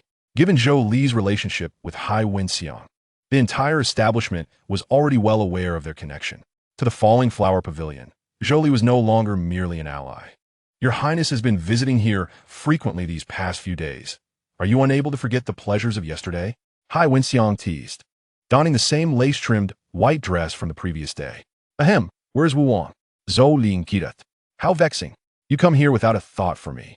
Yet you ask about another woman first," she pouted. "Very well, I shall be staying here tonight. Where is Wu Wang?" At this, Highness nodded contentedly and clapped her hands. "Wu Wang, your master has arrived." Immediately, a petite, adorable girl with white hair entered.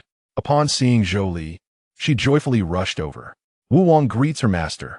Zhou Li smiled and knelt down, gently stroking her head. "Wu Wang, have you been listening well to Sister Xiang?" "Master, Wu Wang has been very obedient. Do not believe me? Ask Sister Xiang," she replied cheerfully. Highness chuckled softly. "This girl has become much more cheerful since staying with me. If you had not come, I might have considered training her as the head courtesan of the Falling Flower Pavilion." Zhou Li was momentarily speechless. After all, she was still a child. What does it matter? She will grow up eventually. Enough, Wu Wang. I shall take you with me, Zhou Li declared, taking the little girl's hand and turning to leave. Will you not sit a while longer? Hai Wenxiang asked. I am busy today. We shall talk tonight. Once outside the Falling Flower Pavilion, Zhou Li first took Wu Wang to the artifact workshop, opening a high-grade crafting room. He then produced the massive ancient dragon corpse.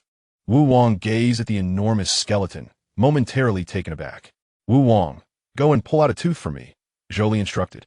Upon receiving the command, Wu Wang flew forward and, with a firm tug, extracted an entire tooth from the ancient dragon. Master, I have got it, she exclaimed joyfully, running up to Zhou Li with a dragon tooth twice her size.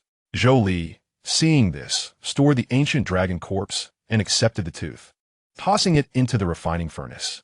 A flame ignited in the palm, and with a voice that carried both authority and grace, it called upon Wu Wang, requesting a moment's use of the Imperial Hate Flame. Very well, replied Wu Wang Nu, as delicate hands were soon engulfed in a mesmerizing black-purple blaze. She then placed her hand upon the one held alight by Zhou Li, and instantly, the ordinary flames in his grasp transformed into the same enchanting black-purple fire. Observing this, Zhou Li hastily directed the Imperial Hate Flame outward, igniting the smelting furnace.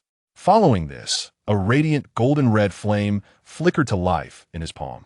Vei Vong Nu, filled with excitement, exclaimed, Master, this flame of yours is even more beautiful than mine.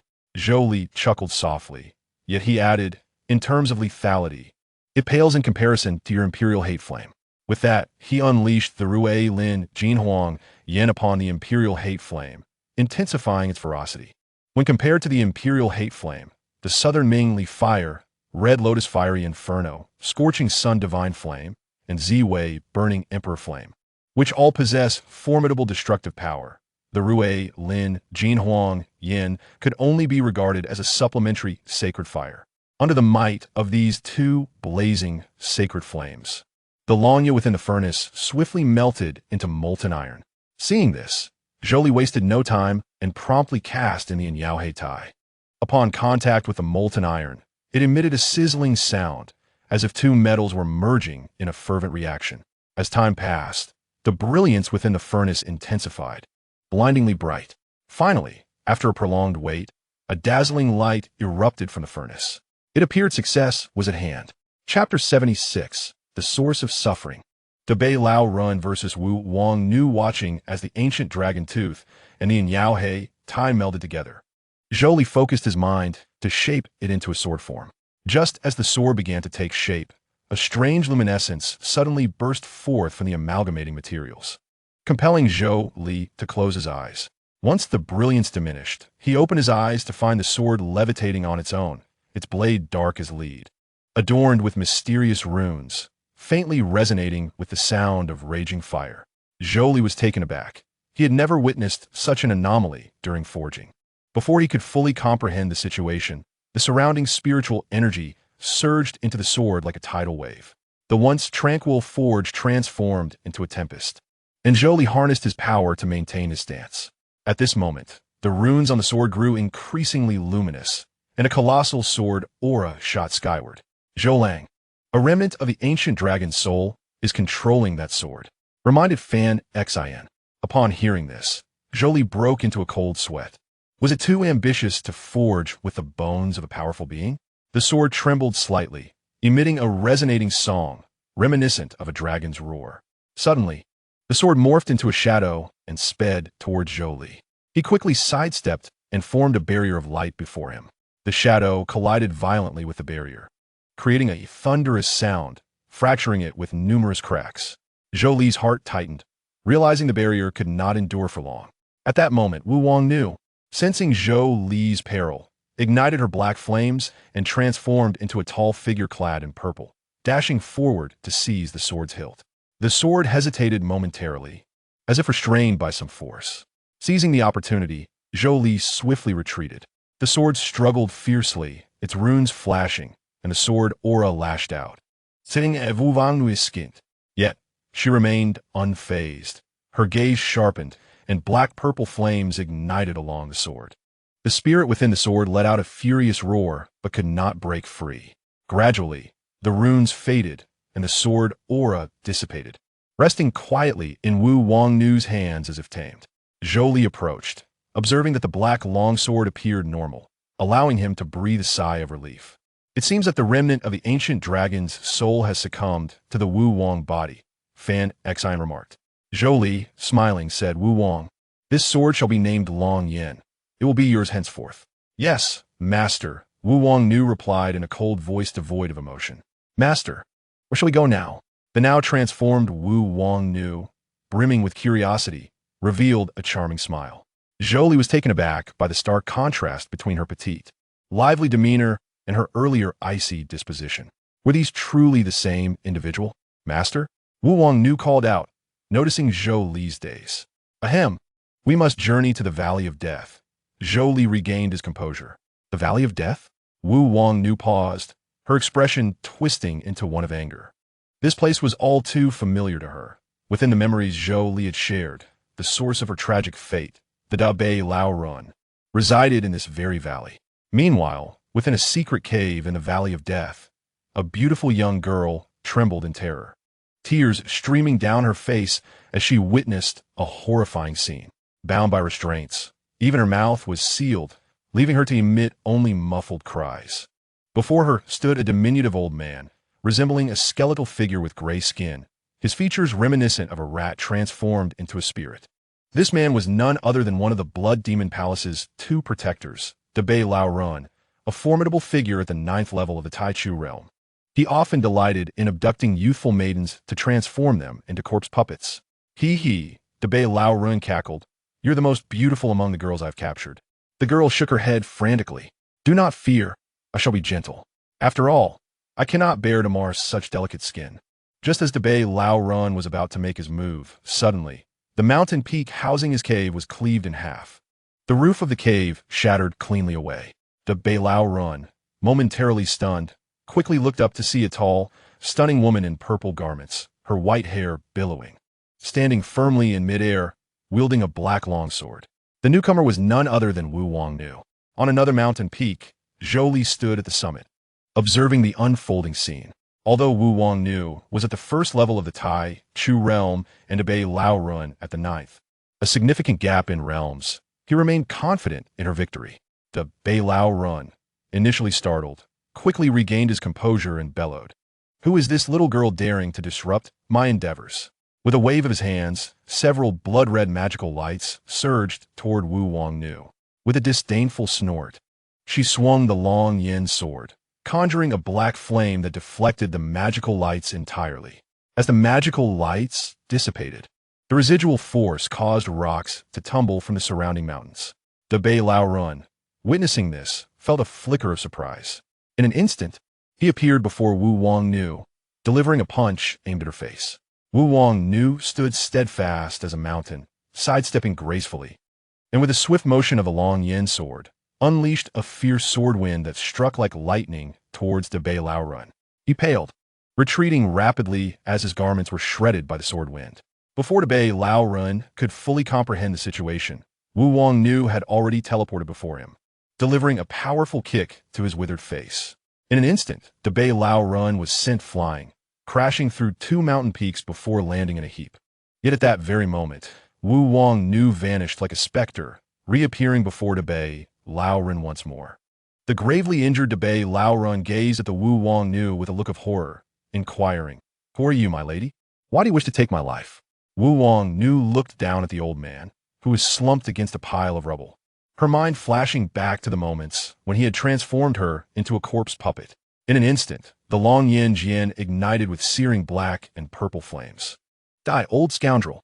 Wu Wangnu glared fiercely as she plunged the fiery Long Yin Jian into Dabei Lao Ren's chest. In a mere heartbeat, the black and purple flames consumed his flesh entirely. However, the Dihenji Yin was capable of burning the very soul, causing Dabei Lao Ren's spirit to scream in agony, twisting in the flames until reduced to ashes. Witnessing her nemesis vanquished by her own hand, Wu Wangnu felt an indescribable sense of relief. At that moment, Zhou Li appeared, embracing the young girl who had narrowly escaped being turned into a corpse puppet by Dabei Lao Run, holding in his hand a talisman, the protective decree of the Shui Mo Jian. Is it resolved? He asked. Indeed, my lord, she replied. Zhou Li was somewhat surprised. While he had anticipated Wu Wangnu's victory, he had not expected it to be so effortless. With this thought in mind, he turned to the girl in his arms and said, My lady, you are now safe. Please return home. The girl gazed at Zhou Li's handsome visage. Her eyes filled with admiration and blushed as she said, You saved me, sir. If you do not mind, I am willing to offer myself. Before she could finish her sentence, Zhou Li seized Wu Wangnu's hand, and they ran off while calling out, I already have a suitable partner. Seek another. After an undetermined duration of running, Zhou Li finally came to a halt. What is the matter with women in this era? Why do they all wish to offer themselves upon encountering a handsome face? He pondered. Where to next, my lord? Wu Wangnu inquired. Upon hearing this, Zhou Li smiled. Having slain the protector of the Shui Mo Jian, they will undoubtedly seek retribution against us. What do you think? Chapter 77. I have spoken. Who is in favor? Who is against? Yingzhou City, located in the northeastern region of the Shengwu Xianxiao, serves as a barrier between the northern wilderness tribes and the Shengwu Xianxiao. However, being a border area situated in a mountainous region, it is rife with practitioners of the demonic path. The most prominent demonic sect within 1,000 miles is undoubtedly the Shui Mo Jian, nestled within the Funyou Ridge, a mere 1,200 miles from Yingzhou City. Meanwhile, Ren Tianai, the head of the Shui Mo Jian, was in a furious rage, shouting, Who dares to kill my protector? He had just sensed the sudden shattering of Bei Lao Ren's life talisman, indicating a dire situation. Just as he finished his sentence, a leisurely voice drifted from the sky. It was I. Hearing this, Ren Tianai swiftly ascended into the air, where he beheld a striking young man in white, proudly standing with a folding fan in hand. Beside this young man stood a tall, slender woman in purple with white hair, whose beauty was unparalleled, towering over the young man. The pair were none other than Zhou Li and Wu Wangnu. However, Ren Tianai was puzzled as to how they had entered, for his sect was protected by formidable formations. Seemingly reading Ren Tianai's thoughts, Zhou Li scoffed. I suppose you are wondering how we managed our entrance, am I correct? With such a feeble formation, it was no challenge to bypass. Upon hearing Zhou Li's derision, Ren Tianai's expression darkened. You insolent brat, having slain my protector, you dare to provoke me? I shall ensure your demise. With that, Ren Tianai formed seals with his hands, chanting incantations as crimson light enveloped him, instantly coalescing into a massive blood python that lunged toward Zhou Li. Unfazed, Zhou Li leisurely waved his fan and declared, Wu Wang, go entertain him.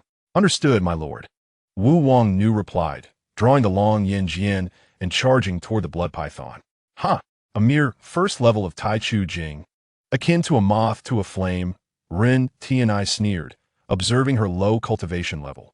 Yet, his amusement was short-lived as he witnessed Wu Wangnu's sword ignited with black and purple flames. With a single slash, the blood python was reduced to ashes. Ren Tianai's expression shifted, astonished. Black and purple flames, the Dihenjiyan. You are the Wu Wang body? Wu Wangnu remained silent, charging forward with her sword. Ren Tianai, unable to contain his fury, thought it outrageous that a mere girl of Tai Chu Jing could overpower him. A master of the realm, he bellowed, swiftly forming seals again, whereupon the blood light coalesced into a gigantic blood shield, from which several blood arrows shot forth like meteors toward Wu Wangnu. With a flick of her brow, Wu Wangnu swung the long yin jian, consuming the blood arrows in a blaze of black and purple flames. In the next moment, she vanished and reappeared before Ren Tianai, thrusting her sword towards him. Startled, he hurriedly sidestepped, yet the wind from her blade still tore through his garments. Observing from the side, Zhou Li smirked. Ren Dianzhu, is this all the prowess you possess? Ren Tianai, both shocked and enraged, was about to retaliate when pandemonium erupted within the Shui Mo Jian. Zhou Li had set numerous formations upon entering, causing the disciples to descend into chaos. Ren Tianai, feeling overwhelmed, begrudgingly retreated, vowing, I shall spare you today, but mark my words, you will pay dearly in the future. With that, he vanished in a flash of crimson light. Zhou Li, watching him flee, chuckled coldly. Thinking to escape? Not so easily, Wu Wang, do not hold back. Finish this. Following the command, Wu Wangnu ignited with the Dihenji Yan. Her white hair, resembling flames as she was enveloped in dark flames. Two pairs of black wings sprouted from her back. With a mere flutter, she scattered her black feathers and vanished in an instant, only to reappear moments later, holding the now lifeless Ren Tian'ai. Zhou Li nodded in approval. In this form, Wu Wang would pose no threat even to a third-level master. Against Ren Tian'ai, merely a second level, she was effortlessly dominant. As Wu Wang reverted to her original form and approached Zhou Li, she asked, "What are the remaining disciples?" Zhou Li chuckled softly, "Do not fret. I have summoned all the elders of the Shui Mo Jian back with the Bei Lao Ren's protective decree." Shortly thereafter, the elders of the Shui Mo Jian arrived at the sect, only to find Ren Tian'ai's lifeless body hanging at the gate. "Dianzhu!" They gasped in shock. Rushing toward the main hall, they found all disciples kneeling in a line. Upon entering the main hall, they discovered a young man in white lounging leisurely upon the throne, toying with the Bei Lao Ren's protective decree, while beside him stood a stunning beauty with white hair and an alluring figure. "Ah, you've arrived?" Zhou Li smiled. The elders exchanged bewildered glances, and one stepped forward, asking, "Who are you? What has become of the Bei Lao Ren?" "I killed him," Zhou Li replied nonchalantly. The elders' faces paled in astonishment, and they pressed, "And our Dianzhu?" "Naturally, he has been slain as well." Upon hearing these words, the crowd turned pale with astonishment.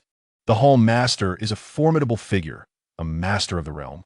Yet these two, one at the Zhu Yuan realm and the other at the Tai Chu realm, could actually slay the Hall Master?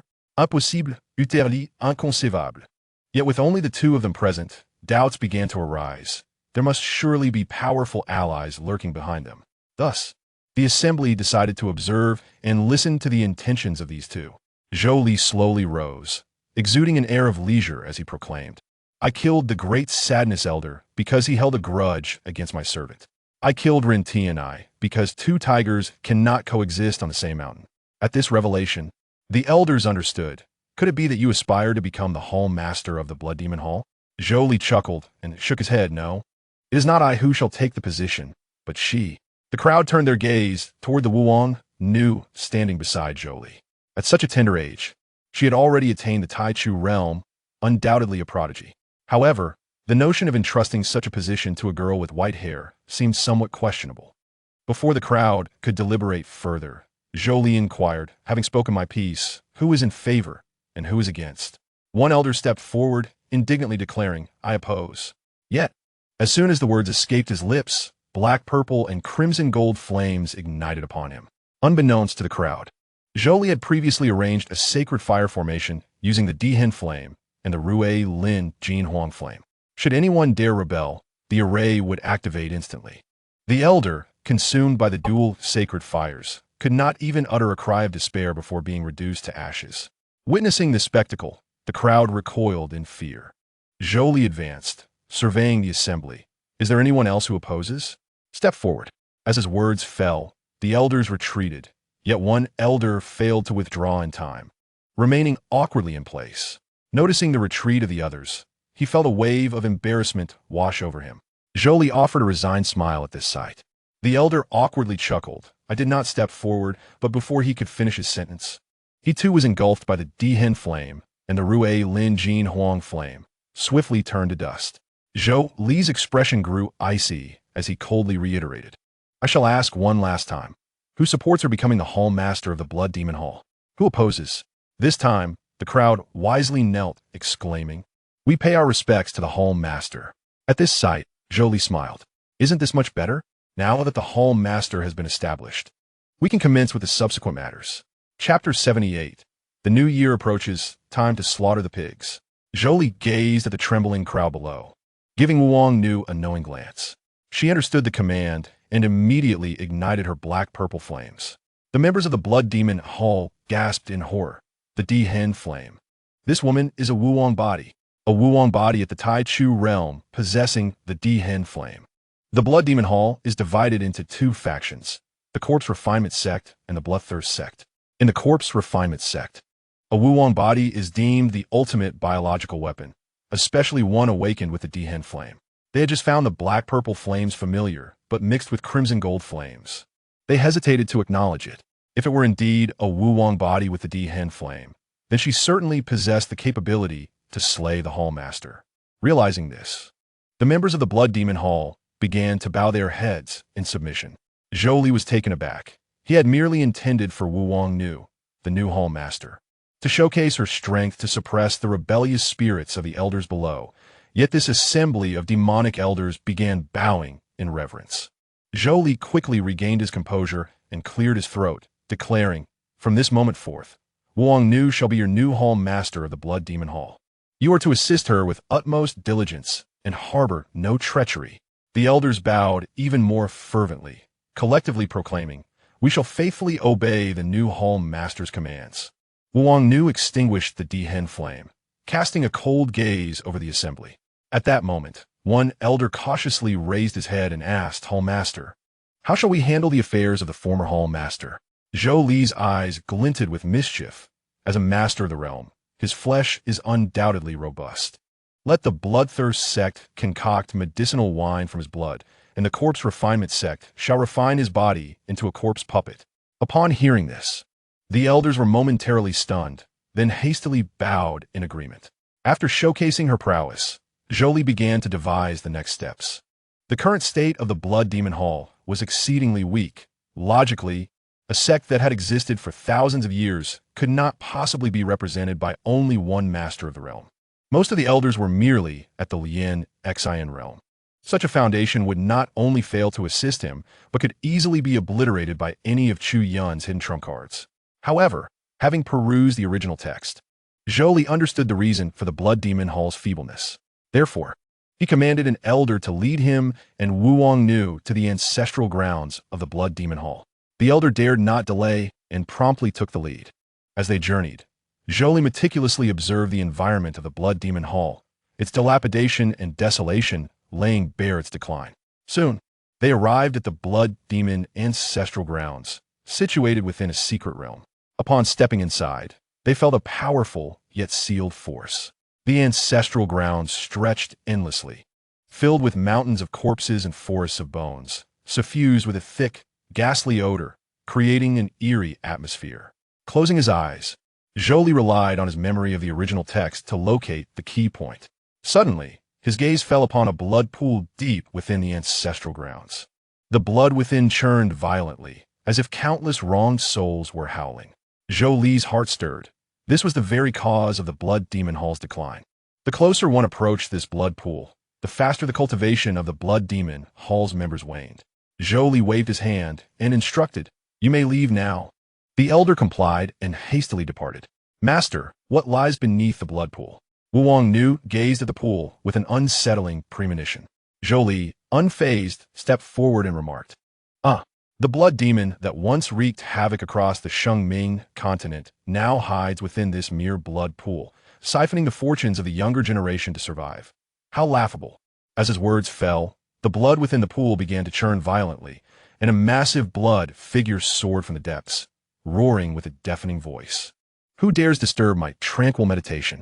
Zhou Li coldly chuckled. "Senior Blood Demon, I am Zhou Li." The Blood Demon turned its gaze upon Zhou Li, scrutinizing him from head to toe. "Boy, what is your relation to the literary emperor Zhou Yan?" "He's my grandfather." At this revelation, the Blood Demon looked at Zhou Li in astonishment. "You are the descendant of that old fellow Zhou Yan, which means you belong to the royal family of the Sheng Wu Xianxiao. Why have you come to my Blood Demon Hall?" Zhou Li waved his hand dismissively. No, Senior, the Blood Demon Hall is not yours but mine. Thus, for the future of the Blood Demon Hall, I must request your demise." Hearing this, the Blood Demon scrutinized Zhou Li and let out a strange laugh. "With just you? A mere Zhu Yuan realm cultivator dares to speak so boldly." With that, the Blood Demon extended its enormous blood claw towards Zhou Li. In an instant, Wu Wangnu was engulfed in the blazing Dihen flame, charging towards the Blood Demon and shattering the blood claw. The Blood Demon looked at the black-purple flames in surprise. The Dihen flame? This girl is a Wuong body? "Senior, you have keen eyesight." Zhou Li applauded with a smile. Although the Wuong body is formidable, she is merely a Tai Chu realm cultivator. The Dihen flame poses no threat to me." As the voice of Blood Demon faded, he launched another assault, unleashing countless blood blade from the blood pool that surged towards Zhou Li and Wu Wangnu like a torrential downpour. Wu Wangnu enveloped herself in a blazing inferno. creating a barrier that deflected all the blood blades. Seizing this moment, Zhou Li began to chant incantations, swiftly forming hand seals. Suddenly, a colossal rune materialized before him, radiating with golden light and powerful energy as it hurtled towards the blood demon. The blood demon, upon witnessing this, snorted disdainfully and waved his hand, effortlessly blocking the rune's attack. A mere attack from the Chu Yun realm, he scoffed. Yet, before the blood demon could finish his taunt, the rune exploded, engulfing him in crimson golden flames. Is this the Rui Lin Jin Huang Yen? The blood demon's expression turned to one of horror. Zhou Li chuckled with satisfaction. Although the blood demon was significantly weakened, he still stood as a pinnacle master of the Zhangyu realm. As a mere Chu Yuan realm practitioner, Zhou Li knew he could not inflict harm. Even Wu Wang knew could only hold him off for a while. Defeating him would be akin to a fool's errand. However, Zhou Li's current strength was entirely derived from absorbing the fortune of those in the Blood Demon Palace. And the greatest ability of the Rui Lin Jin Huang Yen was to strip away one's fortune. After all, Rui Lin, Golden Dragon, Colorful Phoenix, Divine Turtle, and Pai Xiao were all symbols of fortune. If he released the Rui Lin Jin Huang Yen directly, the Blood Demon would certainly evade it. Thus he concealed it within the rune. Blood Demon, the Emperor's wrath flame cannot threaten you. But what of the Rui Lin Jin Huang Yen? The Blood Demon felt his fortune dwindling. With the loss of fortune, the cultivation that relied on it also diminished. In just a quarter of an hour, he plummeted from the peak of Zhangyu realm to the 3rd level. Zhou Li shouted, "Wu Wang, now is the time." Wu Wang understood instantly, forming seals with her hands, as the Emperor's wrath flame coalesced into a massive pitch-black dragon, lunging towards the Blood Demon. Just as the Blood Demon steadied himself, the dragon ensnared him, its black-purple flames rapidly consuming his form. The Blood Demon roared in agony, struggling incessantly, yet found himself unable to escape. Wu Wang's gaze was resolute as she invoked her spell once more, raising the dragon flame sword high. In an instant, the sword blazed with black-purple flames, intertwining with sword aura to form a beam of light that soared into the sky, piercing the heavens. Rift-splitting divine annihilation. Wu Wang cried out. The colossal black-purple sword light descended, its overwhelming power obliterating the entire ancestral secret realm along with the Blood Demon, reducing them to mere dust. Zhou Li gazed at this cataclysmic scene, his heart filled with astonishment. What is the true limit of this girl? Fortunately, he had sensed something was amiss while watching Wu Wang gather her strength and had escaped the ancestral secret realm early. Otherwise, as a mere Chu Yuan realm practitioner, he would have been turned to ash by this overwhelming force. Zhou Li let out a long sigh of relief and said, "The Blood Demon has been vanquished, and the decline of the Blood Demon Palace shall also be resolved. Once they recover, it will be time to reckon with the forces behind Chu Yun that pose a threat to me." Chapter 79. The Alchemical Sword Immortals. The enchantress of the Mad King that night, in the Falling Flower Pavilion, Zhou Li lay naked in a warm water pool. At that moment, Highness, clad in a bathrobe and possessing a stunning figure, entered the room. "Your Highness, I am here to assist you in cleansing your body." Zhou Li raised his gaze to her, a playful smile curling at the corners of his mouth. "Xianxia, you are quite proactive." Highness Sopti, her delicate steps bringing her to the edge of the pool. She knelt down, gently taking a cloth and tenderly wiping Zhou Li's arms. Her movements were incredibly skilled, yet her eyes revealed a hint of unspoken affection. "Of course, I belong to your Highness now." Zhou Li beheld her alluring figure, feeling an undeniable heat rise within him. With a deep breath, he suggested, "Come, join me in the water." Highness's cheeks flushed crimson as she bit her lip, slowly shedding her bathrobe to reveal skin as pale as jade. She delicately lifted her foot, stepping into the pool. The warm water cascaded over her body as she gradually approached Zhou Li, emanating a faint, enticing fragrance. Zhou Li pulled her into his embrace, causing Highness to let out a soft gasp, her body trembling slightly. "I am quite fatigued today. I hope for your indulgence." Highness giggled. "You glutton." Instantly, the atmosphere became increasingly intimate. An hour later, Highness lay breathlessly in Zhou Li's arms. "Your Highness, ever since you divorced your wife, you've been visiting me more frequently," she playfully chided. Zhou Li cleared his throat. "Is that a problem?" Shouldn't I shower you with affection? Oh no, I didn't mean that. I only worry that my sister, sure, might feel upset. Really? You still consider her? Zhou Li was somewhat surprised. Hai Wenxiang gently nuzzled against Zhou Li's chest. I'm not a possessive woman. I will naturally share with my other sisters. Hearing this, Zhou Li affectionately patted her head. I want to hide this from you. Xi'er is currently pregnant and resting at the Hanwang mansion. Upon hearing this, Hai Wenxiang was momentarily stunned. Your Highness, are you saying that Xi'er is carrying your child? Zhou Li nodded. Upon confirmation, Hai Wenxiang's expression turned dissatisfied. Your Highness, I want to bear children too. With that, she attempted to pull Zhou Li into another round. Having always taken precautions to avoid complications, Hai Wenxiang, as an poisoned divine body, was an ideal vessel. The matter of children was entirely within her control. Wait, there are already 2. I cannot handle 3 in such a short time. Zhou Li quickly protested. No, I'm already behind in the race. Think about it. If you also become pregnant, I would not be able to enjoy our time together while you carry the child. Then go find Wu Mei or Ning Mei. At worst, you could even seek out Wu Wang. Upon hearing this, Zhou Li was rendered speechless. Cold Ning and Xian Wu are one thing, but Wu Wang is only 10 years old. She's still a child, in the sea of consciousness.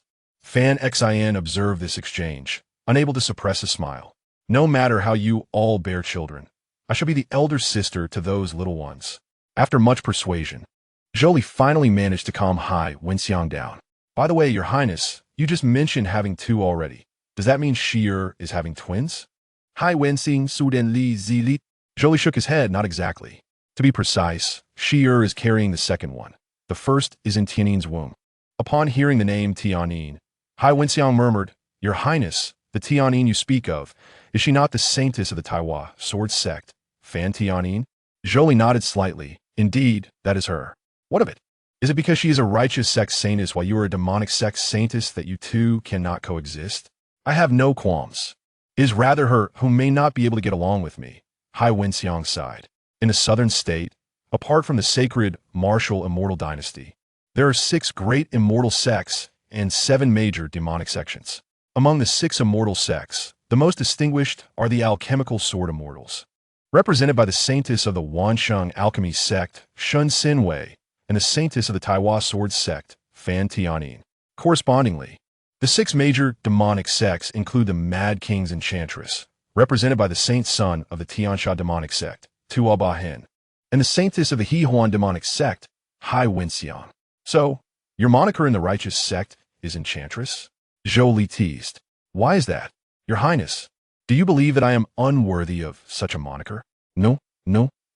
Although you are indeed quite enchanting in appearance, to bear such a title might lead one to perceive you as a wanton harlot, which is truly a misrepresentation of your character, Zhou Li hastily explained. Let them call me as they please. I remain indifferent, Hai Wenxiang replied nonchalantly. In the realm of demonic arts, if one cannot withstand slander, how can they claim to be part of this world? However, what about that mad king who stands alongside you? Zhou Li inquired. With a gentle sigh, Hai Wenxiang responded. As for Shun Sinwei and Fan Tianin, I have indeed crossed paths with them, yet I have never encountered Tuo Ba Hen. Huh? How can this be? Zhou Li had initially hoped to recruit this individual as an ally. However, it seemed that Hai Wenxiang had seen through Zhou Li's thoughts and calmly advised, Your Highness, I suggest you abandon that notion.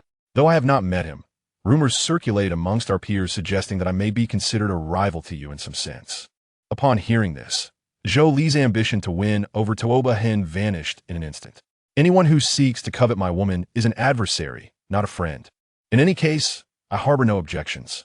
Although the Danjian Erxian and the Mad King Meiji are renowned on both sides of righteousness and evil, I am more than twice their age compared to Tuo Ba Hen. It would be unwise to squabble with a mere child. It remains to be seen whether you can persuade the self-proclaimed righteous Fan Xianzi to share a husband with me, the demonic enchantress, Hai Wenxiang remarked. Zhou Li nodded in understanding. Just then, he felt a sensation below and noticed Hai Wenxiang gazing at him with sultry eyes. What are you doing? Hai Wenxiang licked her lips and smiled seductively, fearing that Your Highness might misunderstand my relationship with the Mad King. Rest assured, I shall not bear any offspring. Subsequently, another intense battle ensued. The following day, Zhou Li returned to the Hanwang mansion, humming a tune. after battling 7 or 8 times the previous night. Hai Wenxiang was sound asleep this morning. The matter concerning Wu Wangnu at the Blood Demon Palace had also been resolved, and now with some free time, he decided to return home to comfort Nan Gong Yan'er. Upon entering, Zhou Li joyfully shouted, "Yan'er, I have returned." However, upon reaching the main hall, he was instantly taken aback. He beheld Nan Gong Yan'er seated on a high dais, with the Wu Emperor beside her. And next to him were concubine Luo and the Empress. Lung Ning and Xian Wu stood on either side, flanked by all the princes. From the crown prince to the 12th, all present. The entire family turned to gaze at Zhou Li, who stood outside the hall. Chapter 80. My son must focus on military affairs.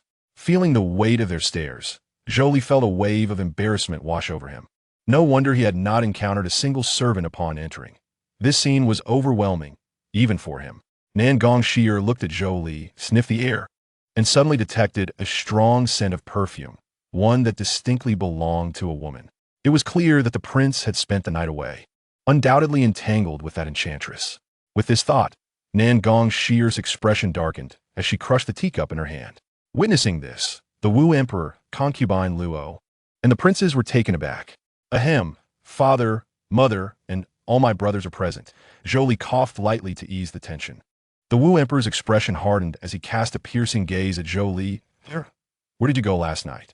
Zhou Li inwardly cursed his misfortune and mustered the courage to respond. Father, I was attending to some matters and returned late.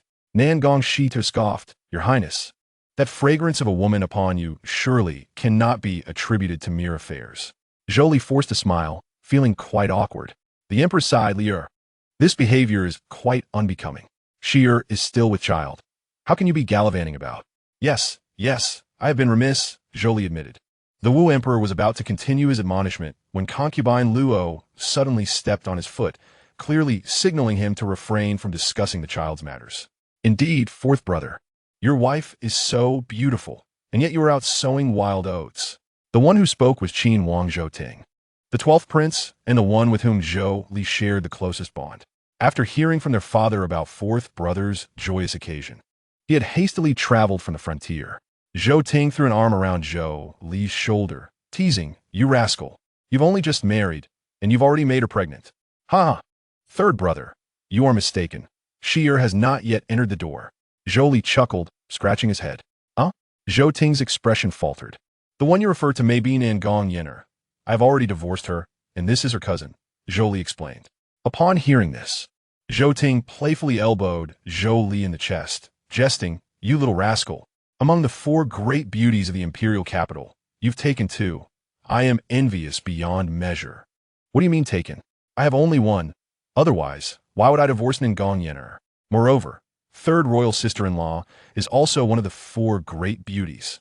In truth, the 4 great beauties are ranked not solely by appearance, but also by their cultivation talent, skills, and virtues.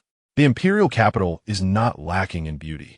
If we were to continue ranking, we could easily name over 1,000. Zhou Ting's consort is Jiang Ninshu, the daughter of the current Grand General Jiang Yan. She, along with Nan Gong Yan'er, the elder daughter of the Nan Gong Mansion, and Nan Gong Yan'er, along with Princess Lu Shangzhou Yuan, are collectively known as the 4 great beauties. Upon hearing this, Zhou Ting quickly retorted, "All right, let's not exaggerate my lady's virtues. Everyone knows that Ninshu and Lu Sheng are merely here to make up the numbers." Isn't that right?" The other princes looked on, awkwardly caught between Zhou Li and Zhou Ting's banter, unsure of what to do. They were even uncertain of the true purpose behind their father's summons. Soon, they turned to the Wu Emperor, who, instead of his usual stern demeanor, was making silly faces at Nan Gong Yan'er's belly. "Grandson, call me grandfather," the Wu Emperor said jovially. Nan Gong Yan'er, witnessing this, broke into a cold sweat, utterly flustered. The Empress exchanged glances with concubine Luo, signaling her to intervene. Concubine Luo cleared her throat and said, "Your Majesty, the children are all present. Please be mindful of your image." "What image? I have a grandchild. I am overjoyed. It has not even been born yet. Let us wait until it arrives." The Crown Prince and Zhao Wang hurriedly chimed in. "Yes, father, the Empress is correct. 4th brother's child." However, before they could finish, the Wu Emperor's expression darkened, and he coldly retorted, "You two still have the audacity to speak? Upon hearing this, both princes realized the emperor was angered. In an instant, Crown Prince Zhou Qian and Zhao Wangzhou Kuan hastily knelt, pleading, "Father, please quell your anger. We were in the wrong." The Wu emperor rose, gazing down at Zhou Qian and Zhou Kuan with an imposing presence that commanded silence from the other princes and the empress. Nan Gong Yan'er was left pale-faced at the sight. Meanwhile, concubine Luo remained composed, sipping her tea, while Zhou Li and Zhou Ting continued their playful exchanges, presenting a stark contrast to the tension in the room. The Wu emperor slowly spoke. "Do you know why I summoned you?" Upon hearing this, Zhou Qian trembled, responding, "I do not know." Zhou Kuan echoed, "I do not know either." "Humph, Crown Prince, you have been married for many years and have yet to produce an heir. Second brother, you have a harem full of wives and concubines, yet not a single son or daughter has emerged. Observing Han Vang, it is remarkable how quickly Xier has conceived. What face do you still have to speak here?" The Emperor Wu glared fiercely. Zhou Qian and Zhou Kuan, chastised, felt their faces flush and lowered their heads, not daring to utter another word. The emperor then turned to the other princes, questioning them as well. "Han Wang married later than any of you, yet has fathered a child sooner. All you do is form cliques and engage in intrigue. Can you not ease my burdens a little?" The other princes hung their heads in shame. Zhou Li, noticing the atmosphere, quickly intervened. "Father, perhaps my brothers have not yet met their fates. Please calm down." The Emperor Wu snorted, his expression softening somewhat, before turning to Zhou Ting. "Third brother, do not pretend to be deaf. You too must learn from your fourth brother," suddenly called out. Zhou Ting was momentarily taken aback and retorted, "Father, not everyone has the energy of fourth brother. I must focus on military matters." Zhou Li found this remark somewhat familiar. "You, when you return to the borders, make sure to produce an heir for me.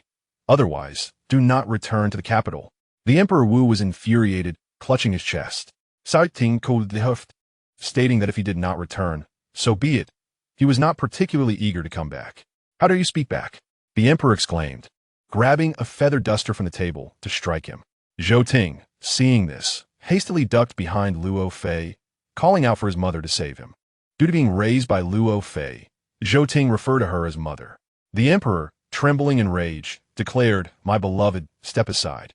If I do not beat this little wretch today, I shall adopt his surname." Luo Fei, appearing helpless, replied, "Your Majesty, he is still but a child." Upon hearing this, the Emperor turned to Zhou Li, commanding, "Lier, you go and strike your third brother." Suddenly called upon, Zhou Li was taken aback and promptly refused, stating that he would not go as third brother had not wronged him. "Fine, if you will not go, then I shall strike you," the Emperor threatened. Advancing towards Zhou Li hastily dodged, prompting the Emperor to turn and strike Zhou Ting instead. Zhou Ting also quickly evaded, and the two brothers fled the Great Hall. "Hey, fourth brother, third brother."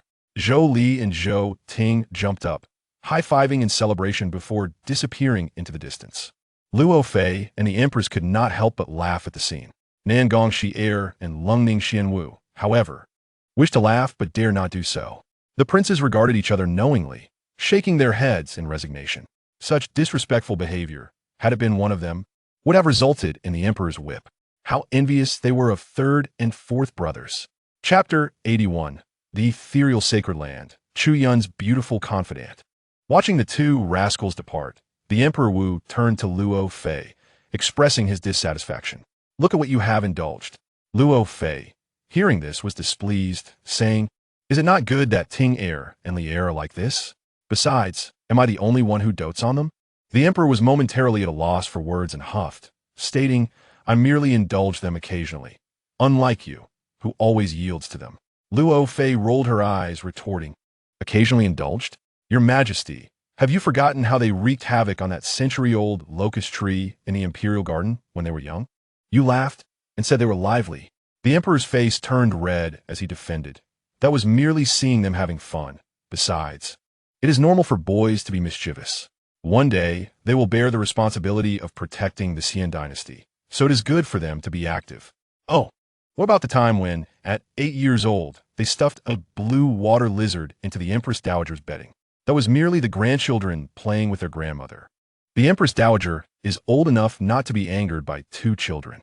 Huh, at 9, while Yuran was asleep, they drew faces on her. Ran cried and came to complain to me. And your majesty, you merely advised me to educate them verbally. Just look at you, always bringing up those trivial matters. What is wrong with an older brother playing with his younger sister? Luo Fei crossed her arms, but they cannot be allowed to misbehave. Take this instance. In front of the empress and the other children, they disobeyed discipline, which will surely lead to trouble in the future. The emperor, growing impatient, finally conceded, enough. Let's cease our quarrel. They have grown and have their own thoughts. If we impose too much, we will only irritate them. When they return, a few words of admonishment will suffice. Unbeknownst to him, the emperor, who initially intended to discipline Zhou Ting and Zhou Li, was now defending them. Seeing her scheme succeed, Luo Fei could not help but smile. Little did he know, he had always been at my mercy in our youth. At this moment, the other princes, having overheard this exchange, were left in astonishment. Father, are we truly of the same blood as third and fourth brothers? At this time, Nan Gong Yan'er sighed. The princes left again. Upon noticing this, the emperor stepped forward to comfort her, apologizing. I am sorry, Nan Gong girl. That rascally heir has truly caused you distress. Nan Gong Yan'er, suddenly receiving personal consolation from the emperor, forced a smile and shook her head, stating no, your majesty, I. As she spoke, 2 tears fell, reflecting her grievances. The emperor, witnessing this scene, felt a surge of righteous indignation and declared, my dear girl, focus on your pregnancy. I promise to keep Li heir in check during this time. As the esteemed emperor, with such a pledge, you need not worry. Oh, you still call me your majesty? How formal. Call me father. The emperor laughed heartily. Your majesty, that may not be proper. I have yet to enter your doors. What is improper about it? If I say you should call me that, then you shall. Hearing this, Nan Gong Yan'er shyly called out, Father. On the other side, Luo Fei regarded Nan Gong Yan'er with newfound respect, recognizing her cleverness. I wonder if Li heir will suffer under her. Please. When have I ever been at a disadvantage? In a tavern, Zhou Li and Zhou Ting were incessantly toasting one another. Zhou Li recounted his recent experiences, sharing the dynamics between Nan Gong Yan'er and Chu Yun, as well as how he planned to deal with Chu Yun. Zhou Ting burst into love. You rascal. Seizing another's fortune is akin to taking their life. How wicked. Alas, if only it could take his life, then our royal brother would not be so troubled. However, third brother, I believe you acted rightly. That Chu Yun needs to be dealt with, though the divorce came too late. You should have taken Nan Gong Yan'er's first before divorcing. Zhou Li took a sip of his drink, smiling as he remarked, if I did seize it, do you think I could still divorce? That is true, but what is the status of Chu Yun now? Zhou Ting inquired. Zhou Li pondered for a moment and replied, he is likely lying on his bed, howling in pain. The experience of the 36 soul whips is not pleasant. Meanwhile, Chu Yun lay on his bed, his back wrapped in bandages, yet the gruesome scars could still be seen through them. At that moment, a shadow flitted by. Chu Yun gently raised his eyes to find it was a powerful figure from the Tai Chu realm. Young Master Chu, I am Gui Sha. My lady has sent me to assist you. The figure bowed respectfully. Surprise and excitement flickered in Chu Yun's eyes as he inquired, who is your lady? Why is she helping me? Gui Sha smiled slightly, stating, my lady hold a noble status and cannot disclose her identity at this time. However, she and you are old acquaintances, and upon learning of your misfortune, she found you most pitiable and could not bear to see you in despair, hence sending me to offer assistance. With that, Gui Sha produced a radiant pill from his robes, saying, this is a sacred healing elixir. It will aid you in recovering swiftly. Chu Yun hesitated for a moment before ultimately accepting the pill and consuming it. Suddenly, a warm current flowed through his body, alleviating much of the pain. Gui Sha added, once your injuries have healed, my lady has numerous plans that will surely allow you to redeem your honor. Chu Yun gritted his teeth and declared, I will make that scoundrel Zhou Li pay dearly. Gui Sha observed Chu Yun, a glint of cunning flickering in his eyes. Young master, our Saintess has prepared a significant gift for you. With that, he produced a tome from his sleeve, containing a profound technique whose mastery promised a remarkable enhancement of strength. Chu Yun received the tome with excitement, his eyes brimming with desire. Thank you to your Saintess. I, Chu Yun, shall not disappoint her goodwill. Gui Sha inclined slightly, saying, young master, focus on your recovery. When you are healed, I shall return to visit you. With that, he vanished like a shadow. Once the shadow had disappeared, Chu Yun inquired, "Old Jean, can you discern which sect this technique belongs to?"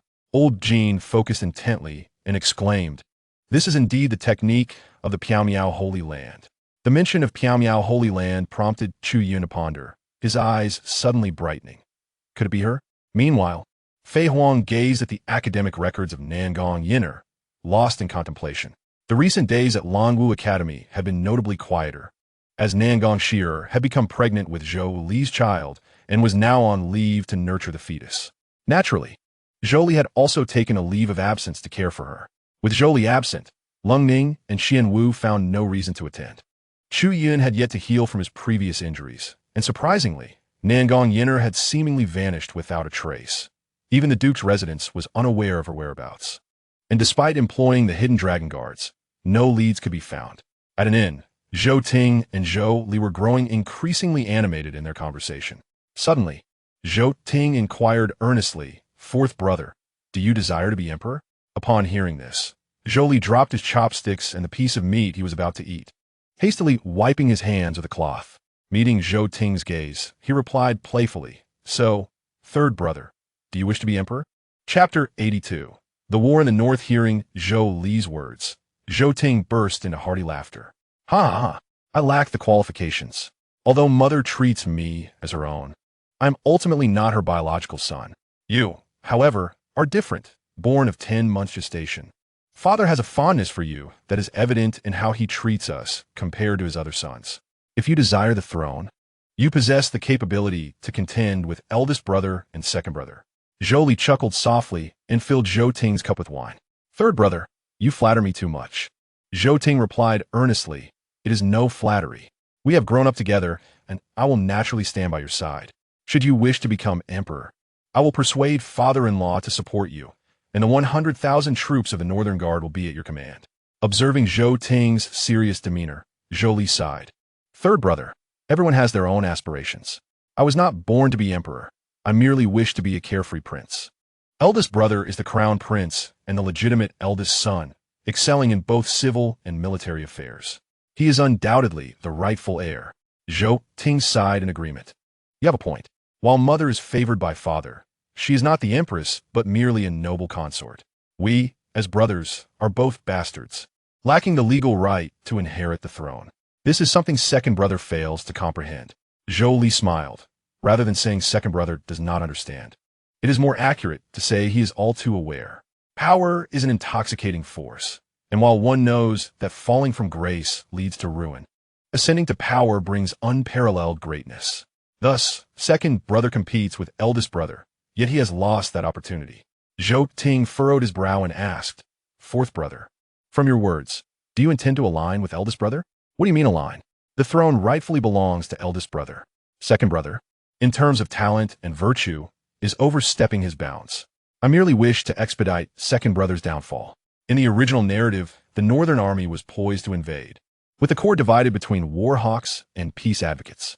The representative of the war faction was King Zhao, Zhou Kun, while the mastermind behind the scenes was Chu Yun. With Chu Yun's support, King Zhao personally went to the front lines to bask in the glory of the victories brought about by Chu Yun's efforts. However, Zhou Li was determined not to grant King Zhao and Chu Yun that opportunity.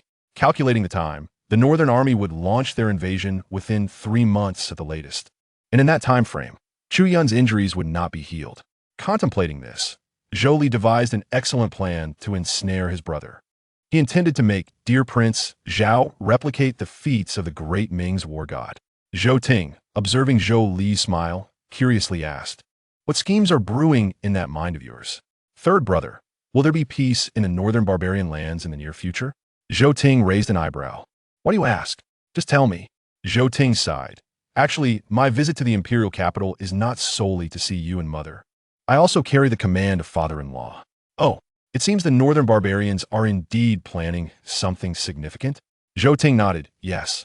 Father-in-law specifically ordered me to come to the capital to meet with father and discuss this matter, to deliberate whether we should go to war or negotiate." Zhou Li smiled. "If it were up to me, we should strike first and then negotiate." "I think so too. There is no need for negotiations. They have made their intentions clear. They are here to attack. Negotiating would be a step back. One retreat leads to another. It is better to strike first to avoid a flurry of blows, Zhou Ting declared, pouring himself a drink. Zhou Li smiled. Third brother, if the northern barbarians are restless, it presents a splendid opportunity. Are you planning to use this to scheme against second brother? Zhou Li nudda prasizeli. I intend to have King Zhao voluntarily request to go to the front lines, while simultaneously ensuring he receives no genuine support. He lacks military knowledge, and without Chu Yun's assistance, he will surely face defeat. Zhou Ting's eyes brightened. What a brilliant plan. This way, second brother's reputation will be tarnished, and eldest brother's position as heir will be more secure. However, this must be executed discreetly to avoid second brother's suspicion. Zhou Li smiled confidently. Third brother, do not worry. I have my arrangements. I will spread the word that there is internal strife in the north, making it an opportune time for military action, ensuring that second brother hears it. He is ambitious and will certainly take the bait. Zhou Ting gave a thumbs up. Fourth brother, your mind is indeed sharp. Let's proceed with this plan. We shall sit back and enjoy the show. Unbeknownst to them, the two brothers conversed throughout the day. At the hour of high, Zhou Li returned to the Han Wang Fu and headed directly to the main chamber. To be honest, since his arrival in this world, he had only slept in the main chamber's bed once. The rest of the time, it had been occupied by Nan Gong Yan'er. Now that she had been dismissed, he could finally lie down on his 2-meter bed and sleep soundly. Upon opening the door, he found Nan Gong Yan'er sitting on the bed, looking despondent. Zhou Li raised an eyebrow. Why are you still awake? Do you not know that you should not stay up late while pregnant? Xianxia lifted her head. Her eyes slightly red. You actually returned. I thought the prince had forgotten about us. Zhou Li sighed internally, moving closer to sit at the edge of the bed. I truly had matters to attend to yesterday. It was a day filled with battles. As for last night, I was at the Falling Flower Pavilion. Xianxia is now also my woman. With that, Zhou Li recounted his experiences with Hai Wenxiang and Luo Fei. Nan Gong Yan'er, upon hearing this, let out a cold snort. Recognizing the situation, since it was the Empress Dowager's consent, she refrained from saying more. Observing Nan Gong Yan'er becoming increasingly sensible, Zhou Li felt a twinge of emotion. This period had indeed been taxing for her, especially as she was with child and unable to engage in certain activities. With that thought, Zhou Li called for a maid and whispered a few instructions. Shortly after, the maid brought in a basin of warm water. Zhou Li tested the water temperature with his hand, finding it just right, and then dismissed the maid, placing the basin before Nan Gong Yan'er. Nan Gong Yan'er raised her delicate brows and asked, Your Highness, what is this? You are with child, and bathing is inconvenient. Thus, this palace has come to assist you with foot bathing. Zhou Li replied, gently seizing her foot. Startled by his words, Nan Gong Yan'er hastily refused, asserting, That is against decorum. If anyone is to wash, it should be I washing for you. How can you wash for me? However, Zhou Li promptly removed her shoes and socks, revealing a pair of delicate, fair feet. Her slender ankles, pale insteps, and rosy heels and toes resembled exquisite jade. Without hesitation, Zhou Li placed her dainty feet into the basin and began to knead them. Your Highness, you are tickling me, exclaimed Nan Gong Yan'er, her cheeks flushing. Yet, Zhou Li chuckled. How can it be cleaned properly if I do not scrub it earnestly? Upon hearing this, Nan Gong Yan'er's displeasure rose. Are you implying my feet are dirty? Zhou Li shook his head. Not at all, they are beautiful. However, they will need to serve this palace shortly, so they must be scrubbed clean. Nan Gong Yan'er pouted. Your Highness, you're quite mischievous. The next day, Zhou Li embraced Nan Gong Yan'er, slumbering until midday. Upon awakening, he gazed down at the still sleeping Nan Gong Yan'er and shook his head in bemusement. This girl is truly adorable. Just as he was lost in thought, Nan Gong Yan'er let out a soft murmur, slowly opening her eyes. Upon realizing she was still in Zhou Li's arms, her face turned crimson. Oh dear, it is so late, she exclaimed as she sat up and stretched, her charming demeanor leaving Zhou Li momentarily entranced. As he admired her, Zhou Li recalled the passionate events of the previous night. It must be said, Nan Gong Yan'er, akin to Hai Wenxiang, was indeed a born enchantress. You did not call for me, Nan Gong Yan'er said, slightly displeased. You are with child. What harm is there in sleeping a bit longer? Zhou Li responded, pulling her back into his embrace. At that moment, Xuanwu rushed in, flinging open the door. Your Highness, the Emperor has issued a decree demanding your immediate presence. However, upon witnessing the scene within, Xuanwu froze momentarily, awkwardly smiling. My apologies. Carry on, carry on. She began to retreat, But Zhou Li furrowed his brow and commanded, "Come back." Xuanwu, head lowered, stepped back inside, feeling the lingering awkwardness. "What did Father Emperor summon me for?" Zhou Li inquired, moving to the table where he poured 2 cups of tea, handing one to Nan Gong Yan'er. This morning, Prince Qin reported to the Emperor regarding the situation in the northern wilderness, and the ministers have been arguing since dawn, Xuanwu explained. It seems the court is lively once more, Zhou Li mused, taking a sip of tea with a glimmer of interest in his eyes. What specific decree does Father Emperor have? Xuanwu respectfully replied, His Majesty requests you to enter the palace immediately to discuss the northern wilderness matter. Zhou Li nodded, setting down his teacup to begin preparing his attire. Nan Gong Yan'er also rose to assist him in adjusting his collar, playfully chiding, "Make haste and return quickly." Zhou Li smiled, pinching her cheek, "Do not worry. This palace shall return soon to accompany you." With that, he departed with Xuanwu. Upon arriving at the palace, Zhou Li stepped into the court to find officials engaged in heated debate. Upon spotting Zhou Li, Zhou Yun let out a cold huff. Zhou Li paid him no mind and walked over to the side, remaining silent. The martial emperor turned his gaze toward Zhou Li and inquired, "Prince Han, what is your opinion on the northern wilderness matter?" Hearing this, Zhou Li smiled, contemplating the presence of so many noble lords and princes in the court. Why would Father Emperor specifically seek his opinion? It was evident that the martial emperor intended to favor him for the position of heir, allowing him to shine before the court officials. It was no surprise, as the martial emperor held Zhou Li in high regard. And there was a saying within the court, the martial emperor's sons are of 2 types, Prince Qin and Prince Han belong to one, while the other princes belong to another. Currently, with his women bearing twins, it was likely that both the eldest and second grandsons would be his offspring. This dual factor further solidified the martial emperor's intent to abolish the current heir and establish a new one. However, Zhou Li had no desire to ascend to the throne. His true consort was the embodiment of the heavenly Tao across all realms. His vision could not be confined to this mere dimension and its trivial celestial dynasty. Indeed, as he spoke, the officials turned their attention towards Zhou Li. Zhou Li smiled at his father. "Upon my arrival, I am still unfamiliar with the situation here. Might you elaborate?" The martial emperor's voice bore authority as he declared, "This morning, Prince Qin conveyed news of the northern wilderness tribes planning a large-scale invasion of our border in Yuzhou. The crown prince is advocating for negotiations, while Prince Zhao supports a more aggressive stance, and Prince Wei concurs with Prince Zhao, suggesting others provide counsel. I seek your thoughts."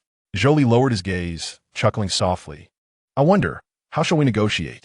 At this moment, the Minister of Revenue, Chu Yun, interjected, "Naturally, we should negotiate. The tribes invade primarily due to a lack of resources. Our celestial dynasty is abundant in goods, so what harm would it be to offer them some? Sacrificing wealth to avert disaster can spare our people from the ravages of war." Zhou Li turned to Zhou Qian and asked, "Is the crown prince of the same opinion?" Zhou Qian remained silent, and the answer was evident. Zhou Li sighed, "Alas, you are all seasoned officials, yet negotiation is not as simple as you propose. To avoid war, you merely wish to grovel and hand over riches? Might as well directly pledge fealty to the tribes." This statement caused a stir throughout the court, leaving many officials pale in shock as they glanced at the martial emperor. However, the martial emperor merely smiled, gesturing for Zhou Li to continue. Zhou Li then asked, "And how do we engage in warfare?" At this moment, Zhou Yun declared, "Of course, we must lead our armies to conquer them. The tribes need to be shown the fury of our might. They clearly do not understand what it means to face the wrath of a king." Hearing this, Zhou Li realized the outcome was predictable. He needed to stoke the flames and fortify Prince Zhao's confidence. With this thought, Zhou Li smiled, "Father Emperor, I believe Prince Zhao's perspective holds merit." The martial emperor looked at Zhou Li with confusion, and the crown prince was equally puzzled. Even Prince Zhao appeared pleasantly surprised that this fourth brother would support his idea. The martial emperor cleared his throat and said, "Oh, do elaborate." According to Mengda Xine Shu, it is said, "Arrogant soldiers are destined for defeat. Defeated soldiers will lament. Lamenting soldiers are bound to triumph. Victorious soldiers often fall into arrogance. Since the tribes are eager to invade, they must possess considerable confidence, boasting before the fight even begins. This arrogance is a grave folly for warriors." Just as Zhou Li prepared to elaborate further, Zhou Yun suddenly exclaimed with excitement. No need to elaborate, fourth brother. Your theory is indeed astute. Zhou Li felt a mixture of surprise and amusement. Had he succeeded in his persuasion so easily? Zhou Yun confidently approached the martial emperor, declaring, Father Emperor, I am willing to personally lead the army to quell this invasion. Should I fail, I shall take my own life.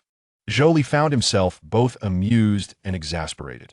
Having extensively studied the new Three Kingdoms military strategies and prepared an array of persuasive arguments, he had managed to ensnare Zhou Yun with merely a reference to Meng de xianxia. How could this fellow persistently contend with the crown prince for so long?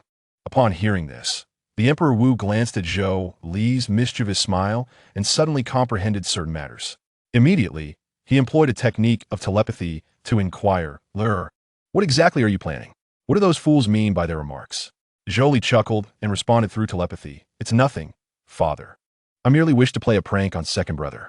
Emperor Wu exclaimed, This is folly. Who will bear the consequences if something goes awry? Mischief is one thing. But how can you toy with the lives of tens of thousands of soldiers? Zhou Li reassured him, Father, rest assured, I have it all under control. The emperor conceded. Very well, just be cautious. Remember, I do not wish to suffer losses because of your jest. Zhou Li confidently replied, Father, have I ever erred in my endeavors? Seeing Zhou Li's assurance, the emperor chose not to press further. He promptly approved Zhou Yun's petition and commanded him to accompany Zhou Ting in leading the army back to the borders of Yuzhou. Zhou Yun was overjoyed and cast a triumphant glance at Zhou Qian, who remained silent. With matters resolved, it was time to adjourn the court.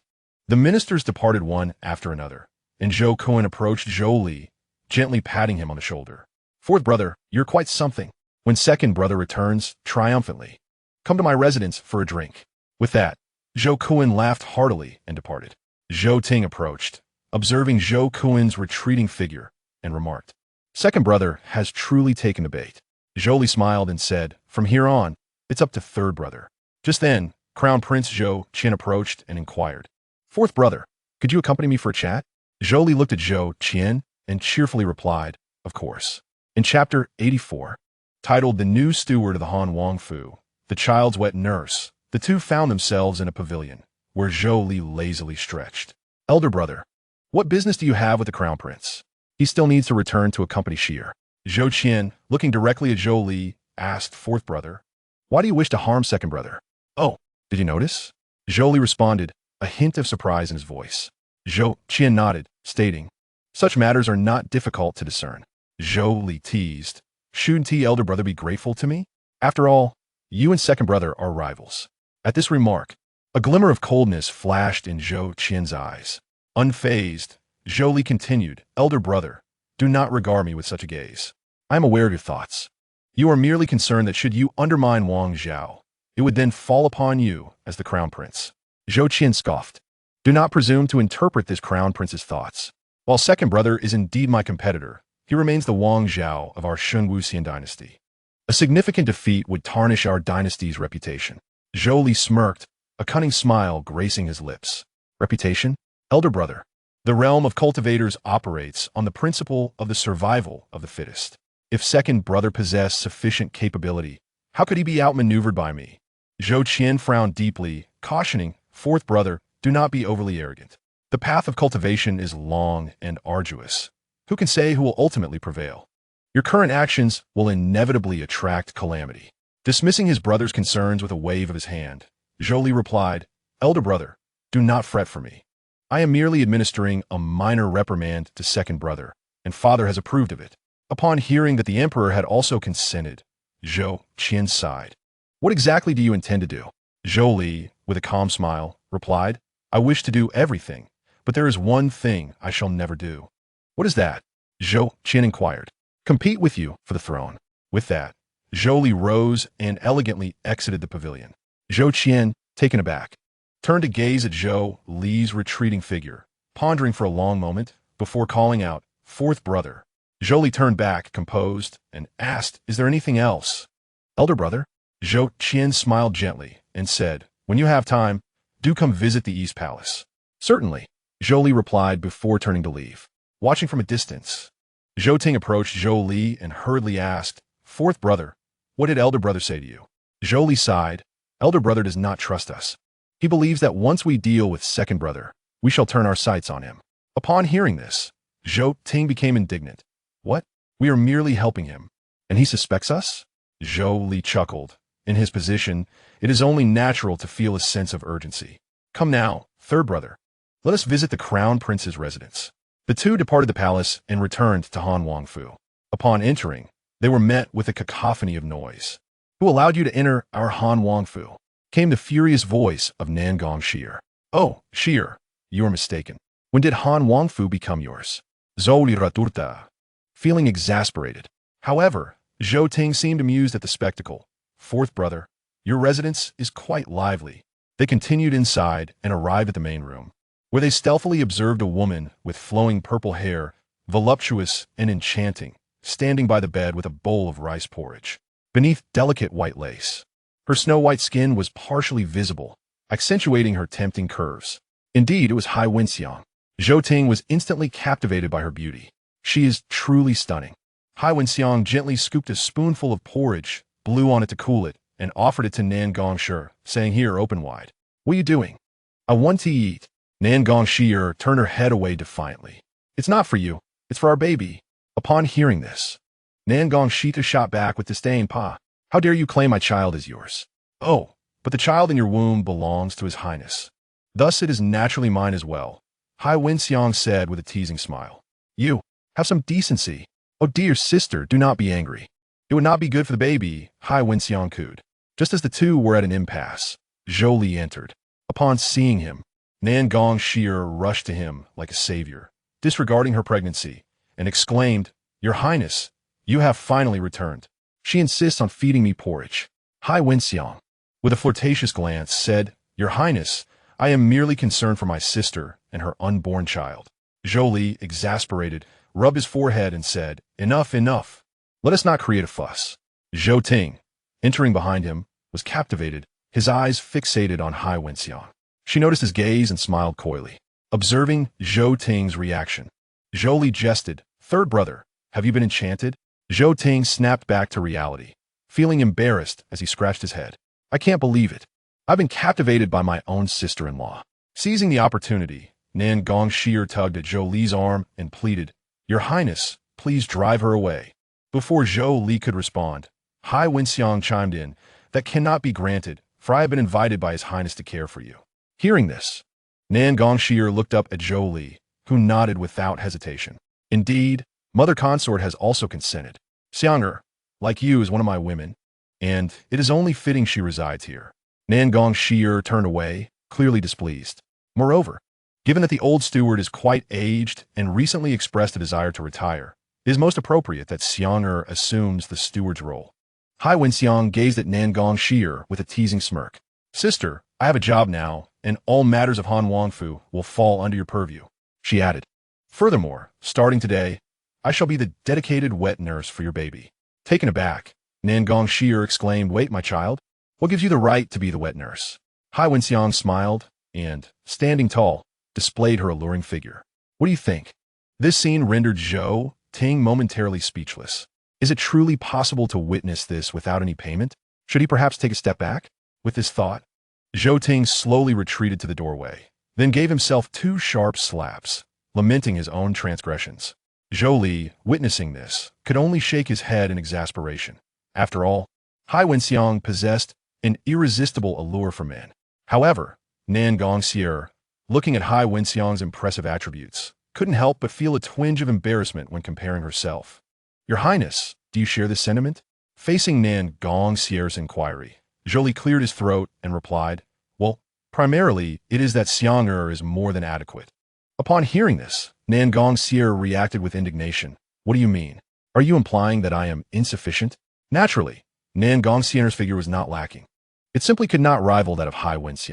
Zhou Li pondered briefly. If Nan Gong Yan'er were likened to a ripe peach, then Fan Tianyin would be comparable, while Lung Ning and Xian Wu would be somewhat larger, akin to a sizable apple. Fan Xin surpassed both Lung Ning and Xian Wu, qualifying as a large pair. Highness and Fei Huang were quite similar, resembling a large grapefruit.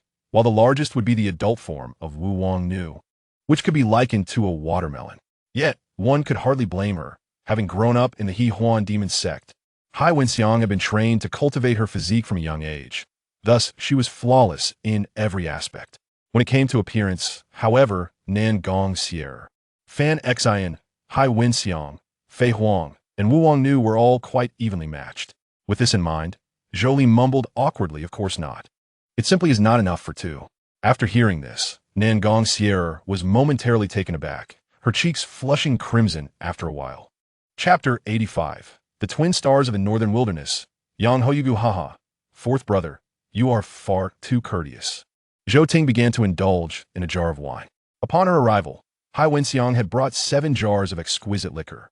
Zhou Li placed a chicken leg into Zhou Ting's bowl, saying, "Third brother, do not just drink, partake in the meat as well." Zhou Ting laughed heartily, then turned to Hai Wenxiang, seated beside Zhou Li, and asked, "Sister Xiang, did you brew this wine yourself?" With a gentle smile, Hai Wenxiang nodded. "If third brother enjoys it, I can certainly send a few more jars for you to share with third sister-in-law in Yuzhou." To this, Nan Gong Yan'er scoffed dismissively, turning her head away, thinking, so what if she can brew wine? Oh, my spouse does not enjoy drinking. Not only does he abstain himself, but he also restricts my drinking with father-in-law, Zhou Ting lamented. Zhou Li served Hai Wenxiang and Nan Gong Yan'er 2 dishes each, retorting, "Third brother, I believe third sister-in-law is correct. Such beverages should be consumed sparingly. You must not mistake kindness for foolishness. Third sister-in-law is beautiful and manages the household well, so you should revel in your fortune." Upon hearing this, Zhou Ting scoffed. "How about you trade Sister Xiang and Sister Yan'er for third brother?" Zhou Li pretended to ponder over the suggestion. Seeing he was truly contemplating it, Hai Wenxiang and Nan Gong Yan'er each pinched the soft flesh on either side of him, causing Zhou Li to plead silently with his eyes. The two huffed disdainfully. "Third brother, this is out of the question. Xiang and Yan'er are both dear to my heart. How could I possibly trade them?" Zhou Li really exclaimed. Hai Wenxiang covered her mouth and giggled. "Third brother, do not jest. Yan'er, and I would never leave your highness." Nan Gong Yan'er nodded in agreement, her cheeks tinged with red. Zhou Ting chuckled heartily. "I was merely teasing. How could I truly trade? However, this wine is indeed delightful. Sister Xiang, you must ensure I receive a few more jars before I return to Yuzhou." Hai Wenxiang replied, "Of course, if third brother enjoys it. That is all that matters." At this moment, Zhou Li suddenly asked, "Third brother, do you have any intelligence regarding the Northern Wilderness tribes to share with me?" In the original text, Chu Yun assisted King Zhao in conquering the Northern Wilderness, but this was merely glossed over. Zhou Li was quite uninformed about the situation there. Zhou Ting set down the wine jar, his expression turning grave. The Northern Wilderness tribes are complex. Several major clans engage in perpetual conflict, yet they present a united front externally. They excel in horseback riding and archery, and their nature is feral, often descending south to disturb the borders. Zhou Li frowned slightly and inquired further, "What of their military strength? Are there any particularly formidable individuals?" Zhou Ting pondered for a moment before responding. "The tribes are composed of a populace that is universally martial.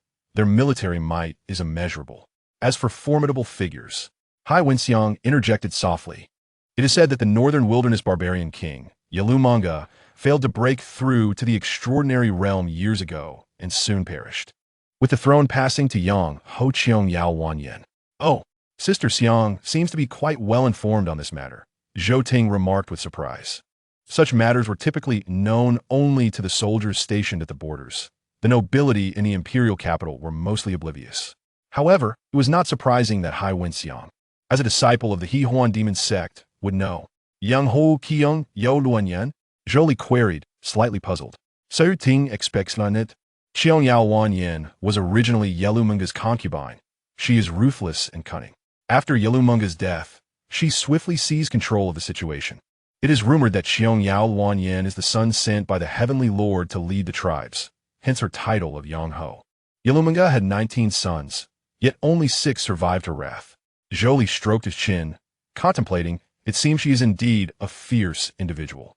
Not only fierce, but also powerful, capable of standing toe-to-toe with General Jiang Yin, Zhou Ting added, a hint of trepidation in his voice. "A pinnacle cultivator of the mastery realm. Zhou Ting continued. Qiangyao Wanyan and Yellomunga had only one daughter, named Yelu Yaoduo. At this point, a bead of cold sweat formed on Zhou Ting's forehead. Noticing his demeanor, Zhou Li inquired, "Third brother, it appears you harbor a fear of this Yelu Yaoduo. She is a sorceress, a mischievous little girl with a heart full of malice. Is it truly that exaggerated?" Zhou Li shuklat. "Indeed, fourth brother, you are unaware. I once encountered her on the battlefield. With 5,000 men, she lured us into a maze and left us starving for 7 or 8 days. A master of formations?" Zhou Li asked, puzzled. No, she's a polymath skilled in talismans, formations, and alchemy. Zhou Ting replied, "It is baffling. The tribes claim she is the reincarnation of the moon goddess." Upon hearing that she was a polymath, Zhou Li felt a surge of interest in Yelu Yaoduo. Meanwhile, Highness and Nan Gong Yan'er exchanged amused glances, mocking her audacity to call herself a polymath before the crown prince. Yet, despite their jesting, Highness continued to inquire, "Is Yelu Yaoduo not also known as Yugu?" "Yes, indeed," Zhou Ting nodded vigorously. "The grand shaman of the northern wilderness, Yugu, Sister Xiang. How is it that you know everything?"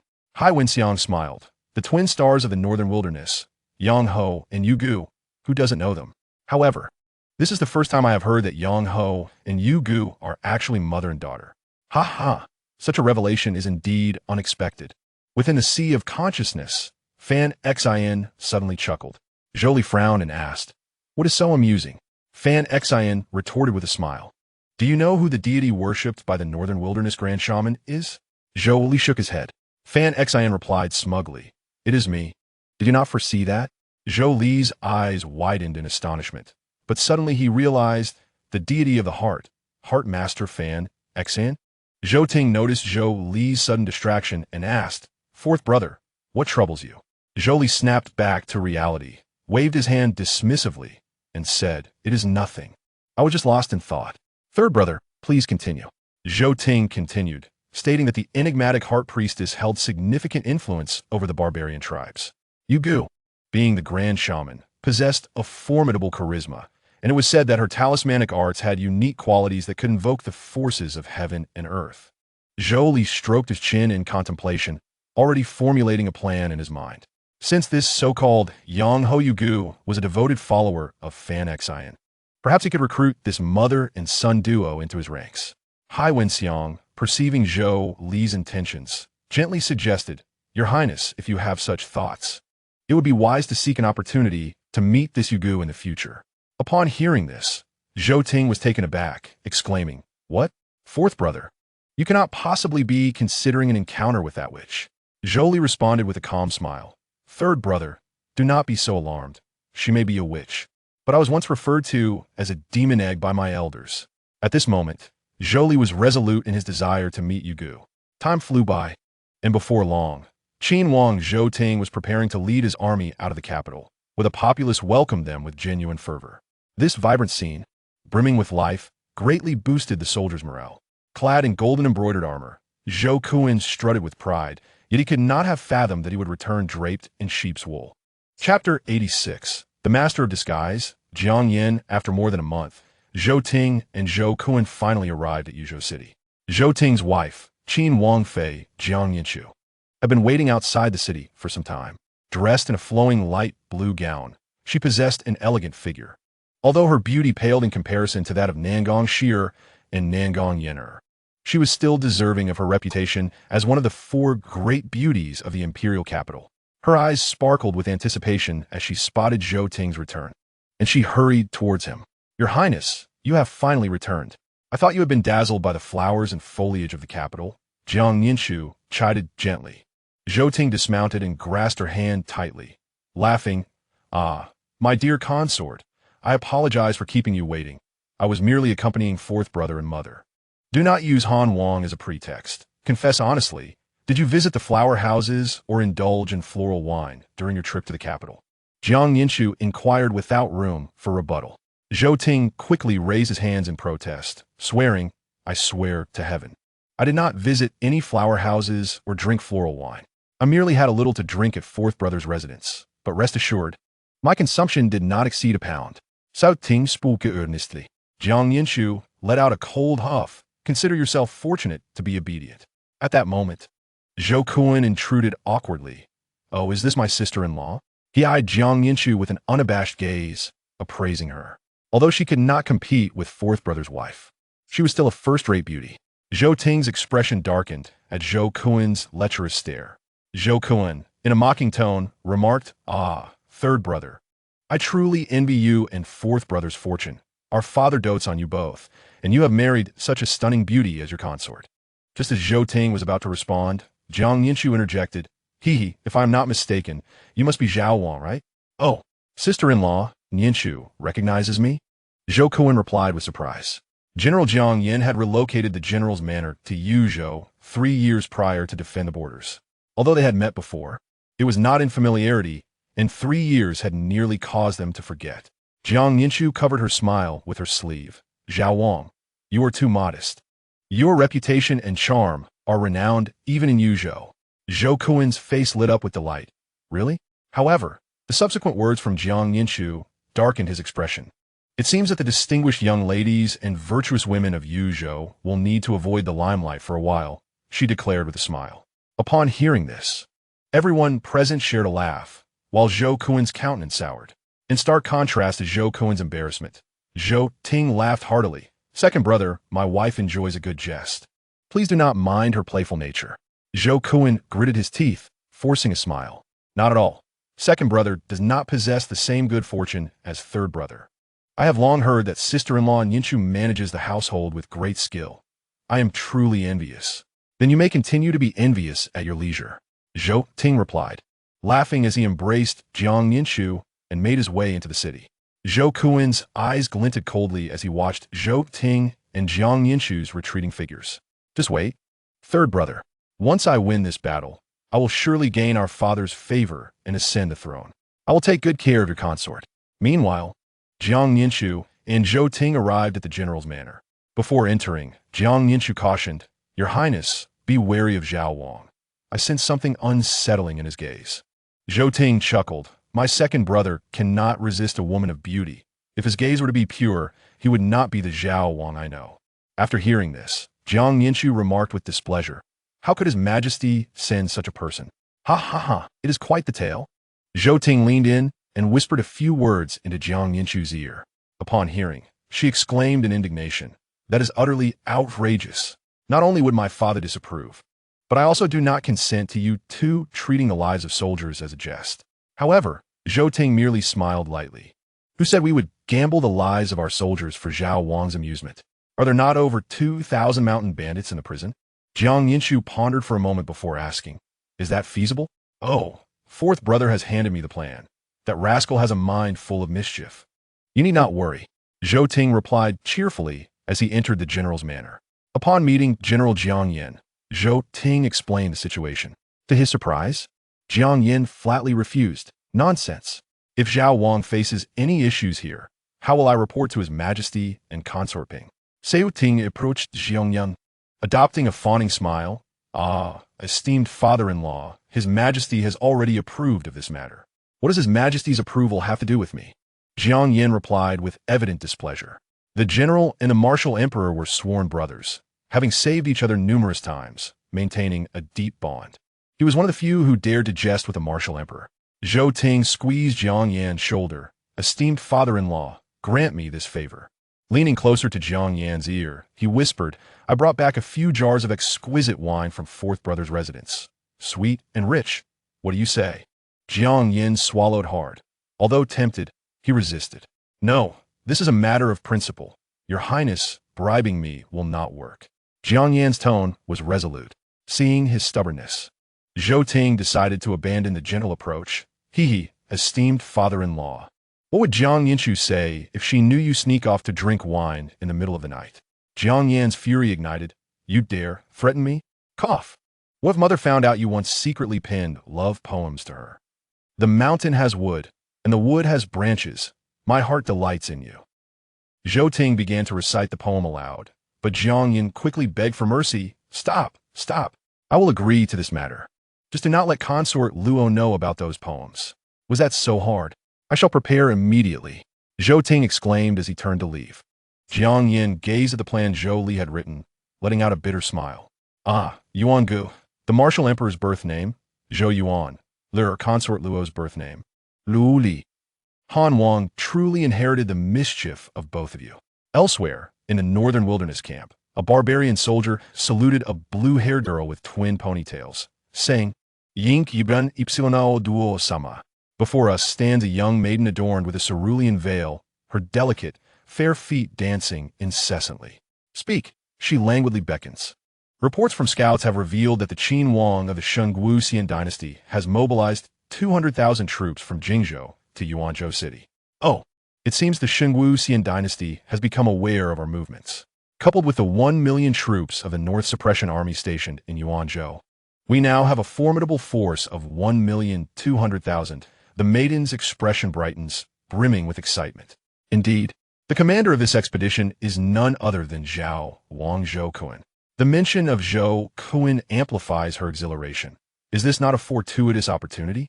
Contemplating this, she grasps the jade figurine hanging from her chest, her azure eyes shimmering with gratitude. Upon closer inspection, the mark on the figurine's abdomen bears an uncanny resemblance to the emblem within the golden pupils of Fanxin.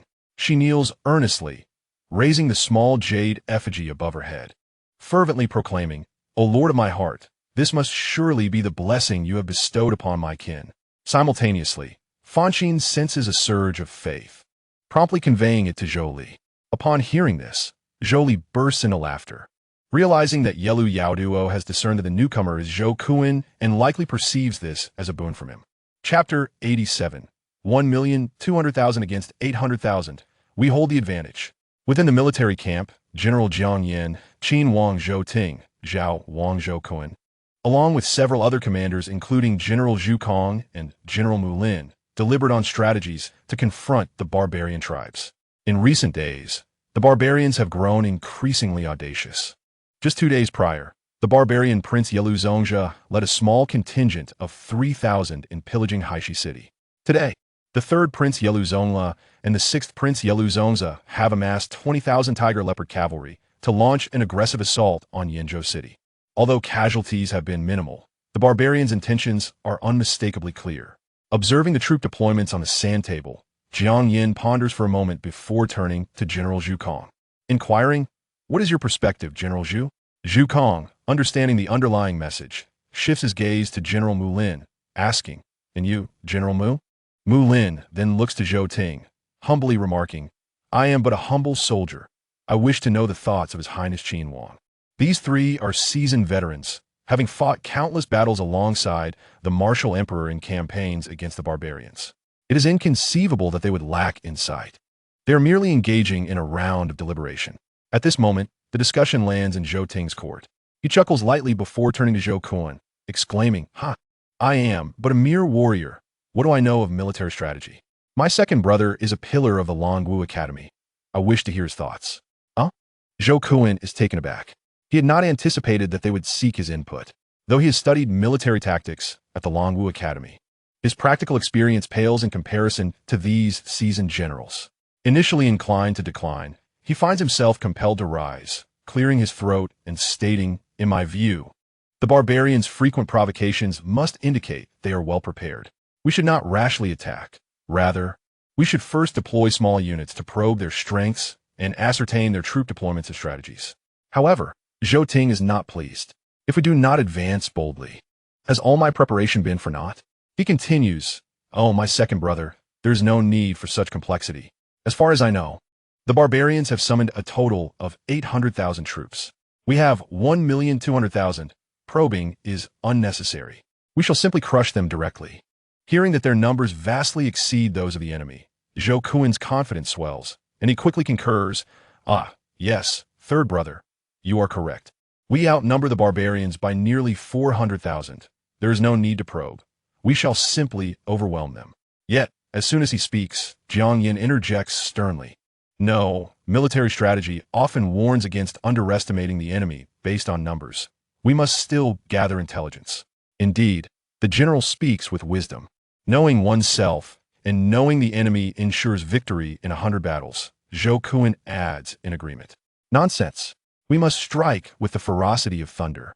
advancing westward from Yenzhou City directly to the royal court, annihilating the barbarian main force in one fell swoop. Su Ting Koan Tush. The third brother has a point. Zhou Kuan begins, but Jiang Yan abruptly slams his hand on the table, glaring fiercely. You brash child, how many battles have you fought? Huh. Victory in war is not about quantity, but about precision. A general who cannot secure victories is futile, regardless of how many battles they fight. Cao Ting Mux. You insolent child, show respect to your elders. TCH, here we go again. You always use your seniority to pressure me. Be careful. One day, I might simply dismiss your daughter and see how you pressure me then. Cao Ting retorch dismissively. The marriage of my daughter and His Highness is a union personally overseen by His Majesty and Madame Luo.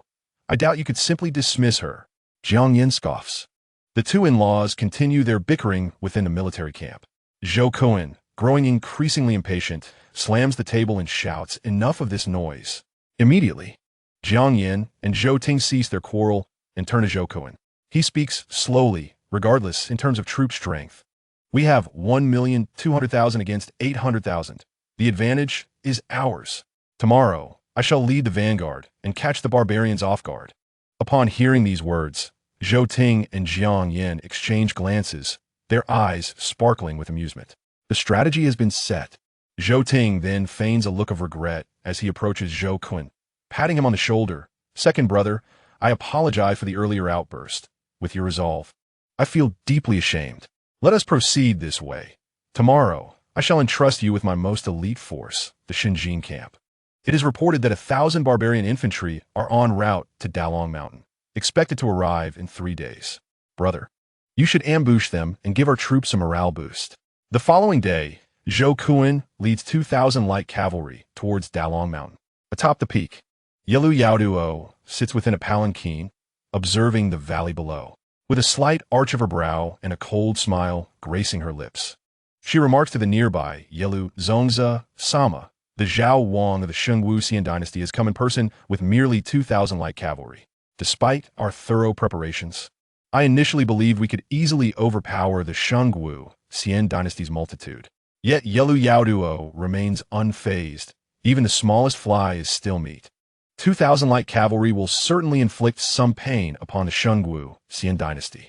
Zhou Kuan, riding high upon his steed, leads his troops with vigor. However, as they enter the valley of Dalong Mountain, the sudden cries of battle erupt, and barbarian soldiers pour forth from the surrounding forests. He had not anticipated falling into an ambush. Was it not said that the barbarians would not arrive for at least 3 days? Why are they ambushing now? Quickly, form ranks to face the enemy. What does it matter if one is ensnared? After all, Zhou Ting has provided him with the elite Xinjin camp. They can simply clash. Can 2,000 elite soldiers not contend with over 1,000 of theirs? Yet, the opposition comprises significantly more than merely 1,000, and they are not even elite troops. Upon witnessing the barbarians, the 2,000 light cavalry panic and flee. It turns out these were merely bandits captured by the North Suppression Army, disguised by Zhou Ting as soldiers. Typically, they are cowardly and timid. Upon encountering the bloodthirsty barbarians, they are paralyzed with fear. Hey. Zhou Kuan shouts in disbelief. What are you all doing running away? In a flash, he too turns his horse and flees. From the mountain, Yelu Yaoduo watches, astonished. What is this? Why are they not even attempting to fight back, but simply running away? Zhou Kuan spurs his horse frantically, a mix of urgency and anger coursing through him as he curses Zhou Ting for his treachery.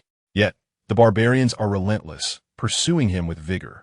Yelu Yaoduo, seeing this unfold, sighs, let us capture a live one to negotiate with the Shengwu Dynasty. Suddenly, she swiftly formed a complex hand seal with both hands, radiating a pure blue light that shone as brightly as the moon in the night sky.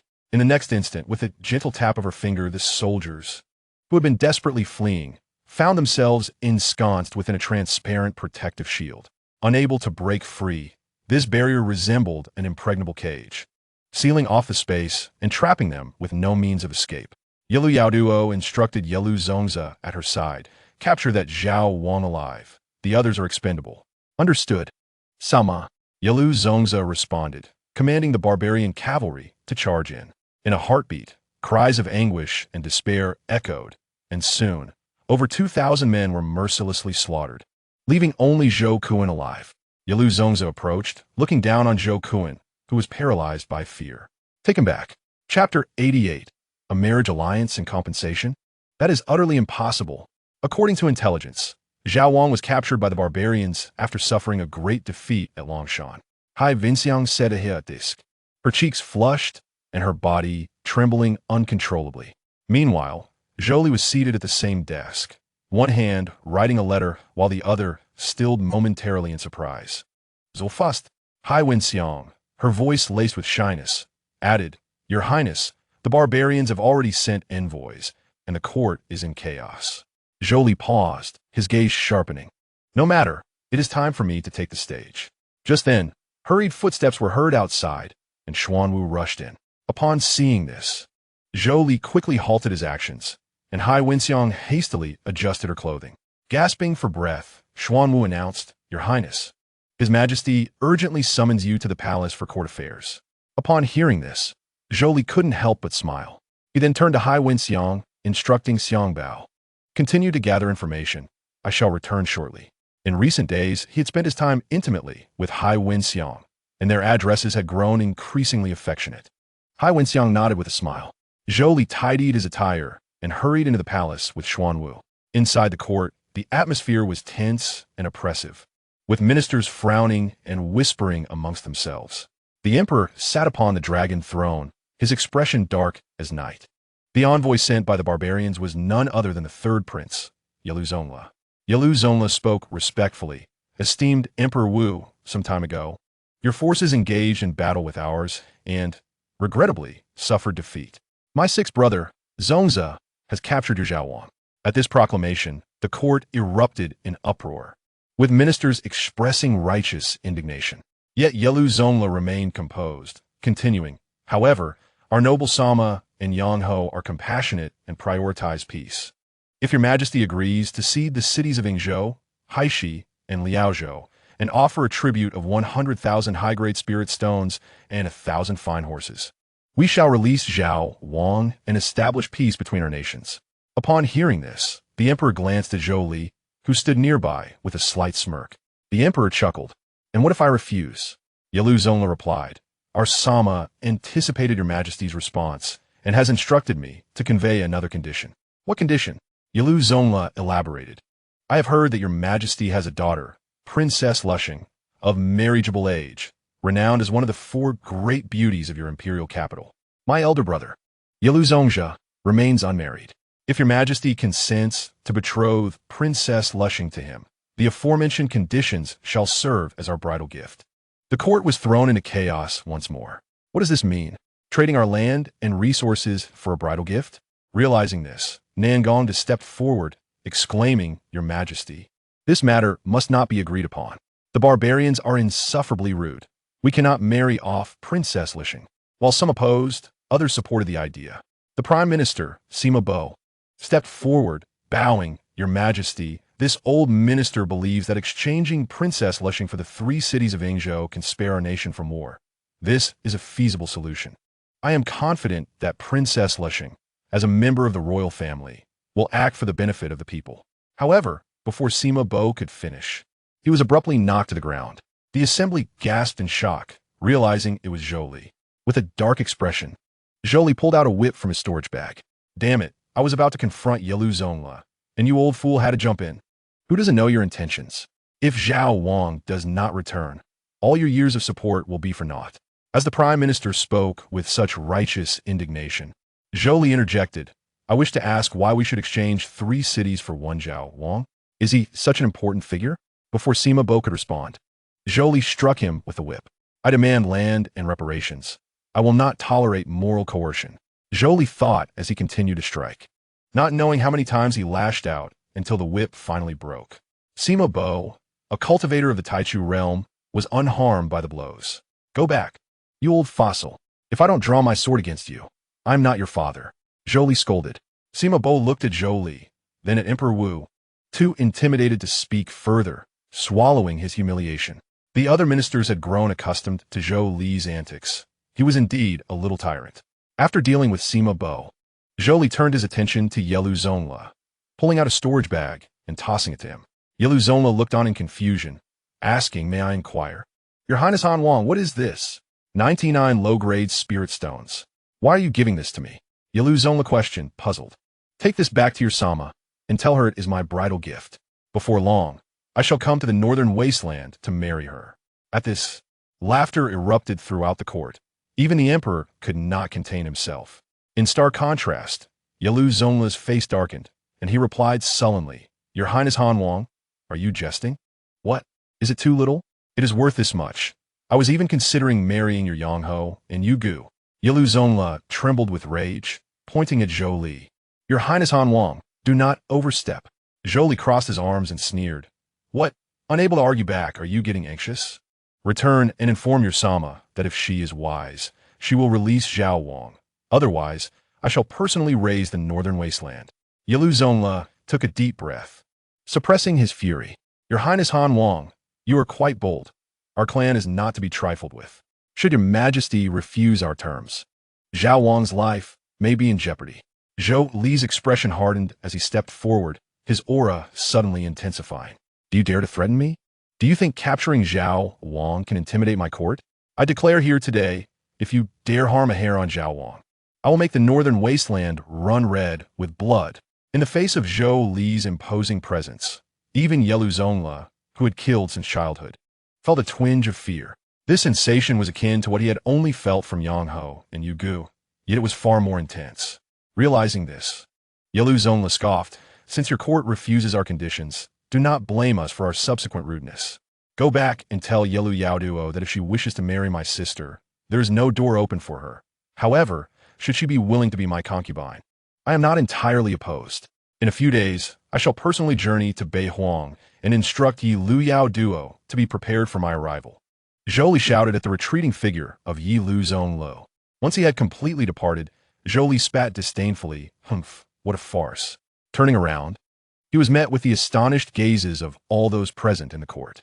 The emperor cleared his throat and said, "Gentlemen, you may disperse. Angguang, accompagnez-moi.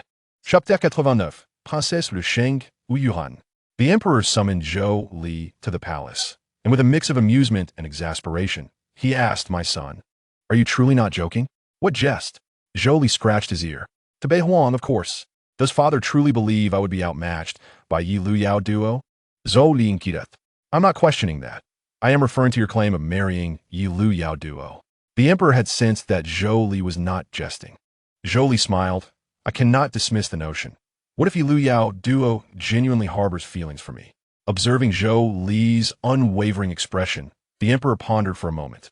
"I warn you, she heir is still with child, including the girl from Tai Hua Sword Sect and the one from Hehuan Demon Sect. Not to mention Lung Ning Xianwu. You, my son, already have enough women." Zhou Li chuckled. "Father, matters of the heart are unpredictable. If Yi Lu Yaoduo truly loves me, I cannot disappoint her. Moreover, if this can foster a cordial relationship between Beihuang and our dynasty, it would be a significant achievement." In truth, Zhou Li had reservations, yet he found it perplexing that his principal consort was so intent on expanding his harem. The emperor sighed in resignation. "You, my son, have a penchant for courting these romantic entanglements. Very well, proceed to Beihuang, but be cautious. It would be best if you could rescue your second brother. As for Yi Lu Yaoduo, you shall pursue her only if you truly wish to win her heart." Zhou Li bowed. "I shall heed your words and will not disappoint you, father." "You should not have publicly chastised Sima Bo in court," the emperor reflected. Furrowing his brow, Zhou Li responded coldly, "No, I merely wished for that old fool to recognize his own limitations. I detest hypocrites. The affairs of Beihuang have nothing to do with Lu Sheng. Why should he presume to agree on his own accord to maintain a so-called peace? Must we sacrifice the happiness of a royal woman? What use is such a compromising peace? If sending women could resolve issues, why not offer up his wife, daughters-in-law, and distant relatives to the Yi Lu royal family as concubines?"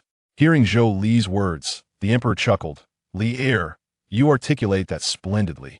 In truth, had he not spoken, I would not have consented to send Lu Sheng for a marriage alliance. That Yi Lu Zong Zhe is simply deluded." Zhou Li grinned. Rest assured, father. This time I intend not only to bring Yi Lu Yao duo back, but also to win over Yang Ho Qiong Yao Wan Yan. Upon hearing this, the emperor was momentarily taken aback, then exclaimed, Nonsense! If you dare to marry a widow, beware of my wrath. I shan't discuss this further. I must prepare.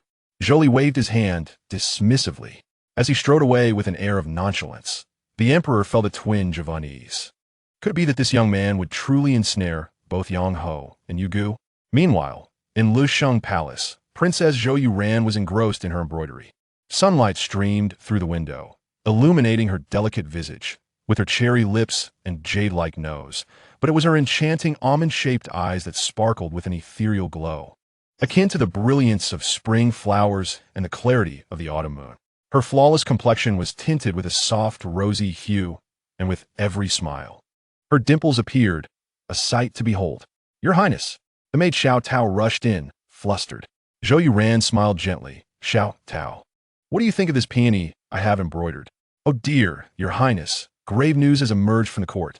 Intrigued, Zhou Yuran inquired, what has transpired? Prince Zhao has been captured by those barbarians during his expedition to Beihuang, Xiao Tao reported. Upon hearing this, Zhou Yuran fell silent. After a long pause, she sighed, my second brother always seeks glory. And then, she urged. Xiao Tao continued. The barbarians have sent envoys demanding our Shang Wu Xian dynasty cede territory and pay reparations to secure Prince Zhao's release. Cede territory and pay reparations? What audacity! Zhou Yuran furrowed her brow, a flicker of anger igniting in her eyes. And how did father and the ministers respond? Naturally, His Majesty is unwilling, but the barbarian envoy has made an additional demand. What demand? Xiao Tao hesitated, casting a cautious glance at Zhou Yuran. Speak quickly, Zhou Yuran urged, her impatience evident. After a long silence, Xiao Tao finally said, they demand that His Majesty send you to Beihuang to marry their barbarian prince. Zhou Yuran was taken aback, her eyes wide with disbelief. How could this be? How would father agree to such an outrageous request? Xiao Tao carefully explained. The emperor has not acquiesced, but some ministers believe that to retrieve Prince Zhao, this may be a viable solution. And what my elder brother? What does he say? He has remained silent, Xiao Tao replied. Zhou Yuran stood up in shock, her embroidery needle falling to the ground. She could scarcely believe it. Her elder brother, who had always doted on her, had chosen to remain mute regarding her future. Did he truly think that sacrificing her for her second brother and for 3 cities was a fair exchange? Why should she be the one to suffer? Tears welled in her beautiful eyes, cascading down her cheeks. She did not wish to go to Beihuang, nor did she desire to be wed off. With that thought, Zhou Yuran hurriedly rose to leave. Seeing this, Xiao Tao rushed forward to stop her. Your Highness, where are you going? Xiao Tao, let me go. I must seek an explanation from father. Zhou Yuran's voice trembled with emotion. She feared that her father might heed the minister's counsel and truly send her off in marriage. To sacrifice herself for others was not her nature. She simply wished to be an untroubled princess, cherished by her father and mother, and adored by her brothers. At that moment, Xiao Tao suddenly exclaimed, Your Highness, please do not be hasty. Allow me to finish. What more is there to say? Speak. Zhou Yuran urged anxiously. Xiao Tao continued. Just as the ministers were at a loss, Han Wang stood up. Fourth brother? Zhou Yuran was taken aback. Xiao Tao's face brightened with admiration. Han Wang publicly chastised the chancellor who first agreed to this scheme, and then humiliated the barbarian envoy by brandishing 9 inferior spirit stones, declaring that the barbarian princess and the demon queen should prepare themselves for his arrival. Hearing this, Zhou Yuran's sorrow transformed into laughter. Fourth brother is still as amusing as ever. As she chuckled, a cascade of emotions flickered in her eyes. Chapter 90. Zhou Li, I shall remember you. Woohoo, father. Fourth brother has been bullying me again. The 7-year-old Zhou Yuran ran to the emperor, her voice a sweet wail. The emperor, seeing her distress, scooped her into his arms. What has your fourth brother done this time? He altered the talisman I drew. Zhou Yuran sobbed, presenting the modified talisman with a pout. The emperor glanced at it, his expression complex, before turning to the 9-year-old Zhou Li. Lier, is this true? Unexpectedly, Zhou Li was quite indignant. Humph. My little sister's talismans are all incorrect. I merely made some corrections. Fourth brother is lying. The teacher has said I am excellent. You are the one lying. Your teacher is also lying. Talismans are not drawn like this, Zhou Li retorted disdainfully.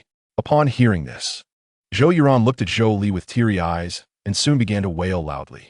Witnessing this, the emperor quickly raised his hands in comfort, saying, "Oh, Yuan, do not cry. Your father will teach your fourth brother a lesson." He then turned to Zhou Li and instructed, "Lier, apologize to your sister." Zhou Li gazed at the sobbing Zhou Yuan, feeling a tumult of emotions. He coldly snorted, "Yuan only knows how to cry. It is utterly uninteresting. I shall never play with her again."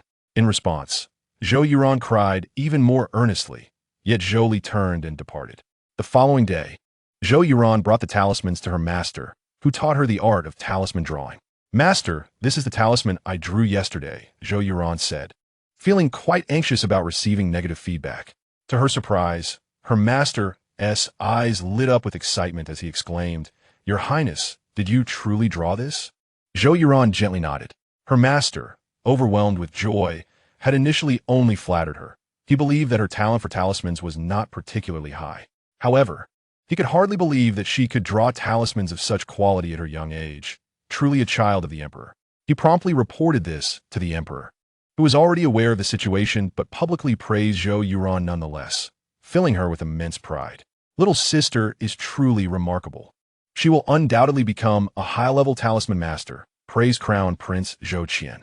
Indeed, echoed her other brothers, showering her with compliments. Yet among them, there was one brother who remained silent, Zhou Li. That night, as Zhou Yuan returned to her room and prepared for bed, she felt something beneath her pillow. Upon moving the pillow, she discovered a book, a vial of elixir, and a note. Picking up the note, she read, "This book contains the correct methods for drawing talismans. Study it well. The vial contains a third-grade elixir, a compensation for fourth brother's unauthorized alterations to your talismans and for previously bullying you." Reading the note and glancing at the talisman compendium and elixir, Zhou Yuan's face broke into a smile. However, since then, Zhou Li never came to play with her again, and she felt too embarrassed to seek him out. As time passed, Zhou Yuan grew increasingly accomplished, while Zhou Li became the subject of ridicule among everyone.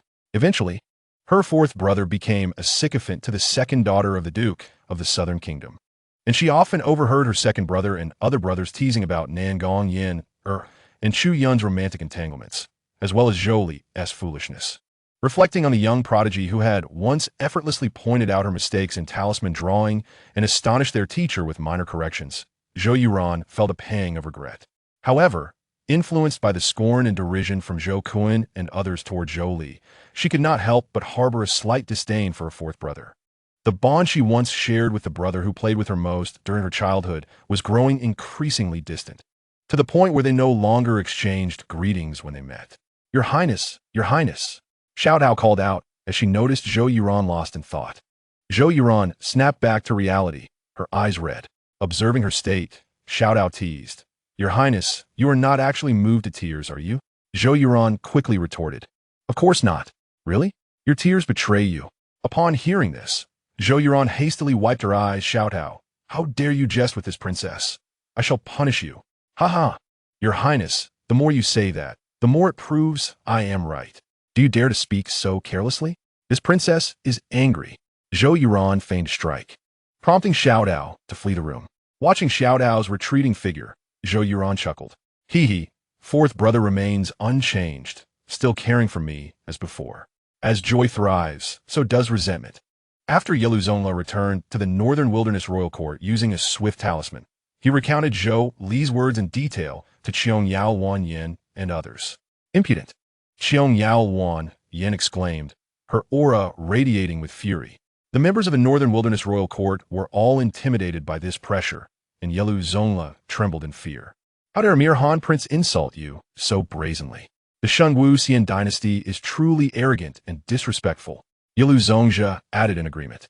"Indeed, this Han Prince is utterly unaware of his place. That old emperor has failed in raising his son. If that is the case, we should not refrain from teaching him a lesson." Unlike his brothers, Yelu Zongla, having encountered Zhou Li, felt an ominous premonition. "Brothers, I sense that this Han Prince coming to the Northern Wilderness is not a good omen. He carries an air of..." Before Yelu Zongla could finish, he was interrupted by the ninth prince, Yelu Zongbiao. "Third brother, are you so frightened by that Han Prince? Yilu Zhongbiao scoffed. What did you say? Is that not the case? Third brother, you were sent as an envoy, yet you were left speechless by that Han prince.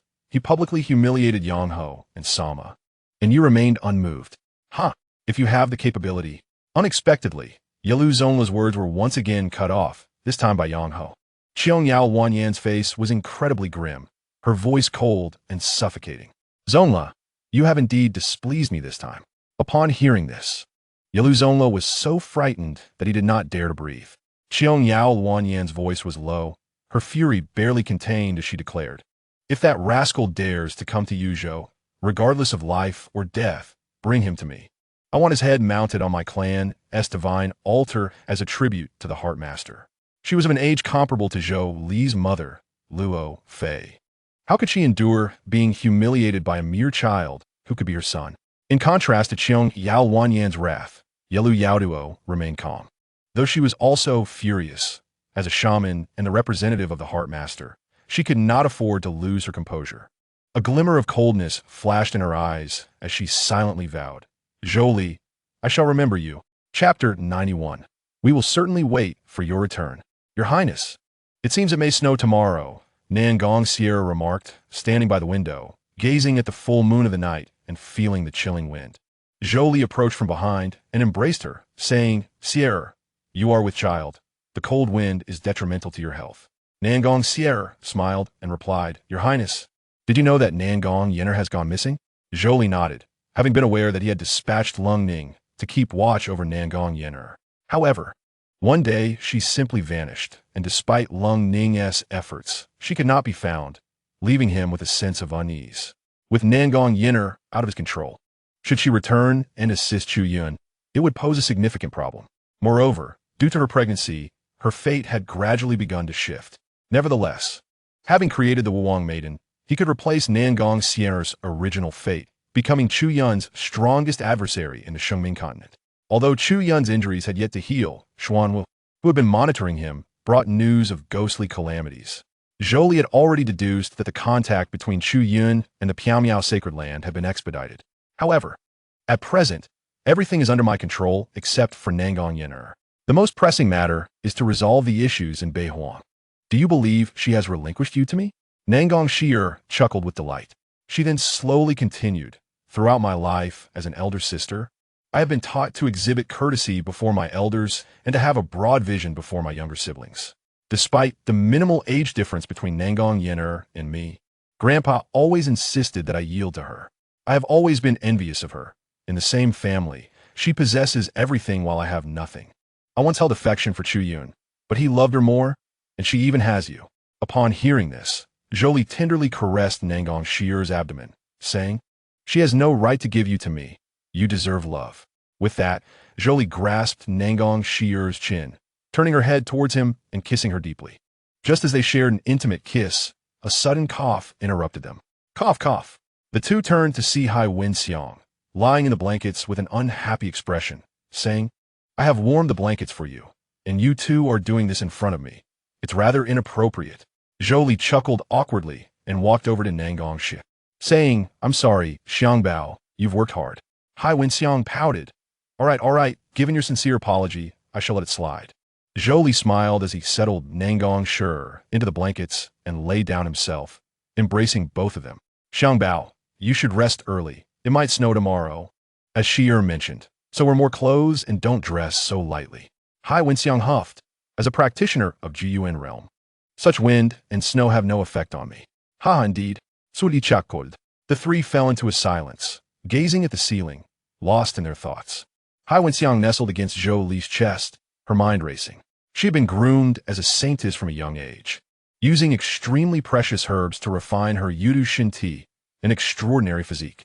The Yudu Shinti, deemed a sinister body by the righteous sex, was known as Qianxiang Xingti in demonic lore. A woman with this constitution, when cultivating with her partner, would rapidly enhance both of their powers. After days of passionate entanglement, their cultivation had significantly improved. Hai Wenxiang, originally at the 2nd level of Jiyuan realm, had remarkably reached the 5th level, while Zhou Li, who was at the 9th level, was on the verge of breaking through to the Lianxin realm. You will be setting off tomorrow? Hai Wenxiang asked, somewhat reluctant.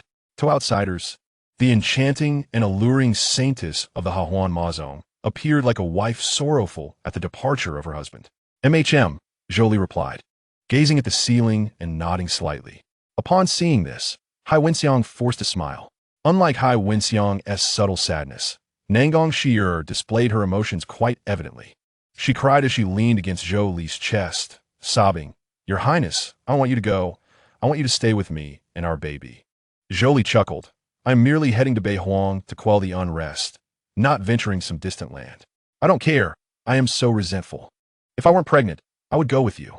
Zhou Li gently patted Nan Gong Yan'er's back, comforting her, "Sure, be good and focus on nurturing the baby. Once I settle the matters in Beihuang, I will return to be with you." Nan Gong Yan'er nodded through her tears. "You must come in time to witness our baby's birth. Rest assured, little yellow Yaodua, I shall manage it," he replied. "Oh, and upon your return, don't forget to pick up Fan Tianyin from Taihua Jinzhou. Her baby will surely be born before mine," Nan Gong Yan'er reminded him. "Understood. Also, Lungning and Xuanwu, having spent time together, I find them to be quite amiable. Once you return, please accept them." Zhou Li was somewhat taken aback. Had Nan Gong Yan'er's possessive tendencies diminished? Finally, though reluctant to admit it, she continued, "Casting a glance at Hai Wenxiang, Sister Xiang is indeed a good woman. When you return, you should have a baby with her too." At these words, Hai Wenxiang instantly beamed. "Sure, my sister has finally become sensible. It seems my care for you is not in vain." Zhou Li, however, looked speechless. "Sure. Do you think having children is so easy? Not everyone could be like you and Tianyin." Hearing this, Hai Wenxiang chuckled. "Your Highness, if you truly wish to have a child with me, the opportunity is always there. That is the effect of the Yudu Shinti. Enough already, with so many children. The Han Wang Fu will be impoverished." With that, the three burst into laughter, but soon fell silent again. Not long after, Hai Wenxiang took the initiative to break the silence. "Your Highness, if in Beihuang you encounter a woman to your liking, do bring her back." Zhou Li was taken aback. Why were his women different from the protagonist's women? Why did they all wish to expand the harem? Unbeknownst to him, Hai Wenxiang's beautiful eyes suddenly dimmed. "Xiang Bao," Zhou Li began, but Hai Wenxiang interjected. "We will certainly wait for your return." Without fail, gazing into Hai Wenxiang's resolute eyes, Zhou Li sensed she must be facing some difficulties. However, he refrained from probing further and smiled. "Of course, who else would you wait for if not me? I warn you both, be good and wait for me at home. If either of you attempts to sneak away, I will pursue you to the ends of the earth and bring you back." At his words, Hai Wenxiang's previously dim eyes sparkled once more. "No matter what, I will wait for your return." With that, Hai Wenxiang nestled deeper into the blankets and Nan Gong Yan'er, unwilling to be outdone, followed suit. Zhou Li suddenly felt his pulse quicken as he glanced down, meeting the entrancing gazes of the two women. Observing their intoxicated expressions, Zhou Li's breath grew heavier. "What are you two doing?" Hai Wenxiang and Nan Gong Yan'er exchanged flirtatious glances, their cheeks flushed. They hesitantly replied, "This is our gift for you before your departure." Chapter 92. Did Zhou Li really go to Beihuang? "Your Highness, upon reaching Yozhou, be cautious. Yelu Yaodua is not to be trifled with." Outside the capital, a flurry of snowflakes danced in the air, blanketing the city walls, houses, mountains, and forests in white. Hai Wenxiang supported Nan Gong Yan'er, cautioning Zhou Li as he prepared to depart for Beihuang. Zhou Li smiled. "Xiang Bao, your husband is no pushover either." Hai Wenxiang giggled. "Indeed. Just be careful." Meanwhile, Nan Gong Yan'er looked sternly at Lungning and Xuanwu, instructing, "You two must protect His Highness well." Lungning and Xuanwu exchanged awkward glances. "We're lucky if His Highness protects us.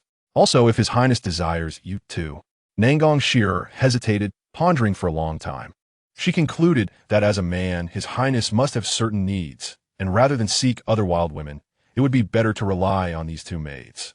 "Huh?" They gasped in surprise. Zhou Li cleared his throat. "All right, let's not jest." At that moment, Hai Wenxiang produced a white mink coat from her storage bag and draped it over Zhou Li, saying, "The weather has turned cold. I specially knitted this coat for you." As he gazed at Hai Wenxiang's gentle and virtuous demeanor, Zhou Li's heart warmed, and he smiled softly, gently caressing her exquisite face. "Xiang Bao," he remarked, "I have suddenly realized that your beauty is merely the least noteworthy of your many admirable qualities." Hai Wenxiang's cheeks flushed, and she lightly brushed Zhou Li's hand away. You only know how to flatter me. Just as Zhou Li was about to respond, a hurried sound of galloping hooves approached from a distance. A swift horseman reined in his steed, dismounted, and knelt on one knee. Your Highness, I am sent by Prince Qin. Urgent news has arrived from Beiwang. Yilu Zongzi has allied with several tribes, and there are signs of an impending invasion.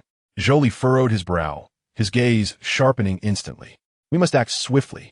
Nan Gong Yan'er expressed her concerns. Your Highness, perhaps you should reconsider. Her apprehension stemmed not from a lack of faith in Zhou Li's abilities, but from a fear of unforeseen dangers. Taking a deep breath, Zhou Li replied slowly, it is of no consequence. Having decided to venture into Beiwang, I shall not retreat. Xiangbao, Sierra, do not worry, I will handle this. With that, he mounted his horse, followed closely by Lung Ning and Xianwu. Hai Wenxiang and Nan Gong Yan'er stood rooted, watching Zhou Li's departing figure, their hearts filled with concern. Zhou Li, spurred on by urgency, rode forth with Lung Ning, Xianwu, and the envoy. Just as the four of them departed, Zhou Yuan hurried over with Xiao Tao and a retinue of guards. Upon seeing Zhou Li's distant figure, Zhou Yuan couldn't help but sigh. Had she arrived too late? She had intended to bid farewell to her fourth brother. Having not spoken to him in quite some time, she had spent the previous night preparing to converse with him, but alas, she had overslept. As this thought crossed her mind, her eyes dimmed with disappointment. Meanwhile, Hai Wenxiang and Nan Gong Yan'er exchanged puzzled glances, unsure of the situation. However, adhering to the principle of avoiding trouble in the absence of the prince, Hai Wenxiang decided to assist Nan Gong Yan'er in leaving. As they prepared to depart, Zhou Yuan quickly approached and grasped Hai Wenxiang's sleeve.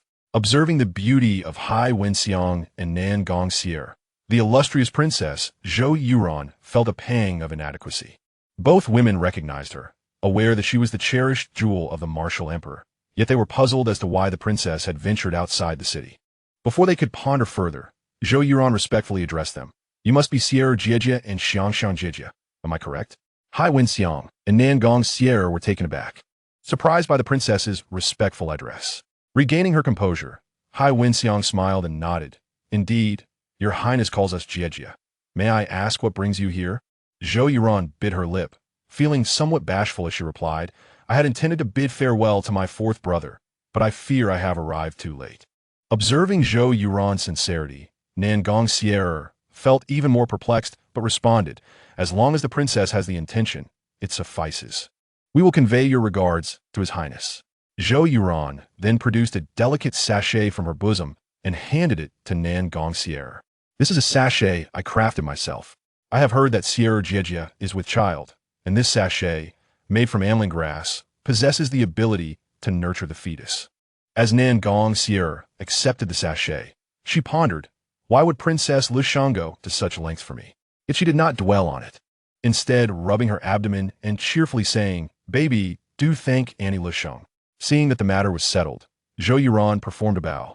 Then I shall take my leave. Jiejia. With that, she departed with Xiao Tao and her guards. Hai Wenxiang and Nan Gong Yan'er watched Zhou Yuan's retreating figure, exchanging glances filled with confusion, yet chose not to linger on it, turning to walk back into the city. Meanwhile, news of Zhou Li's journey to Beiwang swiftly reached Yilu Yaoduo. He truly dares to come? Yilu Yaoduo was taken aback. She had assumed this Han prince was merely boasting, yet he had the audacity to follow through. However, this was fortuitous. A cold smirk graced her lips, and a glint of ruthlessness flashed in her eyes. She then instructed Yilu Zongzi, inform the Feiying troops. When the Han prince arrives at Yuzhou City, I shall ensure he does not return. Yes. What? Zhou Li's go to Beihuang?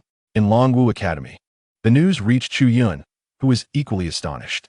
He had not anticipated that this seemingly useless prince would possess such courage. The crux of the matter was that he had already arranged for Ghost Sha to prepare for an assassination attempt on Zhou Li. With this journey to Beiwang, his plans would inevitably unravel. As he paced back and forth in distress, Ghost Sha, observing Chu Yun's turmoil, sneered. There is no need for young Master Chu to worry. I have a plan to lure the Han prince back. What plan? Chu Yun in Guithasti. Ghost Sha replied slowly. It has come to my attention that there has been great joy in the Han prince's residence in recent months. The eldest daughter of the Southern Kingdom's Duke, Nan Gong Yan'er, is expecting a child.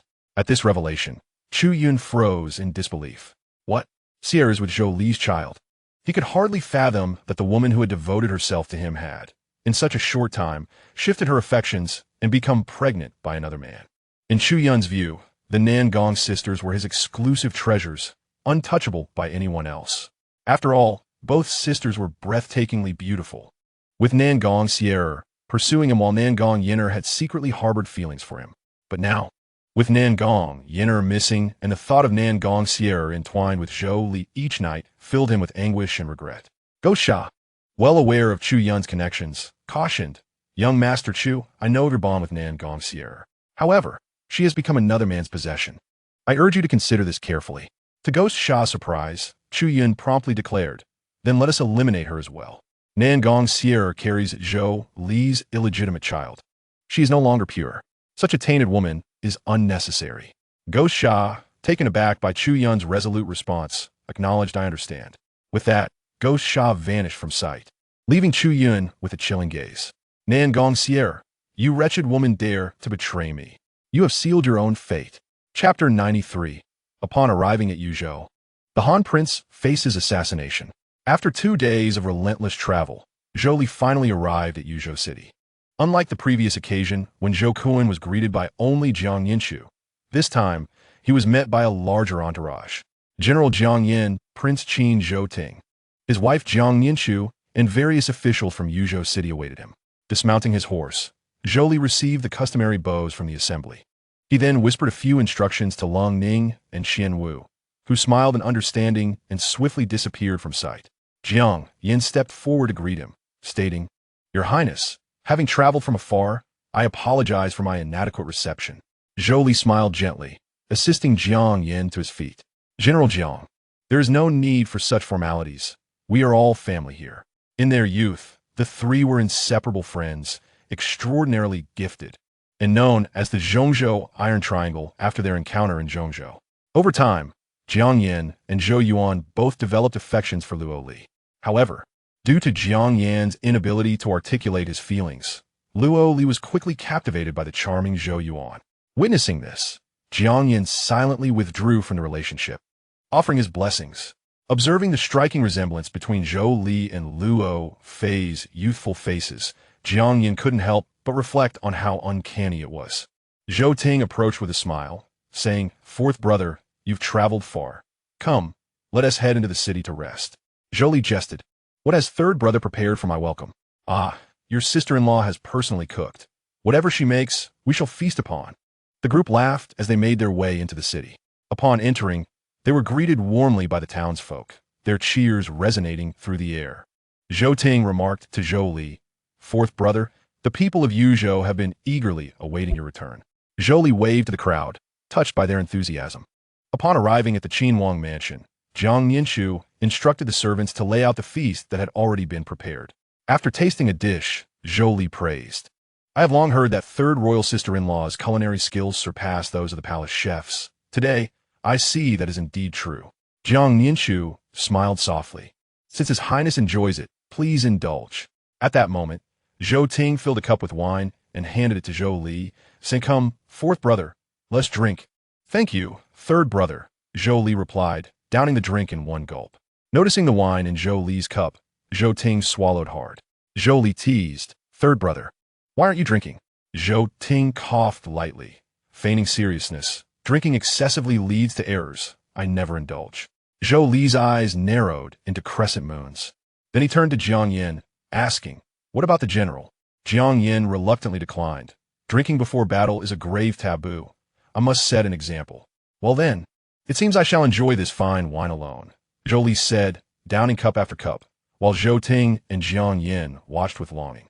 They could only gaze at Jiang Yinshu, who, feeling their eyes upon her, chuckled, "All right, since His Highness is here, you both should drink less." With that, she rose and departed. Zhou Ting and Jiang Yin, overjoyed, immediately poured themselves more wine. "Come, fourth brother, let us drink until we are intoxicated." After several rounds, everyone began to feel the effects of the alcohol.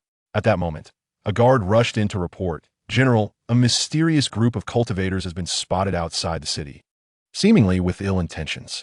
Jiang Yin instantly sobered, rising to say, Your Highness, I must attend to this matter. Zhou Ting set down his cup. A glint of coldness in his eyes. Fourth brother, I shall accompany you. Zhou Li took a sip of wine, reminding them, General, third brother, remember to let one in.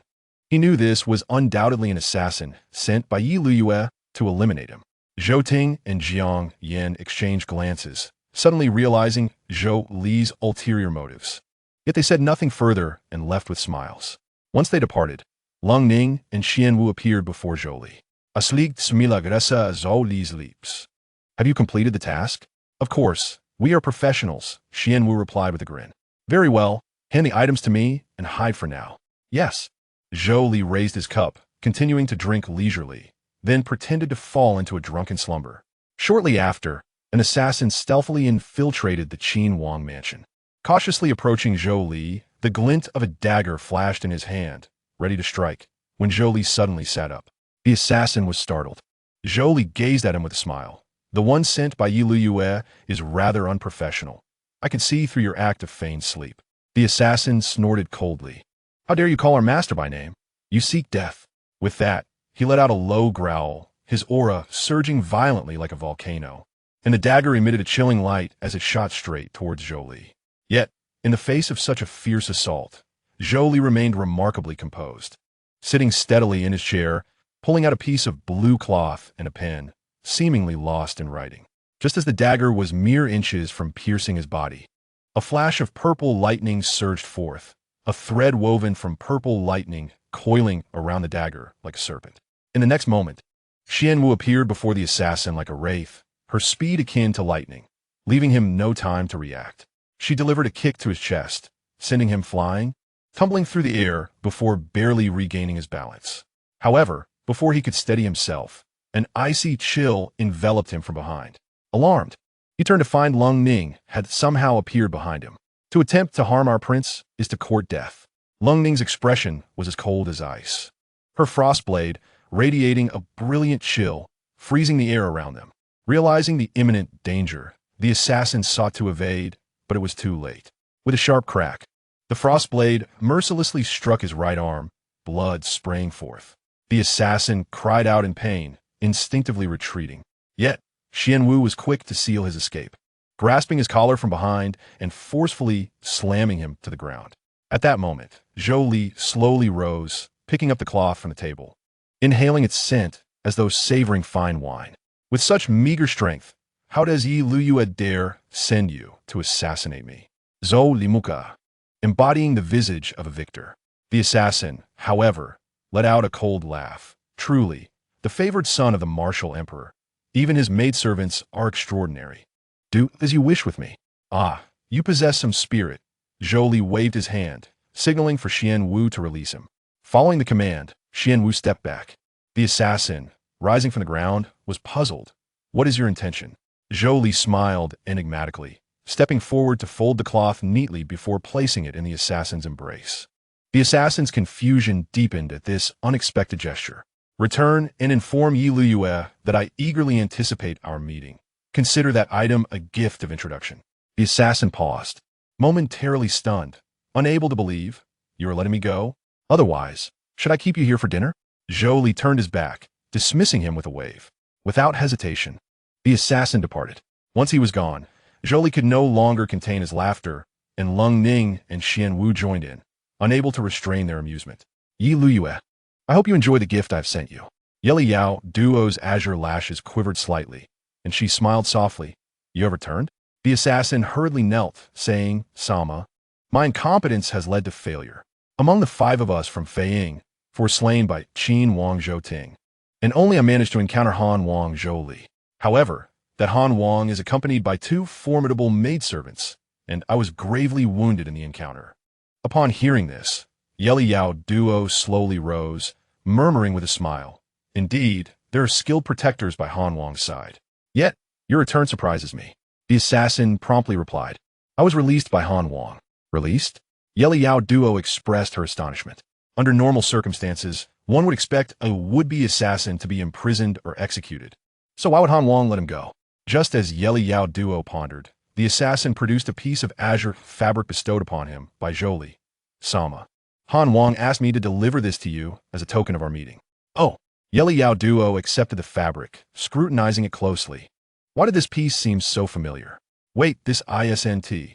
As she gazed at the lunar pattern on the fabric, she became utterly stupefied. This was her own bandeau.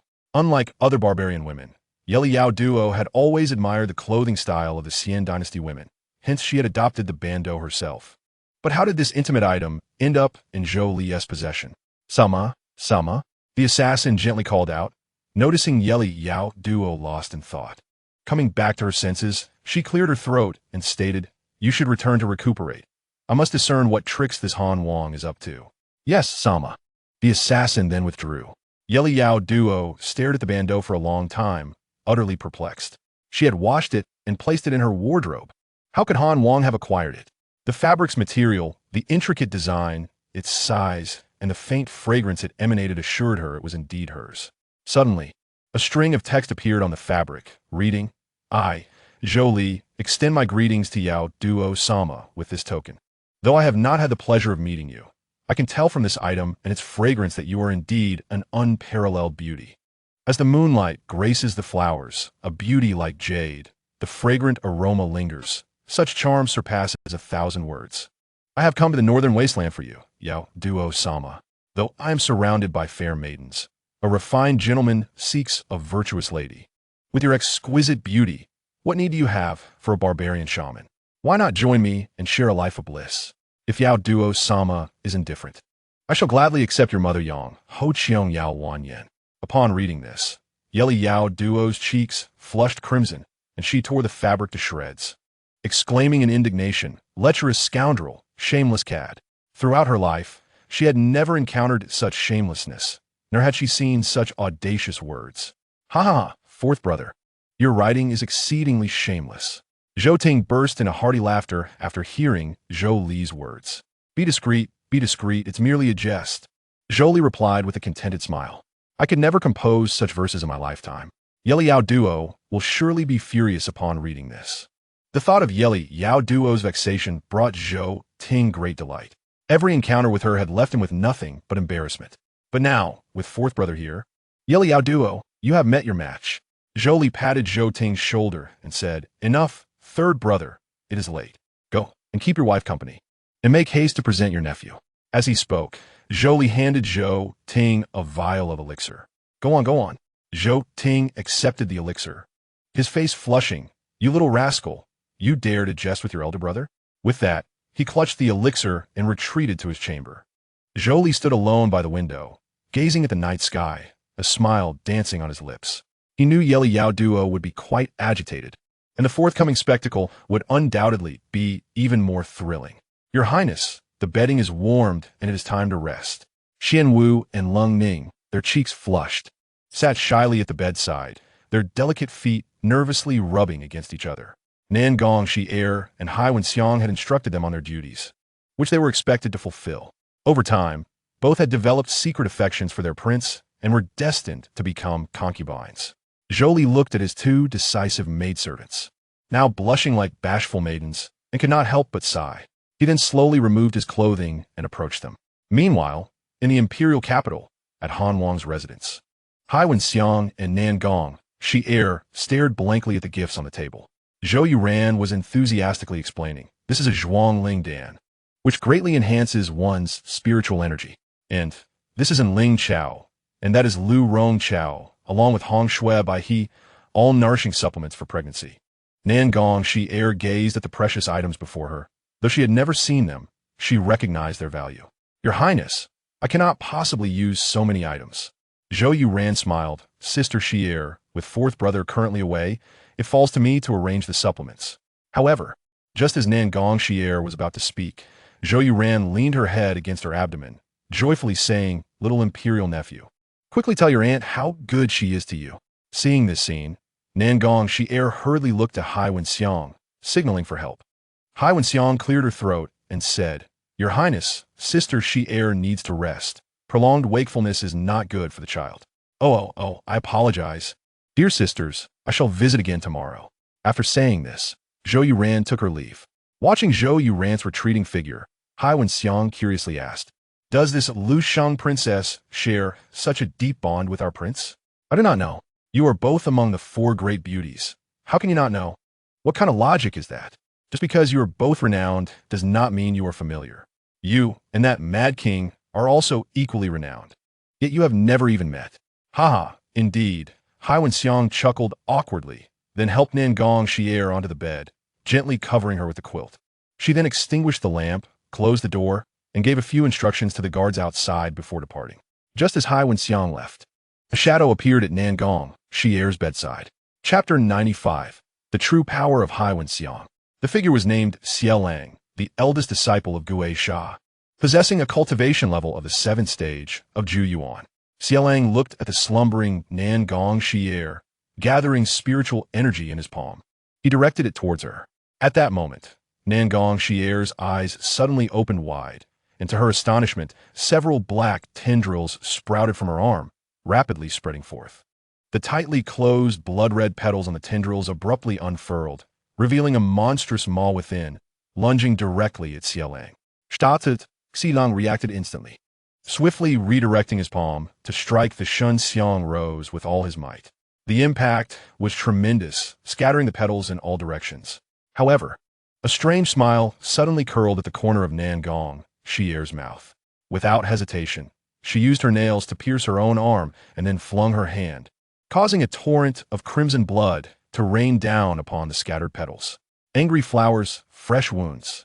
As Nan Gong Yan'er's furious shout pierced the air, a thunderous explosion erupted, transforming the grand hall into a veritable powder keg. The shockwave surged forth like a raging tide, engulfing the entirety of the Han Wang Fu.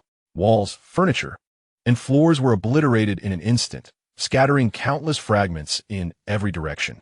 Yet, amidst this cataclysmic explosion, Xiaolang managed to teleport into the air, evading the epicenter of the blast. Gazing down at the terrifying scene below, a profound fear welled up within him. He silently rejoiced at his quick reflexes. Otherwise, he would have surely been consumed by the horrific explosion.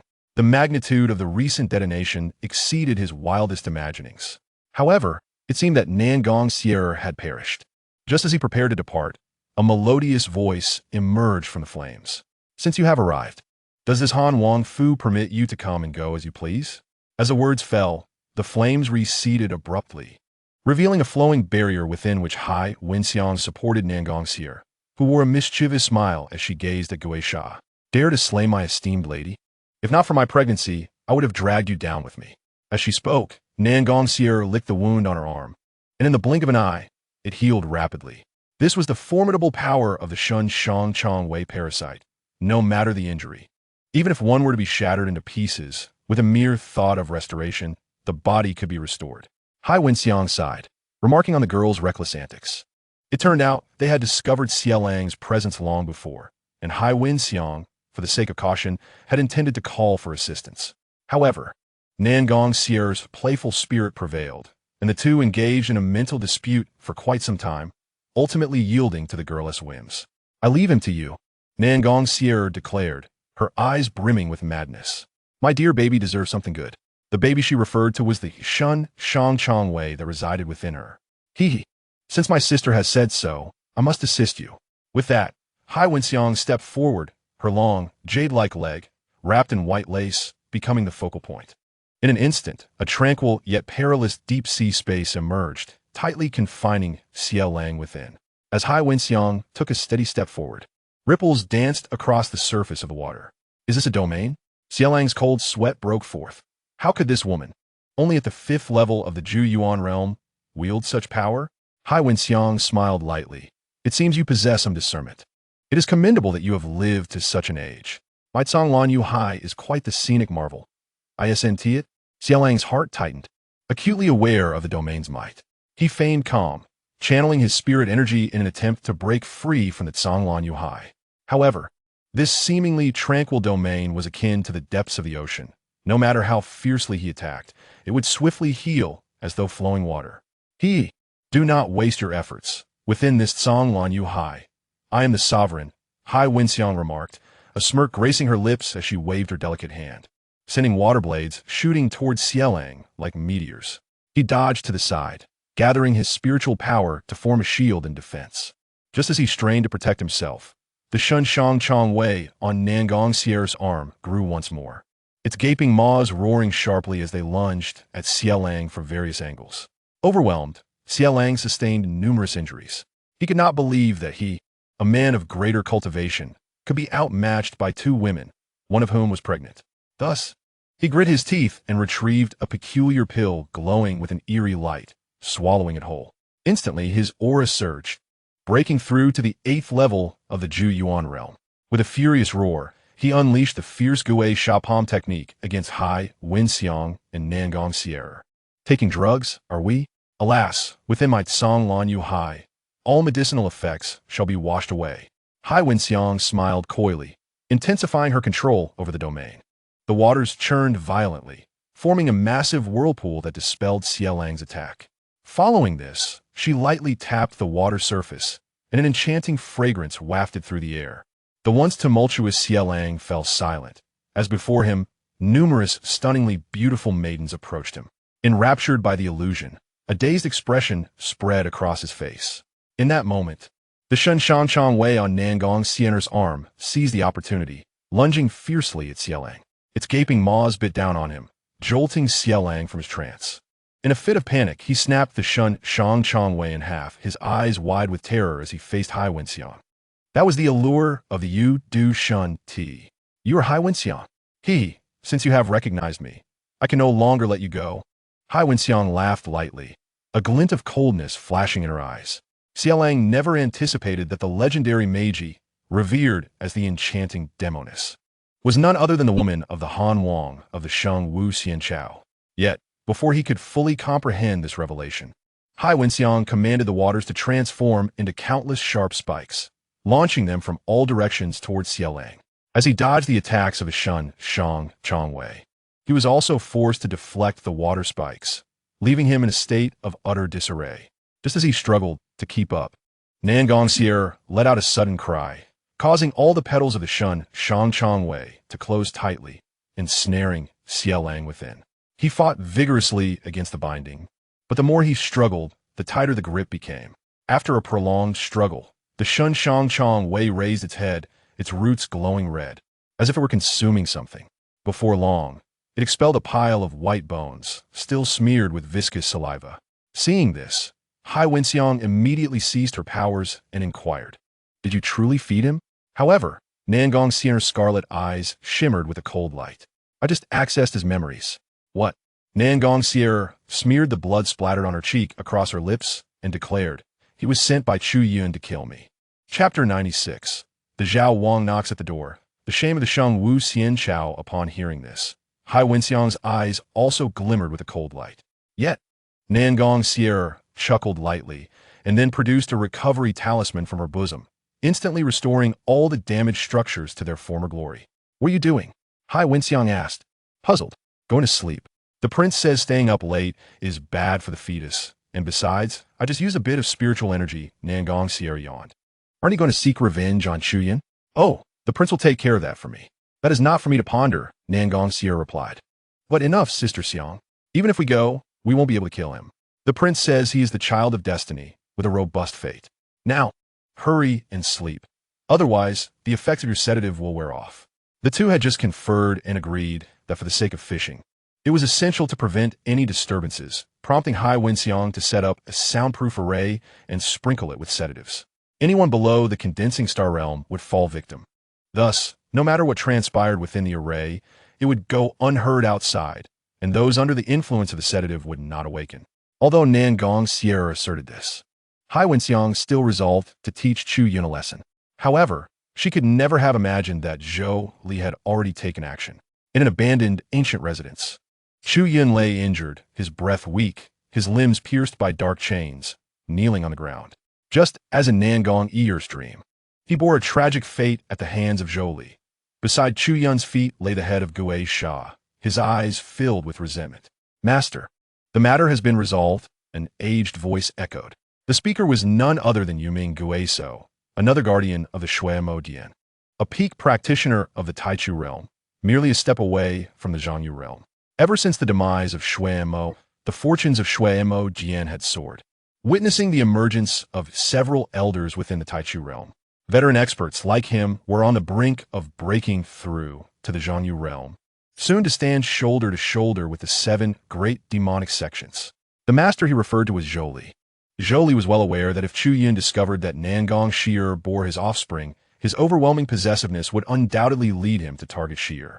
Thus, he had arranged for individuals from the Shui Mo Jian to confront the situation, with the major part of the task assigned to them, while the minor details would be handled by Xiangbao. Meanwhile, far away in Yuzhou City, upon receiving news from Yuming Guiso, Zhou Li couldn't help but smile. Well done. Thanks to Zhou Li's imposition of blood marks on everyone in Shui Mo Jian, he could communicate with them without the need for communication jade slips. Master, what is the background of this young man? My subordinates have exhausted all means, yet he still clings to life. This last breath seems impossible to extinguish. Yuming Guiso queried in confusion. Zhou Li chuckled softly.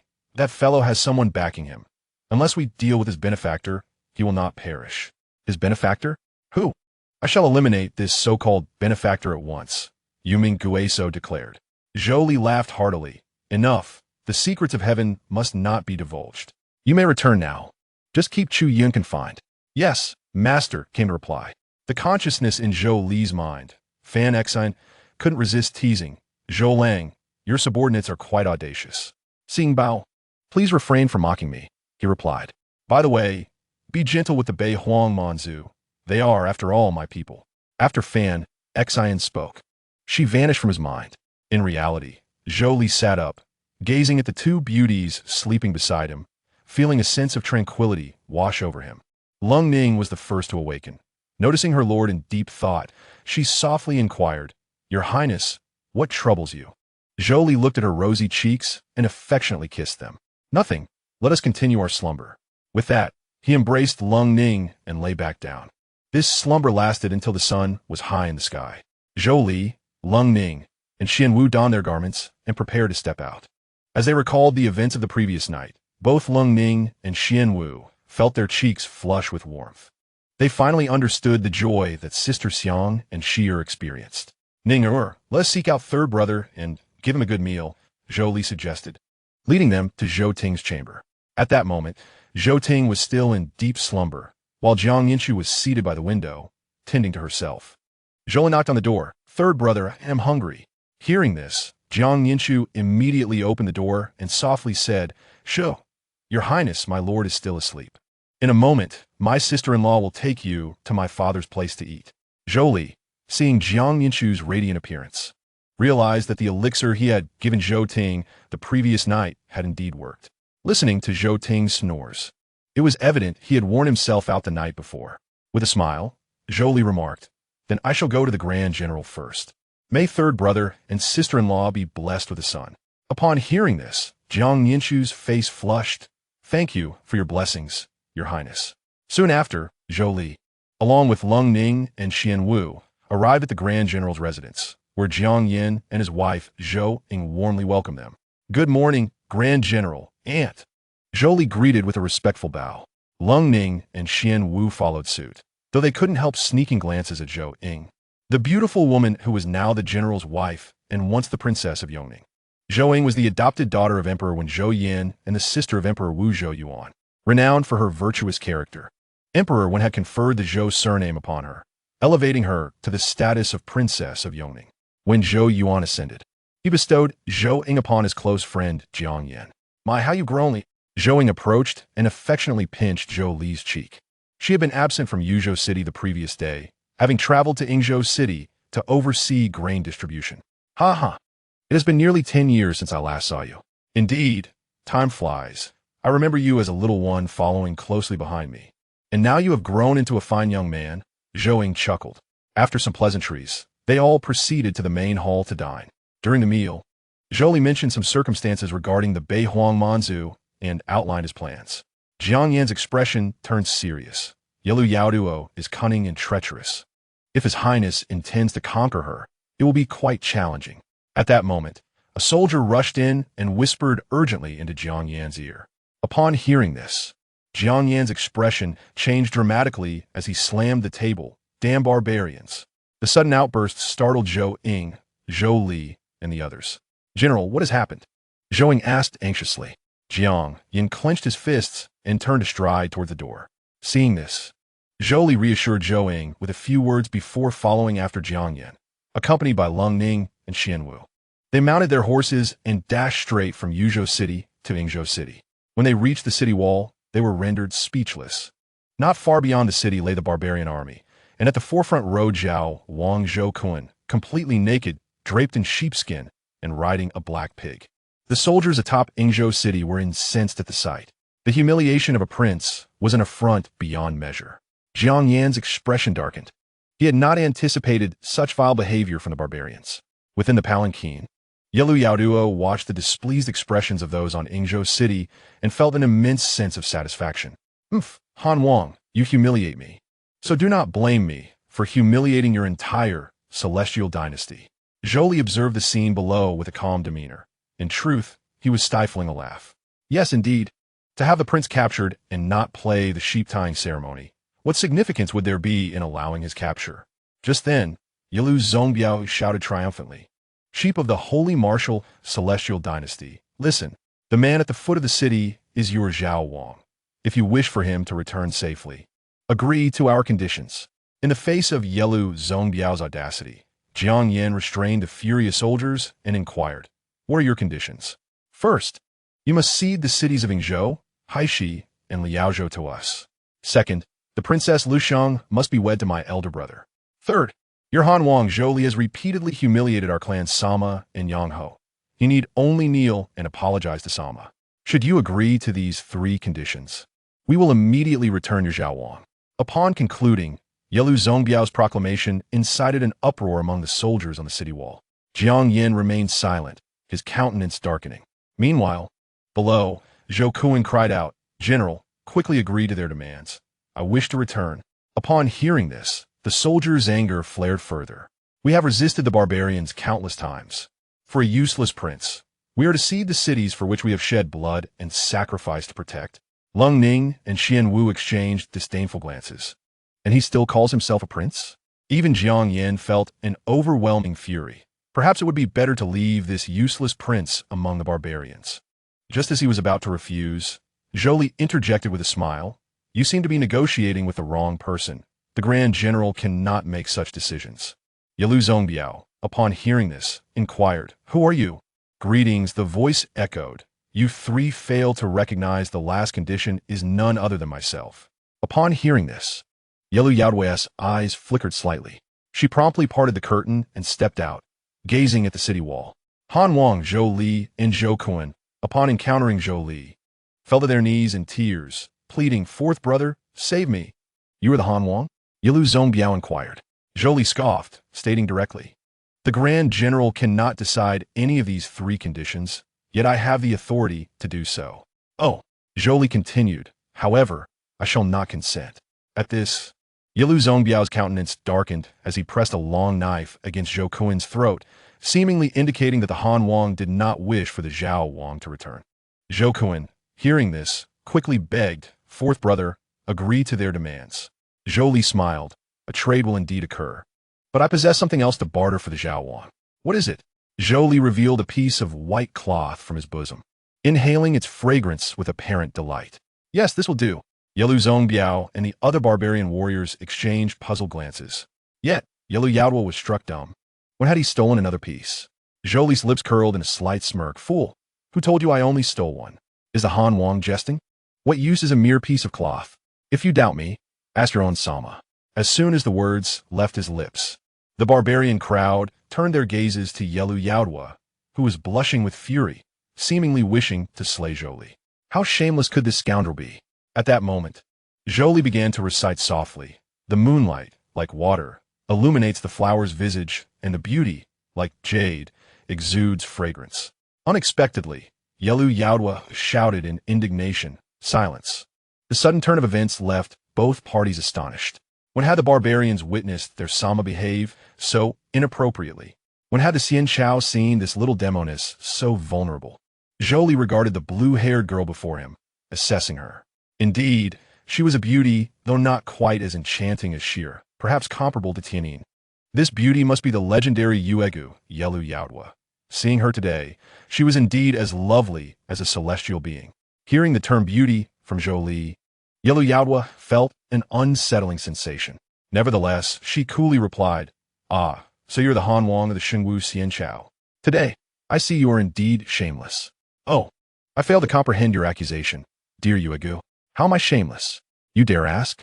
You the thief." Yelu Yaodwa nearly retorted, but halted upon noticing the curious gazes from both sides, her words dying on her lips. Seeing the mischief and pride in Zhou Li's eyes, Yelu Yaodwa gritted her teeth. This scoundrel intended for her to utter the words herself, sullying her reputation and nearly ensnaring her in his trap. "What have I stolen? Zhou Li fiend, innocence. You know very well what you have taken," Yelu Yaodwa exclaimed in exasperation. Zhou Li's expression dimmed, revealing profound sorrow. Yelu Yaodwa furrowed her brows. Was he scheming now? "Alas, Duodwa, do you still hold me in disdain?" "Duodwa." The assembly was stunned. "What nonsense are you spouting?" Yelu Yaodwa exclaimed, flustered. "I know leaving you alone was my betrayal. You are right to resent me. I am indeed a thief. I should not have stolen your heart, leaving you alone to guard your chamber through countless nights.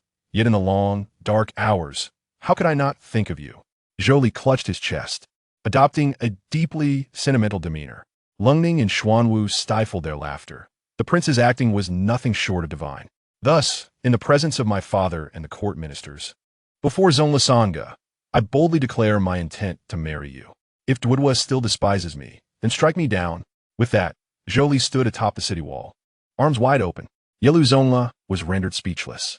"I give you my life, return my love." Zhou Li closed his eyes, adopting a pose of sacrificial devotion. Witnessing this spectacle, the assembled warriors erupted in chaos. Some of the barbarian troops in the back were incessantly inquiring about the situation ahead. "What? This is breaking news. Our Sama and the Han Wang of the Xingwu Xianxiao were once lovers." "What?" The Han Wang and Sama shared romantic feelings, but were separated by the Empress and the Wudi. Sama once bore the Han Wang's child, but was forced by the Empress to terminate the pregnancy. The rumors grew more absurd. Yelu Yaodwa's face darkened. Gazing at Zhou Li atop the wall, utterly unashamed, and she no longer wished to explain anything. The more she elucidated, the worse it became. Perhaps silence would be more prudent.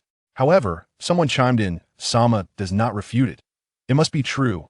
Forgive your subjects' transgressions, O Lord." Yelu Yaodwa stifled her anger, took a deep breath, and said, "Han Wang, may we descend in converse?" Chapter 98, Teasing Yelu Yaodwa. Upon hearing this, Zhou Li's lips curled upward, replying, "Certainly." As soon as these words escaped, the soldiers atop the city wall regarded Zhou Li with great admiration. "Our Han Wang is indeed courageous." Yelu Yaodwa was somewhat taken aback. She had anticipated this dandy would only boast, yet he truly possessed the audacity to meet her privately. Zhou Li issued a few instructions to Lung Ning and Xuanwu before leaping from the city wall and landing quietly. "Duodwa, I have arrived," he said, gently waving his folding fan. "You shall not call me that name again." Yelu Yaodwa retorted, flustered. "Very well, Konglung Bei," though she could not decipher his words. Yelu Yaodwa knew they were not flattering. Without further ado, she stepped forward, swiftly arriving before Zhou Li. Now, they could finally scrutinize each other closely. Yelu Yaodwa gazed at Zhou Li's handsome face and upright figure, involuntarily scoffing. Heaven must be blind, granting such allure to a scoundrel. How many beauties will fall prey to this fiend?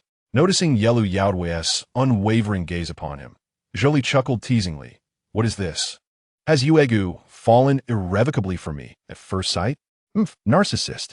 In response to Yelu Yaodwa's cutting remarks, Zhou Li simply laughed lightly, then waved his fan. Instantly, a wooden table and 2 chairs appeared between them, along with a pot of tea and 2 cups. Seeing this, Yelu Yaodwa felt perplexed. However, Zhou Li smiled. "Since Yuegu wishes to converse with me, I cannot be remiss." "Ha! I did not expect someone like you to possess such decorum," Yelu Yaodwa scoffed, plopping down in a chair. "I merely tend to be a bit too bold in my pursuit of beauty," Zhou Li jested, pouring tea into the 2 cups, offering one to Yelu Yaodwa. Yelu Yaodwa frowned. What trickery did this shameless man intend? Observing that she did not drink, Zhou Li sighed with a smile and took a sip from his cup. Seeing him drink without harm, Yelu Yaodwa, albeit suspicious, cautiously took a small sip herself, reasoning that he would not dare poison the tea. As the tea entered her mouth, Yalu Yaoduo was enveloped by the fragrance of flowers, sweet and refreshing. Yaoduo-sama, how does this tea taste? She took another generous sip, savoring it. Not bad, as long as Sama enjoys it. Zhou Li revealed a mischievous smile. What ingredients did you use to brew this tea? I must try making it myself someday. Yalu Yaoduo inquired nonchalantly. There are no special ingredients, just some bodily fluids from a certain someone. Oh, Yalu Yaoduo took another sip, suddenly realizing, wait, what did you say? My wife's bodily fluids. What? Is the taste not pleasant? Indeed, this tea was something he had obtained from Hai Wenxiang, intended solely to play a prank on Yalu Yaoduo. Her expression changed drastically. You shameless scoundrel. She glared fiercely, abruptly standing up and hurling her teacup at Zhou Li. He deftly sidestepped, and the cup flew past his shoulder, shattering into pieces. Zhou Li, I will kill you. As she spoke, Yalu Yaoduo gathered her spiritual energy in her palm and struck at Zhou Li, unfazed. He closed his folding fan and easily blocked her attack. With a teasing smile, he remarked, Yaoduo-sama, there's no need to be so furious. It was merely a small jest. Yalu Yaoduo refused to back down, letting out a fierce cry as she closed the distance to Zhou Li. Launching a series of rapid strikes, the wind from her palms whistling through the air. Zhou Li danced around her attacks, evading while continuing to taunt, Yaoduo-sama. Your skills are commendable, but to harm this prince, you still lack a bit. Yalu Yaoduo struck out, but Zhou Li sidestepped and seized her wrist. Yaoduo-sama, stop this nonsense. Weren't you here to discuss matters with me? Hearing this, she huffed coldly, withdrawing her hand and resuming her seat, crossing her legs. Tell me the truth. How many pieces of my clothing do you still possess? What clothing? My undergarments. Yalu Yaoduo ground her teeth. Zhou Li pondered for a moment before replying. Perhaps 7 or 8 pieces remain. One is blue with a laurel pattern, another is red with floral designs. And there is also a pink one. Stop. I didn't ask for an inventory. How can you still have the audacity to mention it? Yalu Yaoduo seethed. Taking a deep breath, she said, return everything to me. The Zhao Wang can have you all back. The thought of her personal belongings constantly in the hands of another man was terrifying. Oh, so Yalu Yaoduo is willing to exchange the Zhao Wang for your undergarments? Would he finir de surprise? Yalu Yaoduo nodded, stating, you have repeatedly insulted me and my mother. Do you think there is any possibility for negotiation? Without the possibility of negotiation, the bargaining chip loses its significance. That makes sense, Zhou Li chuckled. However, since negotiation is off the table, this prince has no intention of trading. Hearing this, Yalu Yaoduo hurriedly asked why. Don't you wish for the Zhao Wang to return? What use is he to me, other than consuming food and stirring discontent? It is better to let you all remain where you are for now. If your second brother is of no use to you, then what value do my garments hold for you? They hold great significance. Zhou Li pretended to be overly excited. Those garments are of such importance. Yalu Yaoduo's words abruptly halted as a horrifying thought arose in her mind. Observing Zhou Li's utterly entranced demeanor, she froze. He wouldn't dare use my clothing for that perverse purpose, would he? Blushing fiercely at the thought, she raised her hand to slap him. But Zhou Li blocked it with one hand. Shameless scoundrel, how dare you do such things to me? I will surely kill you. Yalu Yaoduo was so furious she nearly cried, her voice tinged with a hint of sobbing. Just as she turned to leave, Zhou Li grasped her wrist. Look at you, crying over a joke. Would you like me to return them? With that, Zhou Li handed over all the items he had on him. Yalu Yaoduo counted them, wiped her tears, and asked, is that all? Indeed, truly, there are no more. More genuine than my heartfelt feelings for you. Listening to Zhou Li's cheesy lines, Yalu Yaoduo delivered a solid punch to his chest. As she departed, she left with a fierce remark. You better wait for your doom. Zhou Li, however, was unfazed, replying with a smile, rest assured, this prince will go easy on you. After all, a certain lady has already promised you and your mother to me as concubines. Upon hearing this, Yalu Yaoduo turned back, glaring at Zhou Li fiercely. You better not fall into my hands. With that, she turned and left. Watching her retreating figure, Zhou Li lamented, Zhou Lang, you only know how to tease that little girl. Was that not your wife's suggestion? Chapter 99. The Ethereal Sacred Land. Saintesses Murong Yu upon returning, Yalu Yaoduo found that the barbarian forces had retreated. Although Zhou Li had instructed not to send Zhou Kuan back, she sent him nonetheless. There was no alternative but to hasten the delivery back to the imperial capital. This was soon followed by the calm before the storm. 5 days later, at the barbarian royal court, Sama, according to intelligence, Jiang Yan is constructing fortifications in Yingzhou and Liaozhou. Yalu Zongzi reported to Yalu Yaoduo. Oh, and what of Zhou Li? Yalu Yaoduo inquired. For some reason, his image has been persistently occupying my mind these past few days. It seems that the Han Wang has been indulging with his 2 maidservants in Haishi City. Huh, a lecher, Yalu Yaoduo scoffed. However, Sama, those 2 maidservants by the Han Wang side appear to be quite extraordinary. They are said to possess formidable martial skills and have assisted him with numerous affairs, Yalu Zongzi added. Yalu Yaoduo felt an inexplicable pang of bitterness arise within. Yet she retorted, they are merely seductresses. What can they accomplish? Just then, a scout rushed in with a report.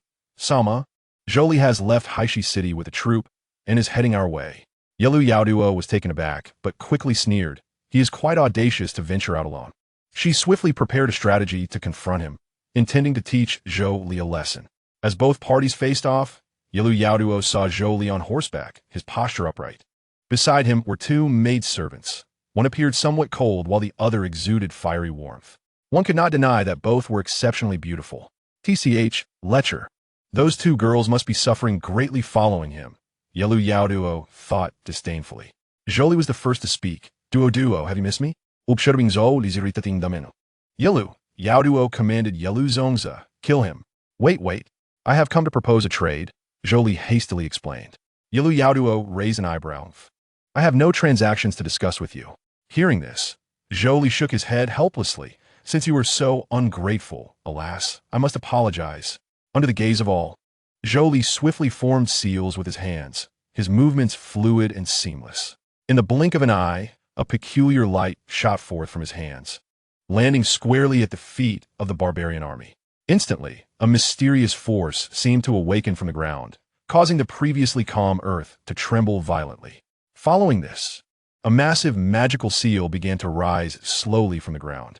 The magical formation continued